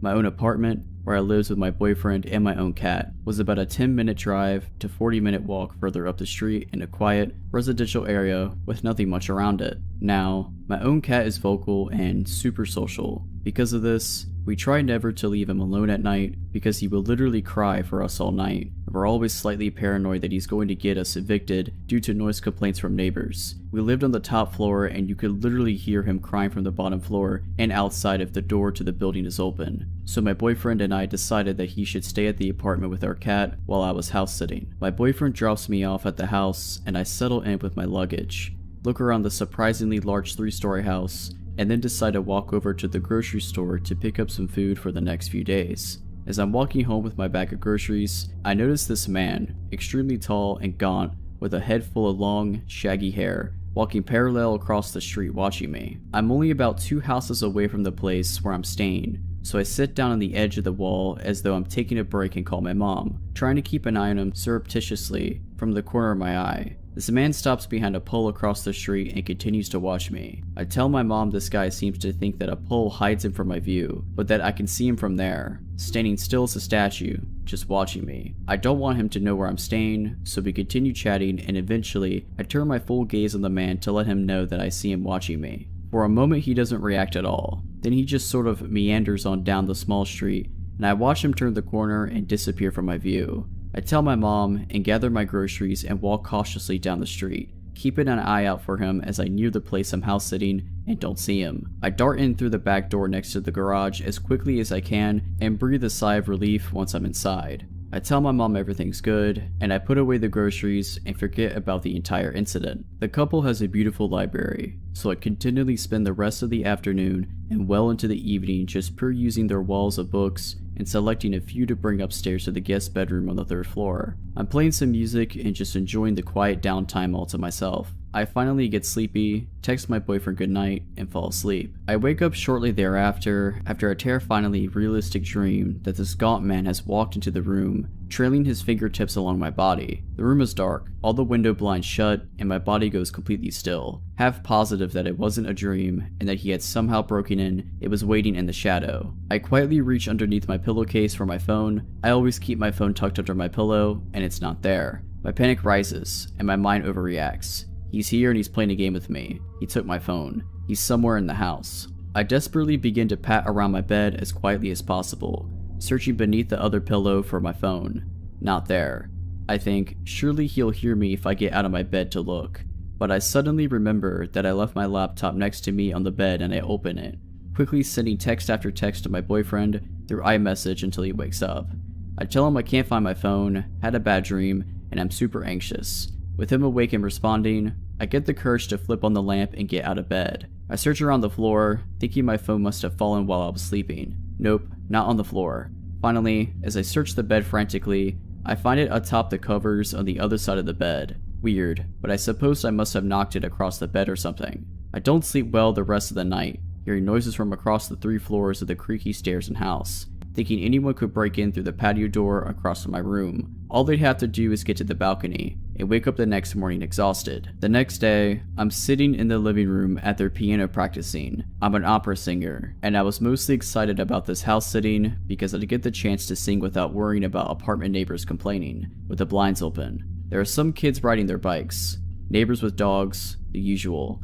I'm enjoying my afternoon when I notice there's an odd, run-down, dilapidated, dark house nearly diagonal to this one, which doesn't fit in at all with the otherwise nice neighborhood. Gaunt man walks out of it and sits on the porch. My stomach drops. I call my boyfriend and tell him that the creepy guy apparently lives across the street. I shut the blinds facing that way so that he can't see me and retreat to the other side of the house with the kitchen. I spend the rest of the day chilling, convincing myself that I'm overreacting, that everything is fine and I don't need to worry. Nonetheless, come nightfall, the house seems just way too large, with too many entrances, and the bottom floor is so far away that I worry the noise wouldn't carry up to the top floor if someone did break in. Naturally, I cannot sleep at all. I end up retrieving a knife from the kitchen and stashing it under my pillow. Noises keep me up. Creaks, odd sounds. Around 11 p.m., I call my boyfriend and beg him to come stay with me, assuring him that our cat could survive one night without us. He drives over and pulls into the garage. I come unlock the hall door from the garage to let him inside. I still don't sleep well, but at least I get some sleep with him here, feeling a little safer. He gets a little weirded out about the knife under the pillow and tells me to put it back where I got it. I stash it in the bedside drawer, just in case. The next day, I pull it together and tell him he doesn't need to stay. I'm clearly overreacting. Then comes nightfall, and the plethora of odd noises. I decide I can't stay in the guest room at the top floor anymore because I feel like I can't hear anything. I go down to the 2nd floor and try to sleep on the couch in their media room. George of the Jungle's on TV, and I try to fall asleep while watching that. Instead, I get more and more paranoid that I won't be able to hear anything over the movie and end up switching the movie off. I try to fall asleep again. Now I'm sure that I can hear noises from both above and below me. Not the cat who, every night, hid in a tote bag in their bedroom on the 2nd floor and never made a sound except to hiss at me when we crossed each other's paths. I get no sleep, patrolling the entire house all night, finally falling asleep as the night sky tinged gray with dawn. The next day was my birthday, and his little sister was flying up from across the country to spend a week with us. He couldn't stay the night with me anymore because she was still quite young and needed adult supervision, and I insisted that she stay at our place rather than have them come to the house I was at. Fortunately, my best friend had just returned from her trip, and we decided to have a birthday sleepover. I feel a little paranoid, but again, I'm able to get some sleep with someone else there and wake up a little more refreshed. She leaves, and I sit in the kitchen, which faces the street where Gaunt Man first saw me. Gaunt Man is across the street, walking and watching. I ducked down against the wall below the window, placing my phone at the gap between the blinds with only the top of my head showing. Gottman gets closer, still watching as I hit record on the video. I get several seconds of him watching the house until he suddenly seems to notice the top of my head or the phone and snaps his own gaze back to the sidewalk below him and walks on. My heart is pounding. Now he knows that I've watched him watching me again. Probably saw the phone recording or taking a photo, and he lives right across the street, where he often sat on his porch for hours smoking with a couple of other men, facing my direction. The next few nights were a blur of me wandering around the house, checking closets and other closed spaces upon returning from going out, placing chairs against entrances so that I'd hear them scrape if they got moved, half sleeping in the media room, double checking windows, exhausted until the couple of hours of sleep I would get when the sky would tinge gray, and I'd felt I'd survived the most dangerous part of the night. My best friend found out I wasn't sleeping at all, and offered to stay with me for the last night. Boyfriend's little sister was still there, so he couldn't. I accepted her offer, feeling foolish and overdramatic, but thankful. We stayed back in the guest room on the top floor, watching Parks and Rec quietly with the subtitles on, so that I could still hear the rest of the house. It was around 1 a.m. or so when a shrill, piercing siren suddenly echoed throughout the house. My best friend and I sat up in bed, paralyzed for a moment with fear and confusion. "Did they say anything about an alarm?" she asked me. "No," I responded, hesitantly, wondering if I had missed something in the notes they had left. We stared at each other for another long moment. "What should we do?" she asked. "I don't know," I said. "We should shut the door and lock it, right?" She was the closest to the door. She shut it quickly and locked it. I moved the nightstand in front of it, a pathetic barricade. The siren continued to wail throughout the house. "Should we call the police?" I asked, my heart pounding into my mouth, opening the blinds with my hands and trying to peer through the dark street below. There was a window to the bathroom with the access from the balcony patio. I checked it, just to make sure yet again that it was shut and locked. "We should probably call the police. Or should we?" She had already begun to call the police, telling them that we were house sitting and an alarm had just gone off. We were concerned about a man who had been watching me over the past few days, and we were alone in the house. The police got our address and said that they would arrive soon. Suddenly, the alarm stopped. With the alarm off, we gathered the courage to remove the nightstand from the door and unlock it. I had pepper mace gripped tightly in my hand as we swung the door open, ready to confront whatever was out there. Nothing. No one. I checked the giant glass door a few steps away that led to the balcony patio. Locked. We made our way down the stairs, cautious, quiet. We finally made it down to the bottom floor when there was pounding at the front door. I hurriedly made it over to the door, removing the chair I had placed in front of it as quickly as I could, letting in 2 policemen. They identified themselves to the door. They came inside, asked me a few questions about this man, and then decided it was probably just a harmless homeless man. I didn't tell them that he lived across the street because I thought they'd accuse me of overreacting. "Quote unquote, he was just walking home, not following you or watching you." End quote. They couldn't find a security system and told us that it was the fire alarm that had gone off, but they couldn't figure out why. After checking the house and finding no one, they left. I emailed the owners the next day to tell them what happened, and that we had called the police to come check it out. They apologized that it happened and thought it was strange. I left the next day and politely declined house sitting for them when they asked again a few months later. We moved out of the city and across the country last summer. My boyfriend only recently told me that he and my dad, who had come up to help us move, had seen Gottman walking across the street from our apartment, and that last week before we moved. So Gottman, even if you weren't stalking and watching me, let's not ever meet again. A couple years ago, one of my closest friends relocated cross-country with his long-term girlfriend to a work job he couldn't refuse. Only issue he had was that he did not want to fly his dogs out with them when they made the move, since they'd be staying in a hotel for the first month. He was also a bit reticent to fly them out due to health concerns for both pets. By the time he located a home to rent, he was missing his dogs and made the request of his sister, another close friend, and myself to drive them to him in LA. Now we're Chicago folks, so the trip would be a long one. However, with the 3 of us to foot the near 30-hour drive, it would be a piece of cake. We left early and drove long hours. Along the way, it was decided between my friend and I that we'd foot the majority of the drive ourselves, and if we needed to, we'd let our friend's sister do some driving. We were on a bit of a time crunch due to a snafu with the rental agreement, so we didn't have the luxury to stop very often past an 8-hour stay at a Denver LA Quinta Inn. As for the journey itself, it was relatively smooth, barring getting pulled over right before entering Utah for driving for 2 miles in the left lane of an empty highway. Whoops. From that point, we made it through Utah, Arizona, and Nevada without much trouble until we entered California in need of gas. I had been driving for the majority of the first day and tagged my buddy in after being pulled over. I remained in the shotgun seat as navigator, searching through the GPS for a fuel stop. We kept our eyes peeled for road signs and discovered a sign pointing to Yermo Ghost Town or something along those lines, which had a mobile station. How wonderful. It was convenient too, as it was located almost directly off of the interstate. We rolled in on a little more than fumes when we approached the pumps. Normally we let the dogs out at every rest stop, but having stopped not long before then, and with both dogs sleeping snugly in the back, I decided to pump gas without anyone else leaving the vehicle. My buddy pulled us up on the opposite side of a beat-up green sedan with a short, plump gentleman who just turned in to approach the shop. I noticed a few other hoopties at the pumps, all unoccupied, and there were a couple of other cars parked up near the station, most likely belonging to the employees, so nothing seemed out of the ordinary until I swiped my credit card. The pump rejected my first swipe attempt, which I chalked up to a misread. I swiped again and the pump reads out, "Please see attendant." I was annoyed, but we needed gas. I tapped on the window and told my buddy what I was doing and asked if anyone needed anything. After taking their orders for Gatorade and Marlboro Reds, I walked up to the store and made a mental note of how strange this gas station was. Kinda quiet, especially for one right off the interstate, but that's no matter. As I walked in though, more weirdness. First thing I noticed is that there are some boxes of chips just left on the floor, like someone was stocking shelves and just quit. As I veered to my right, I noticed that immediately there is no one milling about in this place. With the 6 cars beside my own out there, I felt like I would see someone. Things got even weirder when I realized that there was no one behind the counter, no customers or workers. And then it dawned on me, what had happened to the gentleman who was at the pump adjacent to mine?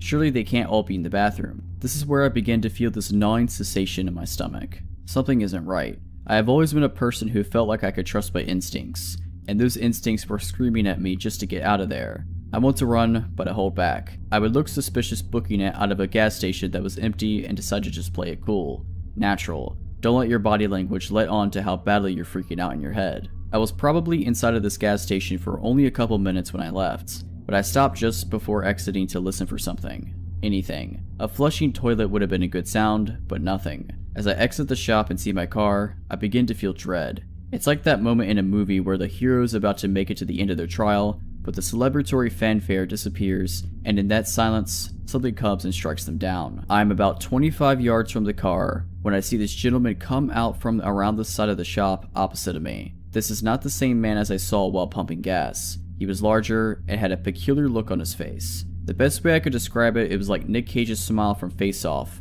before the titular act had occurred. I continued walking towards my car, but when I turned back to look at him, he was now walking towards me with a purpose. At this point, I noped my way back to the car with increased urgency in my step.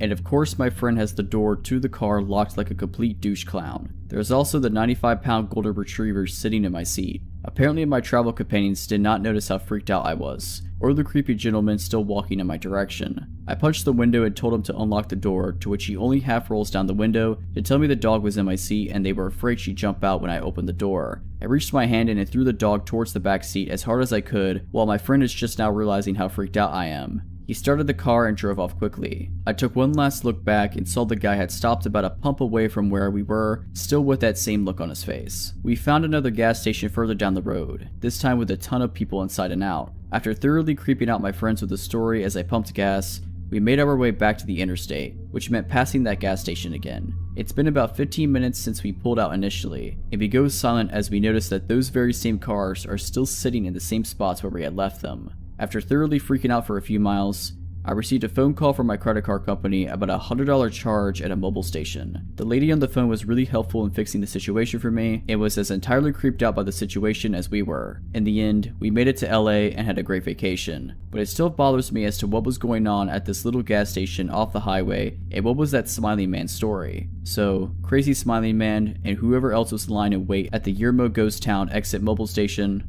let's not meet.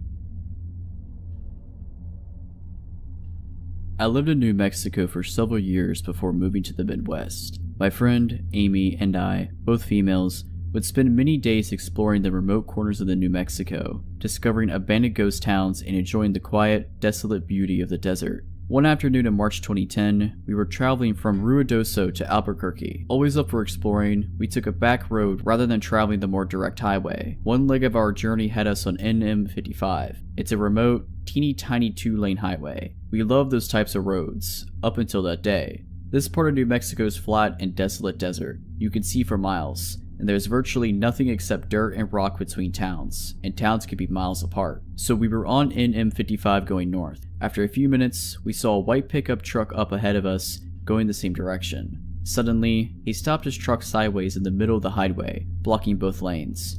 We were about a mile away from him, and as we got closer, we began to get uneasy. We could see no reason for him to do this. We were the only other vehicle out there, and we began wondering if we should turn around rather than come up to him and have to stop. We were about a half a mile away from him when he pulled over to the opposite side of the highway, but his truck was still pointed the direction we were going. We tried to relax a little. Surely, this guy was a rancher or something. Maybe he was checking something on his land. As we passed him, we noticed a few things. 1. There was only one person in the truck, a middle-aged guy who never took his eyes off us, and 2. He was talking into a walkie-talkie. A few seconds after we passed him, he pulled back onto the highway and started following us, but he never got too close. He would get to within a few car lengths and then drop back a little and then speed back up again to within a few car lengths. We were getting nervous. We realized how alone we really were. We had seen no other traffic on that road, and we hadn't told anyone about our great idea to take this detour. We checked our cell phones and neither one had signal. Typical for remote New Mexico, but scary given our present situation. Amy was driving and speeding up while I frantically checked the map, hoping to find a road that would have more traffic. There was no other road. We had to travel this one to get to the next town, Mountain Air. Turning around to go back the other way didn't seem like a good option. After a few minutes, we saw another pickup truck coming towards us. He was going very, very slowly, maybe 20 miles per hour, if that. This pickup was old and beat up, whereas the one that was behind us was newer. Amy had us up to 75 miles per hour, which wasn't typical for us on these 55-mile-per-hour highways, and we blew by the old pickup.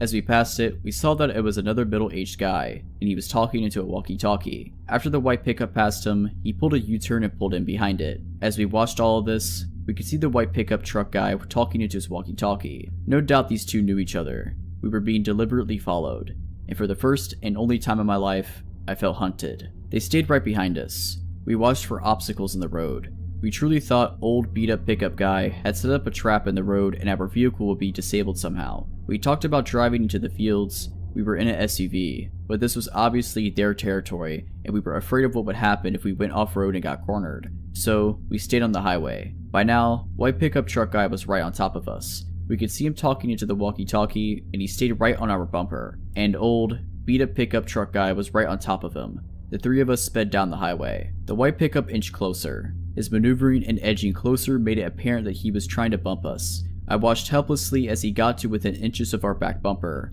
Amy floored it. We were passing 80 miles per hour and edging up to 90. The road was flat and deserted, but any little thing going wrong would have been catastrophic. We absolutely were not going to slow down or stop if we could help it. The white pickup pulled into the opposite lane and started to gain speed. The only thing we could think of was that he wanted to pass us and get in front of us. If he got in front of us and his buddy was behind us, then we'd be boxed in and trapped. We looked frantically at the rocky desert on both sides of us. Our only option was to off-road it. As we topped a small incline, we saw a sign that said Salinas Pueblo Missions National Monument, and it pointed towards a road on the left. And right at that moment, a blue pickup truck pulled out of the road and onto the highway in front of us. As we came up on the blue pickup, we saw the plate said U.S. Park Service. We looked at each other and then looked behind us. Both pickup trucks did U-turns and went the other way. We followed the blue pickup to Mountain Air and then made our way to Albuquerque. I don't know exactly what those guys' intentions were, but they weren't good. There is something seriously wrong out there. I notified the state police and they said they would keep an eye on things. So, let's not ever meet, or have anyone else ever meet, these guys. If you're liking this video, all I ask is that you make sure to subscribe to my channel and like this video. Thank you.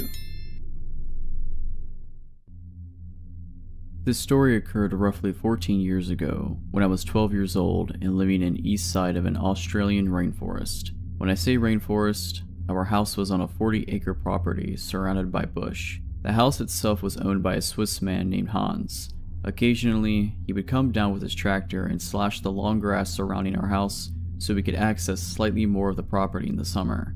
We lived about a 40-minute drive from the small town center. This meant that if we needed groceries, medical attention, or to contact our parents, say while we were at school, it would be a 40-minute drive before anything could be done. The house sat on a side of a large mountain, roughly 3/4 of the way up, so naturally, most of the land we called home was strewn with valleys, nooks, and hideaways. We had trails we could walk, and they led to a stream and a small waterfall. It was a truly beautiful place, but considerably scary to me and my small siblings, one brother and one sister slightly younger than me. We knew our neighbors on both sides of the property, but because of the location of our house was pretty remote, our nearest neighbors were roughly a 10-minute drive away. One was a lovely old lady who used to wave to us when we got off the school bus before we made the trek to our house every day. I think our parents asked for her to keep an eye on us. The other was a middle-aged man and his family. He was a real jerk who excavated around the bottom border where our properties met and continuously interrupted the stream and waterfall's clear flowing water supply. Lots of strange and creepy stuff happens when you're living in the middle of nowhere, but one in particular involved a guy I certainly don't want to meet again. Being pretty removed from people, it was extremely rare that we ever got visitors we didn't know were coming. When people we didn't recognize turned up, it was usually because they were lost and needed directions. One day though, a man in a car came roaring down our driveway. I remember running inside to tell my dad someone weird was here. He immediately walked outside to see who this unwanted guest was. My dad goes outside to see what all the commotion is about, while my mom keeps us inside, being protective. The man has a large red furred dog in the back of his car that looks like a German Shepherd cross. It snarled at my dad, but immediately cowered when this stranger told it to shut up. Our own dog named Millie was snarling and going ballistic whilst being chained up to the house. "Hi, my name is John." The way the man spoke was like he was a salesman, a really slick and smooth guy who on the outside seemed friendly, but with the overtone of wanting something. My dad immediately responded with, "So what are you doing out here then, John?" The man was taken aback, obviously not used to dealing with someone as hostile as my dad. They then talked for a while and I could hear my dad talking with a sense of confusion about whatever this man had to say. I did however overhear my dad say, "What are you thinking? Just call the cops." I found out later that the lovely old lady next to us had died. Apparently John was on the other side of her property and went to visit and found her dead. He also asked my dad if they should move the body to make it easier for police to investigate. This is obviously why my dad was telling the man to call the police immediately. Anyway, later that night the police showed up to take a statement from my dad and John, who was hanging around our house until the police arrived. I remember my dad pulling an officer aside and explaining that John wanted to move the body when he first arrived. The police left without any more questions as it looked like she had died from natural causes. John was still at our house. I found him to be a very unsettling person. The way he smiled, the dark of his eyes. He was unfamiliar, but acting like he was one of us. I remember it was a school night and I was trying to watch TV and he was playing songs on his guitar with my mom and my dad at the table. I was angry because he was ruining my shows and I told my mom I wanted him to go and I thought he was weird. She smiled and told me she felt the same and told me I should go to bed. The next day things seemed normal. Went to school, came home. Not seeing the familiar friendly face of the old woman stung a bit on my way past her house. It felt strange and I hoped that she knew her family loved her before she passed. I was a bit sad on the walk home, until halfway down the driveway, I noticed John's car again and parked out the front of our house. I walked closer and was greeted by his dog, Rusty. He walked outside with my dad and I heard him call Rusty to his car as he was leaving. Apparently he was borrowing tools from my dad. He left and waved goodbye like he was someone that I was going to miss. Again, that sense of overfamiliarity made me feel uncomfortable. I didn't know this man. I didn't like this man and I was hoping he would never come down to our driveway again. My dad then pulled me aside and asked me what I thought of John.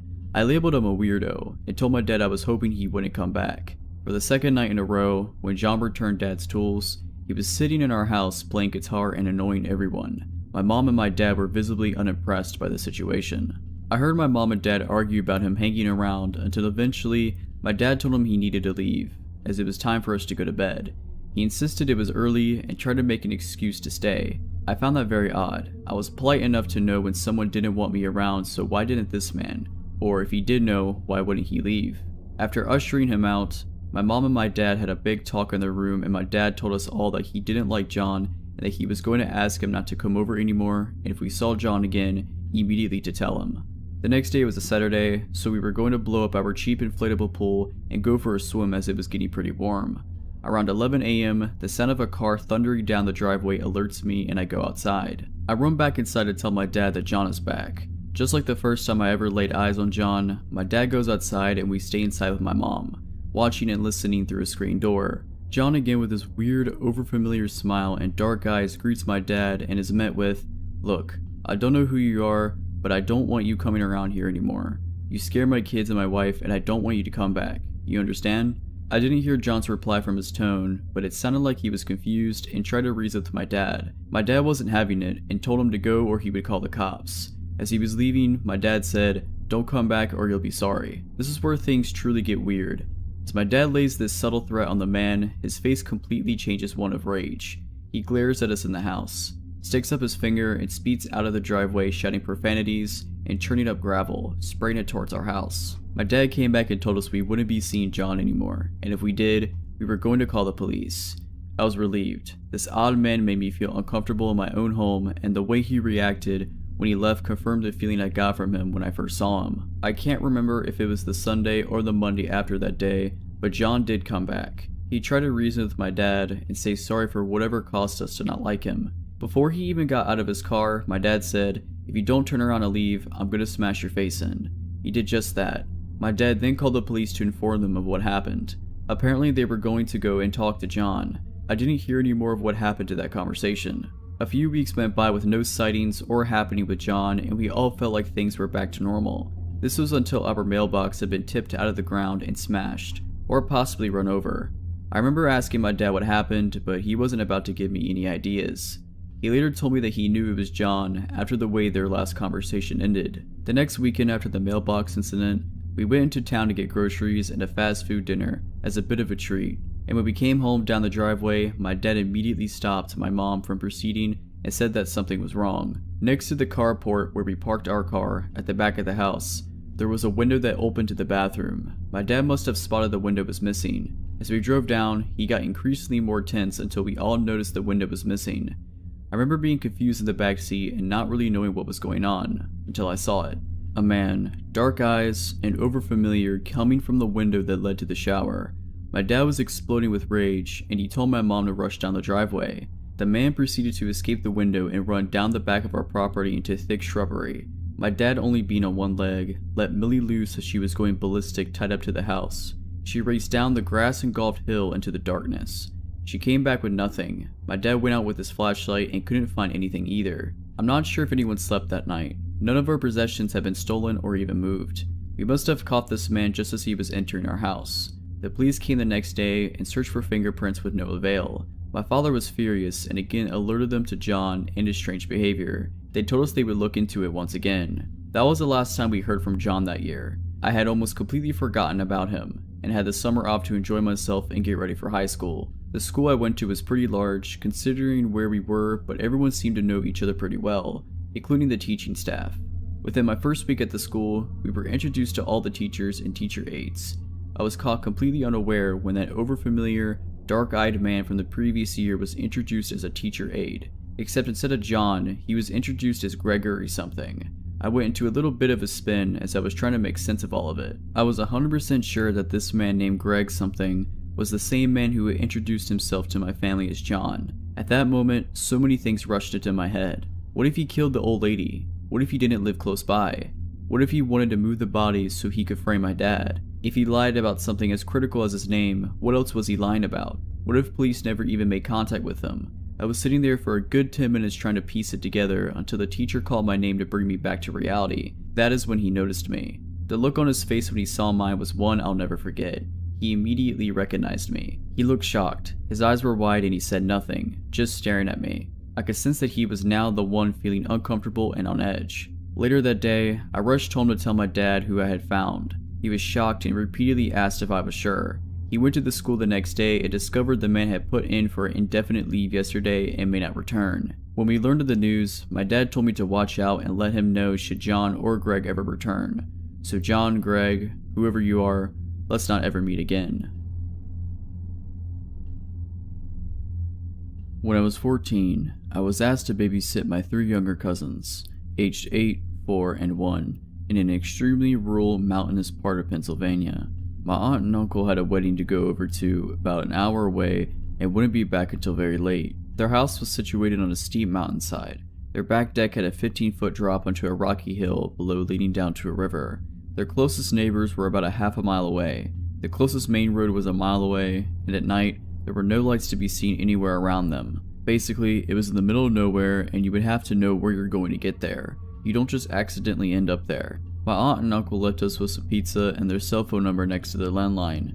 This was the early 2000s and I didn't have a cell phone, but even if I did, I wouldn't get reception there anyway, and headed out. The baby was already asleep. The 4-year-old wasn't feeling well and was quietly watching TV in the living room as he dozed off, and the 8-year-old was playing Guitar Hero with me up on the loft. The loft overlooked the living room to the left, where I could keep an eye on the 4-year-old, and there was a huge window that overlooked the driveway to the right. The description of the driveway is an important detail to the story. The road that led to their house ran straight into their forked driveway. It was a dead-end road. The house was as far as you could go. Go to the left driveway, there is a large open carport, and that's where my aunt and uncle and anyone who ever visited parked. The right driveway led down a very short but very steep hill to a large leveled out area and ended against the garage door that opened to the basement of the house. It was never used as a garage, but served as my uncle's man cave, and where he spent most of his time. Right beside the garage door, a normal door with a window so you could see right in, but this driveway was exclusively used by the kids as a play area because it was the only flat, yard-like area on the property, and being on a mountainside, there isn't much room to safely play otherwise. No cars ever drove down there, ever. There are too many toys and bikes in the way, and friends and family knew this. It was about 10 p.m., pitch black outside, no moon to illuminate the area either. My cousin and I were still playing Guitar Hero when headlights caught the corner of my eye, and not my aunt's minivan headlights. Huge truck headlights with those roof lights you often see on Jeeps or other off-road trucks. Not only that, the truck was going down the right driveway, the kids' play area. This was not my aunt and uncle. This was not anyone they knew. Panic and dread filled my body. I was a small teenage girl, alone in an isolated house on a mountain at night, with 3 children in my care. In a terrified voice, I asked my cousin, "Who is that, Jake? Do you know whose truck that is?" And then he looked panicked. "No, I've never seen that truck before," he replied. I quickly ushered him downstairs, still unsure what to do, but the 2 little ones were sleeping down there and I wanted to make sure they were safe. I checked on the baby and then grabbed the phone to call 911, and then I started to hear the metal garage door being shaken violently. No one ever opened that garage door. More panic fills me. I hear them try the door beside it, the metal doorknob jiggling. No one was actually knocking. It's not like they were checking to see if my uncle was down there. Plus, the lights were out. It was dark down there. They knew no one was down there. They were definitely breaking in. The door leading to the basement steps was right next to the phone, so I could clearly hear all this going on. I quickly turned the little lock on the doorknob just in case they did make it into the basement. My heart was practically jumping out of my chest. I'm talking to the 911 dispatcher as my 8-year-old cousin clings to my arm. The operator is calm and trying to call me, but I knew it would be at least 30 minutes until a police officer could get up there, assuming they didn't get totally lost on this mountainside in the pitch dark. I just kept thinking, we are dead. This is how I die. The operator asked for the number my aunt and uncle left me so she could have another dispatcher call them to let them know the situation. I turned around to grab the paper with the number on it, and to my absolute horror, I see a man peering in a large sliding glass door. A huge, burly, but what had to been a 6'4" man with long, scraggly red hair and a big red bushy beard. And what made it worse, he was grinning at me. Grinning in a way that still scares me to this day. Meanwhile, I had to have looked like a terrified deer in the headlights. I was shaking so hard I could barely hold the phone. There was a second man behind him I couldn't see as well. I have no idea what he looked like, but he was equally as tall, but a bit more lanky than the larger man at the sliding glass door. I screamed, "Oh God, they're here." And before the 911 operator could say anything, my 8-year-old cousin goes, "Mr. Jim?" His voice was very confused.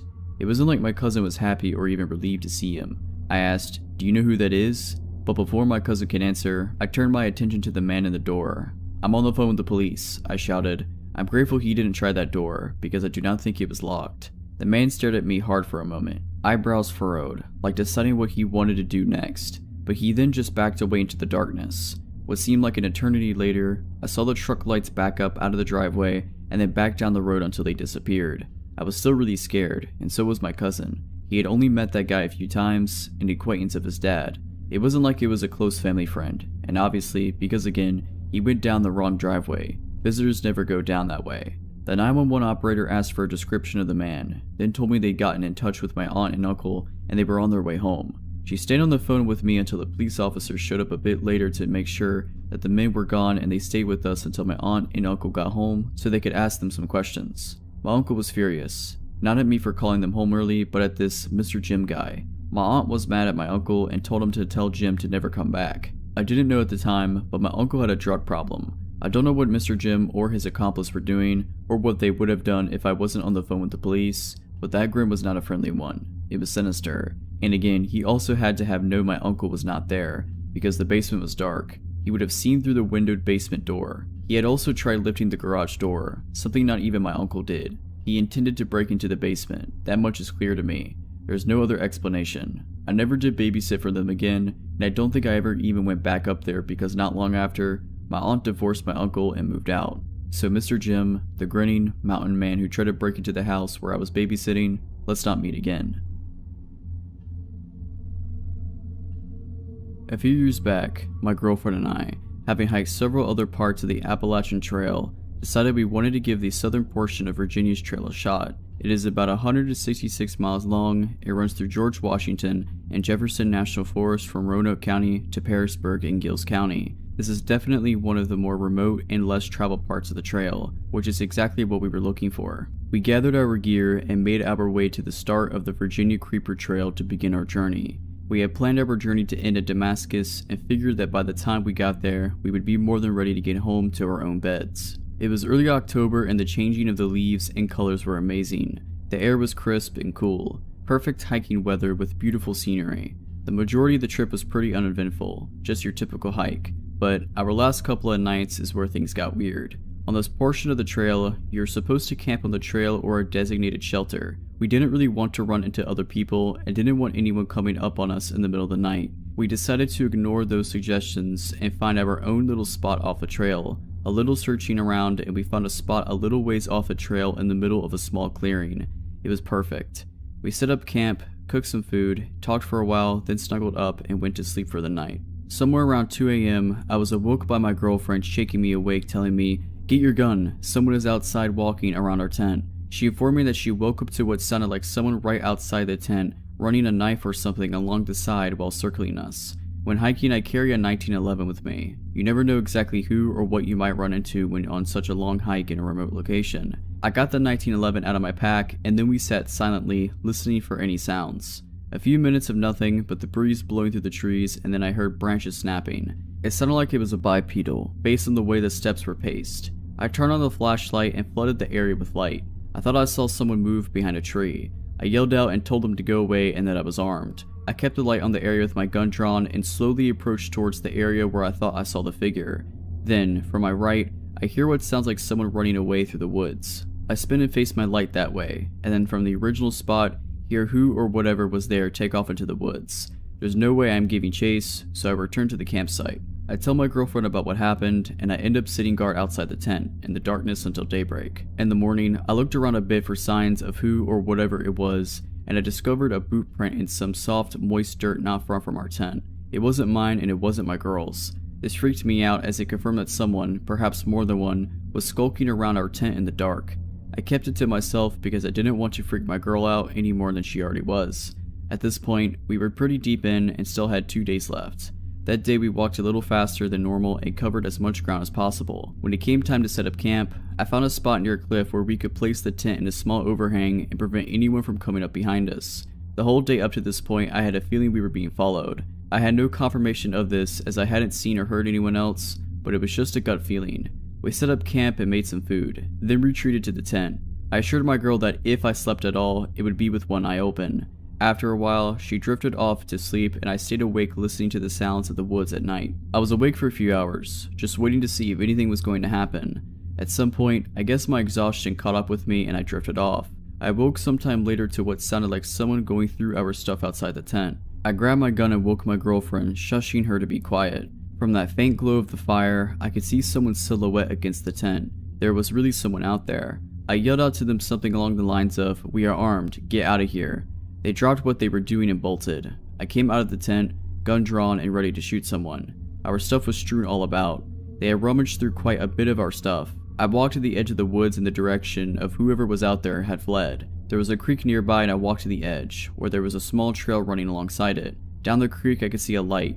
It looked like a lantern the way it flickered. Then I saw 3 more emerge from the other side of the woods. I told my girlfriend to start packing up whatever she could and that we are leaving now. We packed up everything of value, left the tent and a few other items and headed back onto the trail, in the middle of the night. I kept hearing people talking off in the woods and hearing branches snap from quite some ways. I kept looking behind us every few seconds to make sure nobody was coming up behind us. It was completely nerve-wracking. If something happened, we were still a long ways from anywhere and quite literally on our own, since we hadn't seen another hiker the entire time we had been out there. I really felt we were in serious danger. We had been walking for quite some time when I heard something in the woods behind us. As we rounded a corner, I turned around and saw someone step out onto the trail and just stand there watching us. It was just as the sun was coming up and barely any light. I couldn't make out any features, just the silhouette. I stopped and looked at them for a second and asked them who they were and what they wanted. They just stood there silently, watching us, and then turned and walked back into the woods. We picked up the pace and kept going, looking back every so often. We didn't see them again, but my gut told me they were still there for quite a ways. We eventually reached the end of the trail and got to where we had parked my girlfriend's car, extremely exhausted. We made it out of the Virginia woods without becoming a meal for some group of people of whatever knows what. I have no idea who they were or what they wanted. Maybe it was just someone messing with us. I don't know. But I'll never know, because I will never be returning to find out. Alright, but that's it. I hope you enjoyed this video. If you did, make sure to subscribe to my channel, like this video, and comment something down below. But as always, Have a nice day.